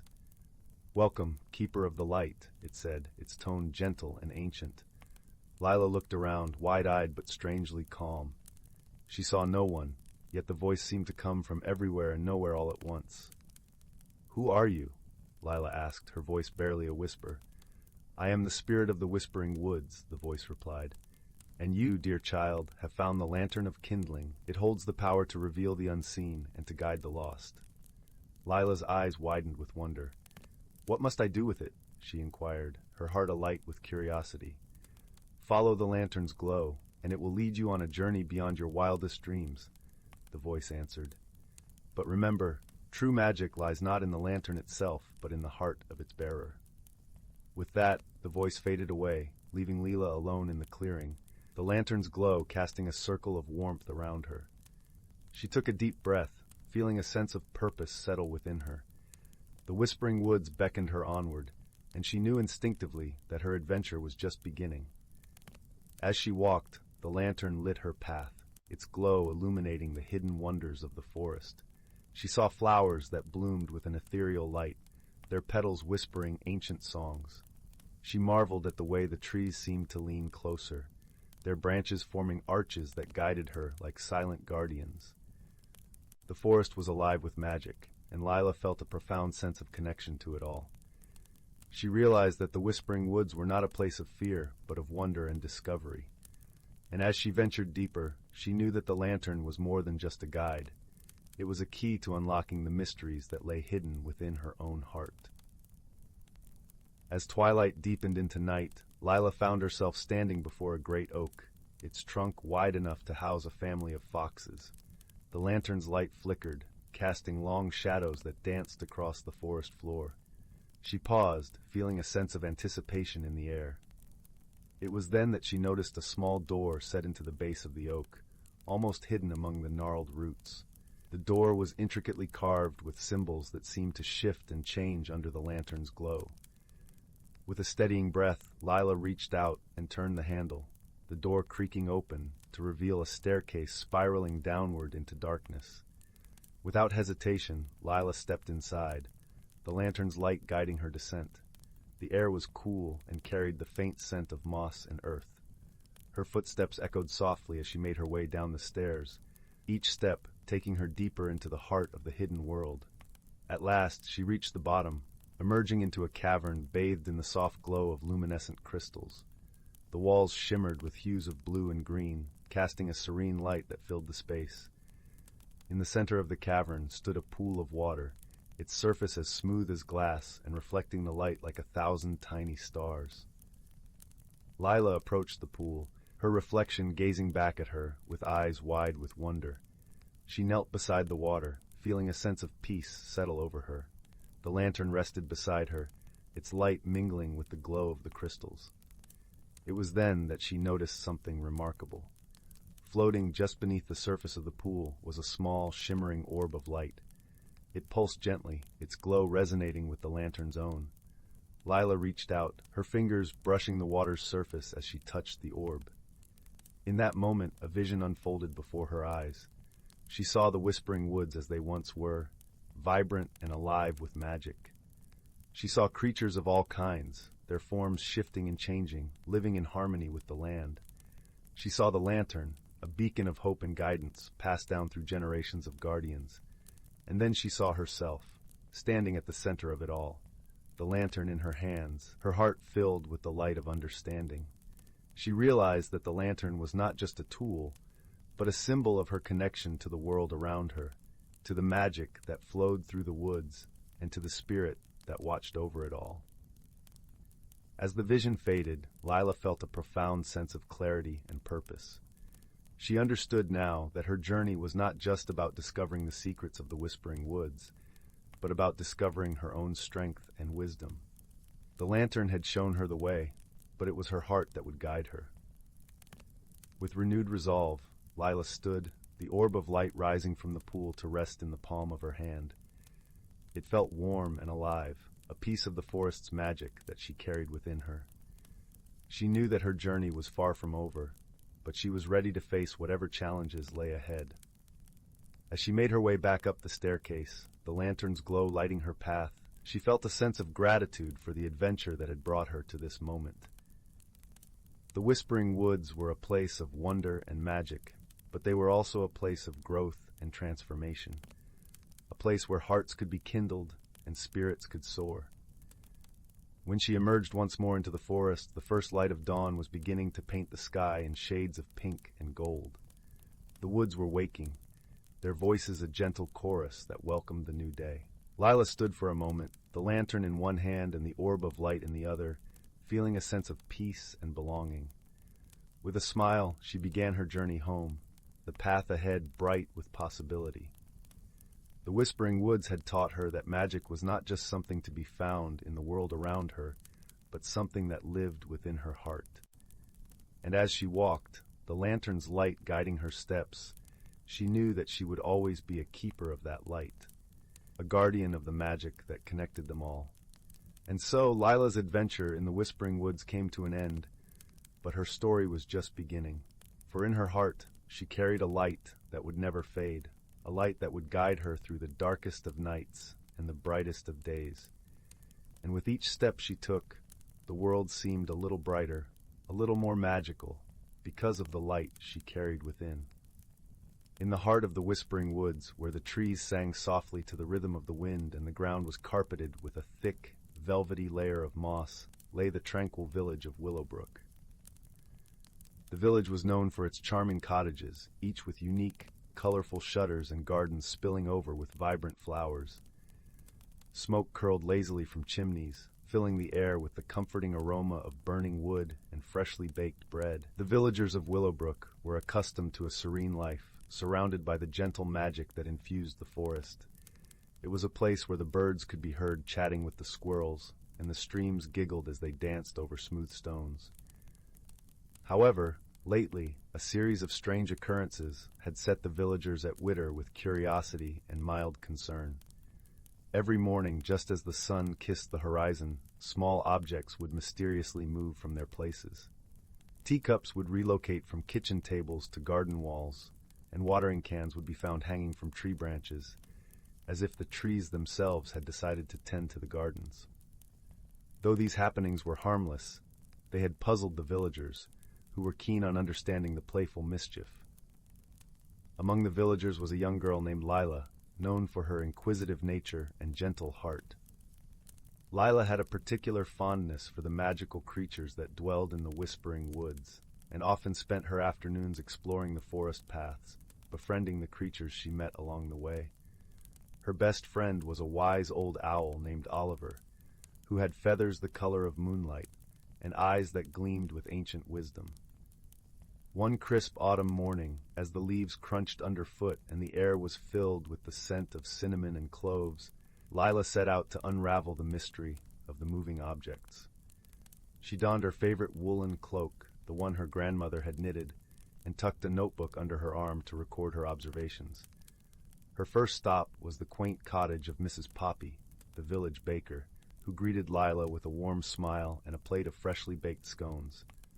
"Oh, Lila dear," Mrs. Poppy chuckled, "those teacups of mine have quite the wanderlust. I found them perched on the windowsill this morning, enjoying the sunrise." Lila noted the incident in her book, and with a scone in hand, continued her investigation. She meandered through the village, speaking with the blacksmith whose tools had mysteriously rearranged themselves, and the gardener whose watering cans had taken to the trees. As she walked, Lila listened closely to the whispers of the forest, for she knew that the woods held secrets and stories untold. The rustle of leaves and the babble of brooks were like a melody, guiding her deeper into the heart of the forest where the oldest magic lay. It was here, in a clearing bathed in dappled sunlight, that Lila found Oliver perched on a low branch. The owl blinked thoughtfully as Lila approached, her curiosity evident in her bright eyes. "Hello, Oliver," Lila greeted, giving a small bow. "I seek your wisdom in solving a curious puzzle. The objects in our village have taken to wandering in the night, and I wonder if the forest knows why." Oliver ruffled his feathers, considering the question. "Ah, young Lila," he hooted softly, "the forest is alive with ancient magic, and not all of it is understood by those who dwell in cottages. Sometimes the magic decides to play, to remind us of its presence and its joy." But why now? Lila asked, settling onto the soft moss beside the owl. Why have the objects begun to move only recently? Oliver tilted his head, his eyes reflecting the gold of the autumn leaves. Perhaps the forest wishes to share a message or a lesson. Have you noticed anything else that might offer a clue? Lila thought for a moment, recalling her observations. The objects always move at dawn, when the first light touches the village, and they seem to gather in places where they can see the sunrise. The owl hooted in agreement, a sound like the gentle rustle of leaves. Very good, Lila. The dawn is a time of new beginnings, of light overcoming darkness. Perhaps the forest wishes to teach the village the importance of embracing change and seeing the world from a new perspective. With the wisdom of Oliver's words, Lila felt a spark of understanding. The forest's magic was not a mystery to be solved, but a reminder to be cherished. The moving objects were an invitation for the villagers to pause, to appreciate the beauty of their world, and to find joy in the unexpected. Armed with this insight, Leela returned to the village and gathered the villagers in the town square.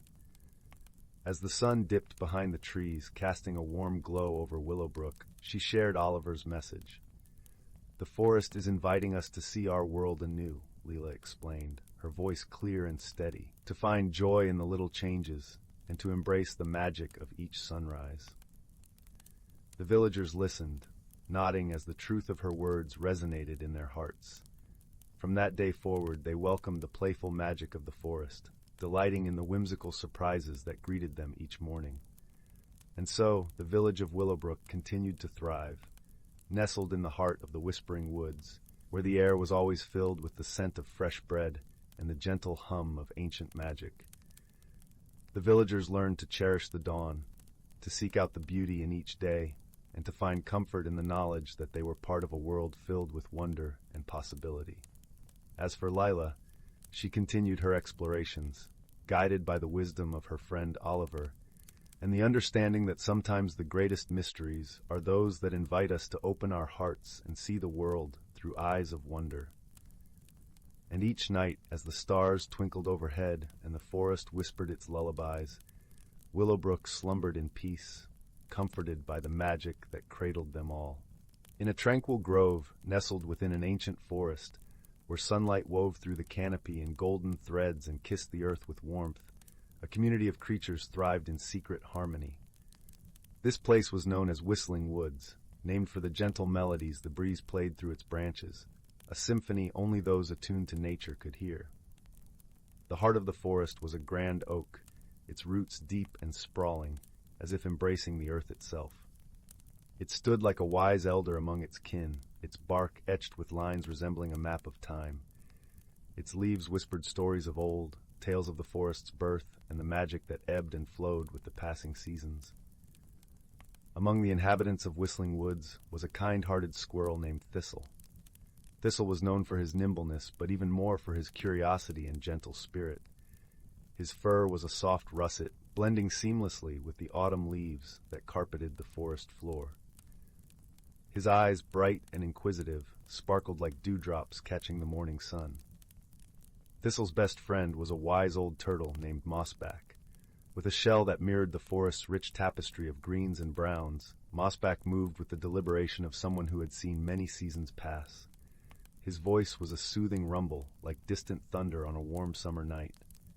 One crisp morning, as the first tendrils of mist began to lift from the forest floor, Thistle and Mossback found themselves on the path to the Whispering Stream, a silvery brook that sang as it danced over smooth stones.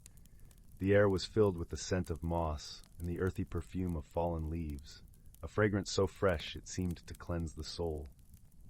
As they walked, Thistle noticed something unusual. The vibrant colors of the leaves seemed to dim, and the once cheerful song of the forest was muted, like a melody played on a distant flute. The forest felt different, as if holding its breath. Thistle's heart fluttered with concern. "Mossback," Thistle said, his voice tinged with worry. "Do you feel it too? The forest, it's quiet, as if it's waiting for something." Mossback paused, his ancient eyes taking in the subtle shifts in their surroundings. "Indeed, my friend," he replied thoughtfully. "The balance of our home is delicate, and sometimes it whispers of changes we do not yet understand." Intrigued and determined to uncover the cause, the pair decided to visit the oldest and wisest of the forest's residents, an owl named Elderwind. Elderwind's feathers were a tapestry of silver and gray, as soft as the mist that clung to the forest in the early hours. Her eyes, deep and knowing, seemed to hold the secrets of the universe. They found Elderwind perched on a high branch of the grand oak, her gaze serene as she watched the world below. "Elderwind," Thistle called softly, "something is amiss in the forest. Can you help us understand what is happening?" Elderwind blinked slowly, her voice as gentle as the rustle of leaves. "Ah, young Thistle, the forest speaks to those who listen. It is the time of the turning, when the dance of seasons prepares to shift from the warmth of autumn to the embrace of winter." "The turning?" Thistle echoed, his curiosity piqued. "Yes," Elderwind nodded. "Every few decades the dance of seasons are a kind of harmony, a balance that must be restored for the cycles to continue smoothly.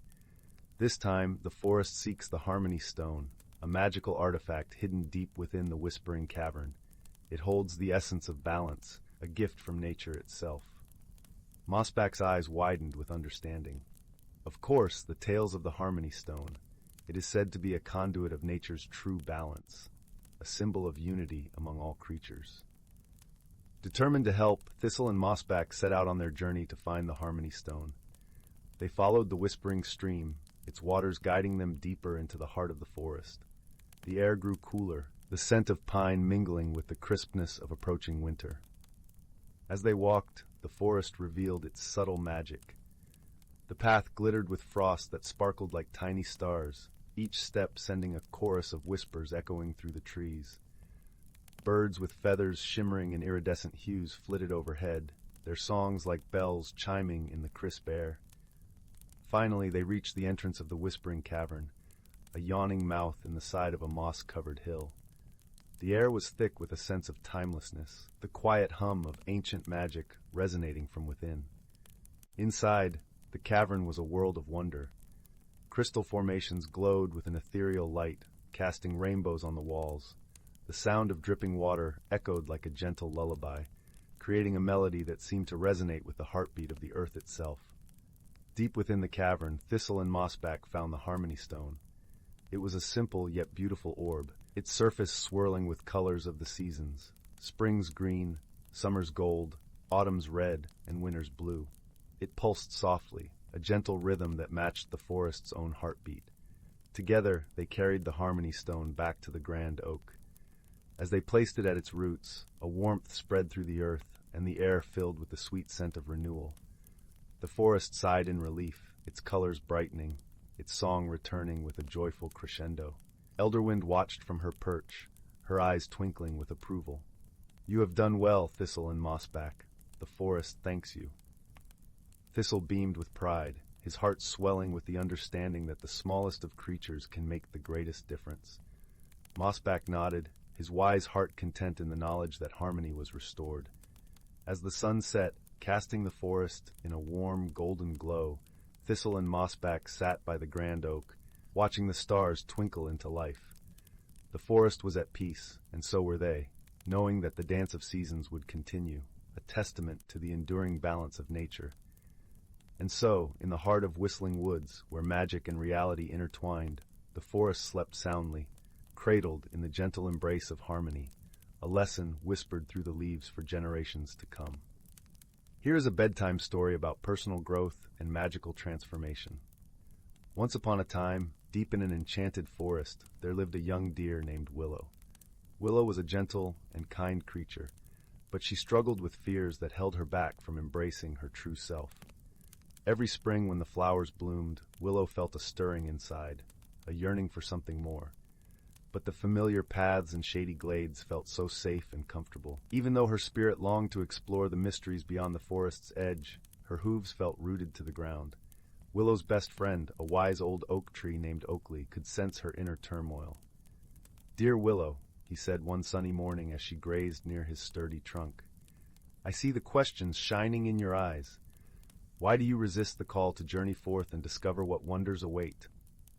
"Oh, Oakley," Willow sighed, nestling under the shelter of his broad canopy. "I know there is so much to see and experience out there. but I'm afraid.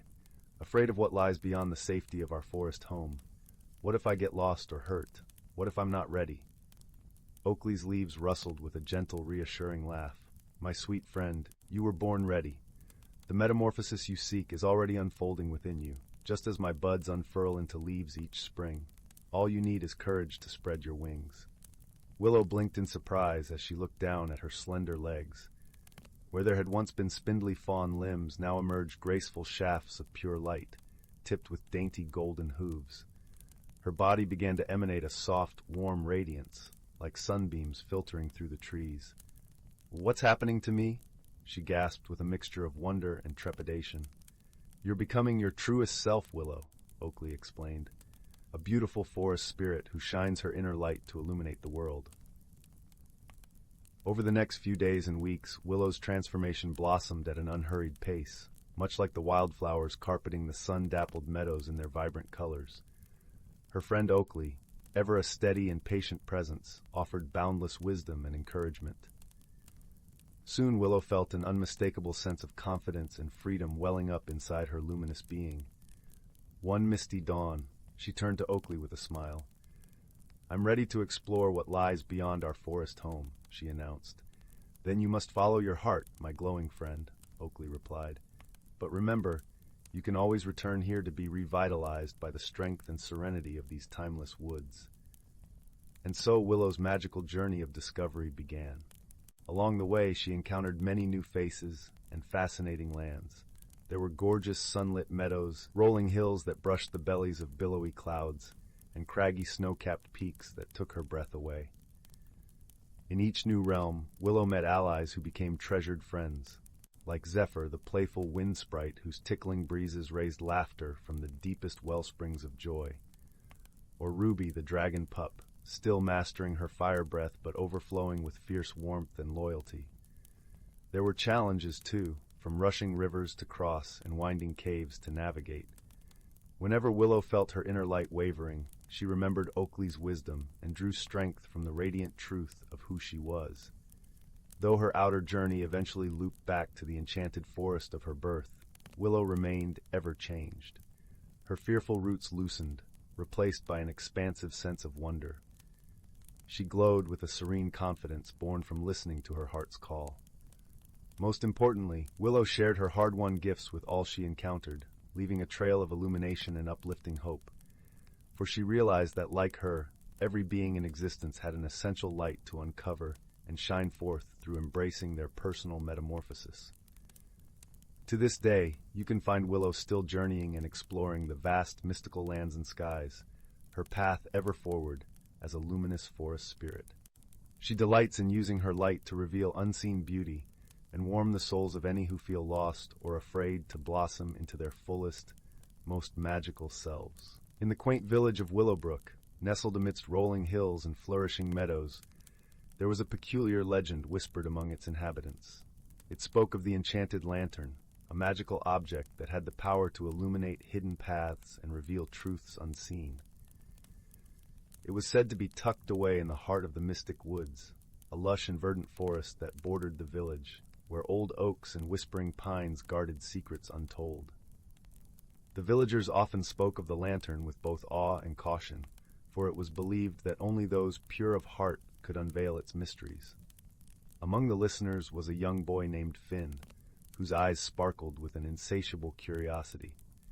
Finn was known for his gentle nature and boundless imagination. He loved exploring the woods with his best friend, a clever raccoon named Pip, who often perched on his shoulder or scurried alongside him. One crisp autumn afternoon, as golden leaves cascaded from the trees like gentle rain, Finn found himself drawn to the edge of the mystic woods. The air was crisp and filled with the scent of pine and earth. He and Pip had heard the legend many times over crackling fires and beneath starlit skies, but that day the call of adventure was too strong to resist. "Pip," Finn murmured, his breath a soft cloud in the cool air, "what if we find the enchanted lantern? What wonders could we discover?" Pip twitched his nose and chirped in agreement, his tiny paws patting Finn's shoulder as if to say, "Let's go! Let's see!" With a heart full of hope and wonder, Finn stepped into the mystic woods, the leaves crunching softly beneath his feet. The forest was alive with the sounds of nature, the rustling of leaves, the distant call of a songbird, and the gentle babble of a hidden brook. Sunlight filtered through the canopy, casting dappled patterns on the forest floor, creating a tapestry of light and shadow that seemed to dance with every breeze. As they ventured deeper, the world around them seemed to shift. The forest was more than just trees and trails. It was a living, breathing entity that wrapped them in its embrace. The path wound its way through towering ferns and beneath ancient trees whose branches reached out like welcoming arms. The deeper they went, the more Finn felt a change within himself, a sense of belonging, a connection to something greater than he had ever known. "Do you feel it, Pip?" Finn whispered, his voice a soft echo in the stillness. Pip nodded, his eyes wide with wonder as they peered into the depths of the forest, where shadows played and light danced. Hours passed like minutes as they wandered, until they came upon a clearing bathed in a gentle golden glow. In the center stood an old stone pedestal, and upon it rested the enchanted lantern. Its glass was etched with intricate patterns that seemed to shift and shimmer, reflecting the colors of the forest around it. Finn approached with reverence, his heart pounding with a mix of excitement and trepidation.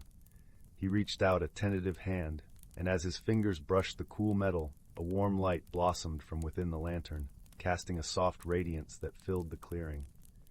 In that moment, Finn felt a warmth spread through him, a gentle reassurance that whispered of possibilities and dreams yet to be realized. The world seemed to hold its breath, and the forest hushed as if in anticipation. Pip chirped softly, his eyes reflecting the light of the lantern as he watched his friend with unwavering trust.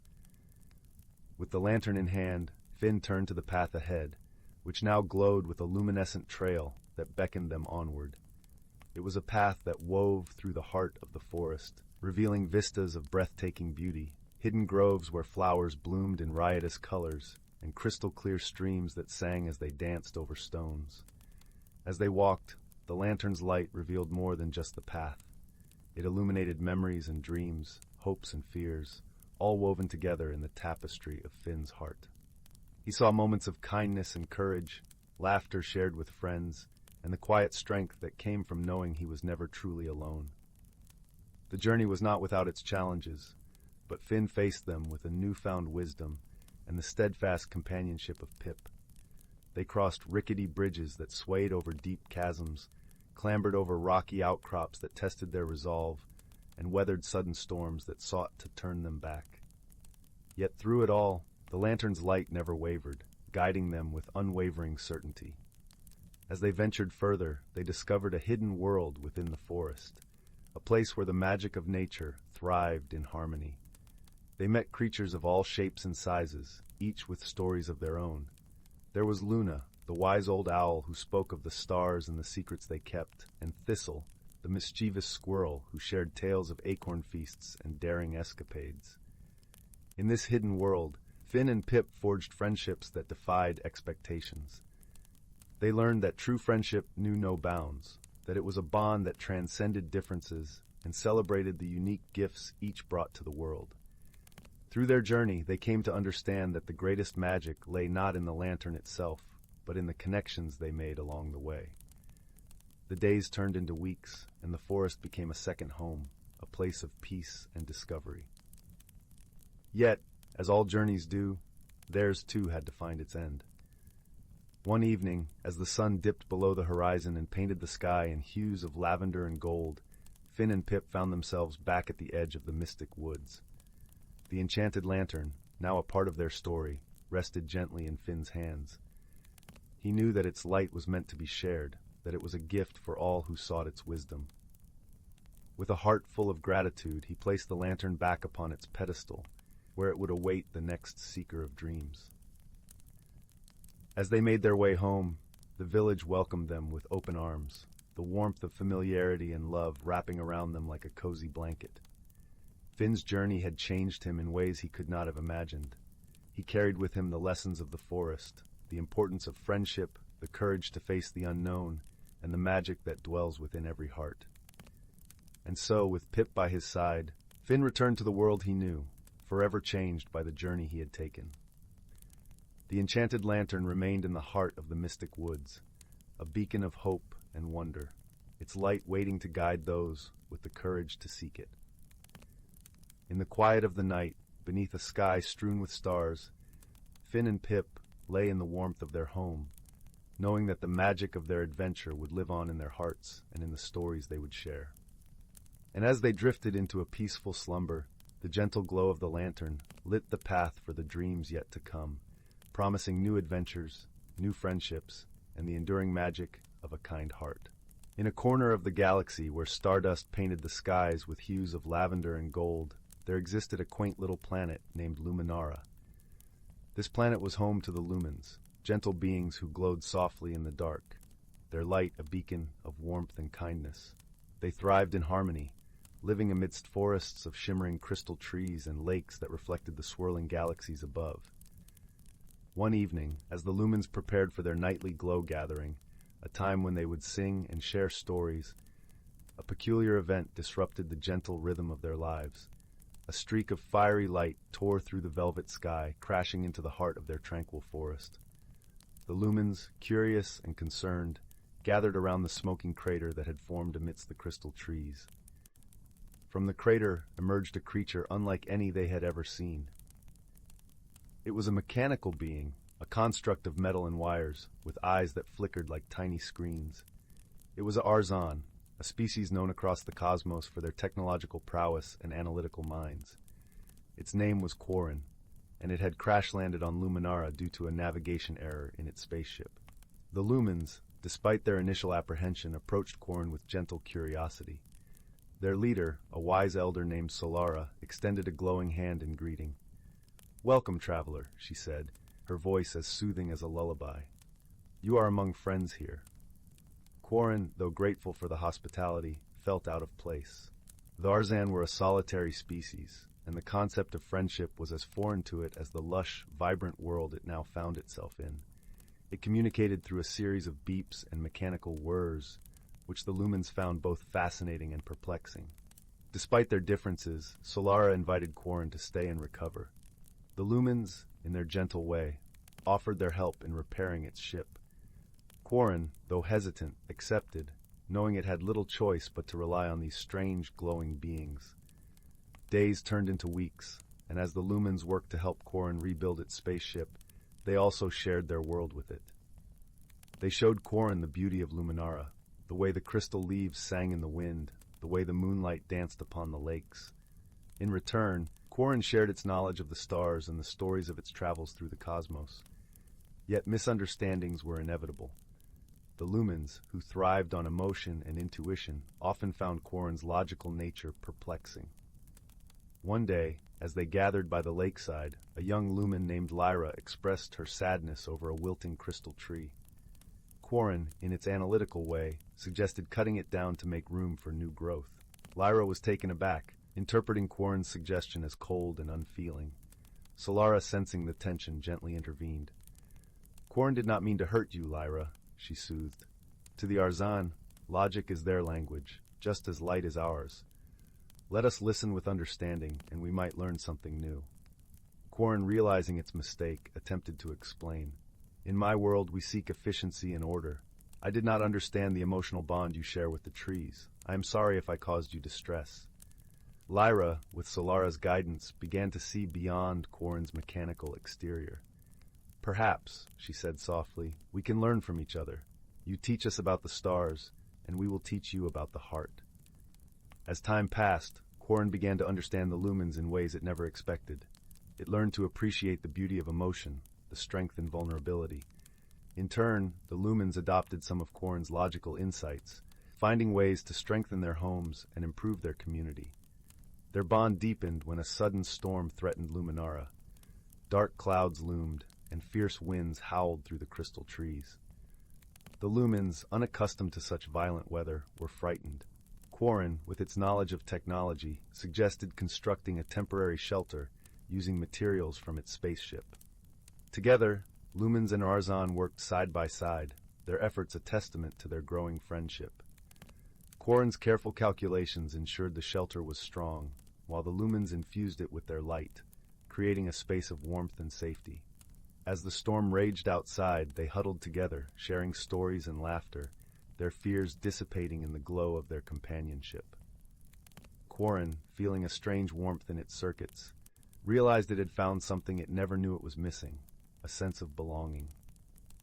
When the storm finally passed, leaving the air crisp and clean, Quarren's ship was finally ready. The lumens gathered to bid farewell, their hearts heavy yet full of gratitude for the lessons learned and the bonds forged. Before departing, Quarren addressed the lumens, its voice filled with newfound emotion. "I came to your planet as a stranger, and I leave as a friend. You have taught me the beauty of connection, the power of understanding. For that, I am eternally grateful." Solara smiled, her light brighter than ever. "And you have shown us the stars, Quarren. May your journey be safe, and may you carry our light with you wherever you go." With that, Quarren's ship ascended into the azure skies, its path marked by the shimmering luminescence of its newfound friends. The lumens watched until the ship was but a speck against the vast tapestry of the universe, their hearts aglow with the knowledge that true friendship transcends all boundaries, be they of stars, species, or worlds. And so, in the gentle embrace of Luminara's nights, the lumens continued their glow gatherings with stories of a mechanical being who taught them to see the stars and themselves anew. Once upon a time, nestled at the edge of a sprawling emerald-green forest known as the Whispering Woods, there was a quaint little village called Willowbrook. The village was known for its vibrant gardens and gently babbling brooks that meandered through the cobblestone streets. Its cottages, with their thatched roofs and blooming window boxes, looked as if they were painted by the hands of a gentle artist. The villagers lived in harmony, their days filled with laughter and the soft melodies of nature. In this serene village lived a young girl named Marigold. With hair the color of sunlight and eyes like the shimmering surface of the village pond, she was a curious soul, always seeking the mysteries hidden within the world around her. Marigold had a heart full of kindness, and she spent her days helping her neighbors and tending to the lush gardens that surrounded her home. One misty morning, as the dew glistened on the petals of the garden blooms, Marigold set out on her usual walk through the Whispering Woods. The forest was alive with the soft rustle of leaves and the melodic chirping of birds, creating a symphony that accompanied her steps. Each breath filled her lungs with the fresh scent of pine and earth, grounding her in the beauty of the world. As she wandered deeper into the woods, Marigold discovered a path she had never noticed before. It was a narrow, winding trail, barely visible beneath the carpet of fallen leaves.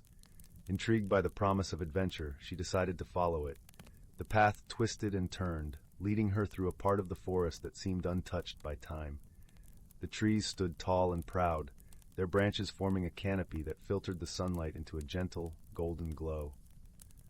Before long, Marigold came upon a clearing bathed in the soft, dappled light of the sun. In the center of the clearing, nestled among the wildflowers, was an ancient oak tree. It was the grandest tree Marigold had ever seen, its trunk wide and gnarled, telling tales of centuries past. As she approached, she noticed something unusual. Hanging from one of the lower branches was a small, intricately carved wooden box. It was adorned with delicate patterns of vines and leaves, and it seemed to emanate a gentle, inviting warmth. Marigold's heart fluttered with excitement and curiosity. What was this mysterious box? Who had left it here? Her fingers trembled slightly as she reached up to take it down. As soon as her hands closed around the box, a gentle breeze swept through the clearing, carrying with it the sweet scent of honeysuckle and a soft, whispering voice that seemed to come from the very heart of the forest. "Open it, dear child," the voice murmured, "and discover the magic within." Trusting in the kindness of the Whispering Woods, Marigold carefully opened the box. Inside she found a small, shimmering stone that sparkled with all the colors of the rainbow. It was warm to the touch, and as she held it, she felt a sense of peace and joy wash over her. The voice spoke again, this time with a tone of gentle wisdom. "This is the Stone of Serenity. It holds the power to reveal the hidden wonders of the world and to guide those who possess it on a journey of understanding and growth." Marigold's heart swelled with wonder and gratitude. She knew that the stone was a gift, and she vowed to use it wisely. Tucking the stone safely into her pocket, she thanked the forest and promised to return soon. Over the following days, Marigold found that the stone indeed held a special magic. When she held it close, she could hear the thoughts of the animals in the forest and understand the language of the trees. She marveled at the hidden world that had always surrounded her, now unveiled by the stone's gentle glow. One sunny afternoon, as Marigold sat by the village pond, she noticed a young fox watching her from the edge of the woods. Its eyes were filled with a mix of curiosity and caution. Marigold reached for the stone, and holding it close, she called out softly to the fox. "Hello there, little friend," she said with a gentle smile. "Do not be afraid." The fox tilted its head, surprised by the sound of her voice, which seemed to resonate with understanding. Slowly it approached, its bushy tail wagging slightly. "My name is Finn," the fox said, his voice echoing in Marigold's mind. "I have never met a human who could speak the language of the forest." Marigold laughed softly, her eyes sparkling with delight. "It's a gift from the forest itself," she explained. "Would you like to be friends?" Finn hesitated for a moment, then nodded, his eyes softening with warmth. "I would like that very much." From that day forward, Marigold and Finn became inseparable companions. Together they explored the hidden wonders of the Whispering Woods, guided by the magic of the Stone of Serenity. They discovered secret glades filled with rare flowers, hidden streams that sparkled like diamonds, and ancient trees that whispered stories of the past. One evening, as the sun dipped below the horizon and painted the sky in hues of pink and gold, Marigold and Finn sat together on a hill overlooking the village. The air was filled with the soothing scent of lavender, and a gentle breeze ruffled their hair and fur. "Do you ever wonder what lies beyond the woods?" Marigold asked, her voice soft and contemplative. Finn nodded, his eyes fixed on the distant mountains. "I do. There is a whole world out there, waiting to be discovered." Marigold sighed, her heart filled with a longing for adventure. "I wish to see it all," she said, "to learn and grow, and to understand the world beyond our village." Finn looked at her with admiration. "Then we shall go together," he declared, his voice firm with determination. "The Stone of Serenity will guide us on our journey." And so, with the blessing of the village and the gentle encouragement of the Whispering Woods, Marigold and Finn set out on a grand adventure. They traveled through lush meadows and across rolling hills, their hearts filled with excitement and wonder. As they journeyed, they encountered many challenges and made new friends along the way. In a bustling town nestled in a valley, they met a wise old owl named Sage, who shared with them stories of the world and taught them the importance of wisdom and patience. In a village by the sea, they befriended a playful dolphin named Calypso, who showed them the beauty of the ocean and taught them the value of kindness and cooperation. Through each encounter and challenge, Marigold and Finn grew stronger and wiser, their bond of friendship deepening with every step. And as they traveled, the Stone of Serenity continued to guide them, revealing the hidden wonders of the world and lighting their path with its gentle glow. One day, as they rested beneath the shade of a towering oak tree, Marigold turned to Finn with a smile. "Do you know what I have learned on this journey?" she asked, her eyes shining with the light of understanding. Finn tilted his head, his curiosity piqued. "What is that, Marigold?" "I have learned that the world is filled with beauty and wonder, and that true magic lies not in the stone itself, but in the kindness and friendship we share with others," she replied, her voice filled with warmth and gratitude. Finn nodded, his heart swelling with pride and love for his dear friend. "And I have learned that with you by my side, any challenge can be overcome," he said, his voice full of sincerity. Together, they continued their journey, their hearts light with the knowledge that they were never alone. For in the bonds of friendship and the magic of the world around them, they had found something truly special, a sense of belonging and a love that would guide them always. And so, as the sun set on the horizon, bathing the world in a soft, golden glow, Marigold and Finn walked hand in paw, their hearts filled with the gentle magic of the Stone of Serenity and the enduring power of friendship. And in that moment, they knew that no matter where their journey took them, they would always carry the warmth and wisdom of their adventures in their hearts. As the days turned into weeks and the weeks into months, Marigold and Finn's journey brought them to a land of towering mountains and sparkling rivers. The air was crisp and invigorating, carrying the scent of pine and mountain wildflowers. The path they followed wound through valleys and over rocky hills, each turn revealing new vistas of breathtaking beauty. One evening, as they made camp beneath a canopy of stars, Marigold gazed at the night sky, her heart filled with a sense of awe and wonder. The stars twinkled like diamonds on velvet, and the moon cast a gentle, silvery glow over the landscape. "Finn," she said softly, her voice barely louder than a whisper, "do you ever wonder what lies beyond the stars?" Finn, who had been watching the flickering flames of their campfire, looked up at the sky. His eyes reflected the starlight, and his voice was thoughtful as he replied, "I do. I imagine there are worlds out there, filled with wonders we cannot even begin to imagine." Marigold nodded, her heart swelling with a longing for discovery. "I wish we could explore them," she said, her voice tinged with both excitement and a hint of wistfulness. Finn smiled, his tail wagging gently. "Perhaps one day we shall," he said. "But for now, we have our own world to explore, and many adventures still await us."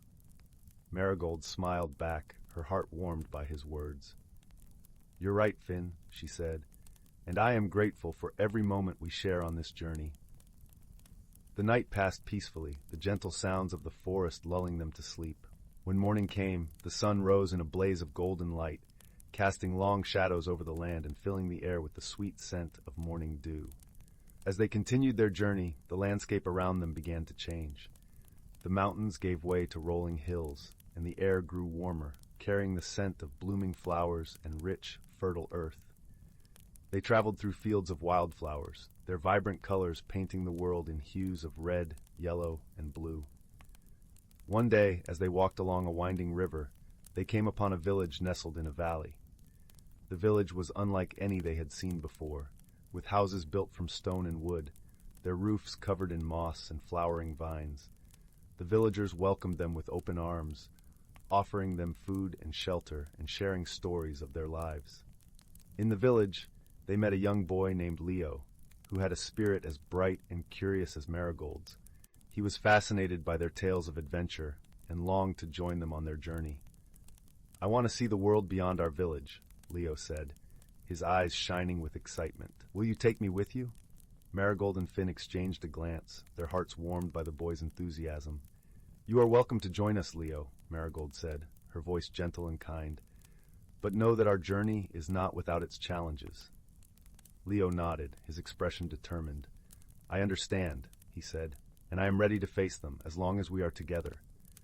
And so their group grew by one, and together they continued their journey, their spirits lifted by the bond of friendship that united them.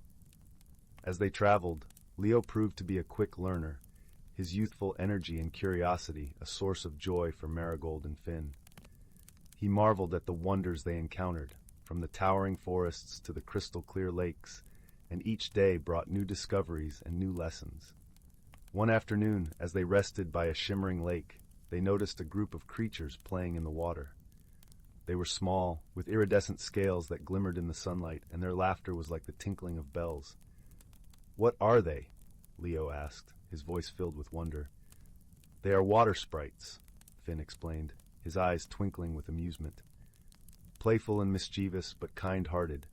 As if sensing their presence, one of the sprites swam over to them, its eyes bright with curiosity. "Hello, travelers," it said, its voice musical and light. "What brings you to our lake?" "We are on a journey," Marigold replied, her voice warm and friendly, "seeking the wonders of the world." The sprite nodded, its expression thoughtful. "Then you must visit the heart of the forest," it said. "It is a place of great beauty and magic, hidden deep within the woods." Intrigued by the sprite's words, Marigold, Finn, and Leo decided to seek out this mystical place. The sprite guided them to a path that led deeper into the forest, where the trees grew taller and the air was filled with the scent of ancient wood and earth. As they followed the path, the forest around them seemed to come alive with a vibrant energy. The leaves rustled gently in the breeze, and the sunlight filtered through the branches in a dance of light and shadow. Eventually they arrived at a clearing unlike any they had ever seen. In the center stood an enormous tree, its trunk wide and gnarled, its branches reaching skyward in a majestic canopy. The air was filled with a soft, golden light, and the ground was carpeted with delicate flowers that glowed with an inner radiance. "This is the heart of the forest," the sprite said, its voice reverent and filled with awe, "a place of peace and healing." Marigold, Finn, and Leo stood in silence, their hearts touched by the beauty and serenity of the place. They felt a deep sense of connection to the world around them, a reminder of the magic that existed in every corner of the earth. As they sat beneath the great tree, they reflected on their journey, the challenges they had faced, and the friendships they had forged. They realized that the true magic of their adventure lay not in the places they had seen, but in the love and understanding they had found along the way. And so, with hearts full of gratitude and joy, they continued their journey, knowing that the world was a place of endless wonder, and that together they could face any challenge that lay ahead. As the days turned into weeks and the weeks into months, Marigold, Finn, and Leo's journey took them to new lands and introduced them to new friends. Their adventure was filled with laughter and learning, and each day brought new discoveries and new lessons. One day, as they traveled through a lush valley, they came upon a village that was in the midst of a grand celebration. The air was filled with the sound of music and laughter, and the streets were lined with stalls selling all manner of goods. Curious about the festivities, Marigold, Finn, and Leo joined in the celebration, their hearts light with joy. They danced to the music, sampled the delicious food, and marveled at the colorful decorations that adorned the village. As they wandered through the village, they met a wise old woman named Clara, who was known for her knowledge of the world and her gift for storytelling. Clara welcomed them warmly, her eyes twinkling with kindness and wisdom. "I have heard of your journey," Clara said, her voice gentle and melodic, "and I have a story to share with you." Marigold, Finn, and Leo gathered around, eager to hear what Clara had to say. As they listened, Clara wove a tale of a magical land beyond the mountains, a place of beauty and peace, where all creatures lived in harmony. "The land is known as the Valley of Harmony," Clara said, her voice filled with reverence. "It is a place where the magic of the world is at its strongest, and where the bonds of friendship and love are cherished above all else." Marigold's heart was filled with a longing to see this mystical land, and she turned to her friends with a smile. "Shall we seek out this Valley of Harmony?" she asked, her voice filled with excitement.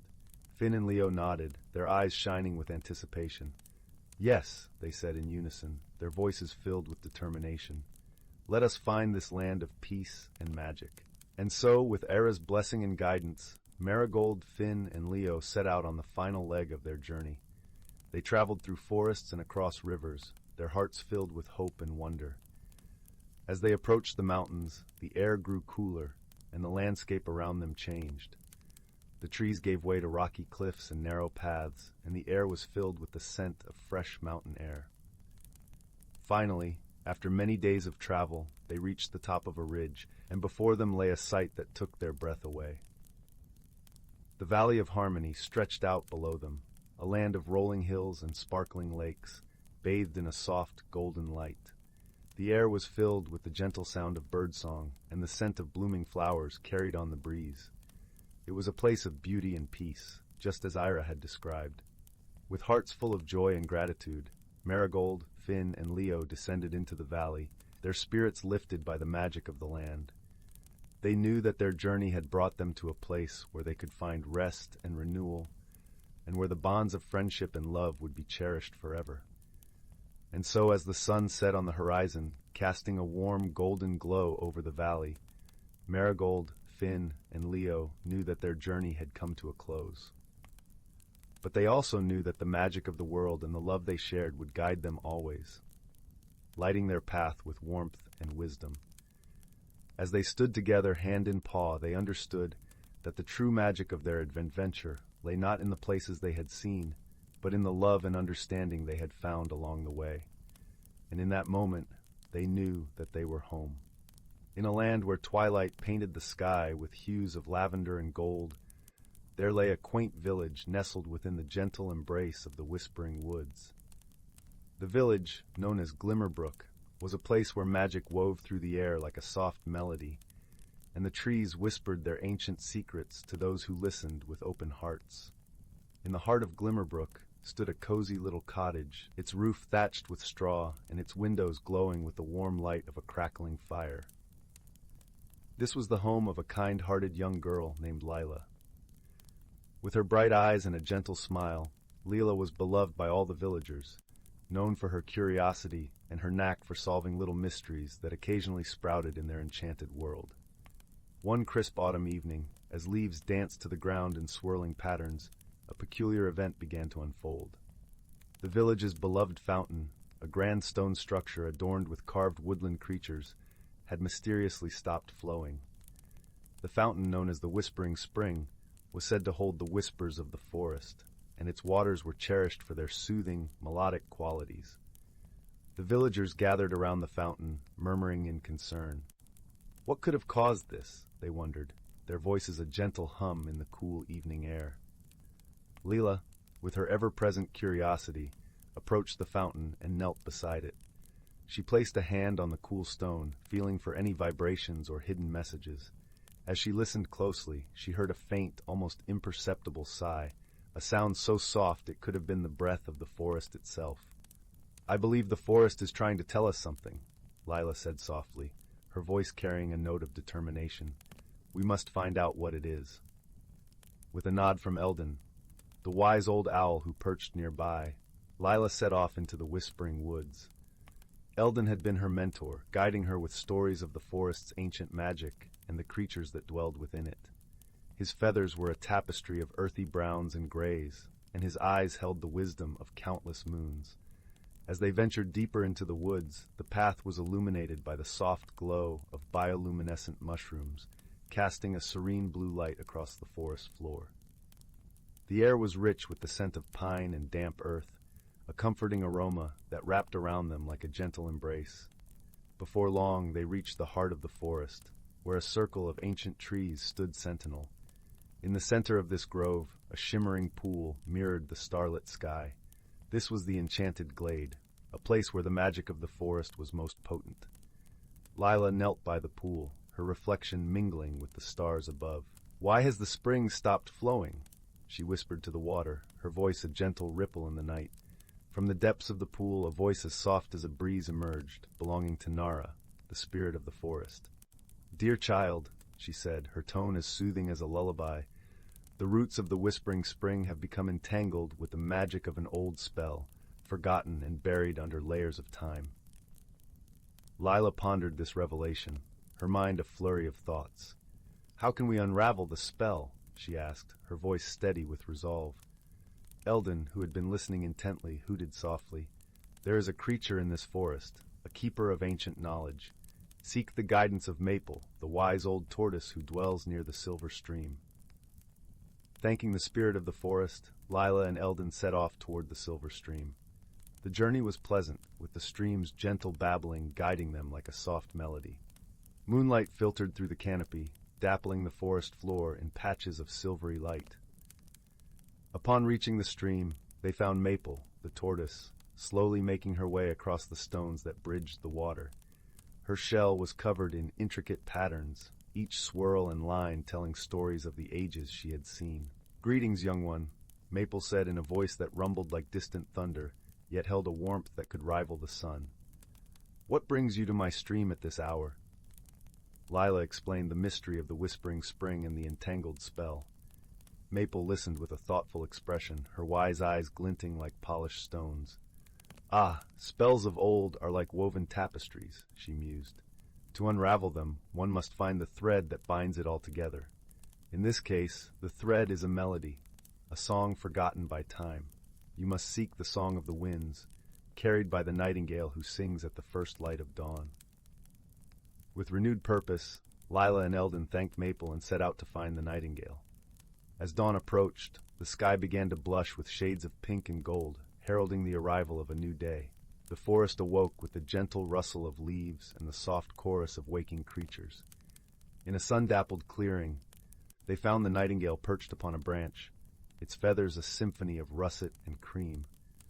As the first rays of sunlight kissed the treetops, the nightingale began to sing, a melody so pure and enchanting that it seemed to weave itself into the very fabric of the morning. Lila listened intently, her heart resonating with the song's beauty.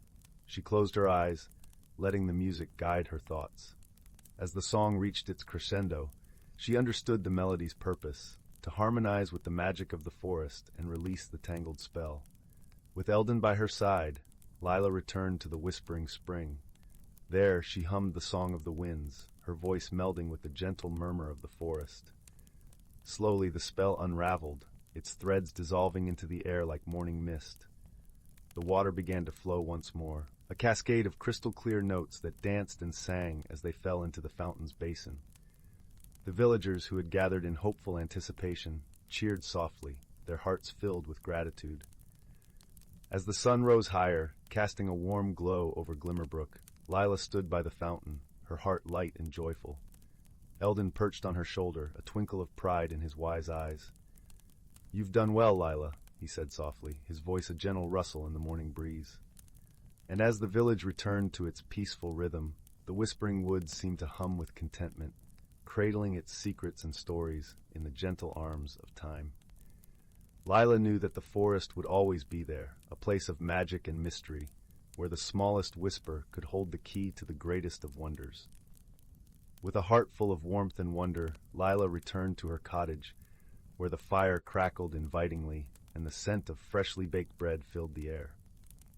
As she settled into her cozy chair, a soft blanket draped over her shoulders, she knew that the mysteries of Glimmerbrook would always welcome her, like an old friend. And so, in the gentle glow of the hearth, with the soothing sounds of the forest as her lullaby, Lila drifted into a peaceful sleep, her dreams filled with the magic of the whispering woods.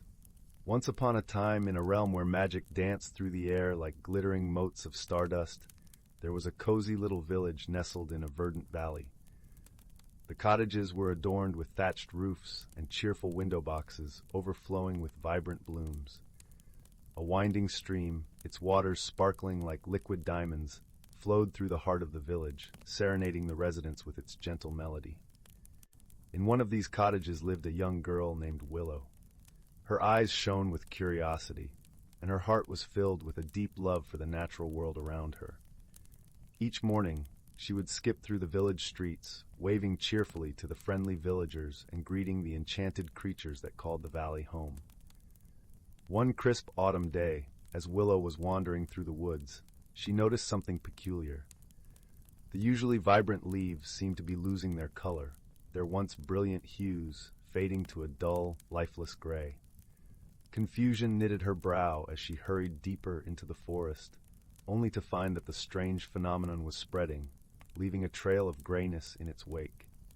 Willow's heart raced with concern for the well-being of the woodlands and its inhabitants. She knew she had to unravel this mystery before it was too late. With determination sparkling in her eyes, she set out to seek the guidance of her dear friend, Oakroot, the ancient tree spirit who had watched over the forest for centuries. As Willow approached Oakroot's gnarled and towering form, the wise tree spirit sensed her distress. "What troubles you, young one?" Oakroot's voice was like the gentle creaking of ancient branches in the wind.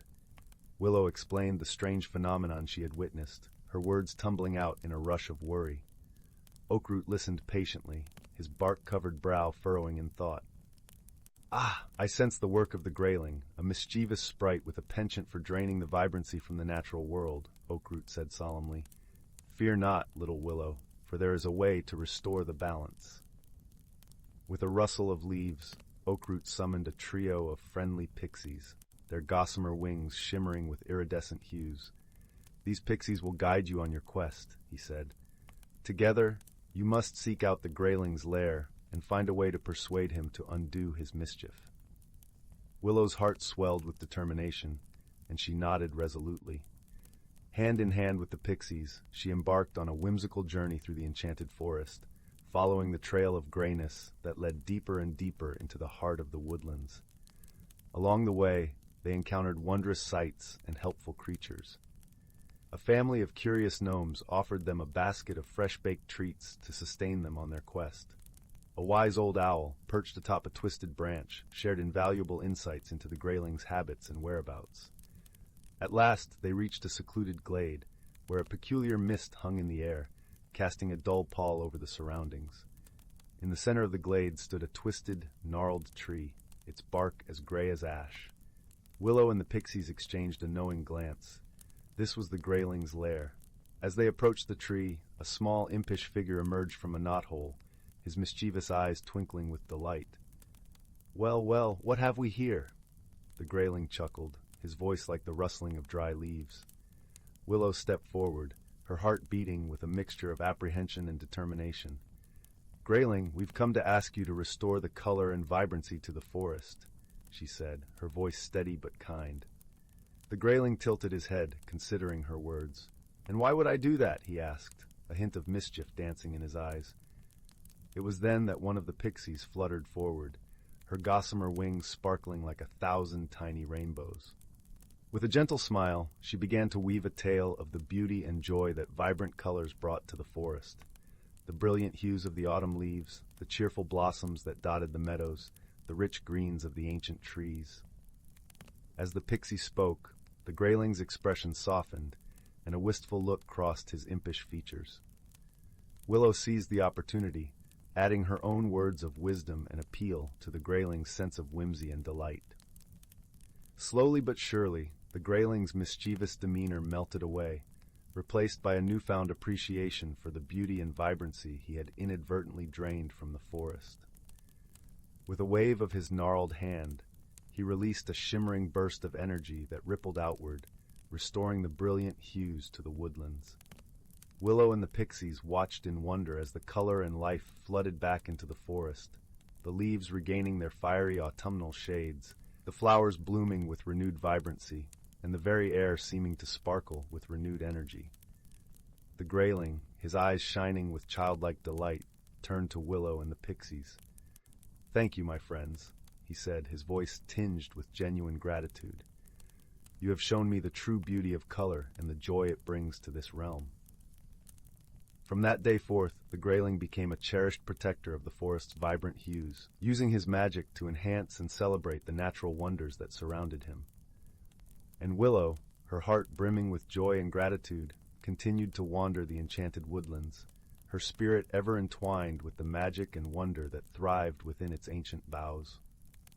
Once upon a time, in a verdant forest where the trees stretched their branches towards the heavens, there lived a community of creatures whose lives were intricately woven into the fabric of nature itself.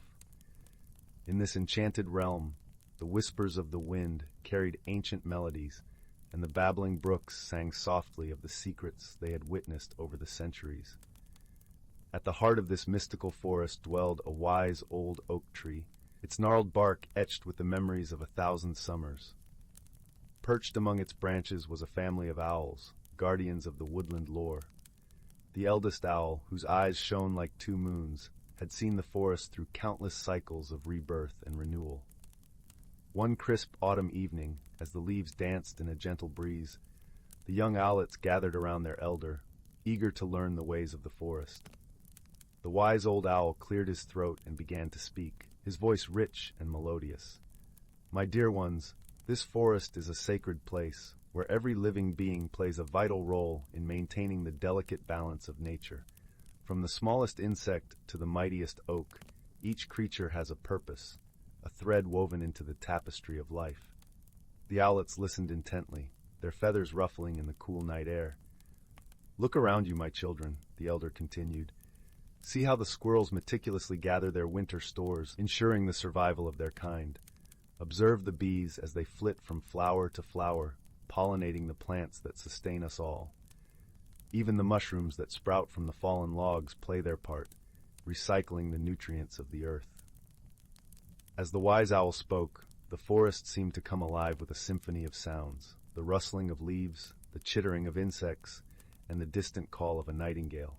The owlets marveled at the intricate tapestry of life that surrounded them. "But our forest is not merely a place of survival," the elder added, his eyes twinkling with ancient wisdom. "It is a realm where magic breathes life into every season, where the cycles of nature are celebrated with reverence and wonder." With a sweep of his wing, the old owl gestured towards the distant horizon, where the first hints of autumn's fiery hues were beginning to blaze across the treetops.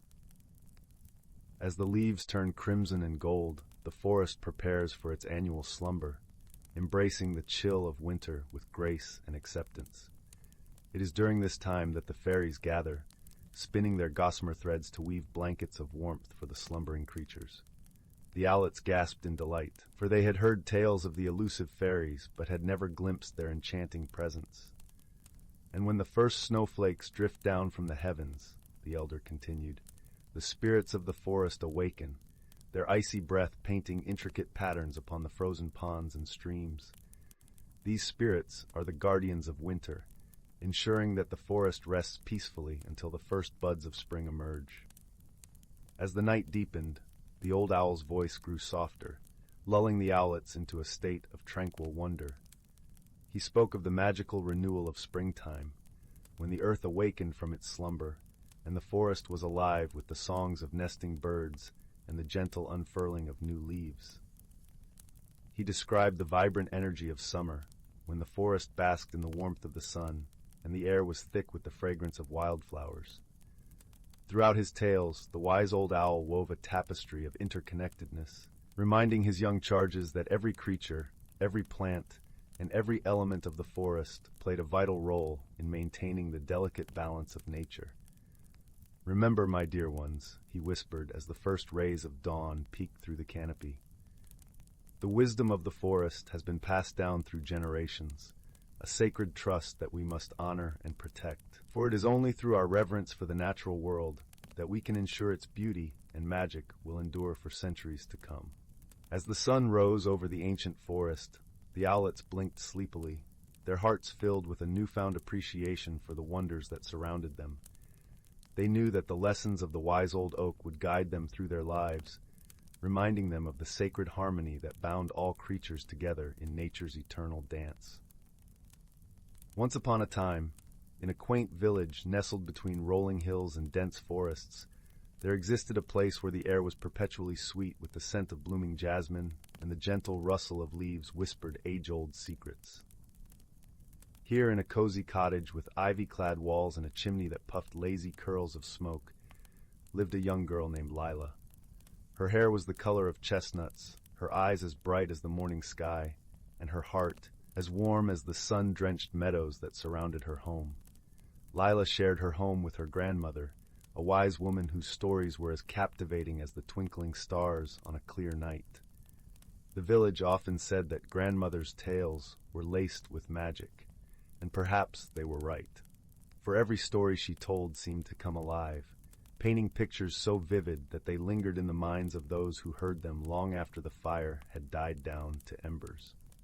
One chilly evening, as the wind murmured through the trees and the fireplace crackled warmly, Lila sat beside her grandmother, her head resting against the old woman's shoulder. "Tell me a story, grandmother," she whispered, her voice soft and sleepy. Grandmother smiled gently, her eyes twinkling with mischief and a touch of something older, something ancient. "Very well, my dear," she said, her voice wrapping around Lila like a soft woolen blanket. "Tonight, I shall tell you the tale of the enchanted compass." Lila settled deeper into her grandmother's embrace, the world outside fading to a mere shadow as the story began to unfold. "Long ago," grandmother began, "in a time when the world was young and brimming with undiscovered wonders, there was a humble toymaker named Finn. He lived at the edge of a bustling town, in a workshop filled with the scent of wood shavings and the sound of clockwork ticking. Finn was a gentle soul, his hands skilled in the art of creation, his heart rich with kindness. Among his many creations was a peculiar object, a compass that did not point north, nor in any direction known to man.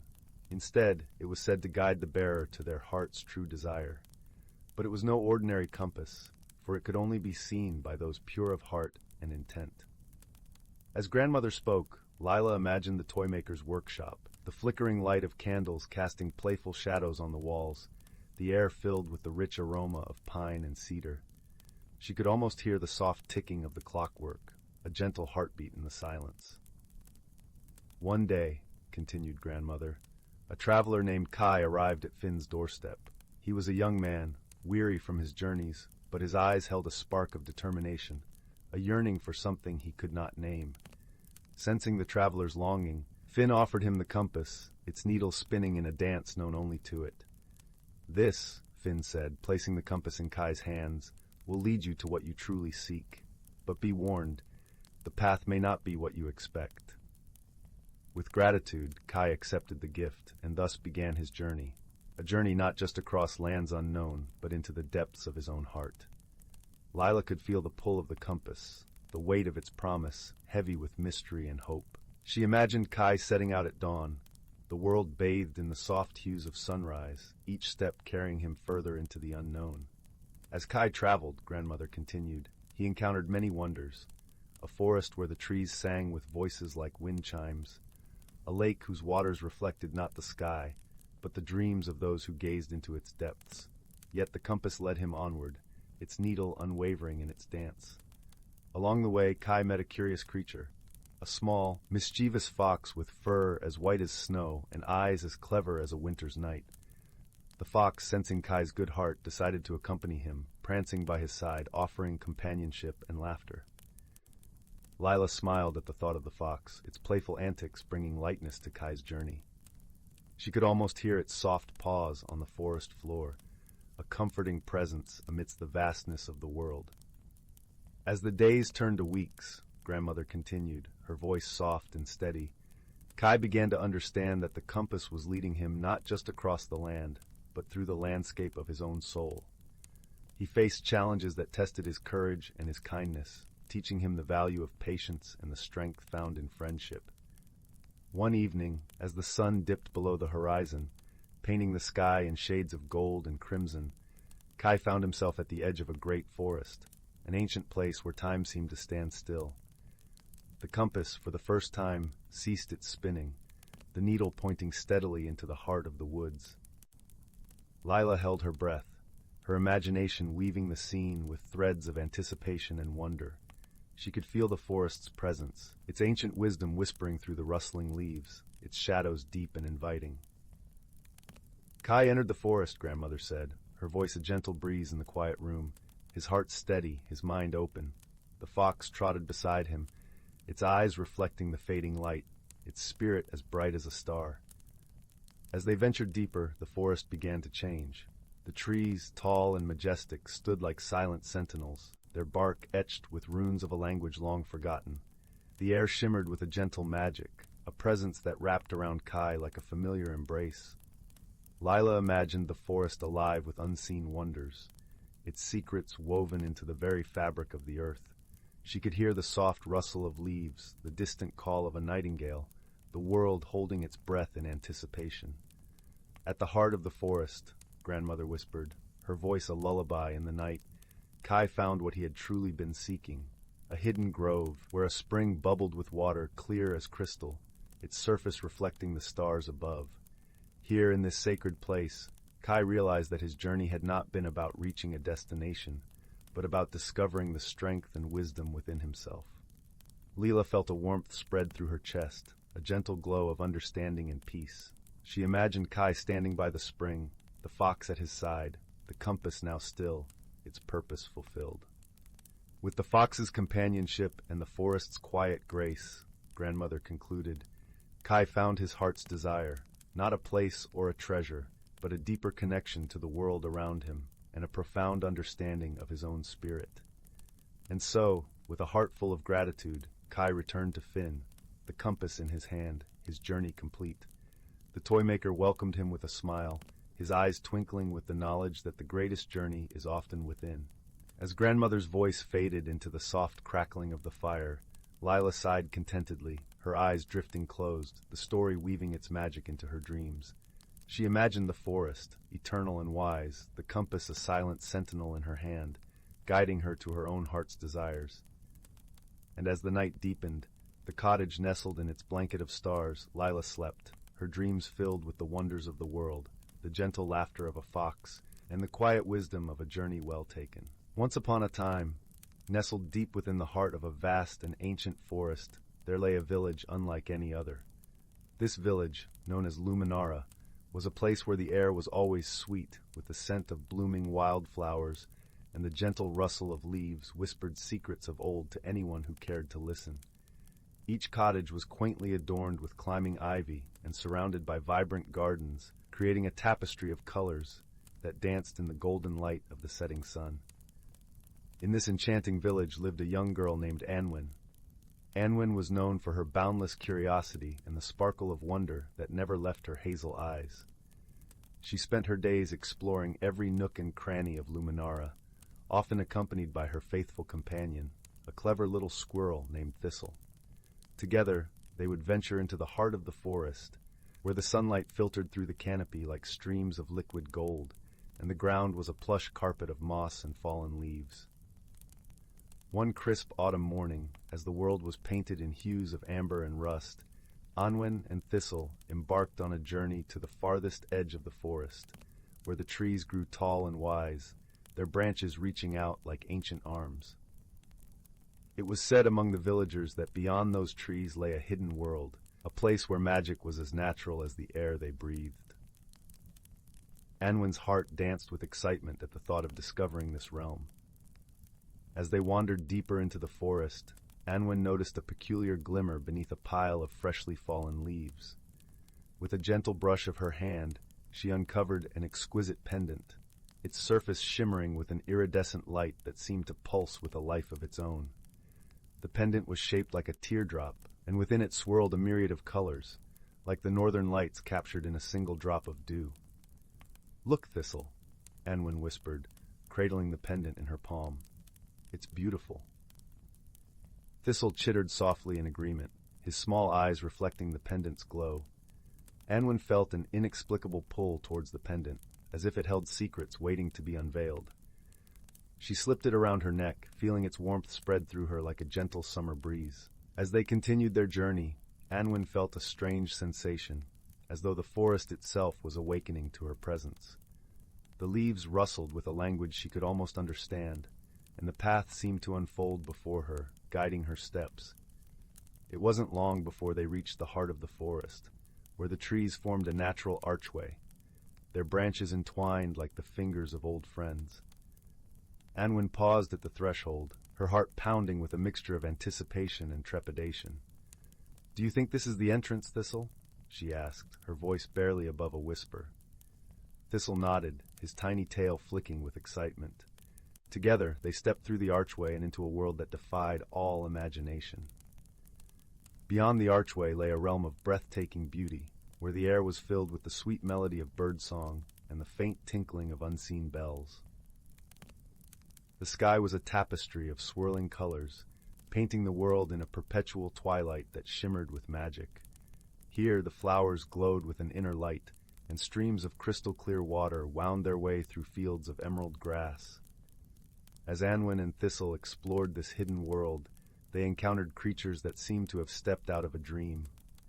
Gentle deer with antlers adorned with flowering vines, iridescent butterflies that danced in the air like living jewels, and wise old owls with eyes that held the wisdom of ages. It was in this magical setting that Anwen met Lyra, a kind-hearted fairy with wings that shimmered like sunlight on water. Lyra was perched upon a toadstool, her delicate wings fluttering as she watched them with a curious smile. "Welcome to the Glade of Whispers," Lyra said, her voice as soft as a breeze through the leaves. "We have been waiting for you, Anwen." Anwen blinked in surprise. "You know my name?" Lyra nodded, her eyes twinkling with a light of their own. "The forest speaks of you, young seeker. It senses your heart's desire to understand its mysteries." Anwen felt a warmth spread through her chest at Lyra's words. "I've always felt drawn to the forest," she admitted. "It's like it holds secrets just waiting to be discovered." Lyra's smile widened. "Indeed it does, and you, Anwen, have found the pendant of verity, a magical object that reveals the truth within all things." Anwen glanced down at the pendant, its colors swirling with a gentle luminescence. "What do you mean by reveals the truth?" "The pendant of verity has the power to see beyond appearances," Lyra explained, her voice like the soft rustle of leaves in the wind. "It can unveil the true nature of things, allowing you to understand the world and yourself more deeply." Anwen's heart leapt with curiosity. "How do I use it?" "By listening, Lyra replied simply. Listen with your heart, and the pendant will guide you. Encouraged by Lyra's gentle wisdom, Anwen placed her hand over the pendant and closed her eyes, focusing on the rhythmic pulse of its light. As she listened, she felt a shift within herself, as if a door had opened to a deeper understanding. In the days that followed, Anwen and Thistle explored the Glade of Whispers, discovering its many wonders and mysteries. With each new encounter, Anwen learned to see beyond the surface, to understand the heart of the creatures and the forest itself. She discovered that the world was a tapestry of interconnected lives, each thread woven with care and purpose. Through her journey, Anwen formed a bond with Lyra, and together they shared stories and laughter beneath the starlit sky. Lyra taught Anwen the language of the forest, the songs of the wind, and the secrets of the streams. In return, Anwen shared tales of her village, of the people she loved, and the beauty of the world beyond the forest. One evening, as the twilight deepened into a velvety night, Lyra revealed to Anwen a hidden grove within the glade. There, the trees formed a circle around a shimmering pool of water, its surface reflecting the stars like 1,000 tiny lanterns. This is the pool of reflection, Lyra said, her voice a soft song. It holds the memories of the forest, the stories of those who have come before. With the pendant of verity, you can glimpse these memories and learn from them. Anwen knelt beside the pool, her heart filled with a mixture of awe and reverence.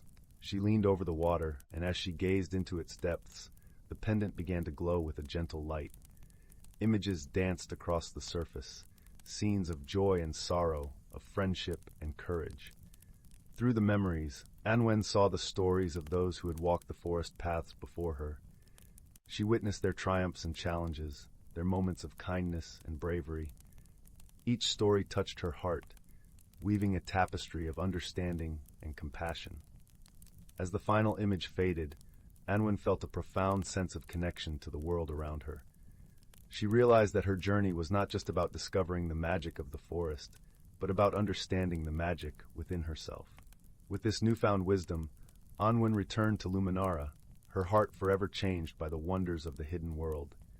She shared her experiences with the villagers, inspiring them to look beyond the surface and see the beauty and truth in all things. As the seasons turned, Anwen continued to visit the Glade of Whispers, her bond with the forest and its inhabitants growing ever stronger. The pendant remained a cherished reminder of her journey, a symbol of the wisdom she had gained and the magic that lived within her heart. And so, under the watchful gaze of the ancient trees and the twinkling stars, Anwen's story became a part of the forest's tapestry, a tale of friendship, discovery, and the transformative power of seeing the world with eyes of wonder and a heart of truth. As the years passed, Anwen's once youthful curiosity matured into a profound wisdom that was respected and cherished by the villagers of Luminara. She became known as the Story Keeper, for her ability to weave the tales of the forest into lessons that taught love, empathy, and understanding. The children of the village would gather at her feet by the warm glow of the hearth, eyes wide with wonder as she recounted the stories of her adventures in the Glade of Whispers. Each story carried with it a gentle lesson, a reminder that true magic was not found in grand gestures or spells, but in the quiet moments of connection and compassion. One winter's eve, with snowflakes cascading gently from the sky, Anwen felt a familiar tug at her heart, a call from the forest that she could not ignore. With Thistle by her side, now older and wiser, she made her way through the snow-draped trees to the familiar archway of the Glade of Whispers. Lyra awaited her there, her wings shimmering with a soft, silvery glow that mirrored the moonlight. "Welcome back, dear friend," she greeted, her voice a melody of warmth and joy. Anwen smiled, her heart swelling with the familiarity of their friendship. "It's good to be home," she replied, her voice a whisper in the stillness of the winter night. As they walked together through the glade, Lyra shared news of the forest, of new life and the changes that time had wrought. Anwen listened with a heart full of gratitude, her love for this hidden world as strong as ever. "Anwen," Lyra said softly, pausing beneath a towering oak, "the forest has a gift for you, a token of gratitude for all that you have given to us." Curious, Anwen followed Lyra to the pool of reflection, where the water lay still and silent beneath a blanket of snow. As she approached, the pendant around her neck began to glow, casting a gentle light upon the surface of the pool. With a soft murmur, the water parted, revealing a small, intricately carved box that shimmered with the iridescence of the pendant. Anwen reached out, her fingers brushing against the smooth wood, and she felt a warmth spread through her, a sense of peace and fulfillment. "This is the box of echoes," Lyra explained, her voice filled with reverence. "It holds the echoes of your heart, the memories and wisdom you have gathered on your journey. It is a reminder that your story is woven into the very fabric of the forest."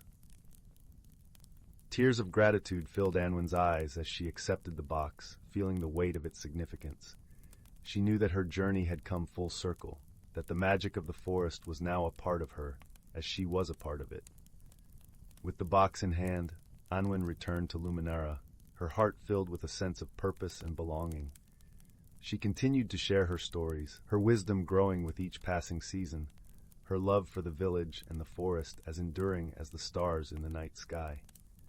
And so, the tale of Anwen and the Glade of Whispers became a cherished part of Luminara's history, a story passed down through generations, reminding all who heard it that magic was not just something to be found, but something to be lived, in every act of kindness, every moment of understanding, and every thread of connection that bound their hearts to the world around them. As the years turned to decades, Anwen's legacy endured, her stories becoming a source of inspiration and guidance for the villagers of Luminara.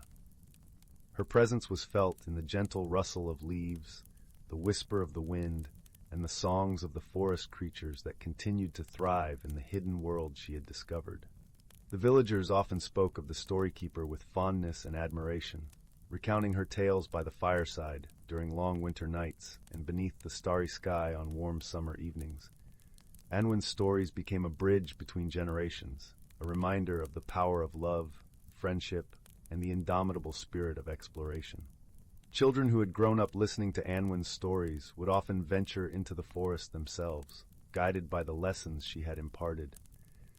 They would seek the archway to the Glade of Whispers, their hearts filled with the same wonder and curiosity that had once guided Anwen on her journey.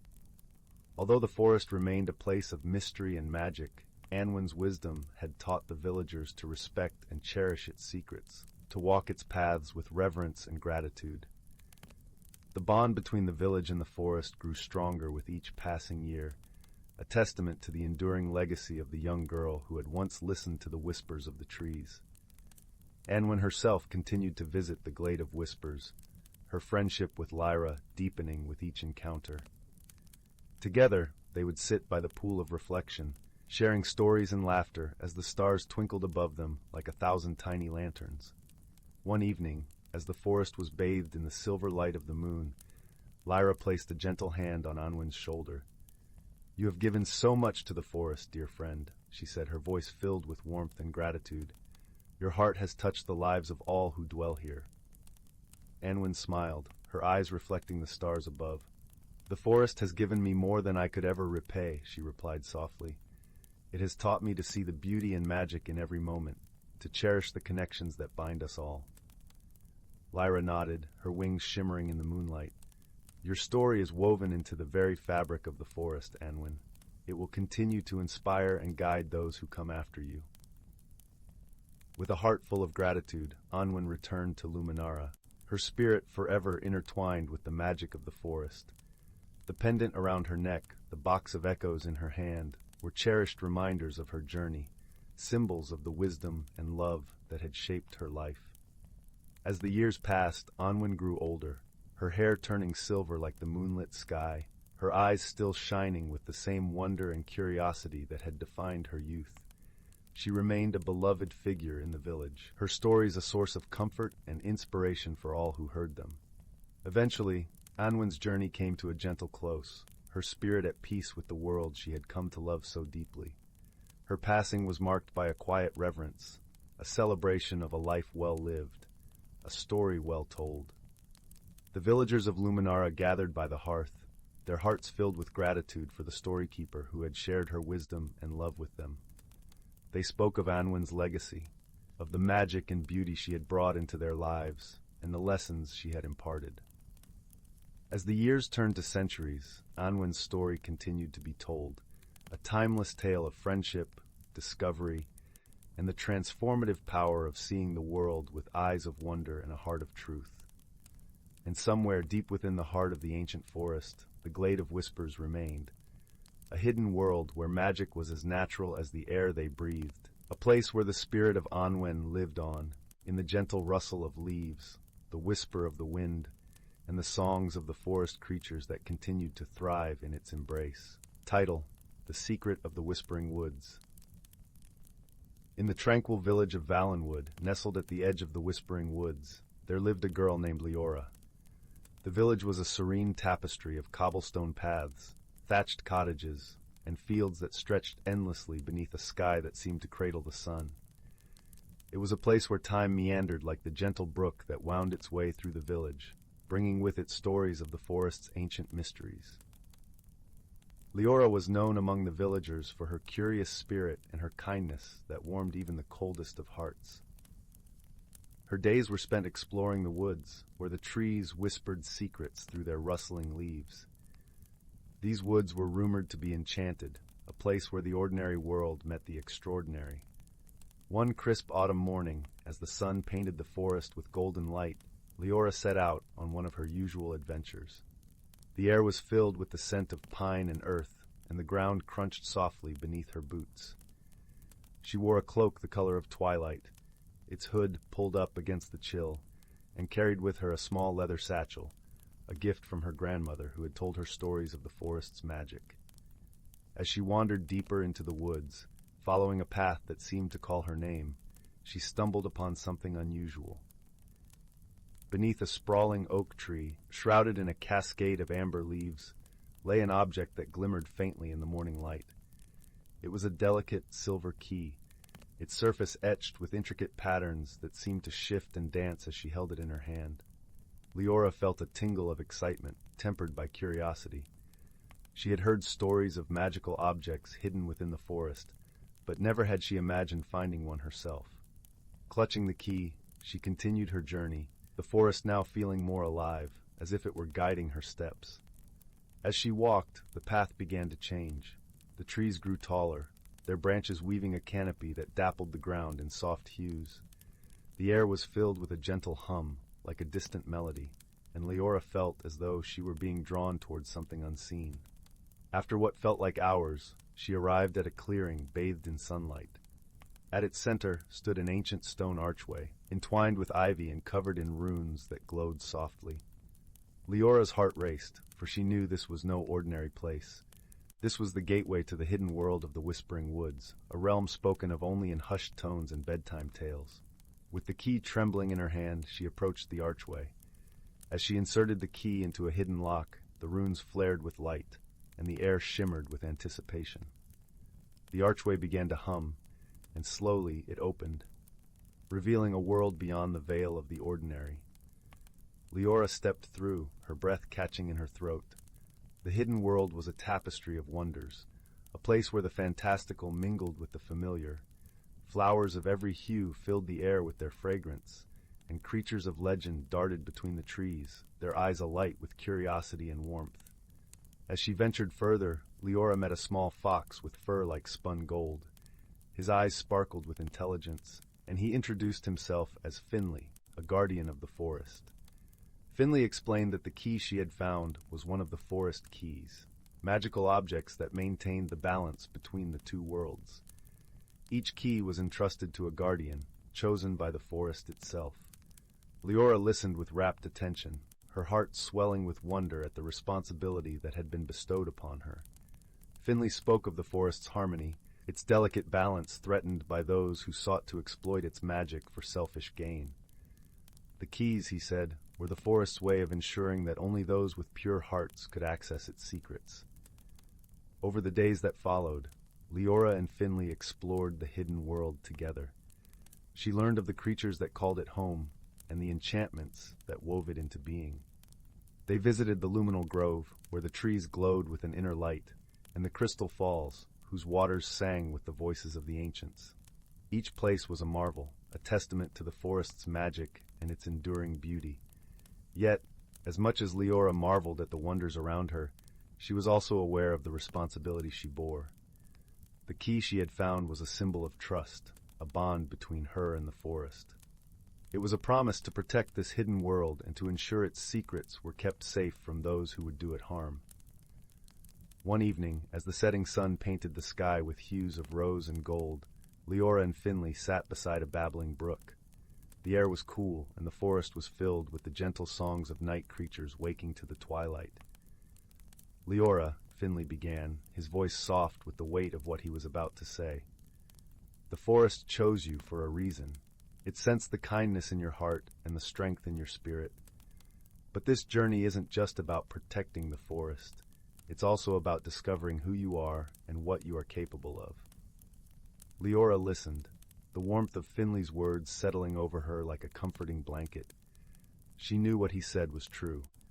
The forest was a part of her now, as much as she was a part of it. In its depths, she had found a sense of belonging, a connection to something greater than herself. As the days turned to weeks, Leora's bond with the forest deepened. She learned to listen to its whispers, to understand its needs and desires. She discovered a strength within her that she had never known, a quiet resilience that allowed her to face the challenges that came her way. But not all who entered the forest were as kind-hearted as Leora. One day, while exploring a secluded glen, she encountered a stranger. He was a tall man with a sharp gaze and an air of mystery about him. His presence unsettled her, for she sensed an undercurrent of darkness in his intentions. The man introduced himself as Marcellus, a traveler seeking the forest's secrets. He spoke in a smooth, persuasive voice, weaving tales of exploration and discovery. Yet beneath his words, Leora sensed a hunger, a desire to possess the magic of the forest for himself. Leora knew she had to protect the forest from Marcellus's greed. She and Finley devised a plan to guide him away, using the forest's enchantments to create illusions that would lead him astray. It was a delicate dance, one that required all of Leora's ingenuity and the forest's magic. Through patience and cleverness, they managed to divert Marcellus, leading him in circles until he grew weary and confused. Frustrated, he eventually left the forest, his ambitions thwarted by the very magic he sought to control. With Marcellus gone, peace returned to the forest. The creatures resumed their songs, and the trees sighed with relief. Leora had proven herself a true guardian, her wisdom and kindness shielding the hidden world from harm. As the seasons changed, Leora continued her guardianship, learning and growing with each passing day. Her adventures in the hidden world taught her the importance of balance, of living in harmony with nature and respecting its mysteries. One day, as she sat beneath a willow tree, watching the sun set over the horizon, she realized how much she had changed.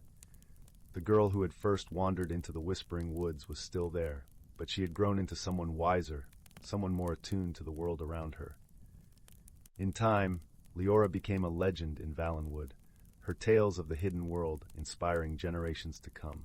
She remained a guardian of the forest, a bridge between the two worlds, ensuring that its secrets were preserved for those who would honor and cherish them. And so the Whispering Woods continued to thrive, its magic a beacon of hope and wonder in a world that sometimes forgot the beauty of the unseen. Leora's story was one of friendship and transformation, a testament to the power of kindness and the enduring magic of the world around us. As the firelight flickered and the stars began their nightly dance across the sky, Leora sat quietly, listening to the woods whispering their ancient secrets, knowing that she was exactly where she was meant to be, the whispering ferns and the secret of the silver wood. In a village nestled at the foot of an ancient forest, where the morning mist hung like a soft veil over the dew-kissed fields, lived a young girl named Lila. She was known for her gentle heart and a curiosity that sparkled like the stars on a clear night. Her village, with its cobblestone paths and thatched roofs, was surrounded by the silver wood, a mysterious forest that beckoned with promises of secrets and wonders untold. Every evening, as the sun dipped below the horizon, painting the sky with hues of amber and rose, Lila would sit by the warm hearth, listening to the crackling fire and the tales spun by the village elders. They spoke of the silver wood, a place where the trees whispered ancient secrets and the ferns danced in the moonlight. Yet no one dared venture too deep, for it was said that the forest had a life of its own, a hidden world that revealed itself only to those with a pure heart and a brave spirit. One crisp autumn morning, when the air was filled with the sweet scent of fallen leaves, Lila set out on a journey.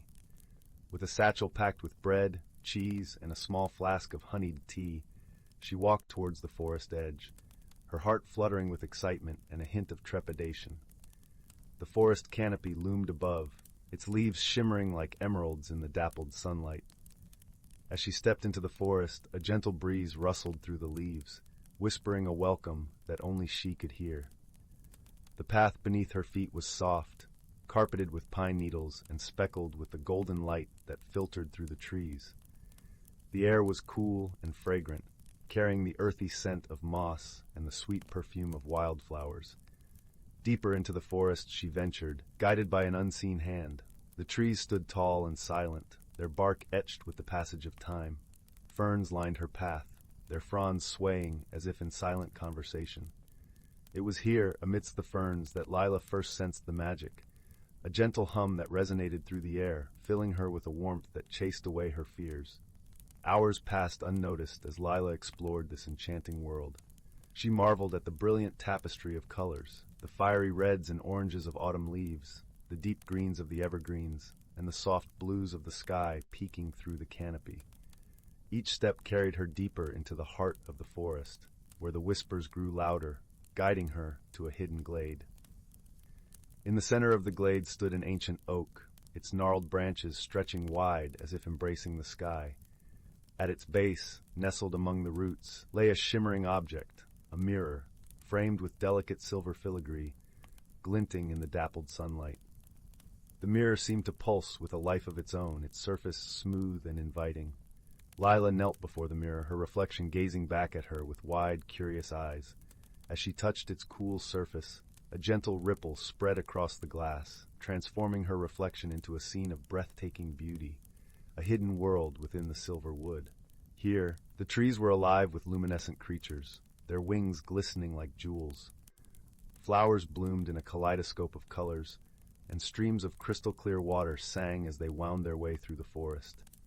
Entranced, Lila watched as the scene shifted, revealing a pathway lined with glowing lanterns, leading to a grand hall carved from the living rock.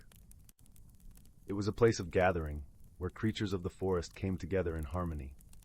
But the most remarkable sight was the great oak, a tree of such majesty and wisdom that its very presence seemed to command the respect of all who beheld it.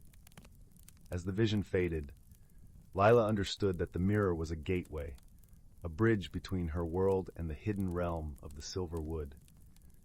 But it was also a key that could unlock the secrets of the forest and reveal its wonders to those who dared to believe.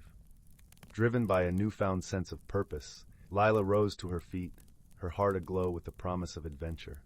She knew that her journey had only just begun, and that the challenges ahead would test her courage and resolve.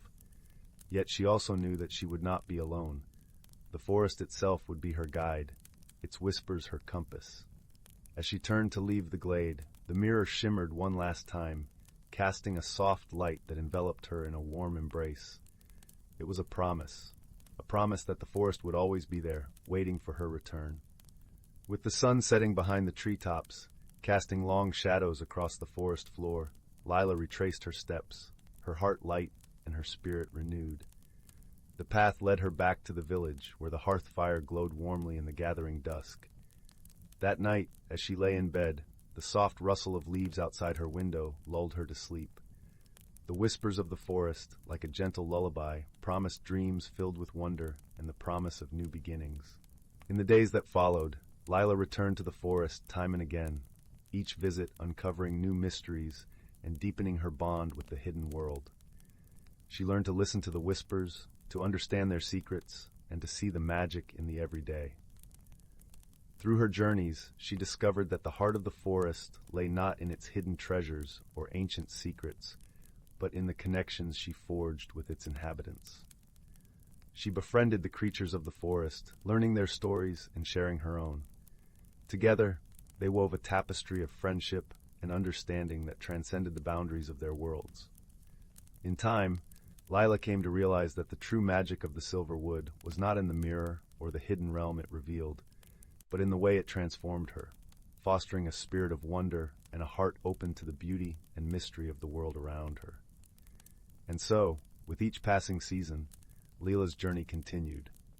A journey of discovery and growth, guided by the gentle whispers of the forest and the enduring light of friendship. As the years went by, the village at the foot of the silver wood became a place of wonder and inspiration, where the stories of the forest were passed down from generation to generation, a testament to the enduring magic of the natural world. And Lila, her hair now silvered with age, would often sit by the hearth, sharing her tales with the children gathered around her. Her eyes still sparkled with the same curiosity and kindness that had led her on that first journey into the forest, and her heart remained forever intertwined with the silver wood and the secrets it held. In the end, it was not the mirror or the hidden world that defined her story, but the journey itself, a journey of transformation, friendship, and the enduring magic of believing in the impossible. As the fire crackled softly in the hearth and the stars shimmered in the night sky, Lila's voice would carry through the quiet of the evening, weaving tales of wonder and adventure, of hidden worlds and the bonds of friendship that transcended time and distance. And though the stories would change with each telling, one truth remained constant.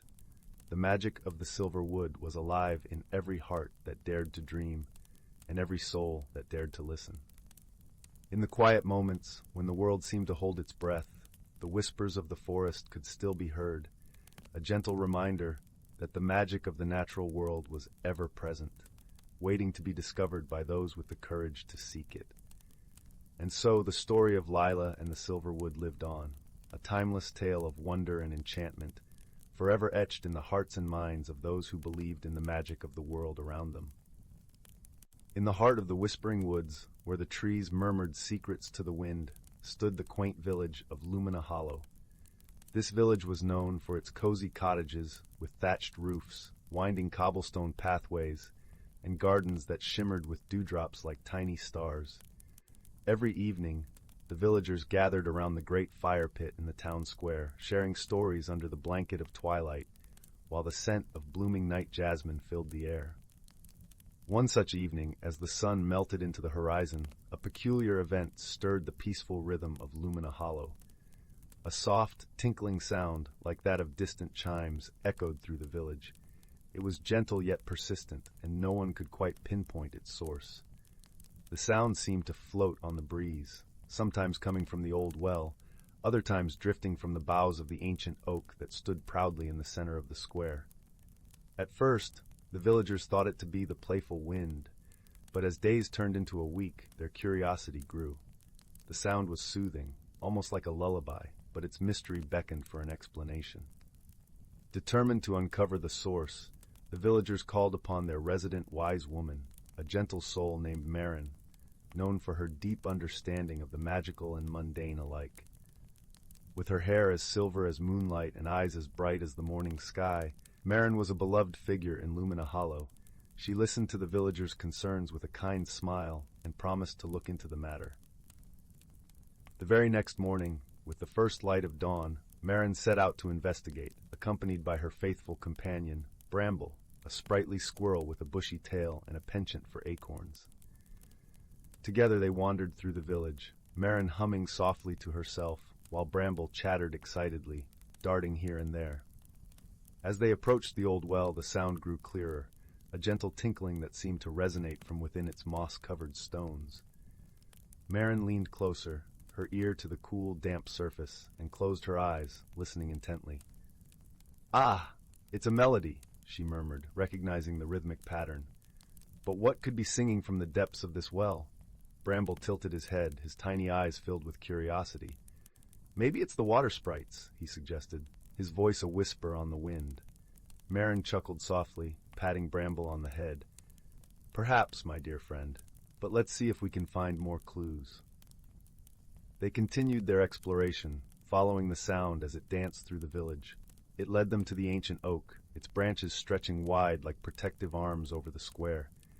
Marin ran her fingers over the bark, feeling the pulse of life within the tree. "There's magic here," she said softly, sensing the gentle hum of energy that enveloped the oak. But it feels different. As they pondered, a rustling above caught their attention. From the depths of the oak's leafy canopy emerged a creature no larger than Bramble himself. It was a delicate being, with wings that glimmered like stained glass in the sunlight. A gentle glow surrounded it, casting a warm light on Marin and Bramble below. "Greetings, wise Marin," the creature said, its voice as soft as the chiming sound that had puzzled the village. "I am Lyra, a guardian of this oak." Marin bowed her head in respect. "Greetings, Lyra. We've been curious about the beautiful music we hear throughout our village. Could it be your doing?" Lyra nodded, her wings fluttering gently. "Indeed it is. I sing to the trees and the wind to keep the balance of magic in these woods, but I sense that my song has traveled further than intended." Marin smiled warmly. "It has become a mystery to us, one that brought much wonder and joy, yet we were eager to understand its source." Lyra's light flickered with happiness. "I am glad my song has brought joy. I shall adjust my melody so it rests more quietly upon the woods." Before Marin could respond, Bramble chirped, "But Lyra, why did the song change? It was never heard before." Lyra's glow dimmed slightly, a hint of bashfulness in her expression. "Oh, it was a new tune I've been practicing. I did not realize it would carry so far." Marin laughed, a sound as gentle as a breeze rustling through leaves. "Your song was a gift to us, even as it was a surprise. Thank you, Lyra, for sharing your magic with Lumina Hollow." With a graceful nod, Lyra promised to visit the village more often, her songs weaving joy and tranquility into the fabric of the village life. As she fluttered back into the branches, the air felt lighter, filled with a sense of camaraderie and shared understanding. Marin and Bramble returned to the village square, where the villagers awaited eagerly. Marin recounted their adventure, her words painting a vivid picture of Lyra and her enchanting melody. The villagers listened in awe, their hearts warmed by the tale of friendship and the gentle spirit of the woods. As night embraced Lumina Hollow, the villagers gathered once more around the great fire pit. The strange chimes had transformed into a cherished memory, a gentle reminder of the magical world that embraced their village. With hearts at ease and minds at peace, they settled into their homes, the night wrapping them in its comforting embrace. And so, under a canopy of stars, Lumina Hollow returned to its tranquil slumber, the whisper of Lyra's song a soft, soothing lullaby that cradled the village in dreams as sweet as the scent of night jasmine. In a quaint village nestled between rolling hills and whispering woods, there lay a place where magic wound itself into the very fabric of everyday life. This was the village of Willowbrook, a realm where the sun painted the sky with hues of gold and pink each evening, and the stars blinked like 1,000 tiny lanterns in the velvet night. Willowbrook was known for its peculiar charm and gentle enchantments, but lately it had become the stage for a puzzling mystery that left even the wisest of villagers scratching their heads. Strange occurrences had begun to unfold, candles flickering without a breeze, teapots whistling tunes without a flame, and gentle chimes sounding from the old oak tree by the square, though no one was there to ring them. Among the kind-hearted inhabitants of Willowbrook was a young girl named Lila. She had eyes the color of the morning sky and a heart as warm as freshly baked bread. Lila loved the village and its quirky magic, but the recent oddities piqued her curiosity. Determined to uncover the source of the strange happenings, she set out with her faithful companion, a wise old tabby cat named Oliver, whose whiskers twitched with an air of knowing far beyond his years. As dusk painted the sky in lavender hues, Lila and Oliver began their investigation.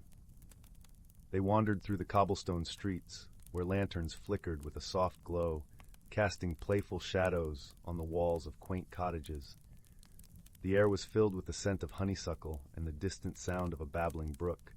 Their first stop was the bakery, where the sweet aroma of cinnamon buns greeted them warmly. Mrs. Pumpernickel, the baker, was kneading dough with a smile as wide as a crescent moon. "Ah, Lila, dear, come to solve our little mystery, have you?" She chuckled, wiping flour from her hands. "Yes, Mrs. Pumpernickel," Lila replied, her voice a gentle melody. "We've noticed the odd happenings and thought perhaps we might find some clues." Mrs. Pumpernickel leaned closer, her eyes twinkling like the stars. Well, I've noticed the bread rising faster than usual, almost as if it has a mind of its own. Perhaps it's the work of the mischievous brownies. Brownies were small, magical creatures known for their playful antics and love of baked goods. Lila nodded thoughtfully. We'll keep that in mind. Thank you, Mrs. Pumpernickel. With Oliver padding silently by her side, Lila continued to the village square, where the ancient oak tree stood. Its leaves rustled softly, whispering secrets only the wind could hear. As they approached, a gentle chime echoed through the air, though the tree's branches were still. Intrigued, Lila looked up and spotted a tiny, shimmering figure perched among the leaves. It was a sprite, its wings glistening like dewdrops in the morning sun. "Hello there," Lila called softly, her voice filled with wonder. The sprite fluttered down, landing gracefully on Lila's outstretched hand. "Greetings, child of Willowbrook," it chimed, its voice like the tinkling of distant bells. "I am Sylvan, guardian of this tree. What brings you to my realm?" "We seek to understand the strange occurrences in our village," Lila explained gently. "Do you perhaps know what might be causing them?" Sylvan's wings fluttered with delight. "Ah, the magic of Willowbrook has been mischievous of late. The brownies have been restless, their playful spirits heightened by the full moon's approach. They mean no harm, only seeking to share their joy." Lila's eyes brightened with understanding. "Perhaps we can find a way to help them channel their energy without causing confusion." With a nod of agreement, Sylvan whispered a plan to Lila. They would host a moonlit festival for the brownies, a celebration where their antics could be welcomed and enjoyed. That evening, as the moon rose full and bright, Lila and the villagers gathered in the square. Lanterns were hung from every branch, casting a soft, inviting glow. Tables were set with sweets and treats, and music filled the air, an enchanting melody that beckoned all magical creatures to join in the revelry. As the brownies appeared, their giggles like the rustle of leaves, they danced and played, their joy contagious. Lila watched, her heart full as she saw the village come alive with laughter and light. Even Oliver, usually reserved, found himself pawing at a stray ribbon with uncharacteristic abandon. The festival continued deep into the night, a celebration of magic and harmony. As the first light of dawn painted the horizon, the brownies thanked the villagers with a gentle breeze that wrapped them in warmth and contentment. With the mystery resolved and balance restored, Lila returned home, her heart as light as the morning mist.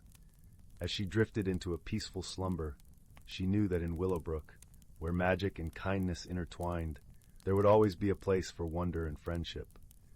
And so, beneath the gentle gaze of the moon and stars, the village of Willowbrook settled into a tranquil hush, wrapped in the comforting embrace of another enchanting day.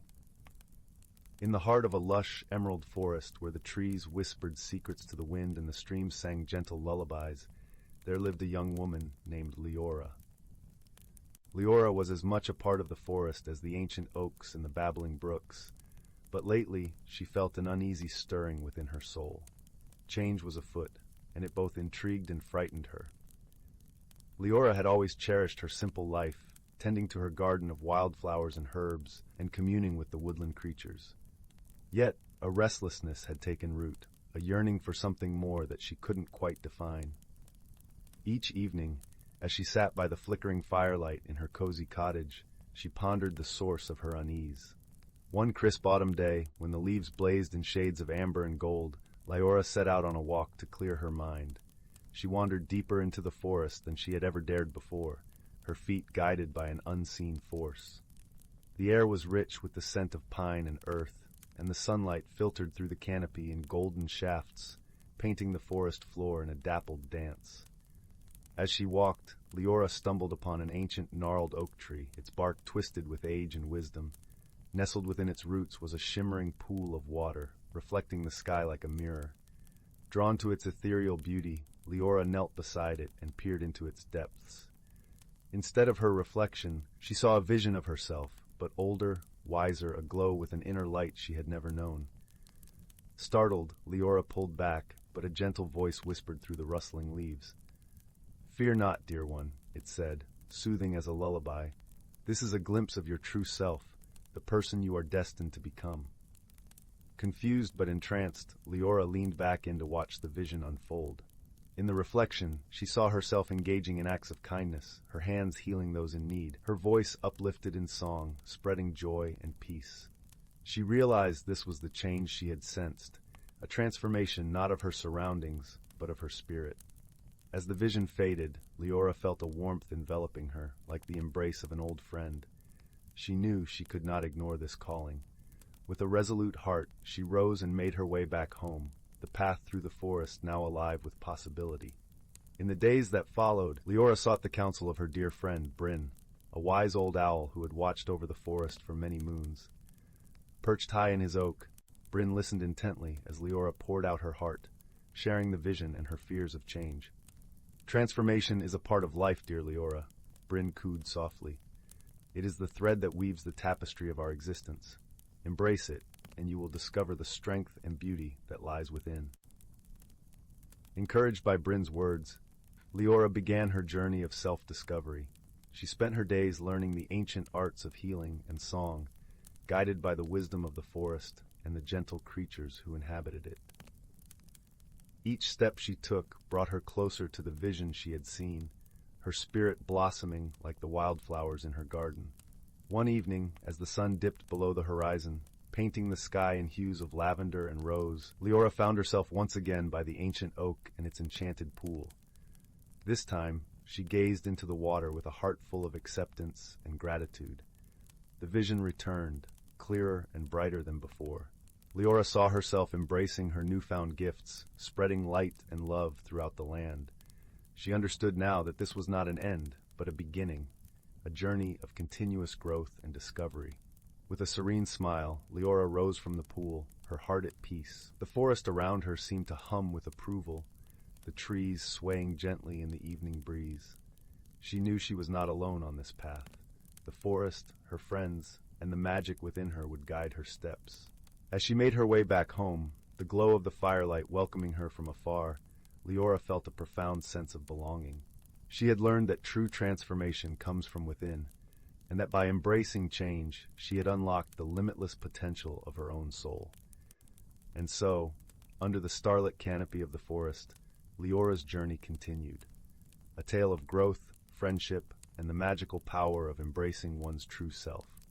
And in the warmth of her cottage, nestled by the crackling fire, she drifted into dreams, knowing that with each new day, her heart would continue to expand, like the timeless beauty of the forest itself. Title: The Whisper of the Willow. In a quaint village nestled between rolling hills and the edge of a vast, whispering forest, lived a gentle young girl named Leora. Her days were filled with the hum of bees in the meadow, the scent of wildflowers on the breeze, and the comforting embrace of her grandmother's stories by nightfall. Leora's world was one of serene beauty, yet she harbored a yearning for something more, a spark of magic to ignite her heart's deepest dreams. The village was surrounded by legends of the enchanted forest, a place where the old trees told tales to those who would listen, and the streams sang lullabies to the moon. But the heart of these stories was the ancient Willow of Whispers, a tree said to hold the power to reveal one's true path in life. Many sought its wisdom, but few returned unchanged, for the forest had a way of showing each visitor not only who they were, but who they could become. Leora often wandered to the forest's edge, her fingers brushing the soft moss that clung to the trunks of the trees. Her grandmother's stories painted images in her mind, of brave explorers and wise creatures, but the Willow of Whispers remained an enigma, a mystery she longed to unravel. It was on one such day, with the sun dappling through the leaves and a gentle breeze rustling the branches, that Leora felt the forest calling to her more strongly than ever before. With a heart full of anticipation and a small satchel packed with essentials, bread, cheese, and her grandmother's knitted shawl, Leora stepped into the forest. The air was cool and filled with the earthy scent of pine and damp earth. As she ventured deeper, the trees seemed to lean closer, their boughs whispering secrets that only the forest knew. Leora felt a tingling at the back of her neck, a sensation both thrilling and comforting, as if the forest was welcoming her into its embrace. As the path wound deeper into the forest, Leora met a curious friend, a small, bright-eyed squirrel named Pip. His fur was a tawny gold, and he chittered merrily as he bounded from branch to branch beside her. "Where are you headed, young traveler?"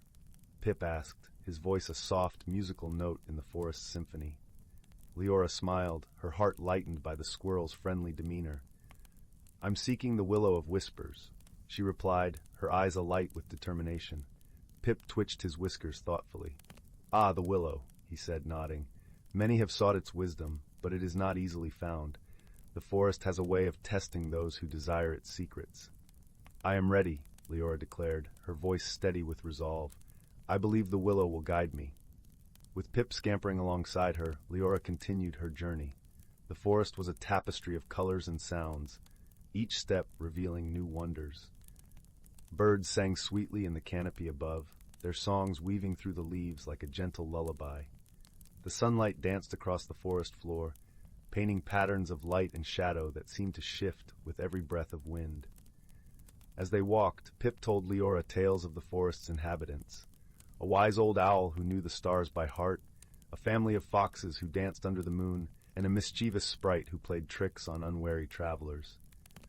Leora listened with delight, her imagination painting vivid pictures of these magical creatures. Yet, as the day wore on, the path grew more tangled and overgrown.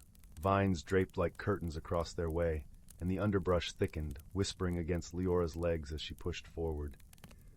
The air grew cooler, and the forest seemed to hold its breath, waiting.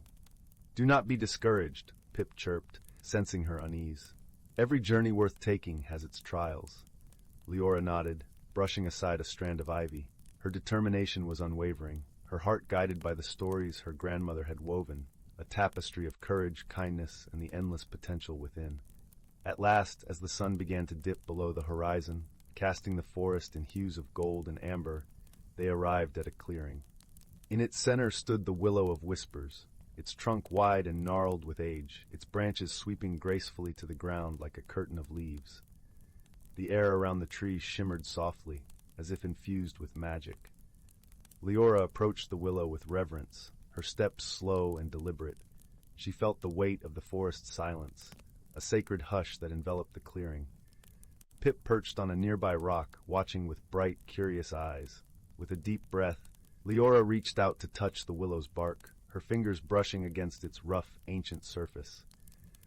As her hand made contact, a gentle warmth spread through her, and she closed her eyes, allowing the magic to wash over her.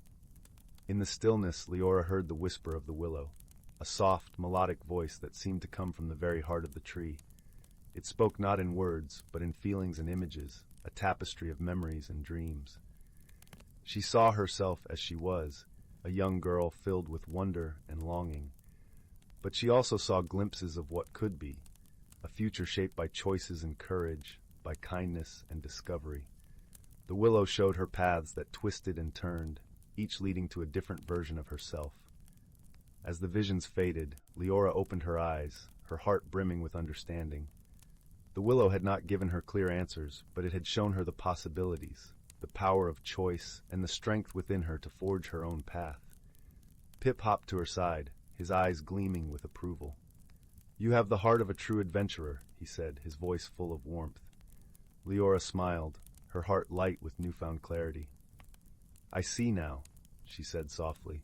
"The journey is as important as the destination. It's not just about finding answers, but about discovering who you are along the way." With the willow's wisdom nestled in her heart, Leora and Pip began their journey back through the forest. The path seemed brighter now, the forest's secrets a little less mysterious. As they walked, Leora felt a deep sense of peace, knowing that she was not alone, that the forest, with its whispers and wonders, would always be there to guide her. As they emerged from the trees, the village lay before them, bathed in the soft glow of dusk. The familiar sense of home wrapped around Leora like a comforting embrace, and she knew that she was forever changed by her journey. Her grandmother greeted her with a knowing smile, her eyes twinkling with the wisdom of 1,000 stories. Leora embraced her, feeling the warmth of love and belonging. That night, as she lay beneath the stars, Leora closed her eyes and listened to the forest's lullaby, her heart full of gratitude and dreams yet to be realized. The Willow of Whispers had shown her the way, but it was her journey to walk, her story to write. And so, with the gentle rustle of leaves and the soft murmur of the night, Leora drifted into a peaceful sleep, her dreams filled with the magic of the forest and the endless possibilities of tomorrow. In a secluded corner of the world, nestled between the roots of towering oaks and the whispering winds of the ancient forest, lay the village of the Glen. This was no ordinary village. It existed in harmony with the forest's enchanting magic, where the boundaries between the real and the mystical were as thin as morning mist. The air in the village of the Glen was perpetually tinged with the earthy scent of pine needles and the sweet aroma of wild honeysuckle. Streams of sunlight filtered through the dense canopy, dappling the ground with golden patches that shifted with the breeze. The villagers, a gentle folk, shared their home with creatures of the forest, both ordinary and enchanted, living in a symphony of coexistence. Among them was a gentle-hearted woodcarver named Finn, known for his kind eyes and the warmth of his spirit. His hands, roughened by years of work, could transform simple pieces of wood into the most intricate carvings. Finn lived in a cozy cottage at the edge of the forest, where the whispering leaves and the song of the brook played a constant melody. One crisp morning, as the first light of dawn painted the sky in hues of lavender and rose, Finn awoke to an unusual sight. A delicate creature perched on his windowsill, its wings shimmering like spun silver in the early light. It was a sylph, a rare and ethereal being of the forest, known to appear only when the balance of nature was in peril. "Finn," the sylph whispered, her voice as soft as a breeze through the reeds. "The harmony of our forest is threatened. The seasons have begun to falter, and the creatures are losing their song." Finn listened with a heart full of understanding. He knew the tales of old, passed down through generations, stories of the forest's magic, intertwined with the cycles of the moon and the dance of the seasons. He had heard of times when nature's balance was disturbed, and how it was always restored through wisdom and unity. "What must be done?" Finn asked, his voice steady with resolve. "You must seek the heart of the forest," the sylph replied, her eyes gleaming with ancient knowledge. "There, you will find the source of the imbalance and the guidance to restore it." Without hesitation, Finn prepared for his journey. He packed a small bundle with essentials: a loaf of fresh bread, a flask of cool spring water, and a woolen cloak to ward off the forest's chill. As he set off, the villagers gathered to wish him well, their voices mingling with the rustle of leaves in a chorus of support. The path to the heart of the forest was not marked on any map, for it was a journey of intuition and connection with the natural world. Finn walked beneath the arching boughs, his senses attuned to the subtle signs that would guide him. The air was alive with the chatter of squirrels and the distant hoot of an owl settling to sleep, their presence a comforting reminder of the forest's life. As Finn ventured deeper, the forest seemed to awaken around him. The air grew cooler, and the scent of moss thickened, mingling with the crisp scent of autumn leaves underfoot. He walked for hours, pausing only to listen to the stories the wind carried, a tale of shifting seasons and restless earth. Eventually, Finn arrived at a clearing bathed in a serene silver light. At its center stood an ancient oak, its branches reaching skyward in a timeless embrace. This was the heart of the forest, a place where the magic of nature converged, pulsing with life and wisdom. Finn approached the oak, his heart open to its silent teachings. As he rested his hand against the rough bark, a gentle warmth spread through him, and he felt the presence of countless generations whispering their secrets. In the stillness, the voice of the forest spoke to him, a soft hum that resonated deep within his soul. It was a melody of seasons, of rain and sunshine, of growth and rest.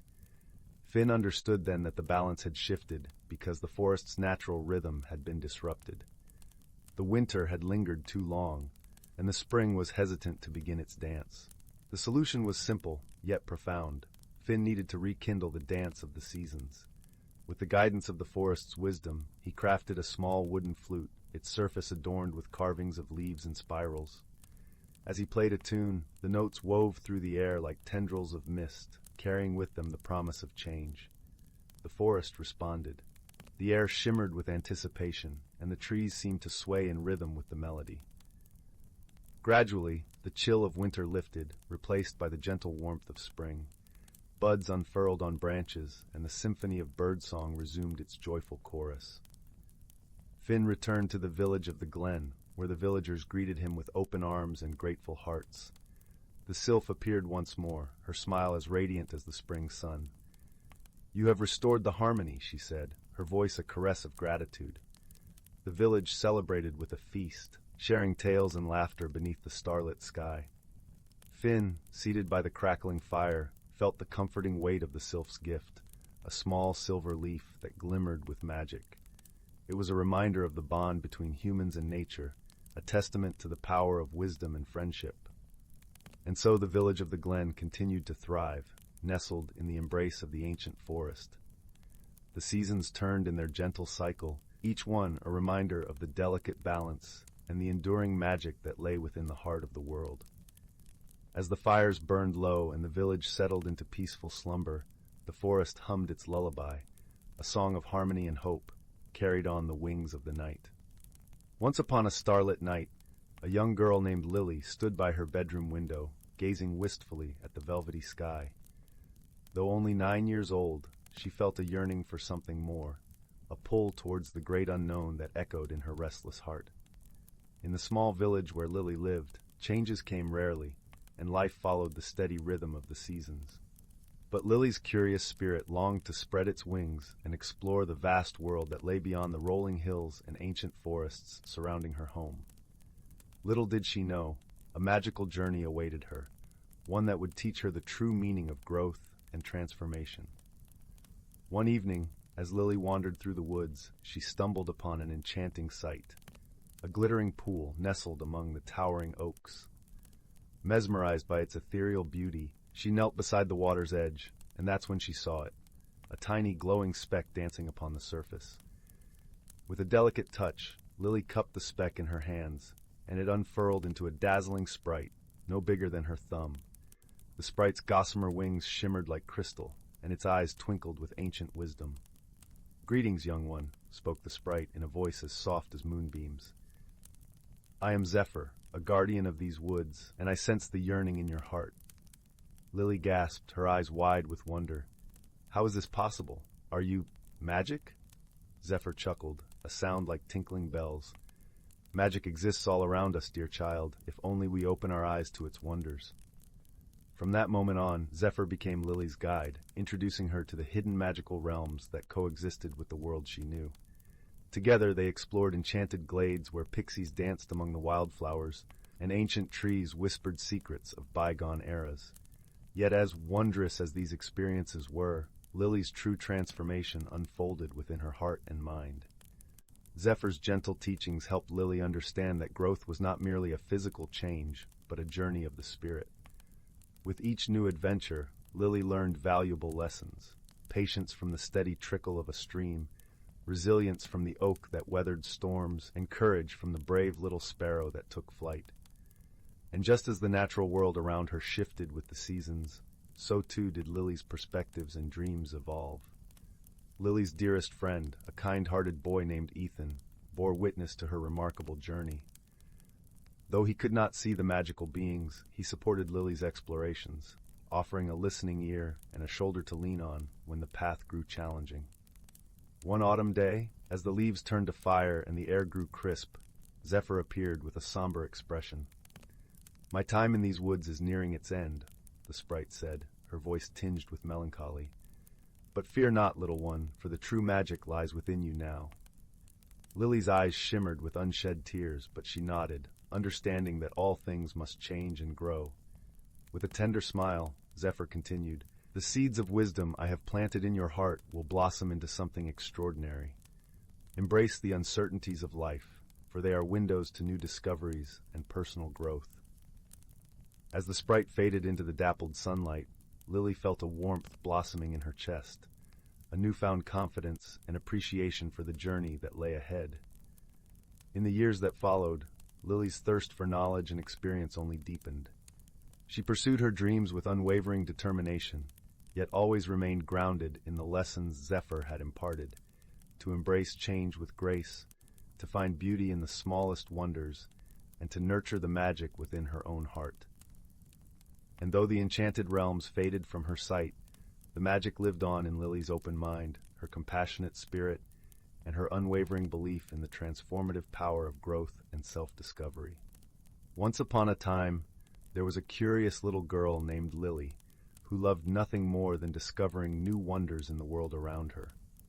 One night, as she gazed out her bedroom window at the twinkling stars, she noticed a strange flickering light in the distance, dancing among the trees of the enchanted forest that bordered her village. Filled with a sense of adventure, Lily slipped out of her cozy cottage and followed the enchanting light deep into the woodland realm.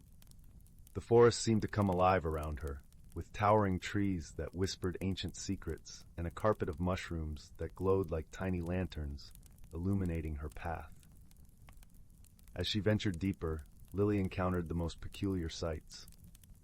A family of miniature rabbits hopped by, their fur shimmering like moonlight, and a swarm of fireflies swirled around her, their lights flickering in a mesmerizing pattern.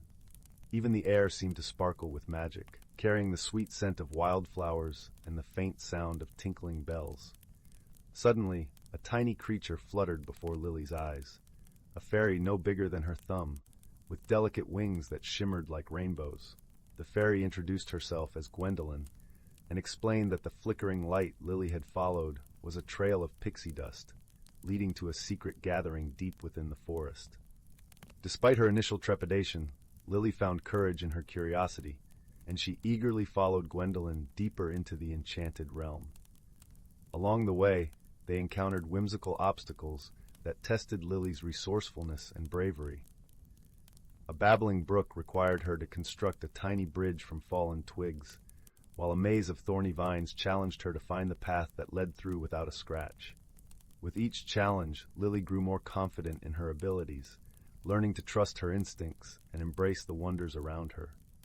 And at every turn, Gwendolyn and the other forest creatures offered gentle guidance and encouragement, reminding Lily that true courage often lies in embracing the unknown with an open heart. Finally, they arrived at a breathtaking clearing, where hundreds of fairies and other mystical beings had gathered for a celebration. Lily watched in awe as they danced and sang under the stars, their laughter and joy filling the air with a magical warmth. As the night drew to a close, Gwendolyn approached Lily with a parting gift, a tiny vial filled with the shimmering pixie dust that had led her on this extraordinary journey. "Keep this close to your heart," the fairy whispered, "and let it remind you that even in the darkest of times, there is always magic and wonder to be found, if you have the courage to seek it out." With a grateful smile, Lily made her way back home, her heart brimming with the memories of her enchanting adventure. And from that day on, whenever she felt lost or uncertain, she would gaze at the twinkling pixie dust and remember the valuable lessons she had learned in the whimsical forest, to embrace the unknown with curiosity, to face challenges with bravery, and to always keep her sense of wonder alive. In the heart of an ancient forest, where the canopy overhead swayed like a sea of emeralds, there thrived a hidden world that few humans ever glimpsed. This was a place where sunlight dripped through the leaves like golden honey, where the air was sweet with the perfume of wildflowers and the earthy scent of moss. Here, the world pulsed with the quiet rhythm of life, orchestrated by the soft whispers of the wind and the gentle rustling of creatures unseen. Among the inhabitants of this enchanted realm were the Sylvans, gentle beings as old as the forest itself. They were small, with skin that shimmered like the bark of birch trees, and hair that danced in colors of autumn leaves. The Sylvans were the forest's caretakers, guardians of the delicate balance that nurtured all life within. In this haven of tranquility, the Sylvans lived in harmony with the creatures of the woods. Deer with eyes like pools of melted chocolate grazed alongside them, and birds with feathers of sapphire and emerald sang songs that wove through the branches like ribbons of melody. Each creature knew its place in the intricate web of life, guided by the wisdom passed down through countless generations. One such Sylvan was a young guardian named Leora. Her eyes reflected the deep greens of the forest, and her heart beat in tune with the ancient trees. Leora had always been fascinated by the changing seasons, each one a story written in the language of nature. Her favorite time was the gentle transition from summer to autumn, when the forest donned its cloak of fiery hues and the air was crisp with the promise of change. It was during this time of transition that a peculiar phenomenon began to occur. The wind, usually a playful presence that danced through the trees, began to carry a murmur of distress. The leaves whispered of an imbalance, a disruption in the harmony that sustained their world. The forest, once vibrant and thriving, seemed to hold its breath, waiting for something to set it right.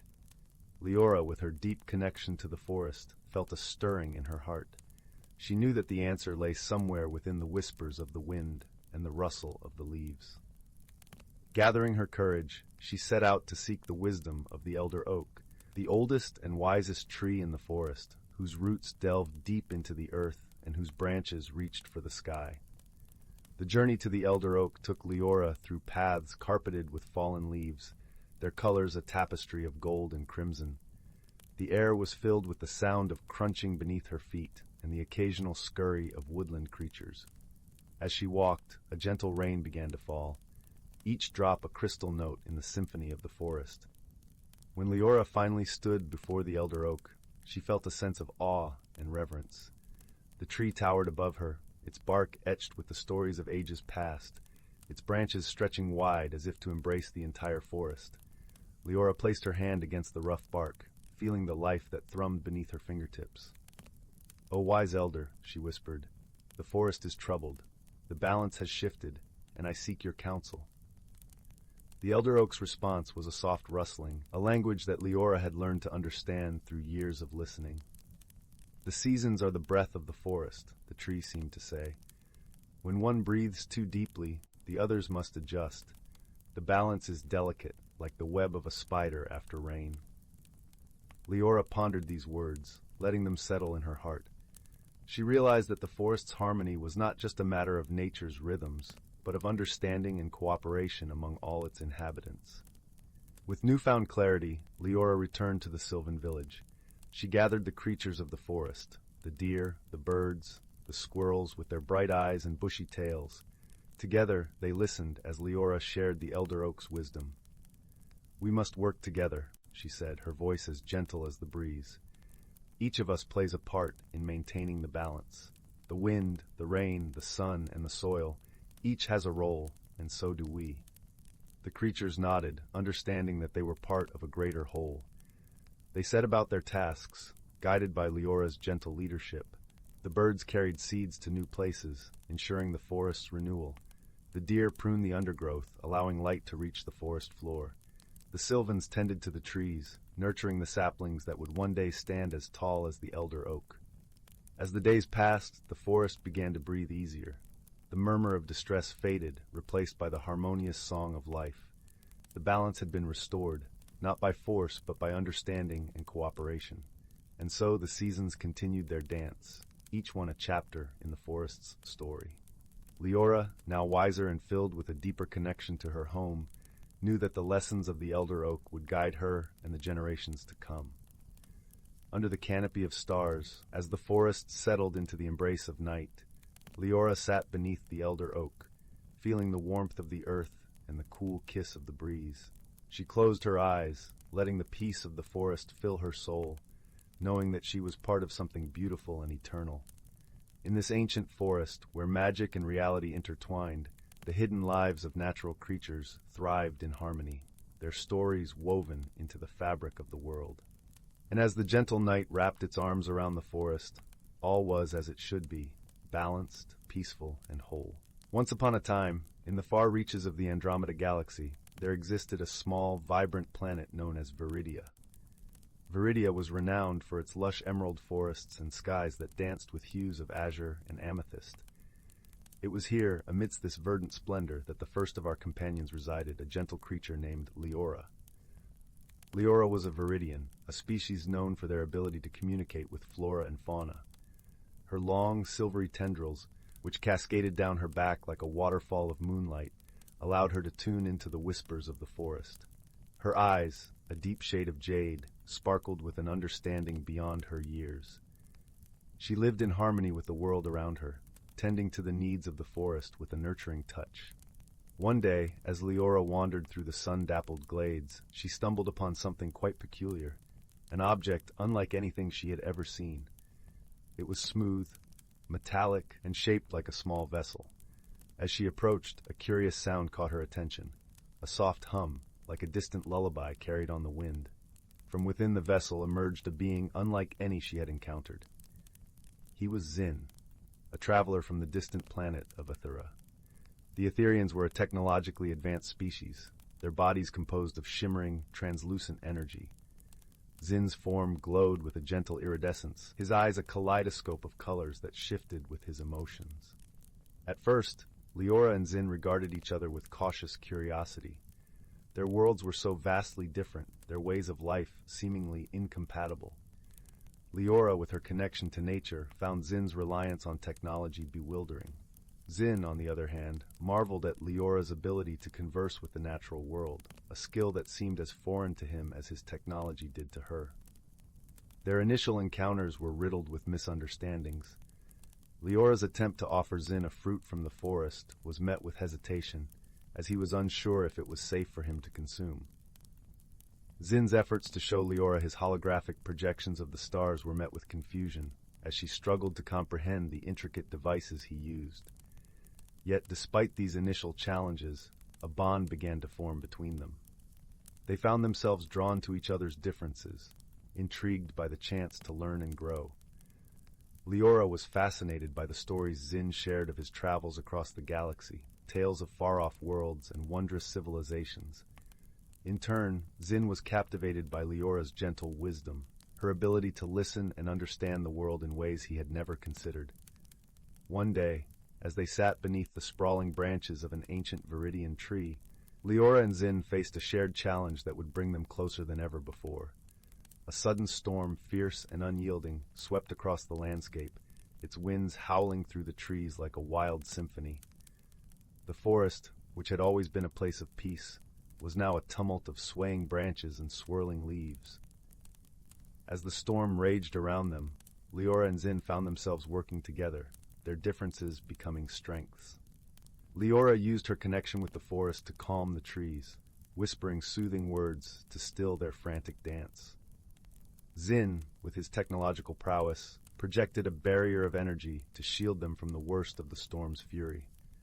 In that moment, as they stood side by side, they realized the true power of their friendship. Their differences had become their greatest asset, allowing them to overcome the storm's wrath through a blend of nature and technology, wisdom and innovation. When the storm finally subsided, the forest bathed in the soft glow of twilight. Leora and Zin sat together, their hearts filled with a newfound understanding. They had learned that friendship transcended the boundaries of species and worlds, that it was a bond forged through shared experiences and mutual respect. In the days that followed, Leora and Zin continued to explore the wonders of Viridia together, their friendship a beacon of warmth and light. They taught each other the songs of their worlds, shared the stories of their people, and discovered the beauty in their differences. And so, in the heart of the Andromeda Galaxy, beneath the sheltering canopy of Viridia's ancient trees, Leora and Zin found not only a friendship that defied the stars, but a home in each other's hearts.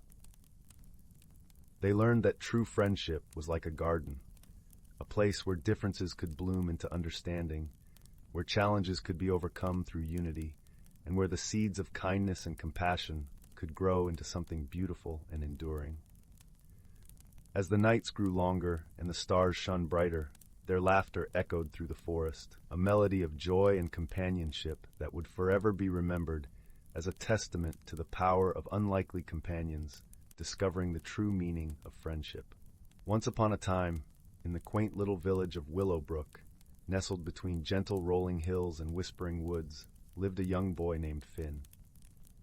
His days were filled with the sweet simplicity of village life, gathering wildflowers with his friends, listening to the soothing lull of the babbling brook, and exploring the endless wonders of the forest that bordered his home.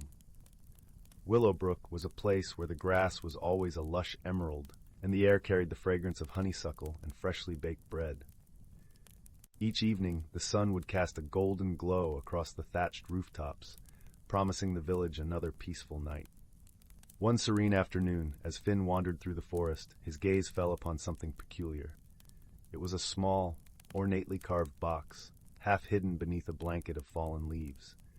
The box was crafted from a rich, dark wood and adorned with intricate patterns that seemed to shimmer in the dappled sunlight.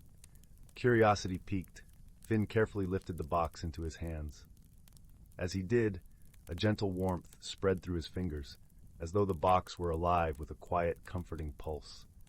With a soft click, the box opened to reveal a single, delicate feather inside, iridescent and gleaming with colors that danced like the northern lights. This was no ordinary feather. It whispered secrets to Finn's heart, unlocking a sense of magic he had never known. The feather granted Finn an extraordinary ability to understand the language of the forest creatures, and so began his wondrous journey of discovery and wonder. Finn's first encounter was with a wise old owl named Sage, who perched regally on a gnarled branch. Sage's eyes, deep and knowing, regarded Finn with a hint of amusement. "Ah, young one," he hooted softly, "the forest speaks to those who listen. What brings you to our sacred woods?" Finn explained his newfound gift, and Sage nodded sagely, his feathers rustling like pages of an ancient book. "There is much to learn in these woods, but remember, wisdom is the key to understanding." With Sage as his guide, Finn journeyed deeper into the heart of the forest, where sunlight wove through the canopy in threads of gold. Along the way, he met a myriad of creatures, each with a story to tell and a lesson to share. There was Willow, the gentle deer, who taught Finn the importance of patience and observation. Her eyes, soft and brown like the earth, held a serenity that calmed Finn's restless spirit. Then there was Bristle, the mischievous squirrel with a knack for finding the hidden treasures of the forest floor. Bristle's chatter was a constant reminder that joy could be found in the smallest of things, and his laughter echoed through the trees like a playful melody. As Finn's journey continued, he found himself in a secluded glade where the air was thick with the scent of pine and the ground was carpeted with soft moss. Here, he encountered a challenge, a riddle posed by the enigmatic Mist, an ethereal fox with eyes like liquid moonlight. Mist spoke in a voice that was both melody and mystery. "To unlock the secret of the forest's heart, you must answer this. What is it that speaks without words, guides without force, and is felt but never seen?" Finn pondered the riddle, feeling the cool breeze brush against his cheek, hearing the rustle of leaves and the distant call of a nightingale. He closed his eyes, letting the symphony of the forest fill his senses. And then, with a smile, he answered, "It is love." Mist nodded, her eyes twinkling with approval. "Indeed, young Finn, love is the language that binds us all, the unseen force that guides our hearts." With the riddle solved, the forest unveiled its deepest secret, a hidden grove where the ancient wisdom of nature was inscribed on the stones, like whispers of time. Here, Finn learned that true magic lay not in power or grand gestures, but in the kindness shared between friends, the quiet moments of understanding, and the gentle touch of love that connected all living things. As the sun dipped below the horizon, casting the forest in a soft twilight glow, Finn returned to Willowbrook, his heart forever changed. The village welcomed him home with open arms, unaware of the magical journey he had undertaken. Yet Finn carried with him the lessons of the forest, whispering them to those who would listen, weaving them into the fabric of village life. And so, under the watchful gaze of the moon and stars, Willowbrook continued to thrive, a place where ordinary objects held extraordinary secrets, and where the gentle power of love and wisdom prevailed. With a heart full of warmth and a spirit enriched by the wonders of the forest, Finn drifted into peaceful slumber, knowing that the magic of the feather and the lessons it had taught would remain with him always. And in the quiet of the night, the forest whispered its eternal lullaby, cradling Willowbrook in its timeless embrace. Once upon a time, in a galaxy teeming with countless stars and planets, there existed a quaint little world known as Luminara, where the skies were forever brushed with hues of lavender, and the rivers shimmered like liquid silver under the twin moons. Luminara was a planet of peace, where its inhabitants, the gentle lumens, lived in harmony with the lush landscapes, tending to the bioluminescent flora that glowed softly through the night. In a small village nestled between the rolling hills of Luminara, there lived a lumen named Taro. Taro was known for his kind heart and gentle spirit, always finding joy in the simple act of nurturing the glowing gardens that illuminated his village. His silvery skin glistened like the dewdrops that adorned the leaves each morning, and his eyes sparkled with the warmth of 1,000 suns. One starry evening, as Taro tended to the radiant flowers in his garden, a strange, metallic sound echoed through the skies.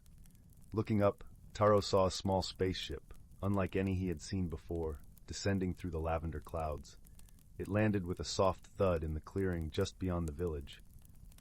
Curiosity twinkling in his eyes, Taro made his way to the clearing, where he found a peculiar being emerging from the spaceship. This newcomer was unlike any creature of Luminara. With scales that shimmered like the night sky and eyes that glowed with a soft, ethereal light, the being looked around with a mixture of confusion and awe. It was a traveler from a distant planet called Etheria, where the skies were perpetually dark and the stars themselves were said to be alive. The Etherian introduced itself as Nira, its voice a gentle melody that resonated deep within Taro's heart. But where Taro saw an opportunity for friendship, the villagers saw an intruder, and their usual warmth was replaced by caution and misunderstanding. They whispered among themselves, wary of the newcomer who seemed so different from them. Sensing the unease, Nira felt a pang of loneliness, a feeling that was all too familiar. Back on Etheria, Nira had often felt out of place among its own kind, who were more interested in the mysteries of the cosmos than in forming bonds of friendship. Here on Luminara, it seemed that the stars had played a cruel trick, bringing it to a world where it was once again an outsider. But Taro, with his heart full of compassion, approached Nira with a gentle smile. "Welcome to Luminara," he said warmly, his voice as soothing as the whispering wind. "I am Taro, and I would be honored to show you our world." Nira nodded, grateful for the kindness in Taro's eyes, and together they walked through the village, with Taro pointing out the wonders of Luminara, the glowing flora, the crystal-clear streams, and the vibrant creatures that roamed the land. As they wandered, Taro shared stories of the Lumens' traditions and the history of their peaceful planet. Despite the initial misunderstandings, Taro and Nira found themselves drawn to one another's company, discovering a shared love for the beauty of the universe. As days turned into weeks, they spent their time exploring the hidden corners of Luminara, each adventure bringing them closer together. One day, while venturing into the heart of the luminescent forest, Taro and Nira stumbled upon an ancient tree, its branches reaching high into the sky, adorned with blossoms that glowed with a gentle, golden light. It was said that this tree held the wisdom of the ages, and those who sat beneath its boughs could hear the whispers of time itself. Feeling a sense of reverence, Taro and Nira sat beneath the tree, and as they listened to the soft rustling of leaves, they shared their deepest hopes and fears. Taro spoke of his dream to one day plant a garden so magnificent that it would light up the entire village, while Nira shared its longing to find a place where it truly belonged. In that moment, beneath the ancient tree, they realized that despite their differences, they were kindred spirits, both searching for a place in the universe where they could be themselves. They understood that friendship was not about being the same, but about accepting and celebrating each other's uniqueness. Soon after, a challenge arose that would test the strength of their newfound friendship. A powerful storm swept across Luminara, threatening to destroy the village and the glowing gardens that Taro cherished. The villagers, caught in the storm's fury, struggled to protect their homes and livelihoods. Seeing the fear in the villagers' eyes, Nira knew it had to help. Drawing upon the celestial energy of its home planet, Nira conjured a protective barrier around the village, using its own strength to shield the lumens from the storm's wrath. But the effort was draining, and Nira's light began to flicker and fade. Without hesitation, Taro rushed to Nira's side, offering words of encouragement and support. "You are not alone, my friend," he whispered, taking Nira's hands in his own. "Together, we can weather any storm." With Taro's unwavering faith and the villagers' newfound trust, Nira found the strength to hold the barrier until the storm passed. When the skies finally cleared, the villagers emerged from their homes, grateful for Nira's selfless act of bravery. The storm had brought them closer, and the villagers, realizing their previous misunderstanding, welcomed Nira with open arms, embracing it as one of their own. Taro's garden, though battered by the storm, was saved, and as he replanted the glowing flowers, Nero was there by his side, their shared laughter echoing through the rolling hills. In the days that followed, Taro's dream came to life. Together with Nira and the villagers, they planted a garden so radiant that it lit up the entire village, a symbol of unity and friendship that shone brightly under the twin moons of Luminara. As the two friends sat beneath the ancient tree once more, surrounded by the blossoms of their labor, they knew that their bond was unbreakable, forged in the fires of challenge and strengthened by the light of understanding. And though their journey had begun with misunderstanding and uncertainty, it had blossomed into a friendship that transcended the stars. In the gentle glow of the garden, Taro and Nira found what they had been searching for all along, a place where they truly belonged, not defined by where they came from, but by the love and acceptance they shared. And so, under the watchful eyes of the universe, they knew they would never be alone again. And thus, the tale of Taro and Nira became a cherished story on Luminara, a reminder that true friendship knows no bounds, and that even the most unlikely companions can find harmony in the most unexpected of places.